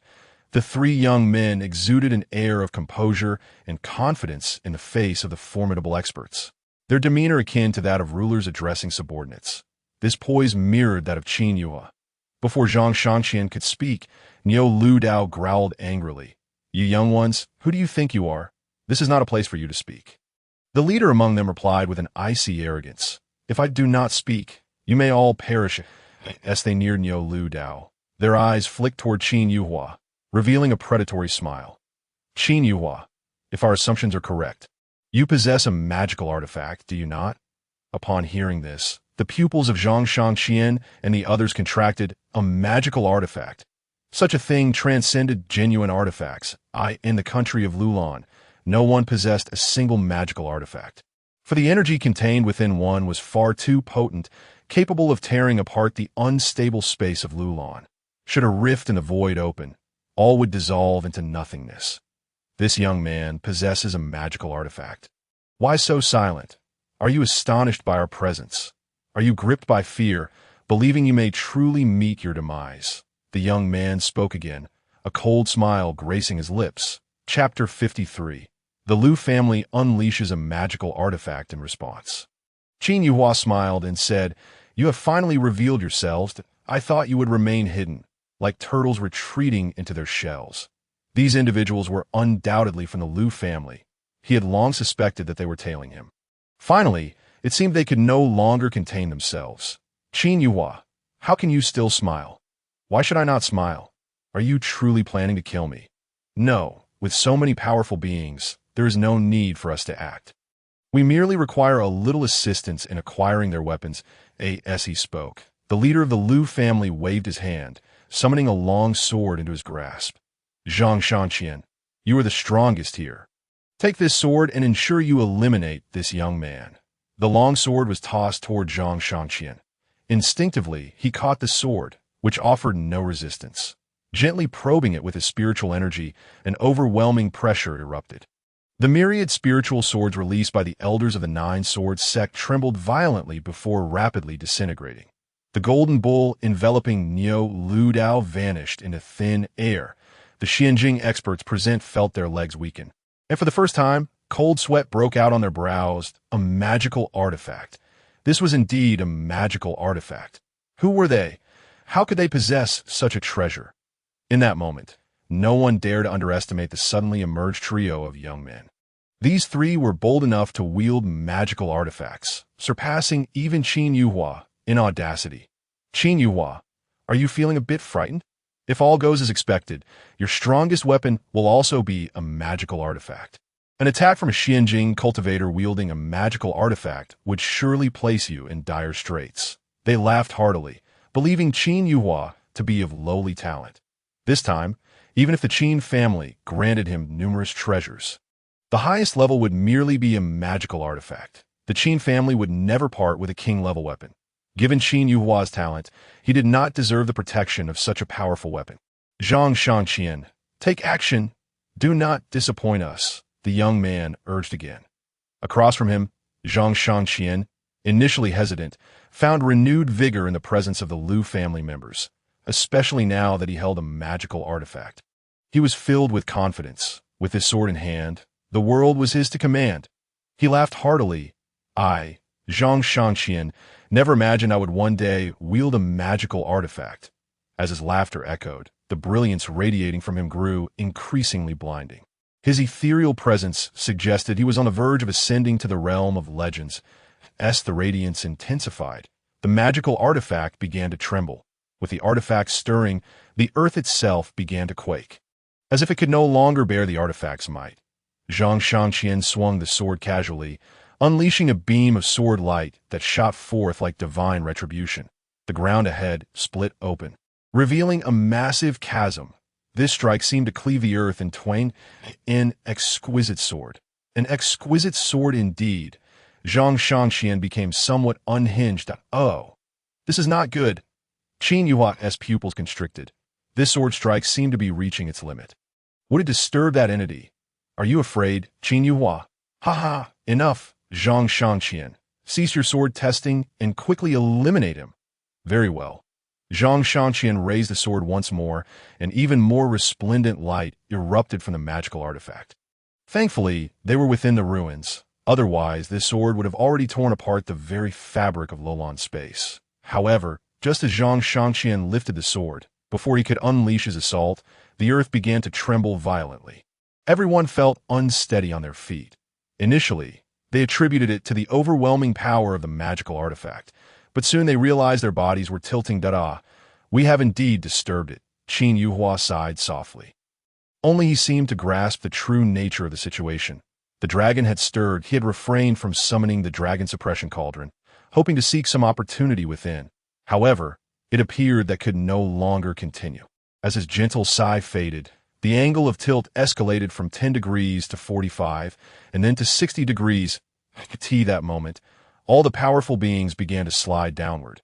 Simultaneously, a fierce wind whipped past their ears, indicating that they were all rising. What is happening? The earth appears to be ascending. We are rising. At this moment, everyone's complexion shifted dramatically. Some plunged their swords into the ground, yet could not halt their downward slide. Weaker cultivators were even directly swept away by the gusts. Fortunately, they had not fallen from a great height, so they did not meet their end. However, the very ground they had just fallen onto was also ascending. Young master, what is happening? Can a magical artifact truly cause the heavens and the earth to rotate, appending reality itself? Qin Jinyin inquired. Qin Yuhua replied indifferently. Such a feeble magical artifact could not possibly achieve such a feat. Young master, I can barely hold on much longer. I could see that moment. The voice of Qin Ke resonated. As her words faded, her body was propelled outward. Following her was Liu Yufeng. Qin Jinyin, her younger sister, was taken aback. What is the rush? Let them soar for a moment. Quickly jump on. Qin Yuhua conjured a magic carpet, elevating them from the now upright ground. Once Qin Jinyin boarded the carpet, Qin Yuhua deftly maneuvered it to catch the falling Qin Ke and Liu Yufeng. Sister Liu Yufeng, are you all right? We're fine, the two replied, regaining their footing, though their faces were pale, clearly shaken by the experience. Young master, what on earth is happening? Do you wish to know? Allow me to increase the distance, and you shall comprehend. The magic carpet drifted away from the now vertical ground. As the distance widened, Qin Jinyin and the others stood in stunned silence. Young master, beneath the earth, it appears there is some colossal beast. At that moment, both the ground and the people began to plummet. They finally discerned that underneath the earth, it seemed there was indeed a beast. Yet it was so immense that they could only glimpse a fraction. Unable to perceive its entirety, the view here is inadequate. Descend, and you shall discover what it is. Perhaps this will be the only opportunity in your lives to witness it. Qin Yuhua's eyes sparkled with excitement. A confident smile gracing his lips, the magic carpet transformed into a streak of light, swiftly descending. Before long, they landed on the ground. Oh, was there still more land below? Qin Jinyin and the others were bewildered. Hadn't the ground just risen? How could more land still exist beneath? Does this mean only half of it has risen? Who said we were on the ground? We haven't landed yet. Didn't we already fall? Not why, ETS, their voices trailed off. Qin Kuer gasped. Look, the ground over there is also rising.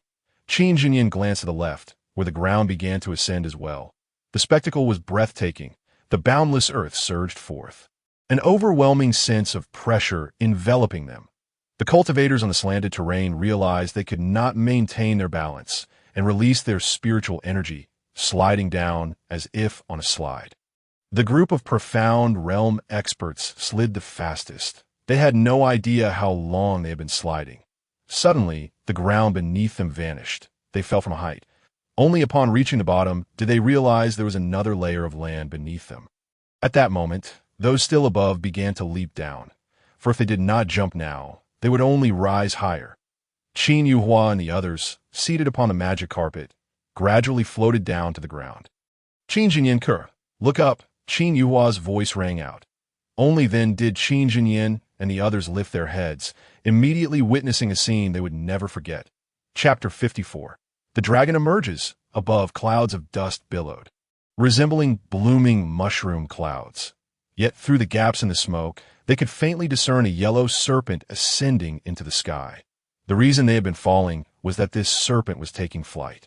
This serpent was colossal, towering high above. What an enormous serpent! It must be as large as a city. Qin Yuhua chuckled. Who says that's a serpent? What? If that's not a serpent, then what is it? Qin Yuhua's eyes sparkled as he pointed at the gargantuan creature soaring above, uttering a single word, dragon. After a pause, he added, my dragon. The words of Qin Yuhua left Qin Kuer and the others in a state of confusion. Young master, what do you mean by that? Just as Qin Kuer was about to inquire further, Qin Jinyin shouted, young master, we're going to be crushed. Above, concealed within the clouds of dust, the dragon shook its body. Everything upon it plummeted in an instant. Boulders and trees cascaded like a meteor shower. Some trees still had cultivators standing upon them. The cultivators of the He family were among them. The elders of the He family formed a protective barrier with their spiritual energy to shield their younger kin. They exchanged footing and leaped down from above. Upon landing, a barrier of spiritual energy enveloped all of them.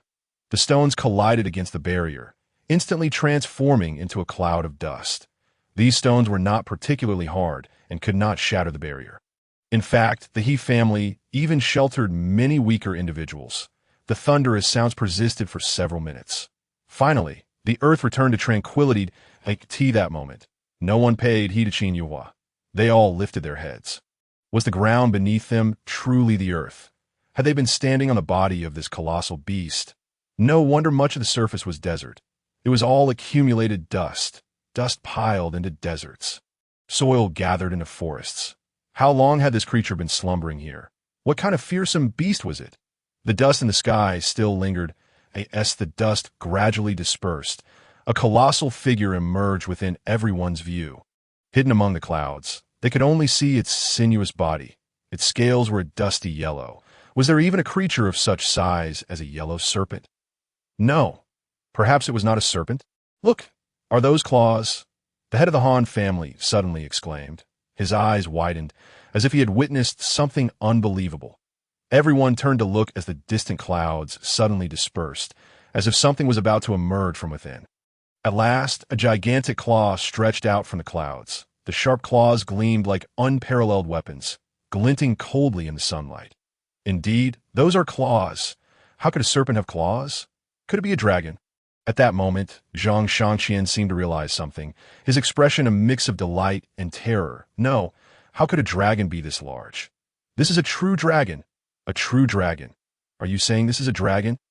The cultivators gaped in astonishment at the dragon, a creature of legend. It had been ages since a divine dragon had appeared in this continent. In the midst of their astonishment, a radiant light erupted from the clouds. This light was brighter than the sun, as the brilliance emerged. The clouds above swiftly dissipated. A massive head emerged from the clouds, it bore horns and whiskers, with dusty yellow pupils exuding an icy aura. Though its visage appeared somewhat aged, it was undeniably a divine dragon. Gulp, gulp. The cultivators continuously swallowed hard. Some even knelt to the ground, overwhelmed by the enormity of the creature. Such a colossal being required no display of power. Its mere presence instilled fear. It's truly a dragon. Ha ha ha, it's really a dragon. Just as everyone was in shock, Niu Lu Dao burst into laughter.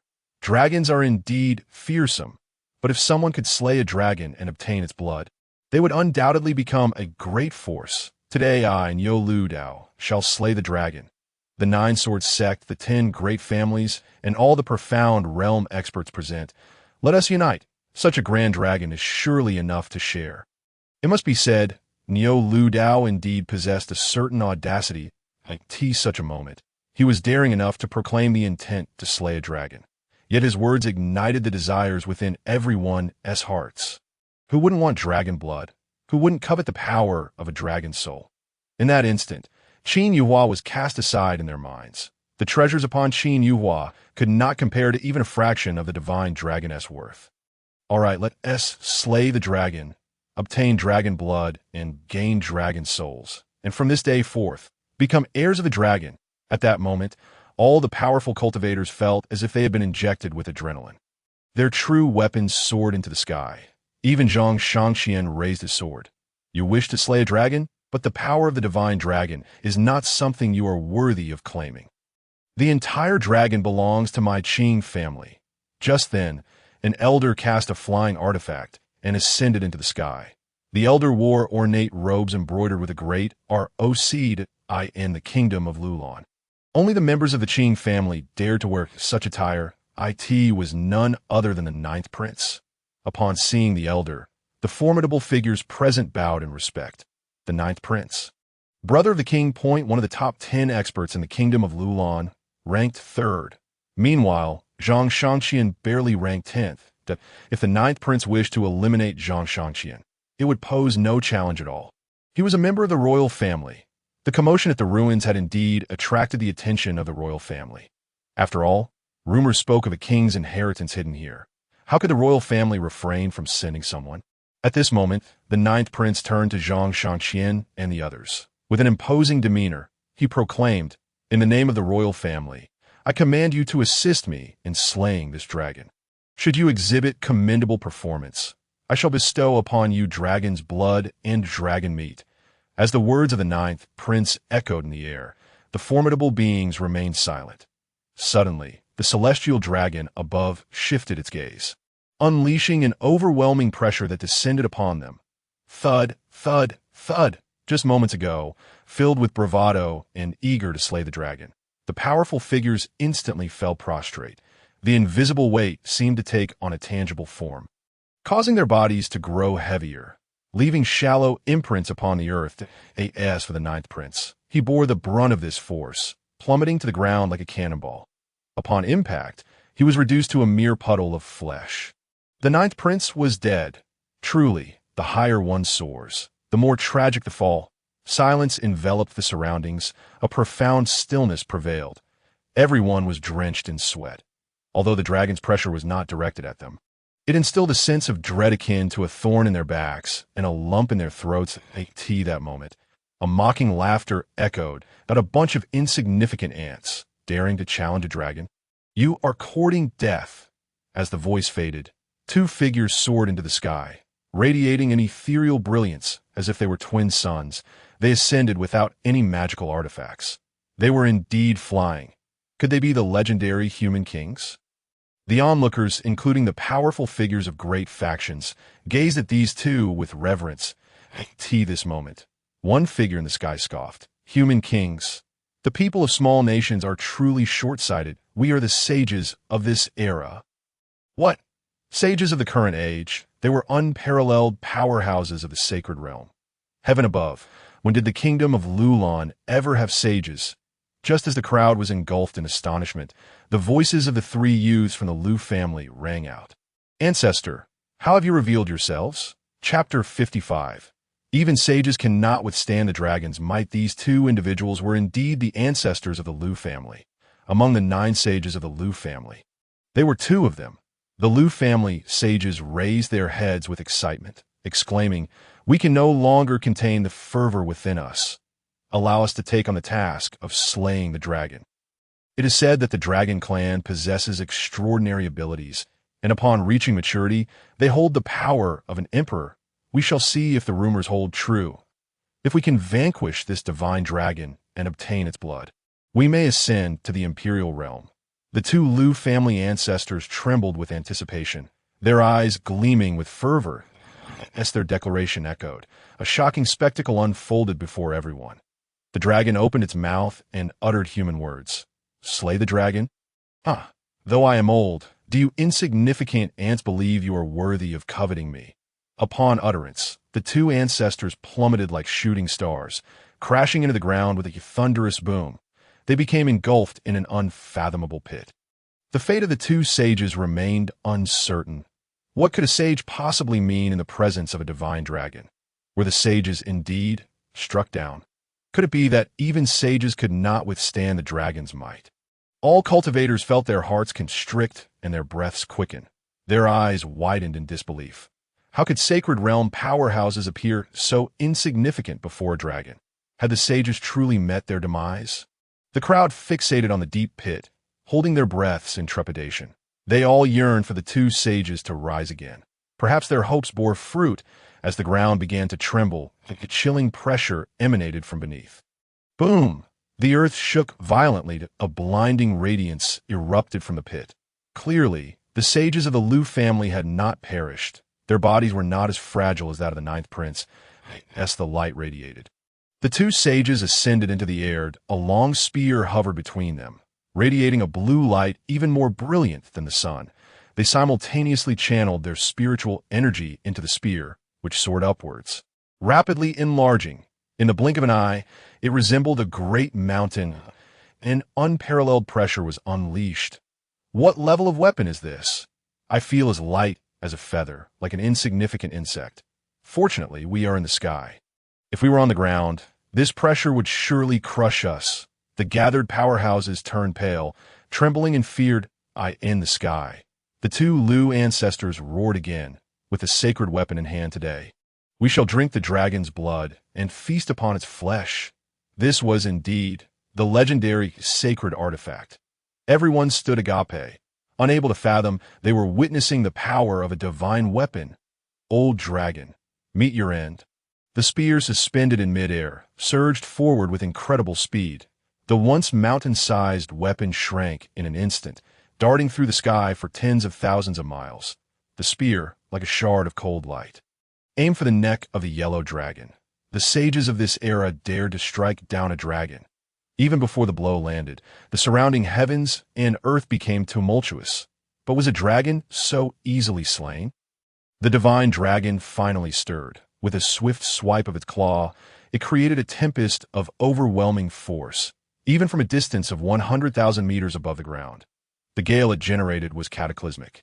The weaker beings on the ground were swept away, their bodies turning into a rain of blood mid-air. Had they been any closer, a mere breath from the dragon would have reduced everyone, even the profound realm powerhouses, to ashes. Boom! In the next moment, a deafening sound reverberated. The dragon's claw struck the spear. The Lu family's sacred weapon plummeted from the sky like a bolt of lightning. Crashing into the earth, both sages simultaneously coughed up blood. Yet they did not relent. They united their strength to elevate the sacred spear once more. "Ants, dare you resist?" the old dragon suddenly bellowed. The roar was akin to the wrath of a divine ruler. The 2 Lu sages felt as if struck by lightning. Their pupils dilated, and they perceived a colossal bell tolling in their minds. Subsequently, their vision darkened, and they fell from the sky. The sacred weapon above them fell uncontrollably to their side. Upon landing, the 2 sages could not rise again. Silence and unprecedented stillness enveloped the scene. Every gaze widened in disbelief, breaths held in suspense. Had even the sages perished? "Young master, are we doomed?" Qin Ke inquired of Qin Yuhua. her complexion as pale as a ghost. Under the dragon's might, she remained conscious only through sheer will. Qin Yuhua lifted his head, his gaze bloodthirsty as he replied, "They have not died. They have merely fainted. This dragon has no intention of killing them." "Why?" Qin Yuhua had yet to explain. Suddenly, the old dragon coughed. It seemed that its earlier exertion had taken a toll on its body. This dragon, it appeared, was not only old but bore old wounds as well. "It seems I cannot exert myself anymore. I will consume you and then return to slumber." Its indifferent voice resonated throughout the heavens and earth. At that moment, it became clear to all. This ruin was not devoid of danger. Rather, it harbored unparalleled perils. They seemed to be mere fodder for this dragon. This was also the reason the old dragon refrained from slaying the two sacred realm powerhouses. As soon as the old dragon's words fell, two shadowy figures appeared beside Qin Yuhua like phantoms. They were the two ancestors, Qin Tao and Qin Li, who had secretly protected Qin Ti that moment. They could no longer remain hidden. Upon their appearance, they wasted no time and stated plainly, "Yuhua, here is our storage ring. Take it and flee quickly. Your teleportation talisman possesses the ability to tear through the void. Even in this secret realm, you can escape. Though we do not know where you will end up, it is far better than facing death." The expressions of the two ancestors were grave, clearly conveying their final instructions. Their emergence was not an indication that they could confront the divine dragon to protect Qin Yuhua. Rather, they knew that Qin Yuhua possessed life-saving talismans. Fortunately, only they had come along. If Qin Yu and the others had followed, they would all have perished. During this expedition to the kingdom of Lulan, the 10 ancestors had dispatched 6 sages to protect Qin Yuhua in secret. Among them, Qin Tao and Qin Li accompanied Qin Yuhua 24/7. Should the two sense that they could not control the situation, they would notify the others. This approach was meant to be discreet, preventing others from knowing how many sages were guarding Qin Yuhua. Little did they expect that this low-profile approach would also save the lives of the other sages. "You cannot leave. No one here can escape. The lively individuals were indeed a nuisance. You shall also succumb to slumber." Once more, the voice of the ancient dragon echoed, proclaiming its descent from the heavens. Its magnificent form soared, as if poised to crush this realm beneath its might, although it had yet to unleash its formidable presence. The divine dragon's ascent radiated an innate elegance. The terrifying spectacle overwhelmed all present, causing them to faint sequentially. Qin Tao and Qin Li felt a sudden explosion in their minds, and with the closing of their eyes, they collapsed to the ground. From the onset, the old dragon's intent was never to take lives. It merely aimed to lull everyone into slumber. After all, fresh prey is far more delectable. Are they all unconscious? Perfect. I feared I would have to reveal the chaotic, dragon-subduing cauldron before so many witnesses that, if that were the case, how many would I have to silence?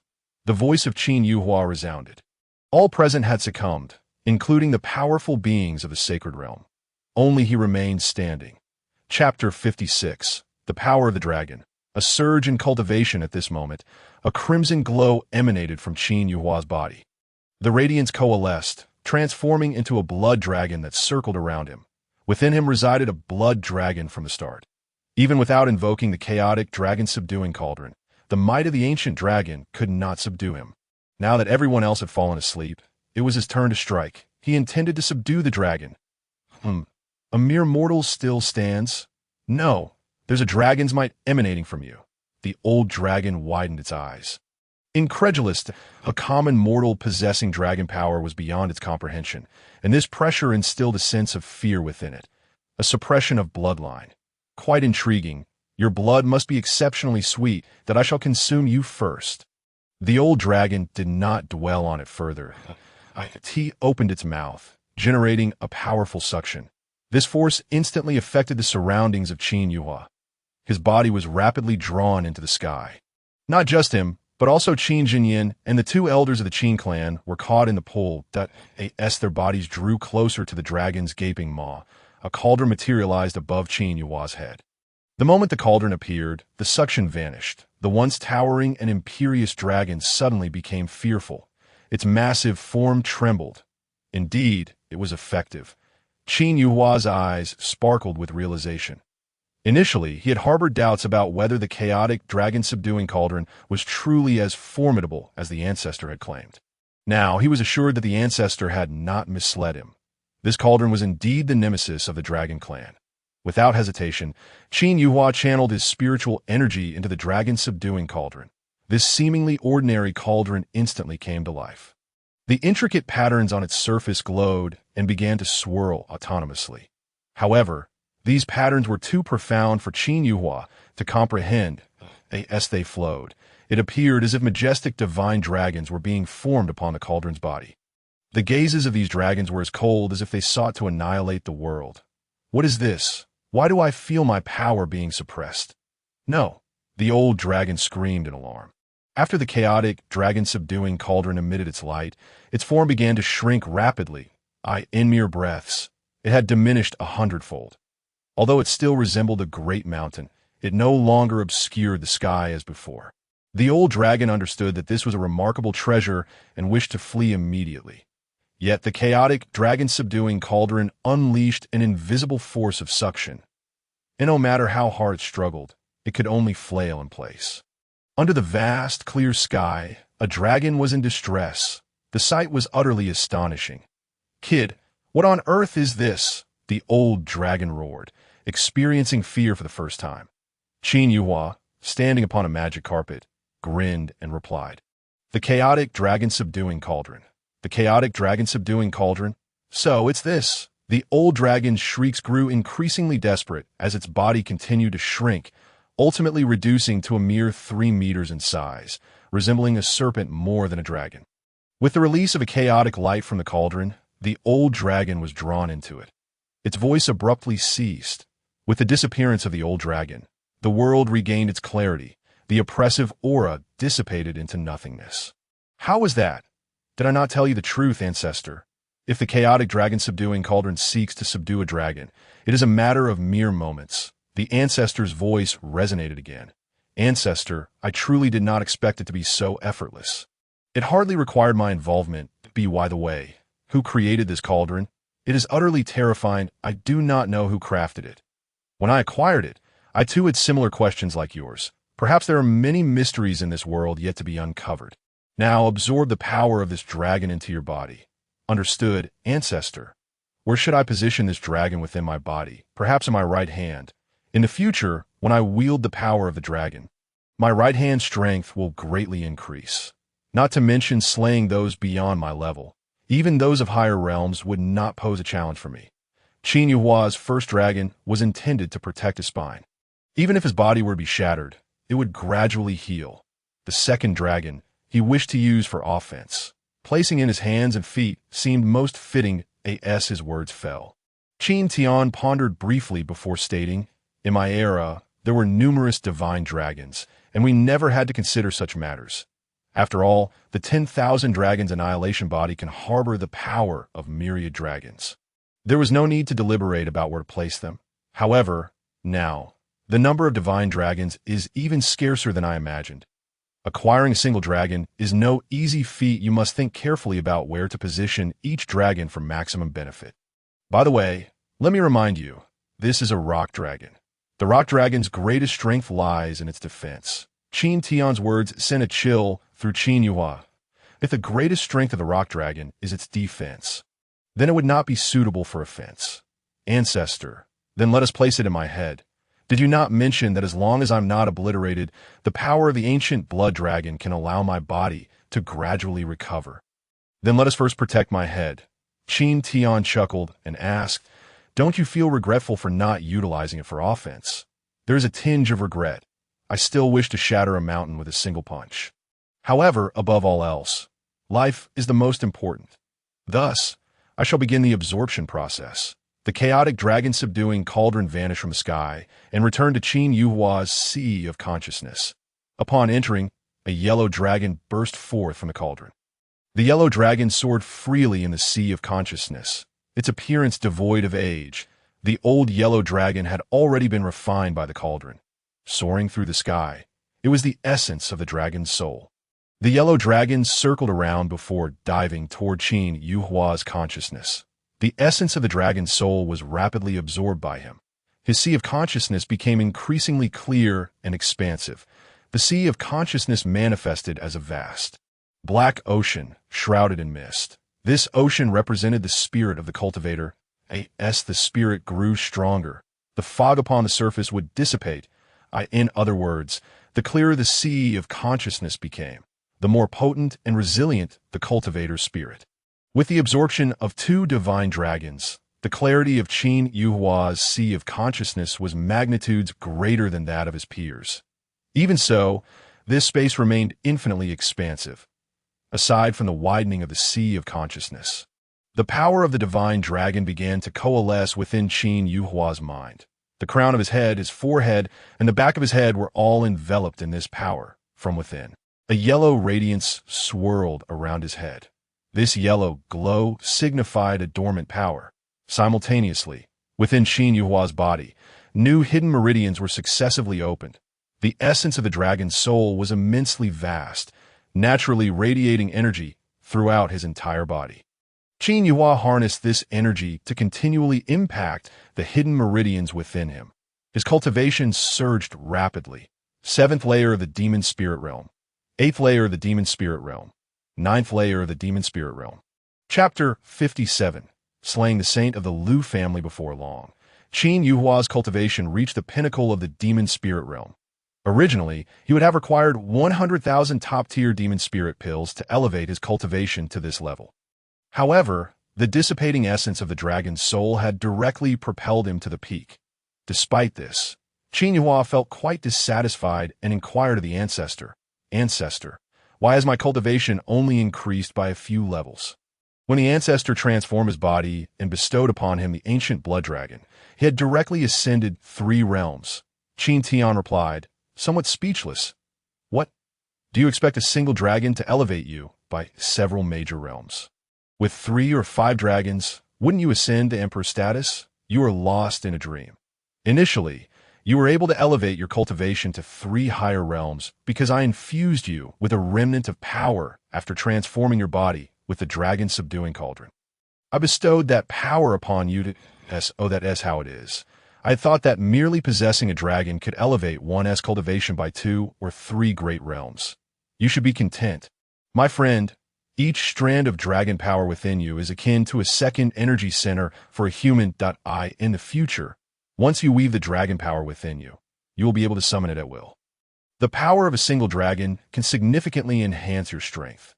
Imagine if you wielded the power of 10, 100, or even 1,000 dragons. How formidable would you become?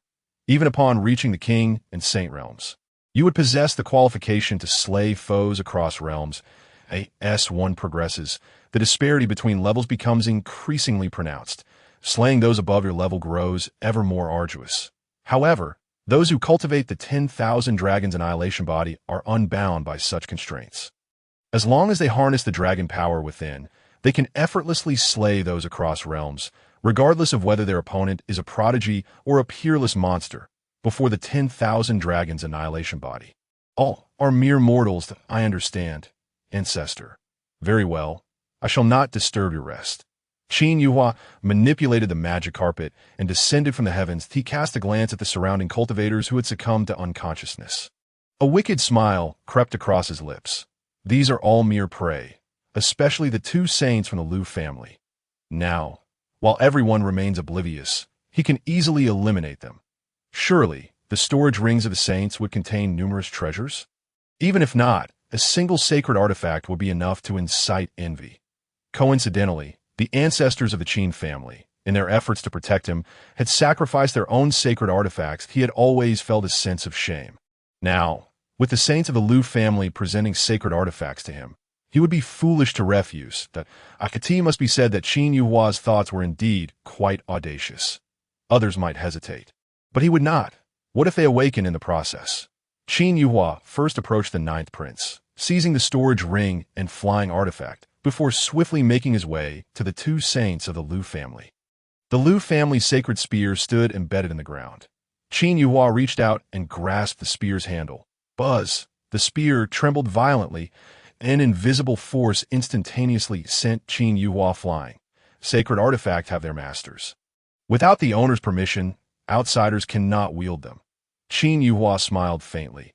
He had initially intended to slay the Lu family saint with their own spear, but it appeared he would have to rely on his own strength.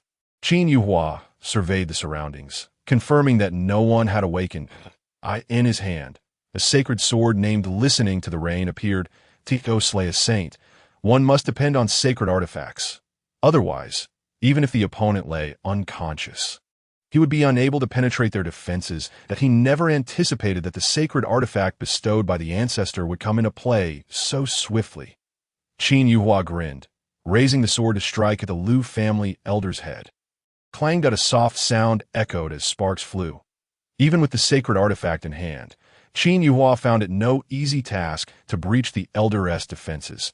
Even in unconsciousness, a saint's spiritual energy operates autonomously.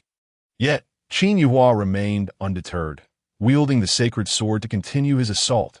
Slash, slash, slash. If one strike fails, then I shall unleash 10. If 10 fail, then 100, 1,000, a myriad. T last, a wound appeared on the saint's head. However, perhaps sensing the pain, the Lu family saint's fingers twitched. The saint is awakening. Qin Yuhua was startled, and his attack speed surged. He must quickly eliminate this old man. Otherwise, it would be his life at stake. Finally, just as the saint was about to open his eyes, Qin Yuhua's sword pierced through the elder's head. The radiant light emitted by the sacred sword obliterated everything within. The saintly figure fell. Fortunately, he did not awaken. Had he known he was slain by a mere boy of the demonic spirit realm, he would surely die with regret. Excellent. Continue. Qin Yuhua collected the elder's storage ring and turned his attention to the second saint. Clang, clang, clang. Sparks erupted once more, resembling a display of fireworks. The brilliance was captivating. Another saint ascended to the afterlife. Yuhua, what are you doing? At that moment, a startled voice rang out. The one who exclaimed was Qin Tao, the ancestor of the Qin family. Shaking his head, he had just risen when he heard the commotion around him. Upon focusing his gaze, his eyes widened in disbelief. He witnessed Qin Yuhua wielding the sacred sword, continuously slaying the saints of the Lu family. The scene was utterly bizarre. A weakling, resembling an unrelenting butcher, kept hacking away. Ancestor, you are awake? Perfect timing.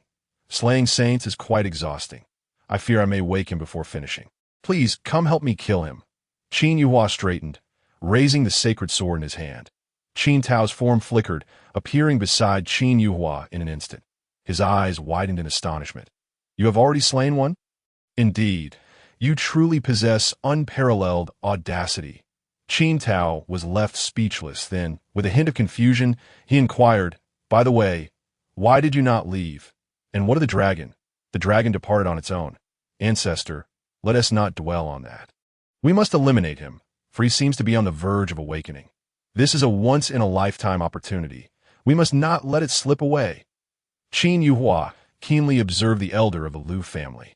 His eyelids twitched. You, hand me the sword. Qin Tao shook his head in exasperation, accepting the sword from Qin Yuhua. Since Qin Yuhua had already slain one, it mattered little if he took this one as well. In the next instant, a blade came crashing down. Just as the Lu family saint opened his eyes, he saw something enlarging before him. And then his consciousness was swiftly erased. The power wielded by a saint, even when attacking, did not dissipate in the slightest. All force was concentrated into a single point. Thus, both elders of the Lu family met their demise. Qin Yuhua's eyes brightened as he hurried to the sacred spear. He touched it gently. Although the spear remained unruly and trembled slightly, it did not cast him aside. Qin Yuhua hastily stowed the sacred spear into his storage ring, then remarked with a smile, once I return, I shall personally present it to the 10 ancestors. Ancestor Tao, please take care of these 2 corpses. As Qin Yuhua spoke, he approached the 3 young members of the Lu family, determined to eliminate them entirely. Armed with the Lu family's long sword, he struck down all 3 in a single blow. Chapter 58, Rampant Slaughter. This lad is even more ruthless than I was in my youth. Qin Tao shook his head, collecting the bodies of the Lu family elders before rousing Qin Li. Subsequently, the 2 of them vanished from view, choosing to remain hidden in the shadows that moment. In the darkness, Qin Li inquired, what just transpired? What of the divine dragon? I know not. When I awakened, the dragon had already vanished. Vanished? How could that be? Was it not meant to devour us? Could it be that someone successfully slayed the dragon? Such a possibility is unlikely. Do you see any signs of a struggle here? To slay a dragon would surely require a fierce battle. The ground and the surrounding cultivators would be obliterated. But, spare me the buts, I'm just as perplexed. When I awoke, I saw Qin Yuhua killing the Liu family saints. Are you suggesting that Yuhua was the first to awaken? Does he know? He claims he does not know. He does not know. Indeed, he is unaware. Enough of this. Let us not ponder too deeply. Regardless of why the divine dragon departed, what matters is that we remain alive. Just moments ago, I genuinely feared for my life that I felt the same. The divine dragon is truly terrifying. Unless the emperor intervenes, none can slay a dragon. After Qin Yuhua dispatched the 3 young members of the Liu family, he proceeded to the Niu family. The Niu family harbored the greatest desire to kill him, and he would not let them off easily. Without an ounce of mercy, Qin Yuhua beheaded Niu Lu Dao with a single strike. He then seized the Niu family's cleaving axe and commenced a bloody rampage. None from the Niu family survived. While such actions may seem opportunistic, whoever claimed that Qin Yuhua was a paragon of virtue? Qin Yuhua, what are you doing? At that moment, another figure regained consciousness. That it was Han Fengjin, the head of the Han family. The ruckus caused by Qin Yuhua's slaughter had roused him as soon as he awoke. He beheld Qin Yuhua wielding the cleaving axe, heading toward the location of the Nine-Sword sect. From a distance, Qin Yuhua did not respond, and the axe swung down violently. The nearest Xian realm cultivator had their necks severed in an instant. In that moment, Han Fengjin was left gaping in shock. This lad is actually killing powerful foes, while everyone is unconscious. Wait, is that not the cleaving axe of the Niu family in his hands? What of the Niu family? As the frigid wind swept through, Han Fengjin turned his body to behold the scene, and the once muddled thoughts in his mind instantly cleared. The Niu family lay strewn with blood. Every member, including the esteemed experts of the Xian realm, had met their demise. That it was evident that this young man was responsible. Among those who had regained consciousness at the scene, there were but 2. The audacity of this youth was truly remarkable. As for the whereabouts of the divine dragon, he had no time to ponder that now. Han Fengjin had initially intended to roar out, urging the unconscious to awaken, lest they fall victim to this young man's murderous intent. Though his cultivation was not formidable, wielding a genuine artifact rendered him capable of slaying Xian realm experts. However, just as the words formed at his throat, he stifled them. Despite his ignorance of the situation and the absence of the divine dragon, even a mere child knew to seize such an opportunity for plunder. Did he not realize this? Han Fengjin merely shook awake a few elders of the Han family beside him, and, once roused, he spoke plainly. While the major families and factions remain oblivious, we must hasten to kill and loot. Act swiftly. With that, Han Fengjin, armed with a genuine artifact, made his way to the location of the He family. His eyes gleamed with avarice. The He family had consistently ranked as the foremost family, their foundation undeniably robust. Now, with everyone in a stupor, it was the perfect moment for him to commit his nefarious acts. Approaching an elder of the He family, he struck without a second thought, delivering a lethal blow with his sword. Blood sprayed forth as the elder's head rolled a considerable distance away. He had slain He Hongyun. With the death of this elder, Han Fengjin's eyes sparkled. He now beheld He Hongyun, the esteemed elder of the He family, undoubtedly possessing numerous treasures. Beside He Hongyun lay the family head, He Hongfu. He would eliminate these 2 first. At that moment, Qin Yuhua furrowed his brow. Having noticed Han Fengjin's actions, to be frank, he held a favorable impression of He Hongyun and the He family. Previously, when Qin Kuer had clashed with the He family's young lady, they had promptly apologized as a clan without hesitation. The He family regarded him with profound respect and caution. Qin Yuhua was somewhat eccentric, acting purely on impulse. When in good spirits, even a beggar by the roadside might receive great fortune from him. Conversely, in a foul mood, he could easily snuff out a beggar's life with a single strike. Presently, Qin Yuhua was in exceptionally high spirits. Not only had he acquired the power of the divine dragon, but he had also slain a saint of the Liu family, leaving him quite elated. Given the He family's respect towards him, he would grant them a chance to survive. After all, it was merely a matter of effort. With that thought, he wielded the sky-cleaving axe and executed a horizontal slash. A terrifying wave of spiritual energy surged towards Han Fengjin's waist. Han Fengjin furrowed his brow, effortlessly deflecting it with his sword. He turned his head, his gaze icy as he declared, "I have spared your life, but do not compel me to act against you." Qin Yuhua could not suppress a laugh, replying, "Do not feign righteousness. Your reluctance to kill me stems from your fear of my artifact. I shall say this once. Do not lay a hand on the He family. Oh, you know them?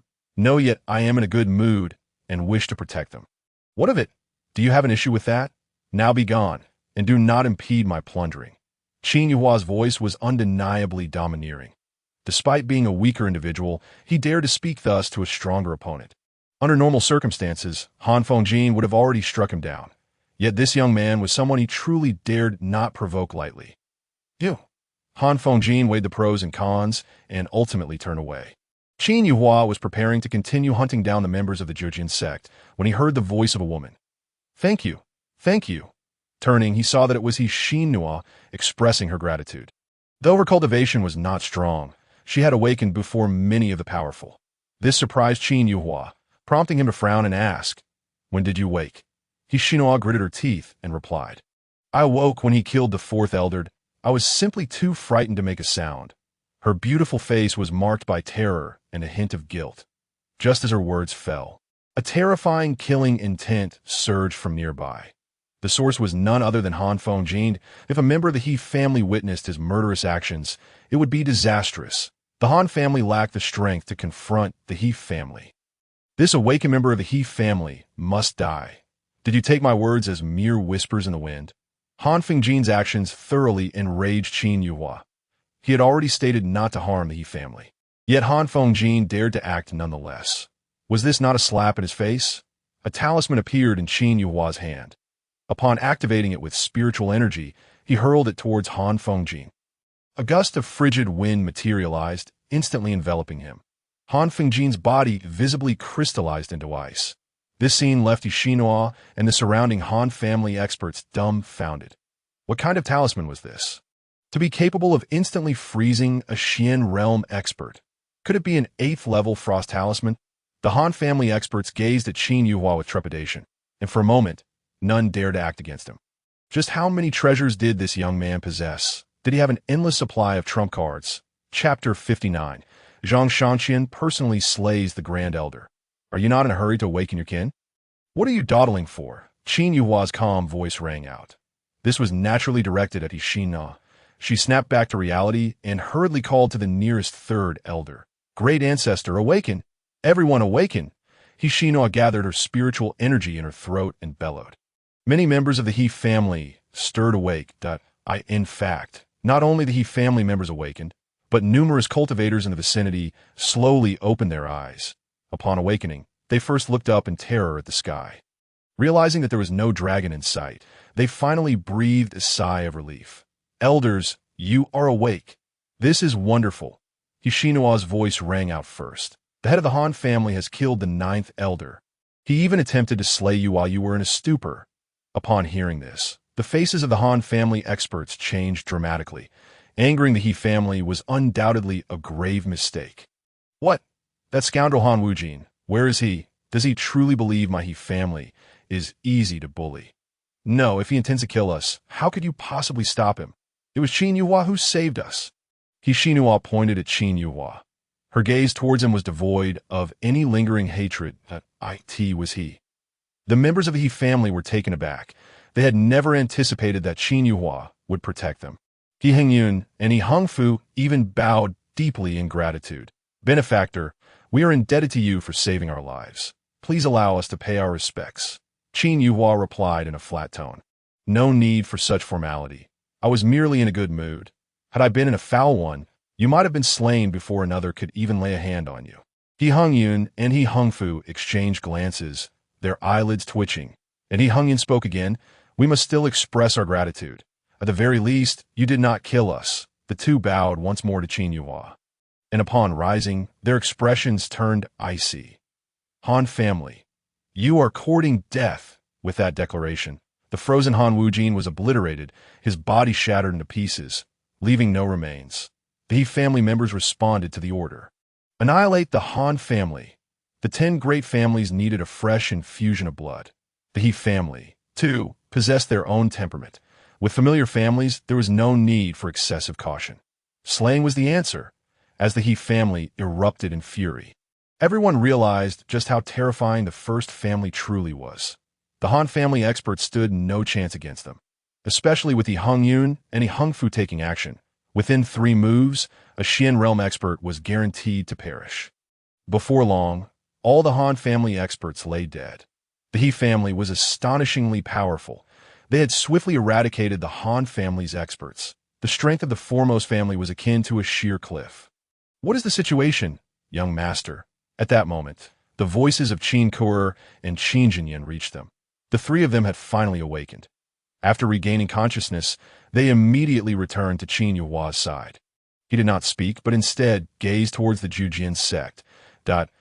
In the brief time that had passed, the experts of the Jujin sect had also begun to awaken. Oh, you wish to kill me? If so, come forth together.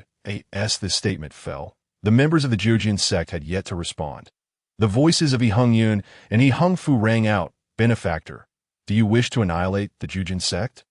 My He family shall lend you our strength. This statement sent shockwaves throughout the audience. For many years, the He family had been cautious and restrained, choosing to avoid conflict even when at odds with the Nine Swords sect. They had never displayed such audacity before. Today, they boldly articulated such sentiments that it was utterly astonishing. Moreover, the He family did not merely inquire about engaging in battle with the Nine Swords sect. They provocatively questioned whether they intended to annihilate the sect. The distinction between these inquiries is profoundly significant. The members of the Nine Swords sect wore expressions of icy disdain. Yet, they remained silent, turning their gazes instead toward Zhang Shangqian.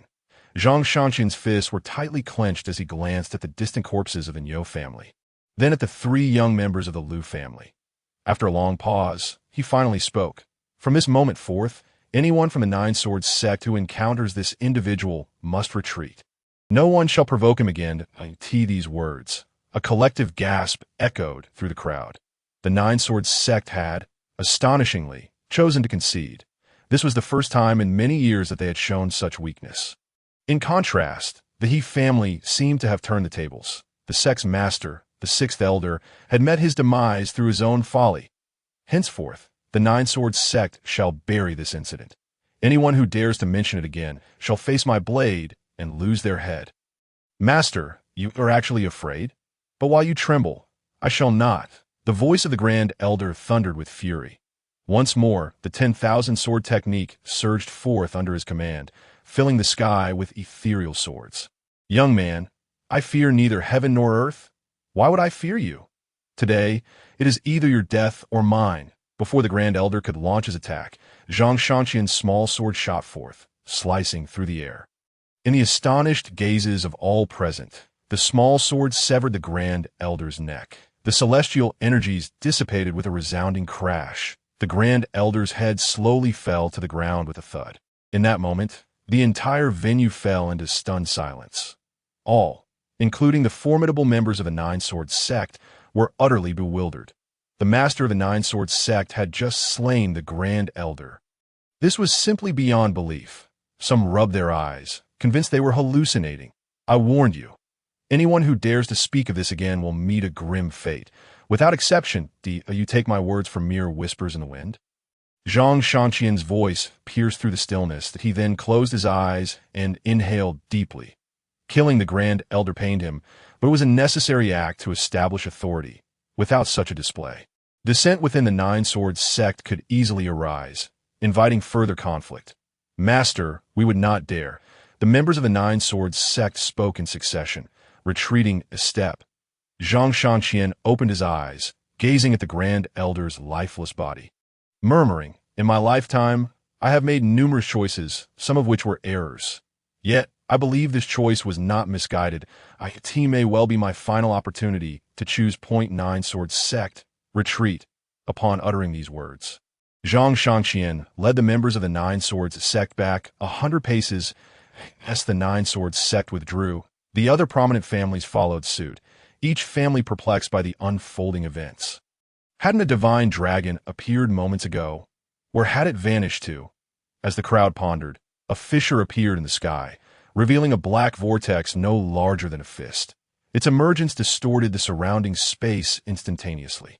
At that moment, the ground trembled and the distant mountains crumbled rapidly.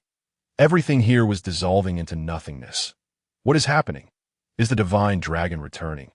The crowd was struck with disbelief that no, it seemed as if this space was on the verge of annihilation. What? The space is set to be destroyed? How do we escape? There seems to be no teleportation array here. Where's Master Jiang? Quickly, find Master Jiang. As the black vortex expanded, urgency gripped all cultivators. That vortex could indeed consume everything.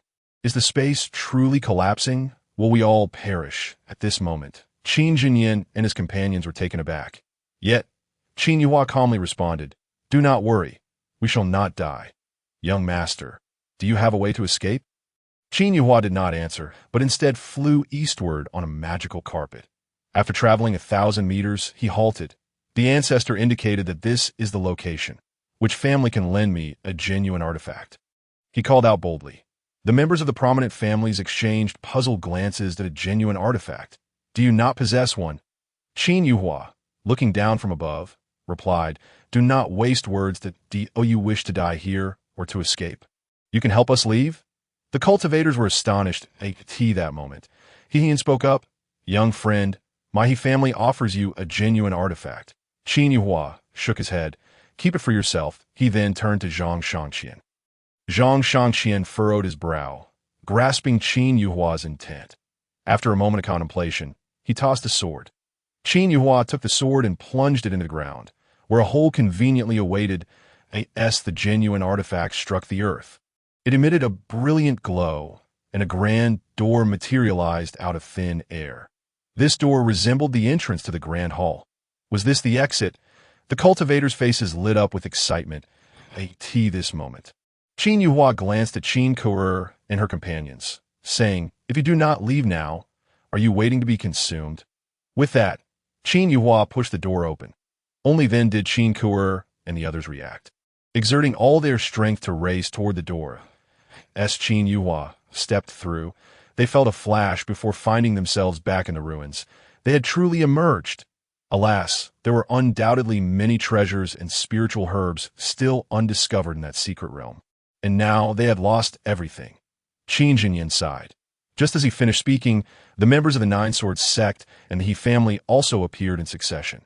Zhang Shangqian looked at Qin Yuhua, inquiring about the genuine artifact. Qin Yuhua replied nonchalantly, "Do not think about it. That genuine artifact cannot be retrieved, that if you do not believe me, you may return and collect it." Upon hearing this, He Hingyan finally understood why Qin Yuhua had refused the He family's genuine artifact and declined to use his own. Because once used, it could not be reclaimed. Zhang Shangqian frowned slightly, realizing that he had been outmaneuvered by Qin Yuhua. Although it was true that without Qin Yuhua's intervention, they would all have perished inside, it was evident that Qin Yuhua would have opened the teleportation portal regardless to save himself. Yet, Zhang Shangqian was still puzzled about how this young man knew where the teleportation portal was located, as their entry had been random, leading them to various places within the ruins. The exit was a mystery to all. He was unaware that Qin Yuhua's knowledge of the teleportation array stemmed from the ancestor residing within his mind, which was precisely why the ancestor had initially directed him to the east. "We shall depart." Zhang Shangqian sighed, preparing to leave. The Nine Swords sect had suffered significant losses during this expedition to the ruins. Not only had they failed to obtain any treasures, but they had also lost 2 elders and a genuine artifact. "Are you all simply going to walk away like this?" At that moment, Qin Yuhua spoke up once more. Zhang Shangqian halted, perplexed by the implication of these words. Qin Yuhua's expression turned grave as he coldly stated, "In the ruins, when your Nine Swords sect sought to kill me, you acted without hesitation. Yet now, upon realizing you may not succeed, you intend to leave as if nothing happened. Do you truly believe I, Qin Yuhua, am so easily placated?" Qin Yuhua's words cast a heavy pall over the atmosphere. The newly emerged cultivators were left in stunned silence, hardly daring to breathe that moment. Everyone understood that this Qin Yuhua was someone who must not be trifled with. His temperament seemed to allow for no slight to go unchallenged. Should anyone wish to suffer loss, they should prepare to endure it, for Qin Yuhua would never accept it. What do you desire then? Do you expect the Nine Swords sect to apologize? Zhang Shangqian inquired coldly. An apology? That is not out of the question. I am quite reasonable. Therefore, let us say this. 7 days from now, I shall await you at the Qin family in Fengyun City. Should you fail to appear, the consequences will be yours to bear. Naturally, whether I choose to forgive the Nine Swords sect will depend on your attitude at that time. You, Zhang Shangqian, once ethereal and composed, now fumed with indignation. In his view, the Nine Swords sect had already been exceedingly tolerant, yet this young man seemed intent on pressing further. Was he suggesting that they must apologize? But even if they did, forgiveness was not guaranteed. This is utterly audacious and outrageous. What? Can't you endure it? If you can't, feel free to take action against me. If this place is inconvenient, I shall wait for you outside. The one who leaves first is the coward. As Qin Yuhua spoke, he took the lead in departing from the ruins. However, once outside, he did not actually leave, but instead waited in the open for the people of the Nine Swords sect. The members of the He family also chose not to leave, standing close to Qin Yuhua. Should the need arise for them to intervene, they would undoubtedly reveal their true strength. Earlier, He Hongfu had already informed all the He family members that if they could befriend Qin Yuhua, they must seize the opportunity by any means. Being friends with Qin Yuhua could bring immense benefits to the He family.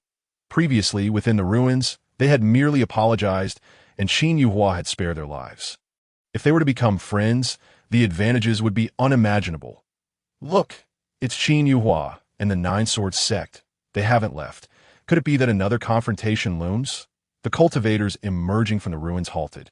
Watching from distance, the powerful members of the 10 great families also remained that if a fight were to ensue, who do you think would emerge victorious? It's hard to say, but I believe Qin Yuhua would win. Yes, I share the same sentiment. Throughout, Qin Yuhua has maintained such composure. Initially, I thought him youthful and arrogant, but now I truly believe he possesses the strength to annihilate the Nine Swords sect.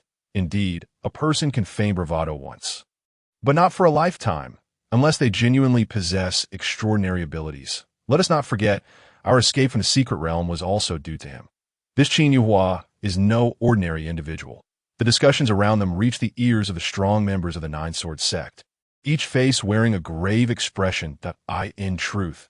From the moment Qin Yuhua opened the portal, they felt this young man was like a starry night sky, shrouded in unfathomable mystery. So, does the Nine Swords sect wish to engage?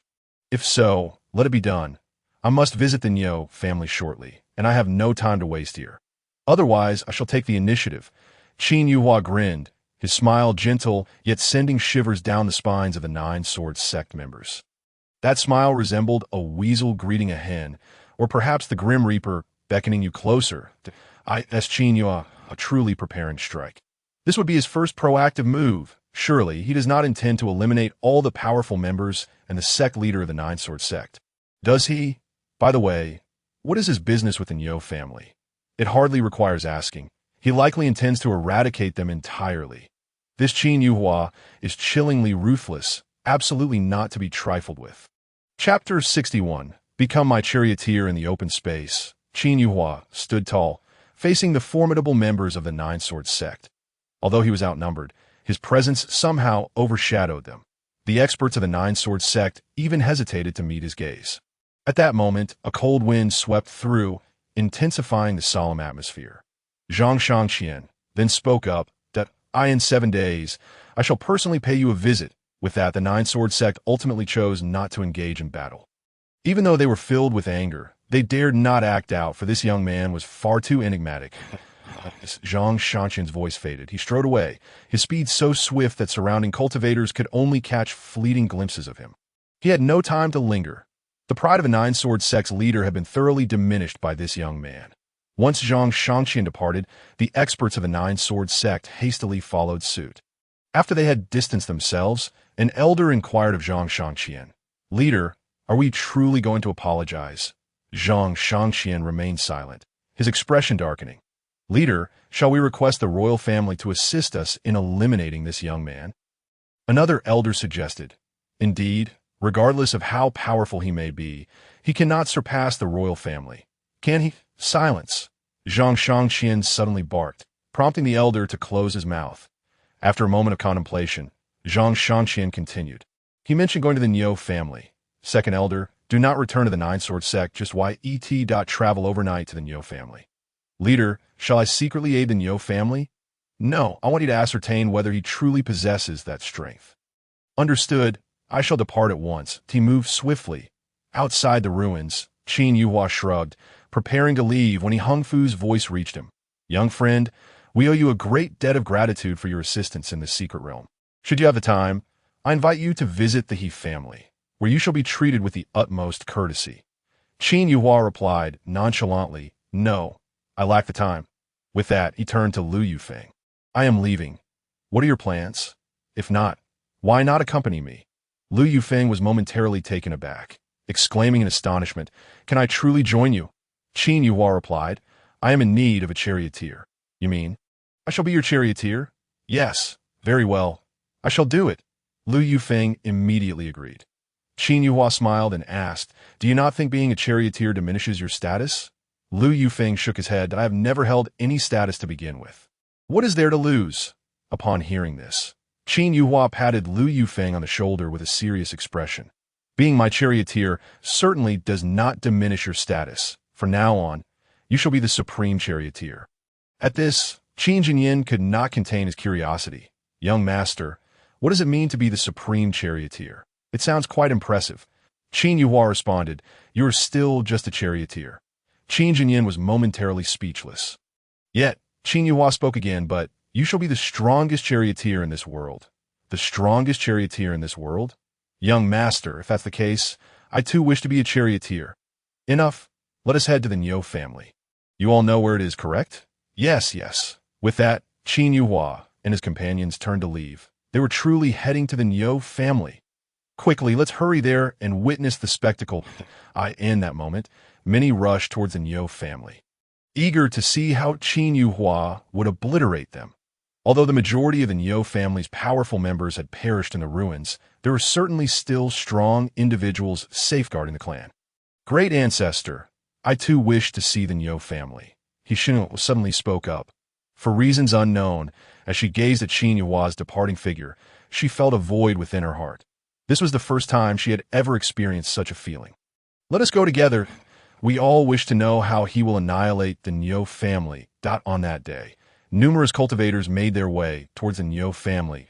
This moment, on a beast cart, Lu Yufeng drove the carriage, facing the sunset with a smile playing on his lips. Throughout this journey, he had always been alone, never imagining that one day he would travel alongside another. Although he was merely a charioteer, it felt different. Beside the beast cart, Qin Jinyin and Qin Ke rode on splendid steeds, acting as guardians, escorting the beast cart along its path. Inside the cart, Qin Yuhua neither rested nor cultivated. Instead, he began to inspect the spoils from their recent expedition in the ruins. The first items he examined were the storage rings belonging to the two saints from the Lu family. The storage rings of saints possess vast spaces, filled with a myriad of items, weapons, techniques, spiritual herbs, and magical treasures, all present. There were even some unknown objects resembling a heap of rubbish. Moreover, Qin Yuhua discovered an abundance of women's garments within one of the saints' rings. These clothes would hardly suffice to cover the body. Next to the garments lay ropes, candles, whips, and even spiritual energy vibrating rods, among other items. These old fellows certainly knew how to indulge, albeit some of it was rather eye-watering. While there were plenty of good items, most of them were beyond his use. Qin Yuhua sighed lightly. The treasures of the saints were simply too high in rank. For instance, the healing spiritual herbs were at least of imperial quality, capable of mending the injuries of an emperor. Conversely, he found no low-grade medicinal materials within the saint's storage rings. Shaking his head, Qin Yuhua was about to withdraw his consciousness from the storage ring when the chaos dragon-suppressing cauldron in his sea of consciousness began to emit light and vibrate. Qin Yuhua's eyes brightened. According to the ancestral teachings, the Chaos Dragon Suppressing Cauldron, aside from suppressing dragons, also possessed the ability to locate treasures. The tremors of the cauldron indicated that there were indeed valuable items in the area he had just scanned. At this moment, even Qin Tian expressed some surprise. The dragon-suppressing cauldron is shaking. Could there be some unparalleled treasure within this ring? Kid, you are quite fortunate. Qin Yuhua chuckled softly, his consciousness drifting to a place piled high with ancient artifacts. This area resembled a chaotic jumble of goods that it was during his brief survey of this location that the dragon suppression cauldron stirred with energy. With his consciousness probing each item, he came upon what appeared to be an ordinary mat. At that moment, the cauldron's brilliance intensified dramatically. With a mere thought, the mat materialized in his grasp. This mat was soft and fluffy, akin to cotton. Yet upon closer inspection, Qin Yuhua found no extraordinary qualities about it. Ancestor, can you discern what this is? He inquired of Qin Tian. Qin Tian shook his head, saying, I cannot ascertain its nature, but the reaction from the dragon suppression cauldron indicates that this item is undoubtedly extraordinary. Ancestor, you don't know? Qin Yuhua was taken aback. With a swift motion, he drew forth the sacred sword, thrusting it towards the his astonishment. The sharp blade of the sacred weapon failed to penetrate the seemingly mundane mat. Unwilling to accept defeat, he struck the mat repeatedly until it finally yielded. Ancestor, there is something inside. Chapter 62. A new height of cultivation. Qin Yuhua enlarged the hole he had created and extracted a shard resembling a tile. This fragment was no larger than a child's palm and was adorned with bizarre patterns. Merely gazing at these patterns sent a wave of dizziness through Qin Yuhua's mind. Ancestor, can you identify what this is? I cannot discern its nature. It appears to be merely a fragment. A fragment? Indeed, a fragment. For a mere shard to elicit such a response from the dragon suppression cauldron, if we were to gather all the pieces, it would surely be a treasure of immeasurable worth. Alas, with the vastness of the world, collecting the fragments is akin to searching for a needle in a haystack. Ultimately, this item is but a trifle. Though you possess some fortune, it seems to be limited. With the ancestor's words, Qin Yuhua let out a faint sigh, having initially believed he had discovered an extraordinary treasure, only to find it was just a fragment. It was a false hope. Well then, let's put it away for now. With a thought, Qin Yuhua attempted to store the shard in his storage ring. However, the shard did not enter the ring. At the moment, his consciousness enveloped it. The shard instead entered Qin Yuhua's sea of consciousness. This scene left Qin Yuhua utterly astonished. The sea of consciousness, as a practitioner's spiritual realm, theoretically could not contain anything unless it was a treasure as formidable as the chaotic dragon suppression cauldron. Now, the shard had entered of its own accord. Once inside, an unexpected occurrence unfolded before both Qin Yuhua and the ancestor.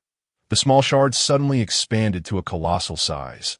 The patterns upon it began to glow brilliantly, emanating an aura as weighty as the earth itself. And then, the tile plunged downward into the sea of consciousness. The sea of consciousness, typically a tranquil expanse, erupted violently like a thunderclap, disrupting the stillness. In that instant, Qin Yuhua's complexion drained of color, his head pounding as if a multitude of blades were slicing through his nerves. What is this? This thing can disturb the sea of consciousness. In response, the ancestor could not help but manifest a form of consciousness. Clearly, he was also taken aback. Ancestor, I feel as if I might shatter. What is happening? I do not know, but it should be a good sign. As the ancestor's voice faded, the sea of consciousness surged with tremendous waves. The massive tile seemed to plunge directly to the ocean floor. When the tumult subsided and tranquility returned, a solitary island emerged within the once quiet sea.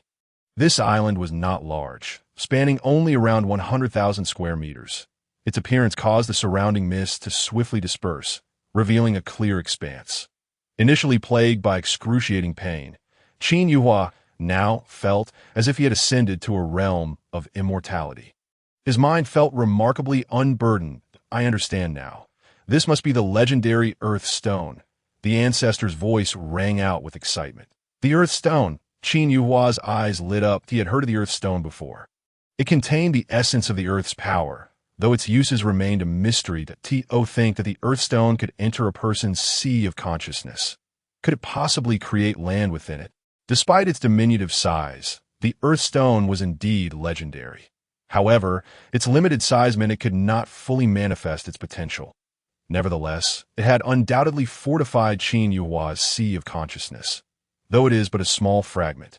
It has indeed strengthened your sea of consciousness, Qin Tian remarked before his consciousness form vanished. Qin Yuhua surveyed the small island within his sea of consciousness. He observed that aside from his spirit becoming more robust and fortified, there seemed to be no other notable changes. Perhaps the fragment's limited size was why its power remained unexpressed. Moreover, it was likely the chaotic dragon suppression cauldron's influence that prompted such a transformation. Shaking his head, Qin Yuhua resumed organizing his spoils. He noted that his consciousness had grown markedly more powerful and agile, enabling him to examine items at 10 times his previous speed. The opening of the Sea of Consciousness had indeed brought immense benefits. Meanwhile, while Qin Yuhua was preoccupied with his treasures, news of the events within the ruins had spread throughout the nearby towns. For the first time, Qin Yuhua's name resonated among the populace. Have you heard? A prodigious youth has emerged from the ruins. Despite being only at the demon spirit realm, he has vanquished the formidable members of the Niu and Ning families. What? That's impossible. How could a youth defeat experts of the Xian realm? It defies belief. How can it be impossible? I've heard this young man possesses numerous treasures, and his background is remarkable. What is his name? Could he be of royal descent? He is not of royal blood. His surname is Qin, and he is called Qin. In the span of a single night, Qin Yuhua's name spread across the nearby cities, within a matter of 10 days to half a month. It would likely echo throughout the entire Lulan kingdom. Of course, this expedition to the ruins did not only see Qin Yuhua in the limelight. There existed another entity whose notoriety rivaled his. Namely, the dragon. Have you heard? A divine dragon appeared in the ruins. Many have witnessed the majesty of the divine dragon. What? A dragon? Is it truly alive? Yet people were left puzzled. If the divine dragon had appeared, why did it vanish so suddenly? Why did it spare the lives of all and depart alone? Furthermore, what had become of the two suddenly appearing Saint Realm experts? Had they not been overwhelmed by the dragon's might and fainted? Yet upon awakening, the crowd found no trace of the two saints. No bodies even. Some speculated that the saints might have regained consciousness midway, employing some formidable secret techniques to join the dragon in battle elsewhere. Perhaps in the heavens above. Others suggested that the saints might have subdued the dragon. Though powerful, the ancient dragon was aged and injured, rendering it no match for the saints. There were even whispers that the saints had been devoured by the old dragon. Having regained its strength, it disregarded the lives of the insignificant mortals below, breaking free from the constraints of space and departing from the secret realm, which may have been the cause of its destruction. Regardless of how the world speculated, none could fathom the truth surrounding Qin Yuhua, for no one could imagine that a mere weakling could tame a divine dragon. After a long day of sorting through his findings, Qin Yuhua wiped the sweat from his brow. Having spent an entire day organizing and categorizing his treasures, he had undeniably acquired a wealth of high-grade items during this expedition. Yet what he most urgently sought were the low-grade herbs necessary for concocting supreme elixirs. Such materials were scarce even among prominent families like the Niu clan. Once they acquired herbs, they would seek alchemists to refine them into pills for distribution among the family's prodigies. Resources were meant for utilization, not mere displayed if left unused. The risk of them being seized by others was a tragedy waiting to happen. It seemed that the herbs suitable for the supreme spirit realm were insufficient.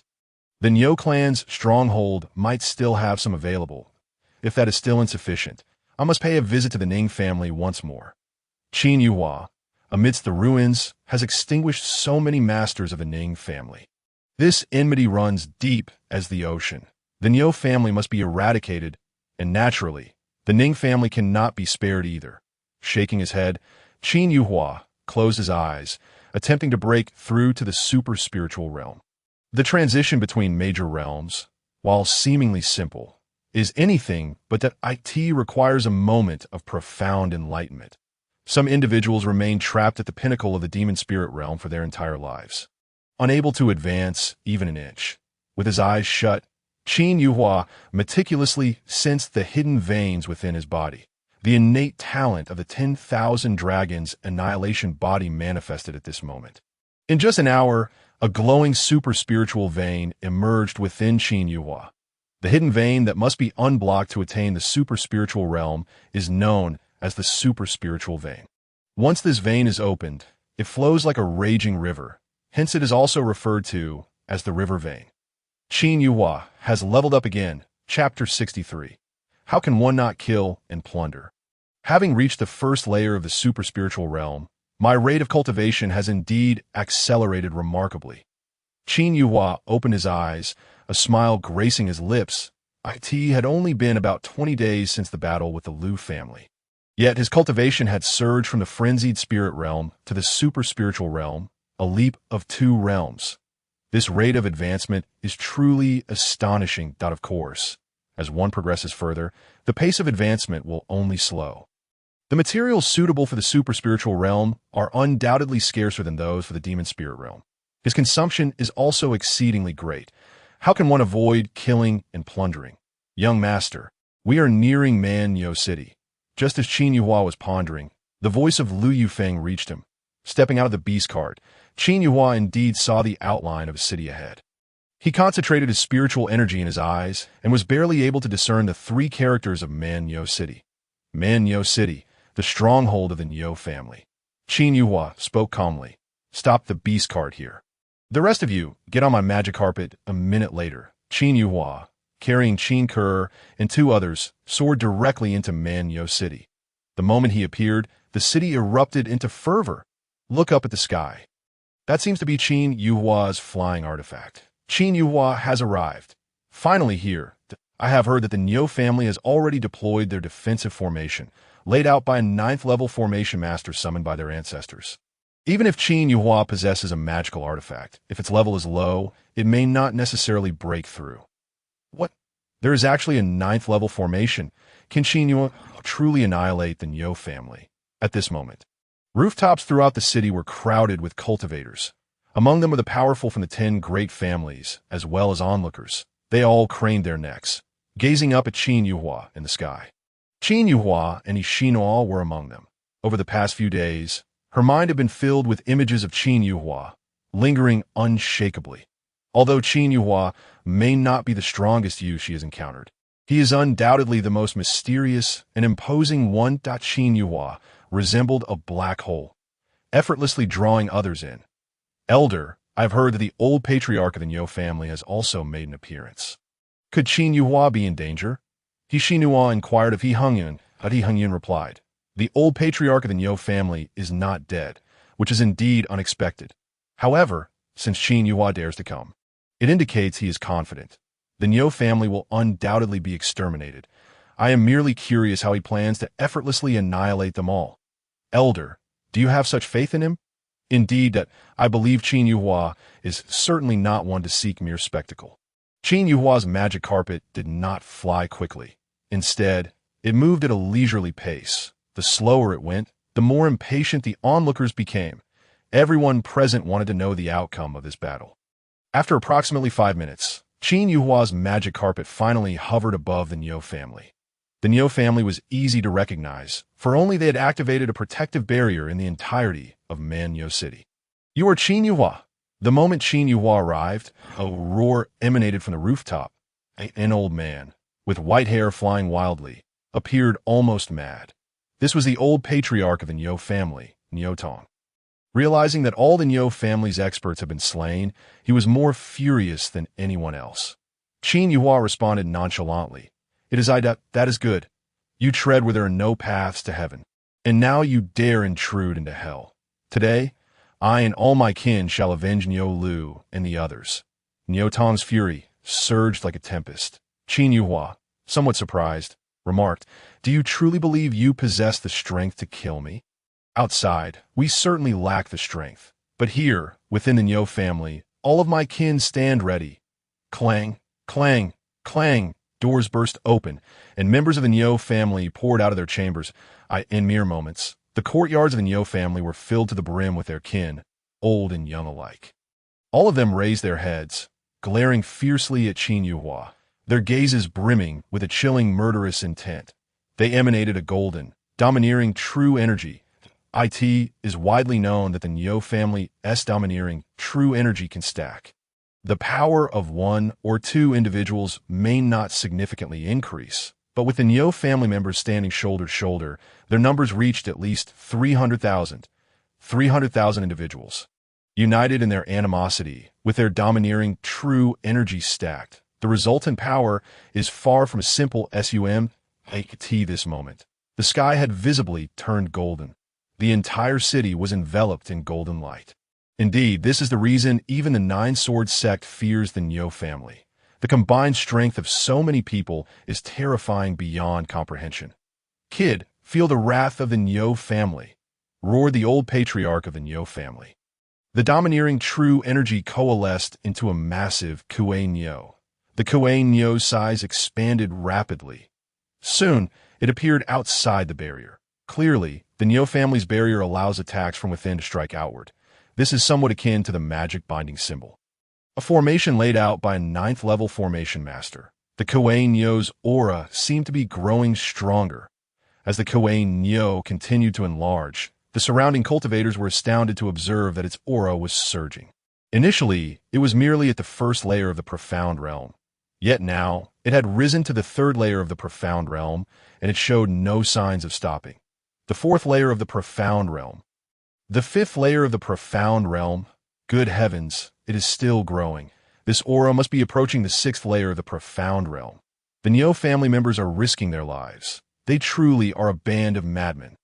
Strong cultivators gasped in astonishment. They could clearly see that among the Nyo family members in the courtyard, some were coughing up blood, barely able to stand. Yet they still supported each other, continuing to release their spiritual energy. Glowing brightly, this unity and their determination to kill their enemies, even at the cost of their lives, is indeed terrifying.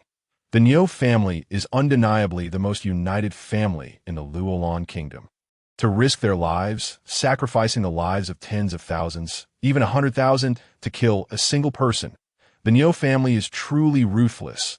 This strike might just lead to our demise. Could it be that we have misjudged the situation? This time, will the Nyo family emerge victorious? The current aura has reached the 7th layer of the profound realm. The Kuei Nyo's aura continued to grow. It was now less than 100 meters from the height where Qin Yuhua stood. The oppressive pressure was so intense that even the magic carpet began to tremble.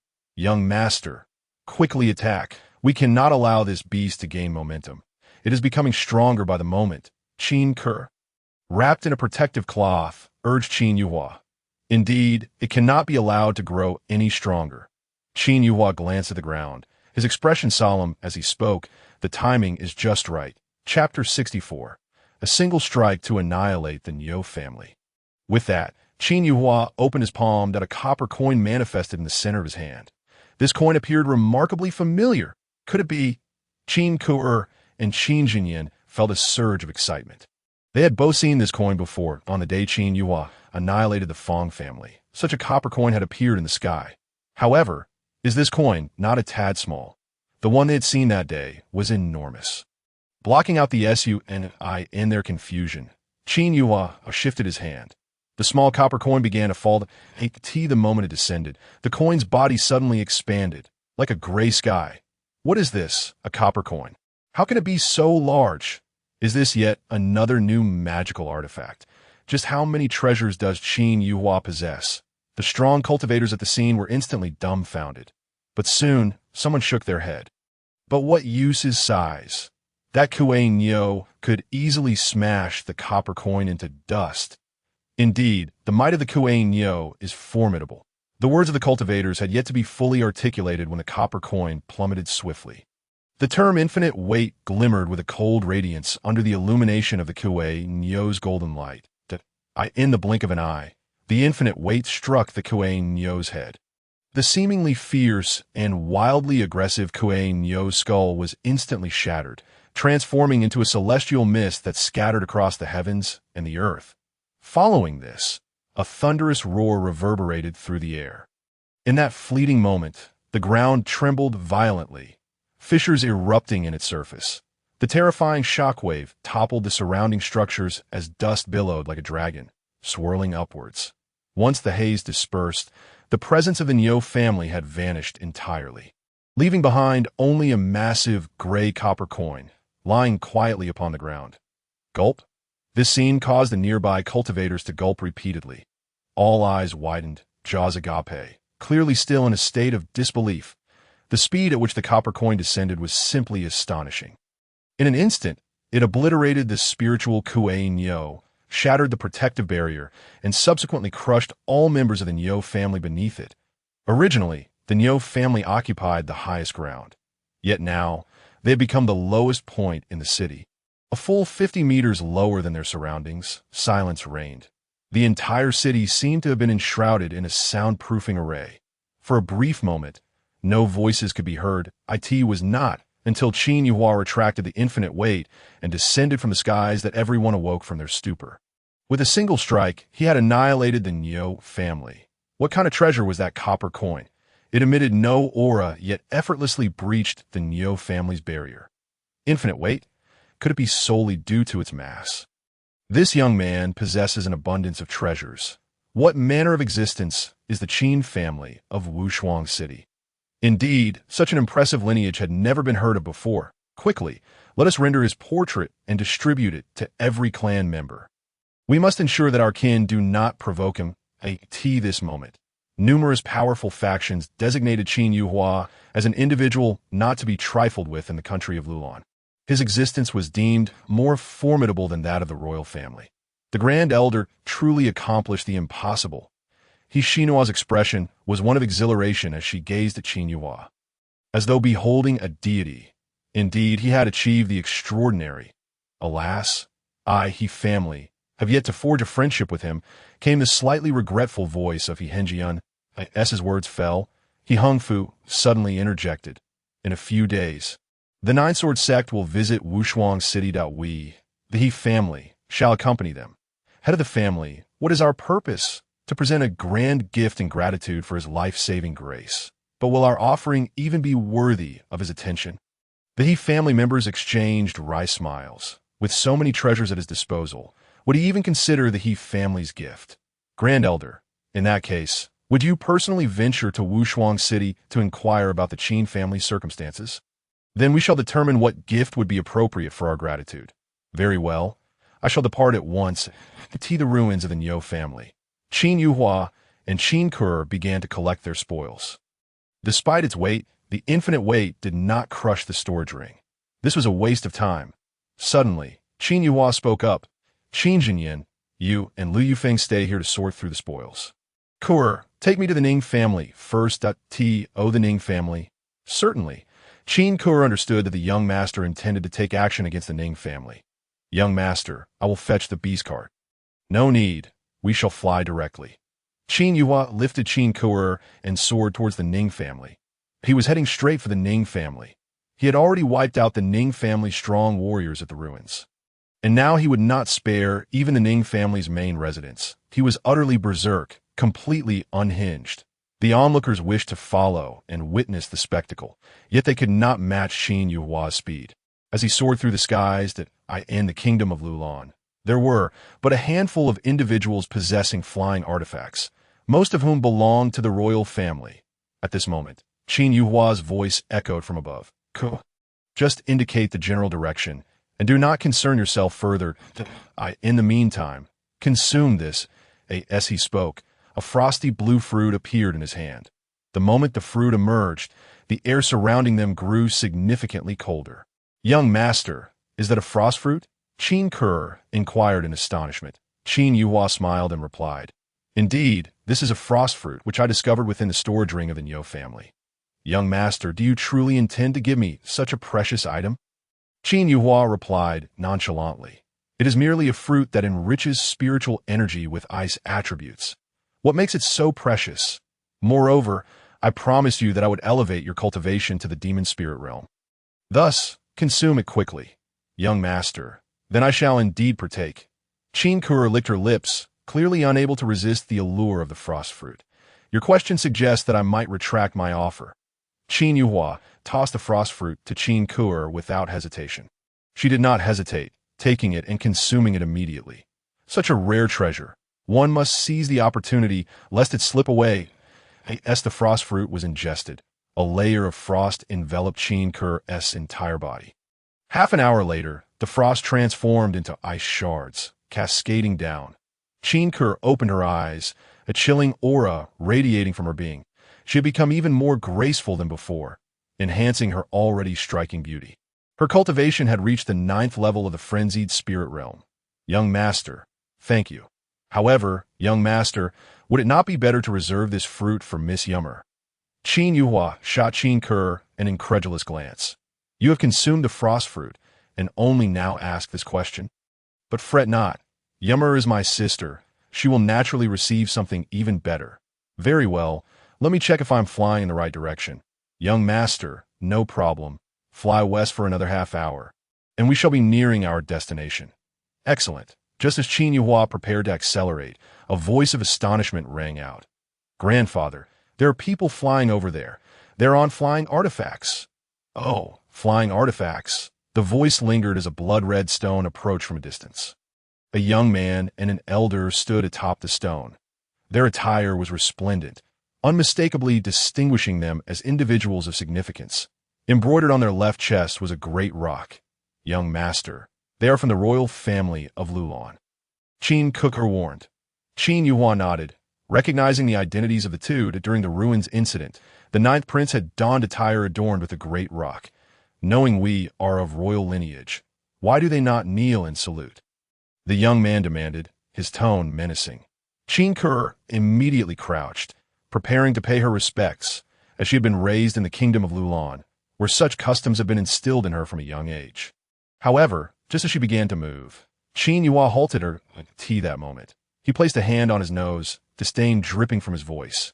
Did someone eat feces? What a foul stench. You claim I have consumed feces. You seek death. The young man was instantly enraged. A member of the royal family. He walked with an air of authority in the kingdom of Lulan that he reached out, intending to strike Qin Yuhua. However, his hand was intercepted by the elder. Young brother, which faction do you belong to? The Nine Sword sect? The He family? Or perhaps my Chong family? Qin Yuhua replied coolly. I am from the Qin family. The elder frowned, inquiring again. Qin? Or Chong? Qin. Qin. The elder's expression turned bewildered. What family is the Qin family? I've never heard of it, so you are neither from my Chong family nor the Nine Sword sect or the He family? Qin Yuhua did not respond, but instead remarked, somewhat exasperated. You people are truly hypocritical. You clearly wish to seize my flying artifact, yet feign concern for my background. If I were a member of the Nine Sword sect, would you refrain from attacking me? The elder's facade crumbled as his expression turned icy. He bluntly declared, if you were a member of the Nine Sword sect, I would still strike. Under heaven. Only my Chong family possesses the right to fly. Flying artifacts can only belong to my Chong family. And you, do you not understand this basic rule? Qin Yuhua replied indifferently. Why should I understand your rules? Since you intend to kill and seize treasures, why ask so many questions? Boy, I merely feared you were one of my Chong family. Perhaps a Chong expert had temporarily lent you the flying artifact for you to relay information. Since you are not of the Chong family, then you shall die. You are unworthy of possessing a flying artifact. Grandfather, indeed. Let us act swiftly. Why waste words? Quickly slay this boy and seize his flying artifact for me. Will you? At last. Is the moment to act upon us? A sardonic smile crept upon Qin Yuhua's lips. These old geezers presume that the youth are easy prey. They are quick to threaten with murder and plunder. Little do they realize, Qin Yuhua relishes exterminating those who wield their age and authority as a weapon to intimidate others. Are you afraid, young one? However, even if you kneel and beg for mercy. The elder had initially intended to mock him. Yet before he could finish his taunt, a glint of cold light rapidly magnified before his eyes. Qin Yuhua wielded his magical artifact, striking towards the elder's head. Yet, the elder was a formidable figure of the profound realm. While Qin Yuhua's action caught him off guard, its speed appeared languid in his perception. He swiftly dodged to evade the blow. Just as he was about to express his wrath, A rope descended from the heavens, ensnaring his body. Qin Yuhua's attack was merely a feint, designed to render the elder careless. The nature of this rope was a mystery. The elder, a dignified powerhouse of the profound realm, found himself unable to break free in the blink of an eye. He was thoroughly bound by the rope. The elder unleashed all his spiritual energy, yet the light of his essence was completely suppressed by the bindings. This was true energy, an imperial serpent rope bestowed upon him by the 13th ancestor, Qin Wangyang. Its grade may not have been high, but it was certainly sufficient for Qin Yuhua's needs. Once ensnared, the elder could no longer move. With his magical sword in hand, Qin Yuhua lunged once more as the blade was about to pierce the elder. The rope around the elder's forehead mysteriously unraveled. A soft hiss echoed, and the elder's head was pierced by the sword. Blood gushed forth from his forehead. The elder was dead. "Young master, you've killed a member of the royal family," Qin Ke exclaimed in astonishment. "In the kingdom of Lulan, who would dare provoke the Qin family? This land belongs to the Qin clan. Here, the Qin family is akin to heaven itself. Who dares to defy the heavens? Yet the young master, in a moment of discord, has taken a life. Surely he does not intend to eradicate the royal family as well." Qin Yuhua remained silent, his gaze shifting to the young boy this moment. With the elder's demise, the flying magical artifact became a thing without an owner, plummeting rapidly. The boy atop it turned pale with fright. He crawled on the artifact, pleading to Qin Yuhua, "Save me. Please save me." Qin Yuhua replied with a tone of mockery, "I have just dispatched your great-grandfather. Do you truly believe I would save you? Killing you would be far simpler." As his words fell, the magic carpet flew to the boy's side. You wish to kill me? I am a prince." "A prince? Ah, how fearful you must be." "Fearful of what?" Qin Yuhua's words fell, and with a swift motion, he severed the boy's head. The boy's body remained on the flying artifact while his head rolled away. After acquiring the storage rings from both the boy and the elder, Qin Yuhua finally let their bodies tumble from the sky. Subsequently, he placed his hand upon the crimson stone, absorbing the unclaimed flying artifact into his storage ring. Now, Qin Yuhua possessed 3 flying magical artifacts: the magic carpet beneath him, the wooden vessel belonging to the 9th prince, and the crimson stone of the elder. He contemplated giving one to his sister, leaving him with one extra tea. Whom should he bestow it? Qin Yuhua mused aloud, glancing at Qin Ke. Qin Ke's heart raced. Surely, it was not time for the young master to bestow gifts again. A flying magical artifact. Heaven forbid, she could hardly imagine it. Never mind, I shall keep it for now. Ultimately, Qin Yuhua decided against giving it away. Flying magical artifacts would undoubtedly incite envy far exceeding that of true artifacts. Just moments ago, the Qin family members sought to kill and seize treasures upon discovering him flying. Bestowing such a thing upon Qin Ke and the others would only serve to make them targets, leading them to their untimely demise. Seeing that the young master did not offer her a gift, Qin Ke felt no disappointment. His refusal was the expected norm. Ke, while there is no one around. Take this reverse dragon sword. However, do not wield it lightly unless in a life-or-death situation, and certainly do not flaunt it. Only draw it when I am by your side." Upon uttering these words, the reverse dragon sword materialized in his hand. Young master, this her previously calm heart surged with tumult once more. She felt her pulse quickening, as if it might explode. "Do not panic, nor become overly excited. Before you accept it, there are some matters I must clarify." Qin Yuhua spoke again. "Young master, what is it?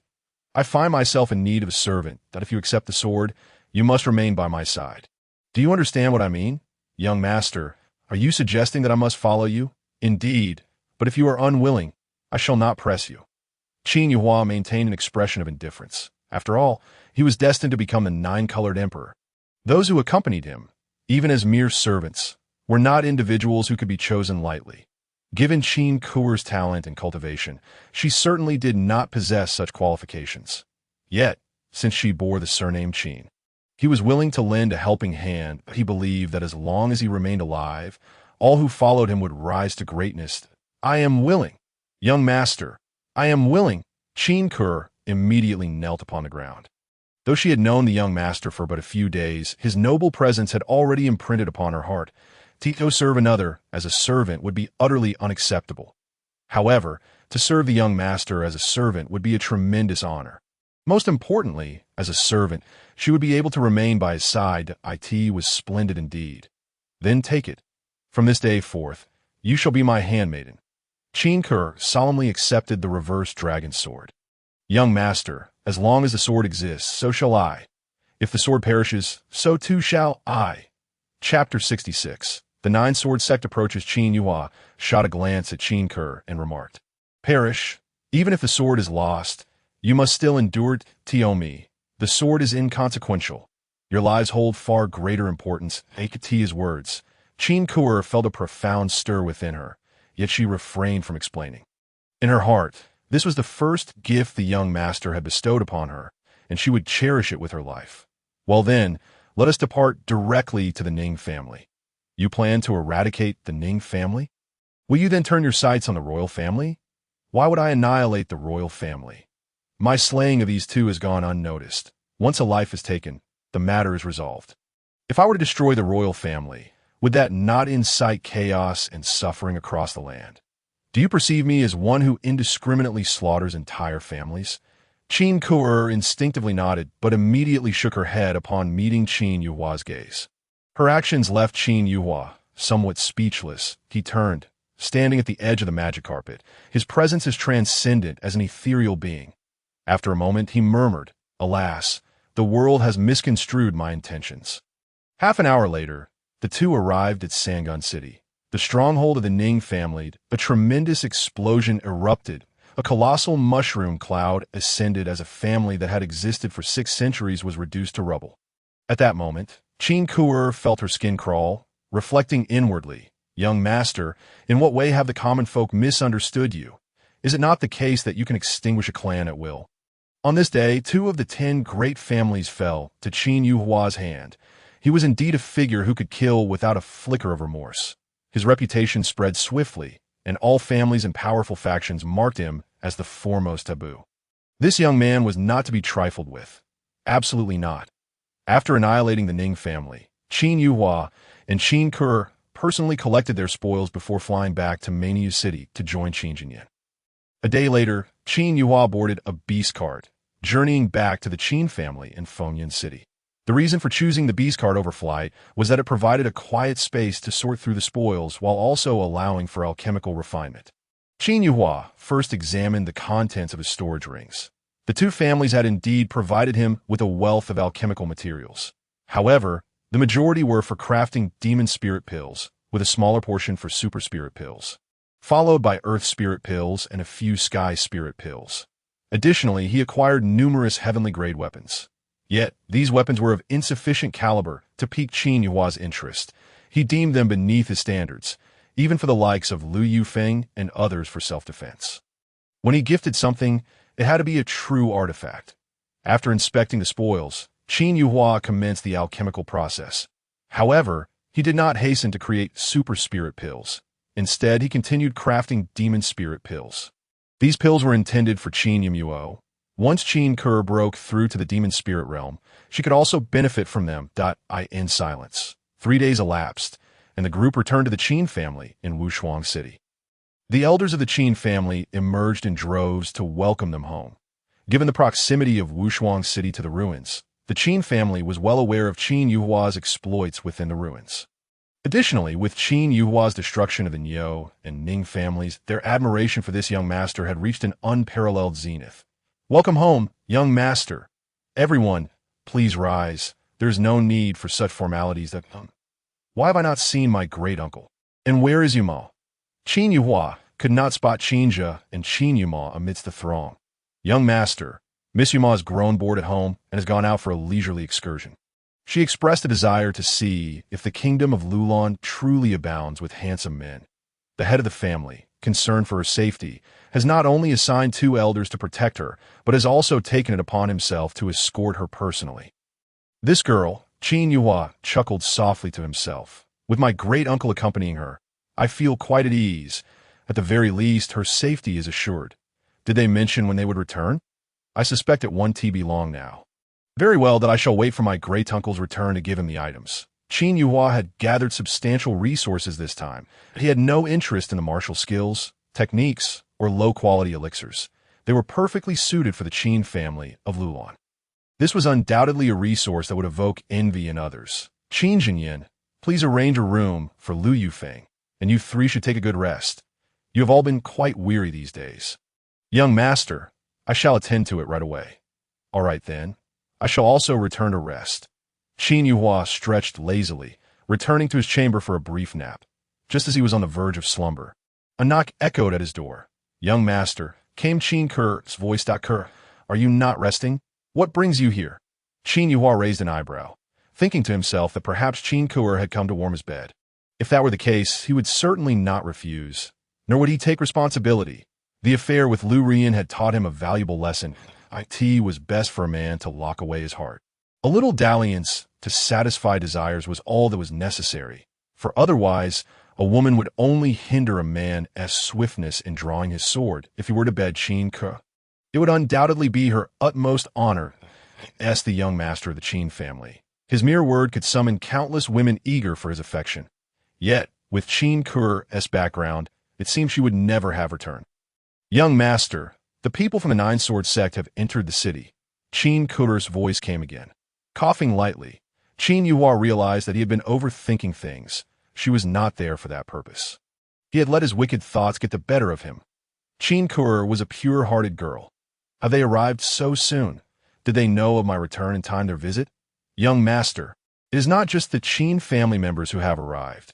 According to reports from our scouts, the people from the He family have also entered the city. The He family has come as well. No need to rush. Let our people remain inside for now. Not open the door. This moment, on the largest street of Wushuang City, the formidable figures of the Nine Sword sect, led by Zhang Shangqian, were making their way to the Qin residence. Their arrival igniting excitement throughout the city. The elder at the forefront, exuding an ethereal presence, appeared akin to an immortal. He was none other than the elusive leader of the Nine Sword sect. Zhang Shangqian, it was an honor to see him today. What could the Nine Sword sect want in Wushuang City? Could it be that the rumors were true, and they had come to the Qin family to offer an apology? Not long after the Nine Sword sect arrival, members of the He family also appeared on the streets. The He family had brought even more people than the Nine Sword sect. They were even carrying heavy boxes, the contents of which remained a mystery. Why has the He family also come? My heavens, the foremost family and the premier sect of the kingdom of Lulan are converging upon Fengyun City. The atmosphere is nearly suffocating. Indeed, these powerful figures commanded an awe-inspiring presence. Quickly, let us go observe the spectacle. In an instant, Fengyun City was abuzz with activity. Practitioners rushed towards the grand estate of the Qin family, while others climbed various tall buildings to watch from afar. That a quarter of an hour later, the people of the Nine Sword sect arrived first at the Qin family's entrance. Zhang Shangqian, his expression stern, turned to the elders of the Nine Sword sect and inquired, "Are you all prepared?" The elders nodded in unison, affirming, "We are ready." Then let us commence. The moment of truth was at hand. Would the Nine Sword sect truly be here to apologize? Or was there a confrontation brewing?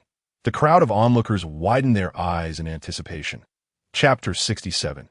The first sect apologizes. The first family offers gifts under the watchful gazes of all. Zhang Shangqian bowed slightly, proclaiming in a resounding voice, "The Nine Sword sect sincerely apologizes and seeks forgiveness." His words resonated throughout the vicinity. Indeed, the Nine Sword sect had come to offer their apologies on that fateful day.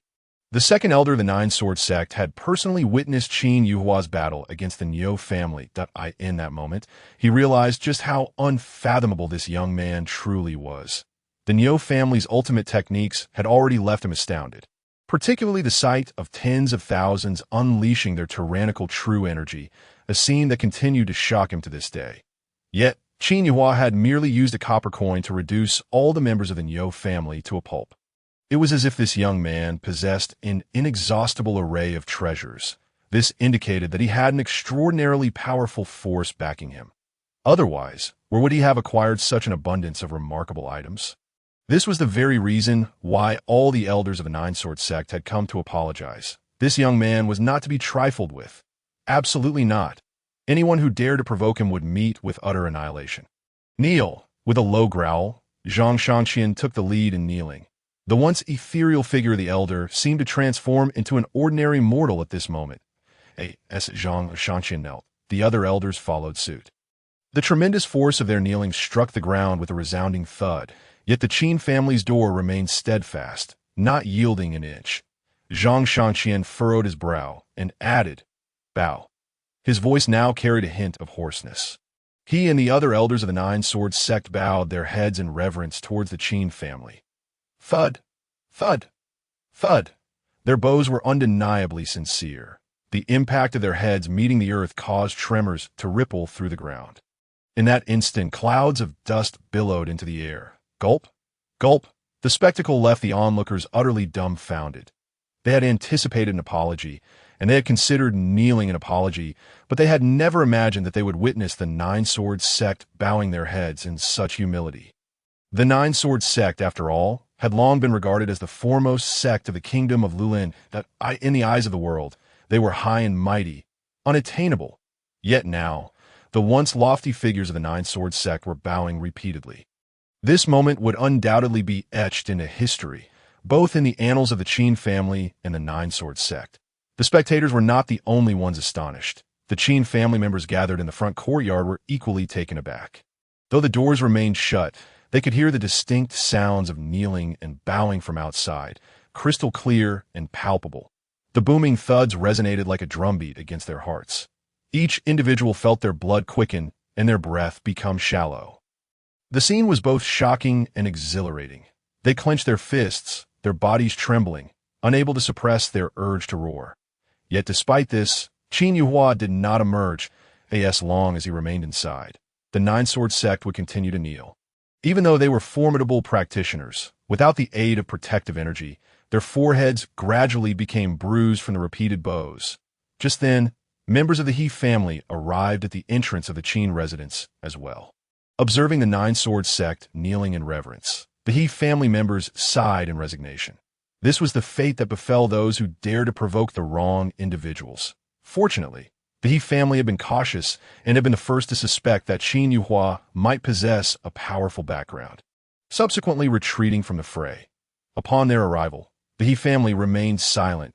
At this juncture, it was inappropriate to interrupt the Nine Swords sect as they offered their apologies. Although the members of the Nine Swords sect felt some embarrassment, they did not cease their kneeling. Regardless of their internal fury and frustration, they dared not unleash my heavens. It has been 10 minutes.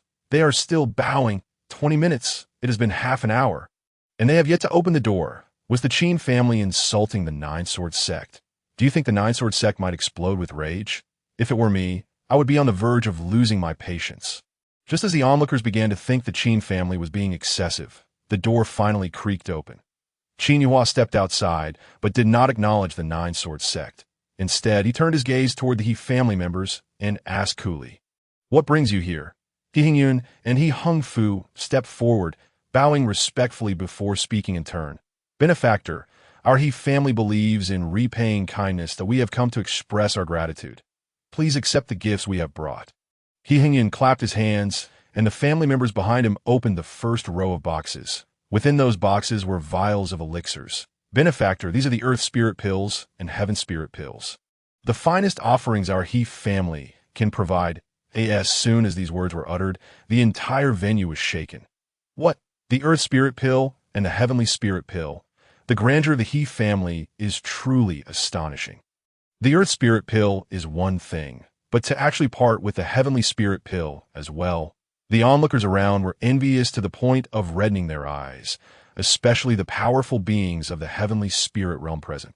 They had been trapped at a certain level for decades, hindered by a scarcity of resources. Without resources, advancing one's cultivation requires painstaking effort, endlessly absorbing the essence of heaven and earth. Yet the He family dares to bestow such precious Heavenly Spirit Pills as gifts. Furthermore, there were 3 blood serpent fruits as well. That He Hungyun spoke again, revealing a square box in his hand. Upon opening it, it displayed the 3 blood serpent fruits obtained from the ruins. The He family left none behind. They offered it all as gifts. My goodness, blood serpent fruits. This item can elevate a cultivator of the heavenly spirit realm by an entire level. And here, there are 3 in total. How generous. The Qin family is indeed not to be trifled with. The foremost sect comes to apologize. The foremost family comes to present gifts. This scene is unprecedented. He Hongyan seemed unfazed by the astonished gasps surrounding him, continuing. These items are all things that the benefactor will find useful in the future. The items that follow may not appeal to you, but perhaps your kin will find them of value. One by one, the remaining boxes were opened. Inside were martial skills, weapons, and various armors, though not numerous. Their quality was commendably high, with the highest grade being heavenly. This spectacle had caused the surrounding cultivators to erupt in exclamations, as if they had lost their minds. The He family is truly emptying their coffers. Your generosity knows no bounds. Qin Yuhua's stern expression softened into a smile. Compared to the life-saving grace, these offerings are hardly significant. Benefactor, please allow us to bow in gratitude. The members of the He family bowed deeply towards Qin Yuhua. Qin Yuhua waved his hand, saying, Enough, there is no need for such formalities. Since you have traveled such a long distance to present gifts, I shall graciously accept them. With that, Qin Yuhua glanced behind him. Are you not coming to carry the items? Only then did the Qin family members awaken, rushing forward to transport the boxes inside. Once all the boxes were moved in, Qin Yuhua turned his attention to Zhang Shangqian and the others, who were still bowing. You may rise now. Zhang Shangqian did not stand, but instead asked, Young friend, have you forgiven us? Qin Yuhua did not answer, countering with, After bowing for so long, surely you harbor some grievances? Not at all. We accept our punishment for our mistakes. That so? Qin Yuhua cast a glance at the powerful members of the Nine-Sword sect, then smiled, saying, Even if you do harbor grievances, swallow them down. In my presence, you have yet to earn the right to be angry. Leave behind the Huang Feng bell of your Nine-Sword sect, and then depart. From henceforth, let our grievances be considered resolved. Leave behind the Huang Feng bell? The members of the Nine-Sword sect were utterly dumbfounded. That is a true artifact. During this expedition to the ruins, the Nine-Sword sect had already lost one true artifact, which caused them great distress. Chapter 68. To be my handmaiden? Not qualified. What? Are you reluctant? Or did you not bring it? You must understand, if I were to destroy your Nine-Sword sect, not only would the Huang Feng bell belong to me, but all the treasures of your sect would also be mine. Qin Yuhua's expression was serious, showing no signs of jest. Give it to me. Zhang Shangqian, despite his reluctance, produced the Huang Feng bell, unbinding it before tossing it to Qin Yuhua. My goodness, they truly handed over a true artifact. When did the Nine-Sword sect become so docile? This is a disgrace to the foremost sect. Come on, let's just fight. Surrounding cultivators, eager for a spectacle, were clearly reveling in the drama. Just as this sentiment echoed, a sword of spiritual energy descended from the heavens, piercing through the speaker from head to toe. The assailants were, naturally, members of the Nine-Sword sect. Though they appeared submissive before Qin Yuhua, they would not allow anyone to disparage their sect. After accepting the true artifact, Qin Yuhua stated calmly, A true artifact and half an hour of bowing can secure the continued existence of the Nine-Sword sect. You are not a loss at all. Now, depart. As Qin Yuhua's words fell, the figures of the Nine-Sword sect's powerful members vanished without a trace. They did not wish to linger for even a moment. Once they left Wushuang City, the powerful members erupted in rage. We have truly disgraced our ancestors. Indeed, we are all sinners. This is undoubtedly the most humiliating day in the history of the Nine-Sword sect. Every elder of the Nine-Sword sect felt that today's actions were an unparalleled disgrace. Yet a few days later, they would come to realize that this was not a disgrace, but rather a wise decision. Benefactor, since we have received your gifts, we shall take our leave. The voice of Ahian echoed once more at the entrance of the Qin residence. Departing so soon? Why not stay for a while in Wushuang City? I will ensure that the Qin family treats you well. Qin Yuhua's words lit up the eyes of He Hongyun and He Hongfu. Does this imply that the Qin family and He family will henceforth be in a friendly relationship? If they were not friends, why would they treat them so hospitably? Everything they had done finally held significance. He Hungfu was about to express that it would be better to comply, but He Hingyun suddenly raised his hand to stop him, taking the lead and saying, "No, we shall not impose." He Hingyun's words surprised He Hungfu greatly. How is this considered imposing? This is about fostering a closer relationship. What is the senior elder truly thinking? Oh, not staying. Qin Yuhua also seemed somewhat taken aback. He Hingyun respectfully replied, "With so many from the He family, we would inevitably disturb your tranquility.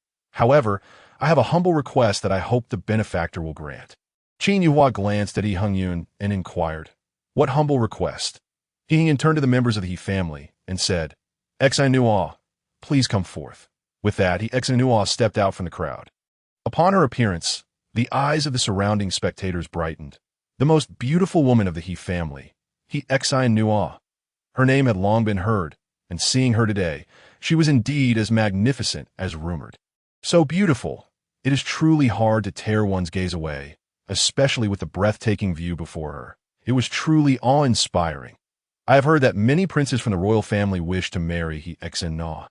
This girl had a minor misunderstanding with the benefactor before. After you saved us, she has harbored guilt in her heart, and in an effort to make amends, she wishes to become a handmaiden by your side. Hoping for your approval, that He Hingyun spoke again to this declaration. The entire venue was astounded. What? Such a beauty, wishing to become a handmaiden. Xi Nuo is my goddess, a goddess becoming a handmaiden for someone. Oh heavens, why does such good fortune not fall upon me? Indeed, a handmaiden is just a servant, responsible for washing the face and feet of the master, and when necessary, warming the bed as well. How could this happen? Although the cultivators were envious, jealous, and resentful, they also understood that Qin Yuhua was indeed worthy of such honor. Even the Nine Swords sect bowed in apology. So what was so strange about the He family offering their most exceptional daughter as a handmaiden? Meanwhile, He Hungfu finally comprehended the senior elder's intentions. This was indeed the plan. Qin Yuhua is unfathomable. Based on the information they had gathered, Qin Yuhua had suddenly appeared in Wushuang City. This meant that his true background was unknown. Delivering Xi Nuo to Qin Yuhua was the true means of strengthening the friendship between the two families. With Qin Yuhua's domineering nature, even if Xi Nuo were merely a handmaiden, he would undoubtedly protect her fiercely that time. Should the He family encounter danger, he would surely lend a hand.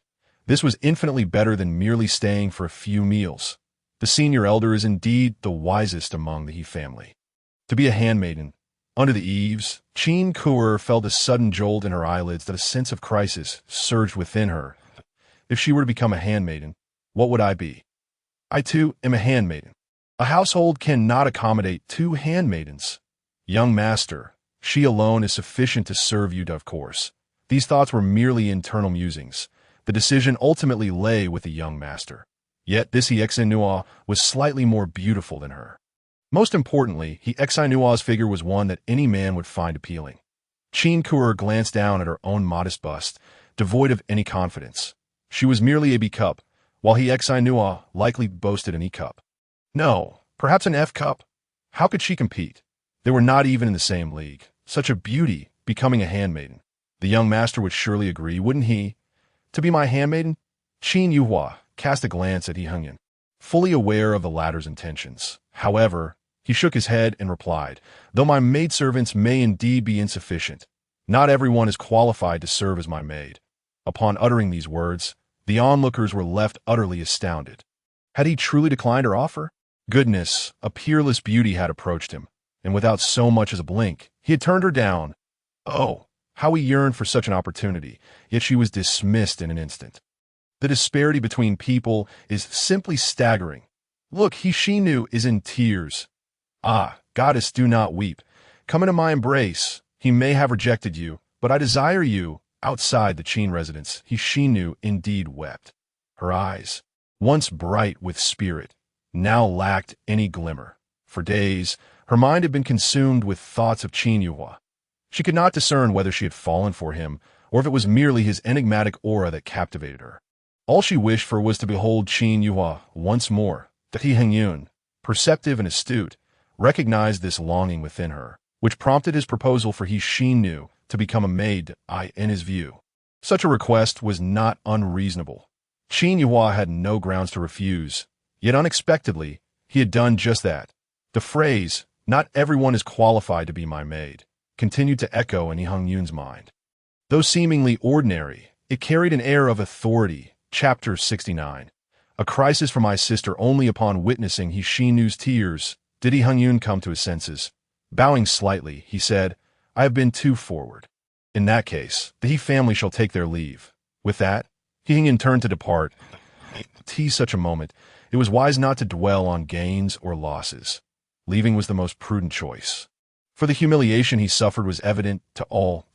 If Qin Yuhua were truly magnanimous, he would eventually repay this slight. No, I must be your maid.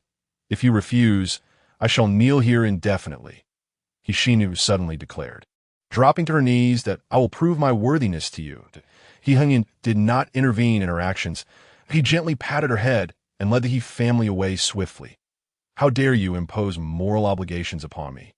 If you wish to kneel, then kneel to your heart's content," Qin Yuhua coldly retorted before turning back into the courtyard. His words left the surrounding onlookers speechless. After a prolonged silence, Lu Yufeng spoke to Qin Jinyan. "Young master, this is truly extraordinary that he actually left. Indeed, I find it hard to bear witness to such beauty kneeling here. Does such a radiant figure hold no value in the young master's eyes? Akin to a mere skeleton?" Lu Yufeng lamented. "The young master's realm is too elevated for us to comprehend. Yet, inexplicably, I feel as though my status as a horseman has risen considerably." "How much higher?" "3 or 4 stories high." On that day, He Shinu remained kneeling outside, enduring the scorching sun without a drop of water. She even refrained from channeling any spiritual energy to protect herself. Observers among the cultivators, unable to bear the sight, offered her water, yet the goddess paid them no heed. The water left at her feet went untouched. For 3 consecutive days, she remained in that position. That on the 3rd day, heavy rain began to fall, soaking her and accentuating her perfect figure. Yet, Qin Yuan never made an appearance. Meanwhile, in Qin Yuhua's chamber, a knock echoed at the door. "Young master," it was Qin Ker's voice. "Ker, what is it?" "Young master, she has been kneeling outside. She looks rather pitiful." "Are you truly?" "I've stated before, let her kneel for as long as she wishes. There is no need for you to intercede. If you insist on pleading, I shall make her a maid and send you away." Outside the door, Qin Ker dared not speak further, but a night passed in silence as Qin Yuhua continued to refine his super spirit pills. After a slight waste of raw materials, his super spirit pills were now all of top-tier quality. Just then, Qin Ker's voice called out again. "Young master." Qin Yuhua furrowed his brow, irritation creeping into his tone. "Did I not say, do not mention that woman again? If you disturb me once more, young master, something has happened." "What has occurred?" "Who?" "It concerns Miss Yumao." "What?" Qin Yuhua, who had been focused on refining his pills, found himself distracted, resulting in the entire batch exploding. He flung open the door, only to see Qin Jin kneeling in the courtyard. Not only was Qin Jin kneeling, but almost the entire Qin family was as well. His brow furrowed in foreboding. "Young master, I am inept. Miss Yumao, what has happened to my sister? Did you not go out for a leisurely outing?" Qin Yuhua's emotions surged like never before. "Miss Yumao has been abducted by the 38th prince. By the royal family." Qin Yuhua's gaze darkened with a terrifying killing intent. Previously, he had dealt with royal family members who had attempted to seize his possessions, killing 2 of them to resolve the matter. However, it seemed that killing just 2 would not suffice this time. "Wait, raise your head. What is wrong with your face?" Qin Yuhua inquired again, noticing that Qin's visage appeared peculiar. When Qin finally looked up, Qin Yuhua was taken aback to see his face marred with handprints, both sides swollen. Qin, a formidable powerhouse of the celestial spirit realm, had been humiliated in such a manner. This was an undeniable disgrace. "Young master, I shall be brief." After hearing Qin's explanation, Qin Yuhua finally grasped the situation that a few days prior, Qin Yumao had been wandering outside that a day ago. She encountered the 38th prince, Qing Yi, while passing through a small town. An all too familiar scenario unfolded. The 38th prince had taken a fancy to Qin Yumao and sought to make her his consort. Yet, How could Qin Yimao possibly be interested in Qing Yi as a member of the Qin family? Her standards were exceedingly high. The prince of a mere small nation held no allure for her. Initially, Qing Yi had been courteous, showering her with flattery and boasting of his lineage. Ultimately, his true colors were revealed. His exact words were, "This land belongs to my Qing family, and any woman upon it is ours to claim. Even if she is married, should I desire her, she is mine." Clearly, Qing was brazenly attempting to seize her. In Lulan Kingdom, he possessed the power to do so, being the 38th prince, the most gifted among them. In a few months, he would likely be appointed as the crown prince. The status of a crown prince is exceedingly precious. Each time he ventured out, 2 of the kingdom's top 10 experts would secretly guard him. He was surrounded by countless treasures. Such a noble identity leaves no room for defiance. Upon realizing Qing Yi's intentions, Qin Ji had immediately intervened, explicitly warning him that if he provoked her, dire consequences would follow. However, how could Qin Yi take such words seriously? He regarded Qin Ji as a mere threat.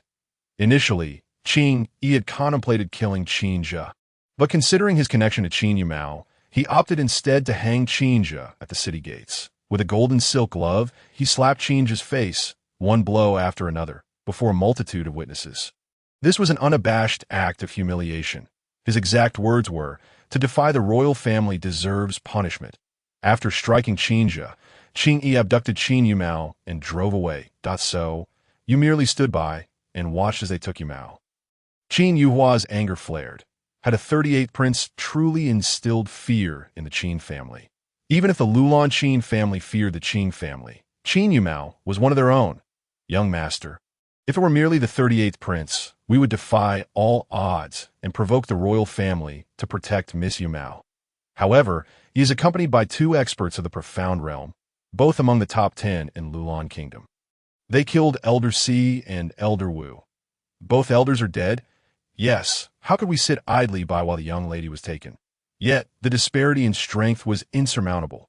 I had resolved that even if I perished, I would die fighting members of the Qin family. We shall never cower in fear during critical moments. However, I feared that if I died, you would be left in ignorance regarding Miss Yimao's whereabouts. Which is why I returned in disgrace. Young master, I am incompetent. That if you are angry, feel free to punish me as you see fit." Qin Ji placed a supreme grade heavenly sword upon the ground, subsequently closing his eyes and tilting his head upwards. This was the highest tier weapon of the Lulan Qin family, capable of severing Qin Ji's head. Witnessing this scene, Qin Yuhua let out a cold chuckle. Summoning the sword into his grasp with a mere gesture, he then, with unwavering resolve, swung the blade towards Qin Ji's neck. This spectacle left Qin Ke and Qin Jinyin utterly astonished. Was the young master truly intent on slaying their grandfather? They could hardly suppress their urge to defy the young master. In the next moment, blood erupted like a fountain, cascading through the air. Chapter 70. 5 days later, the annihilation of the royal family.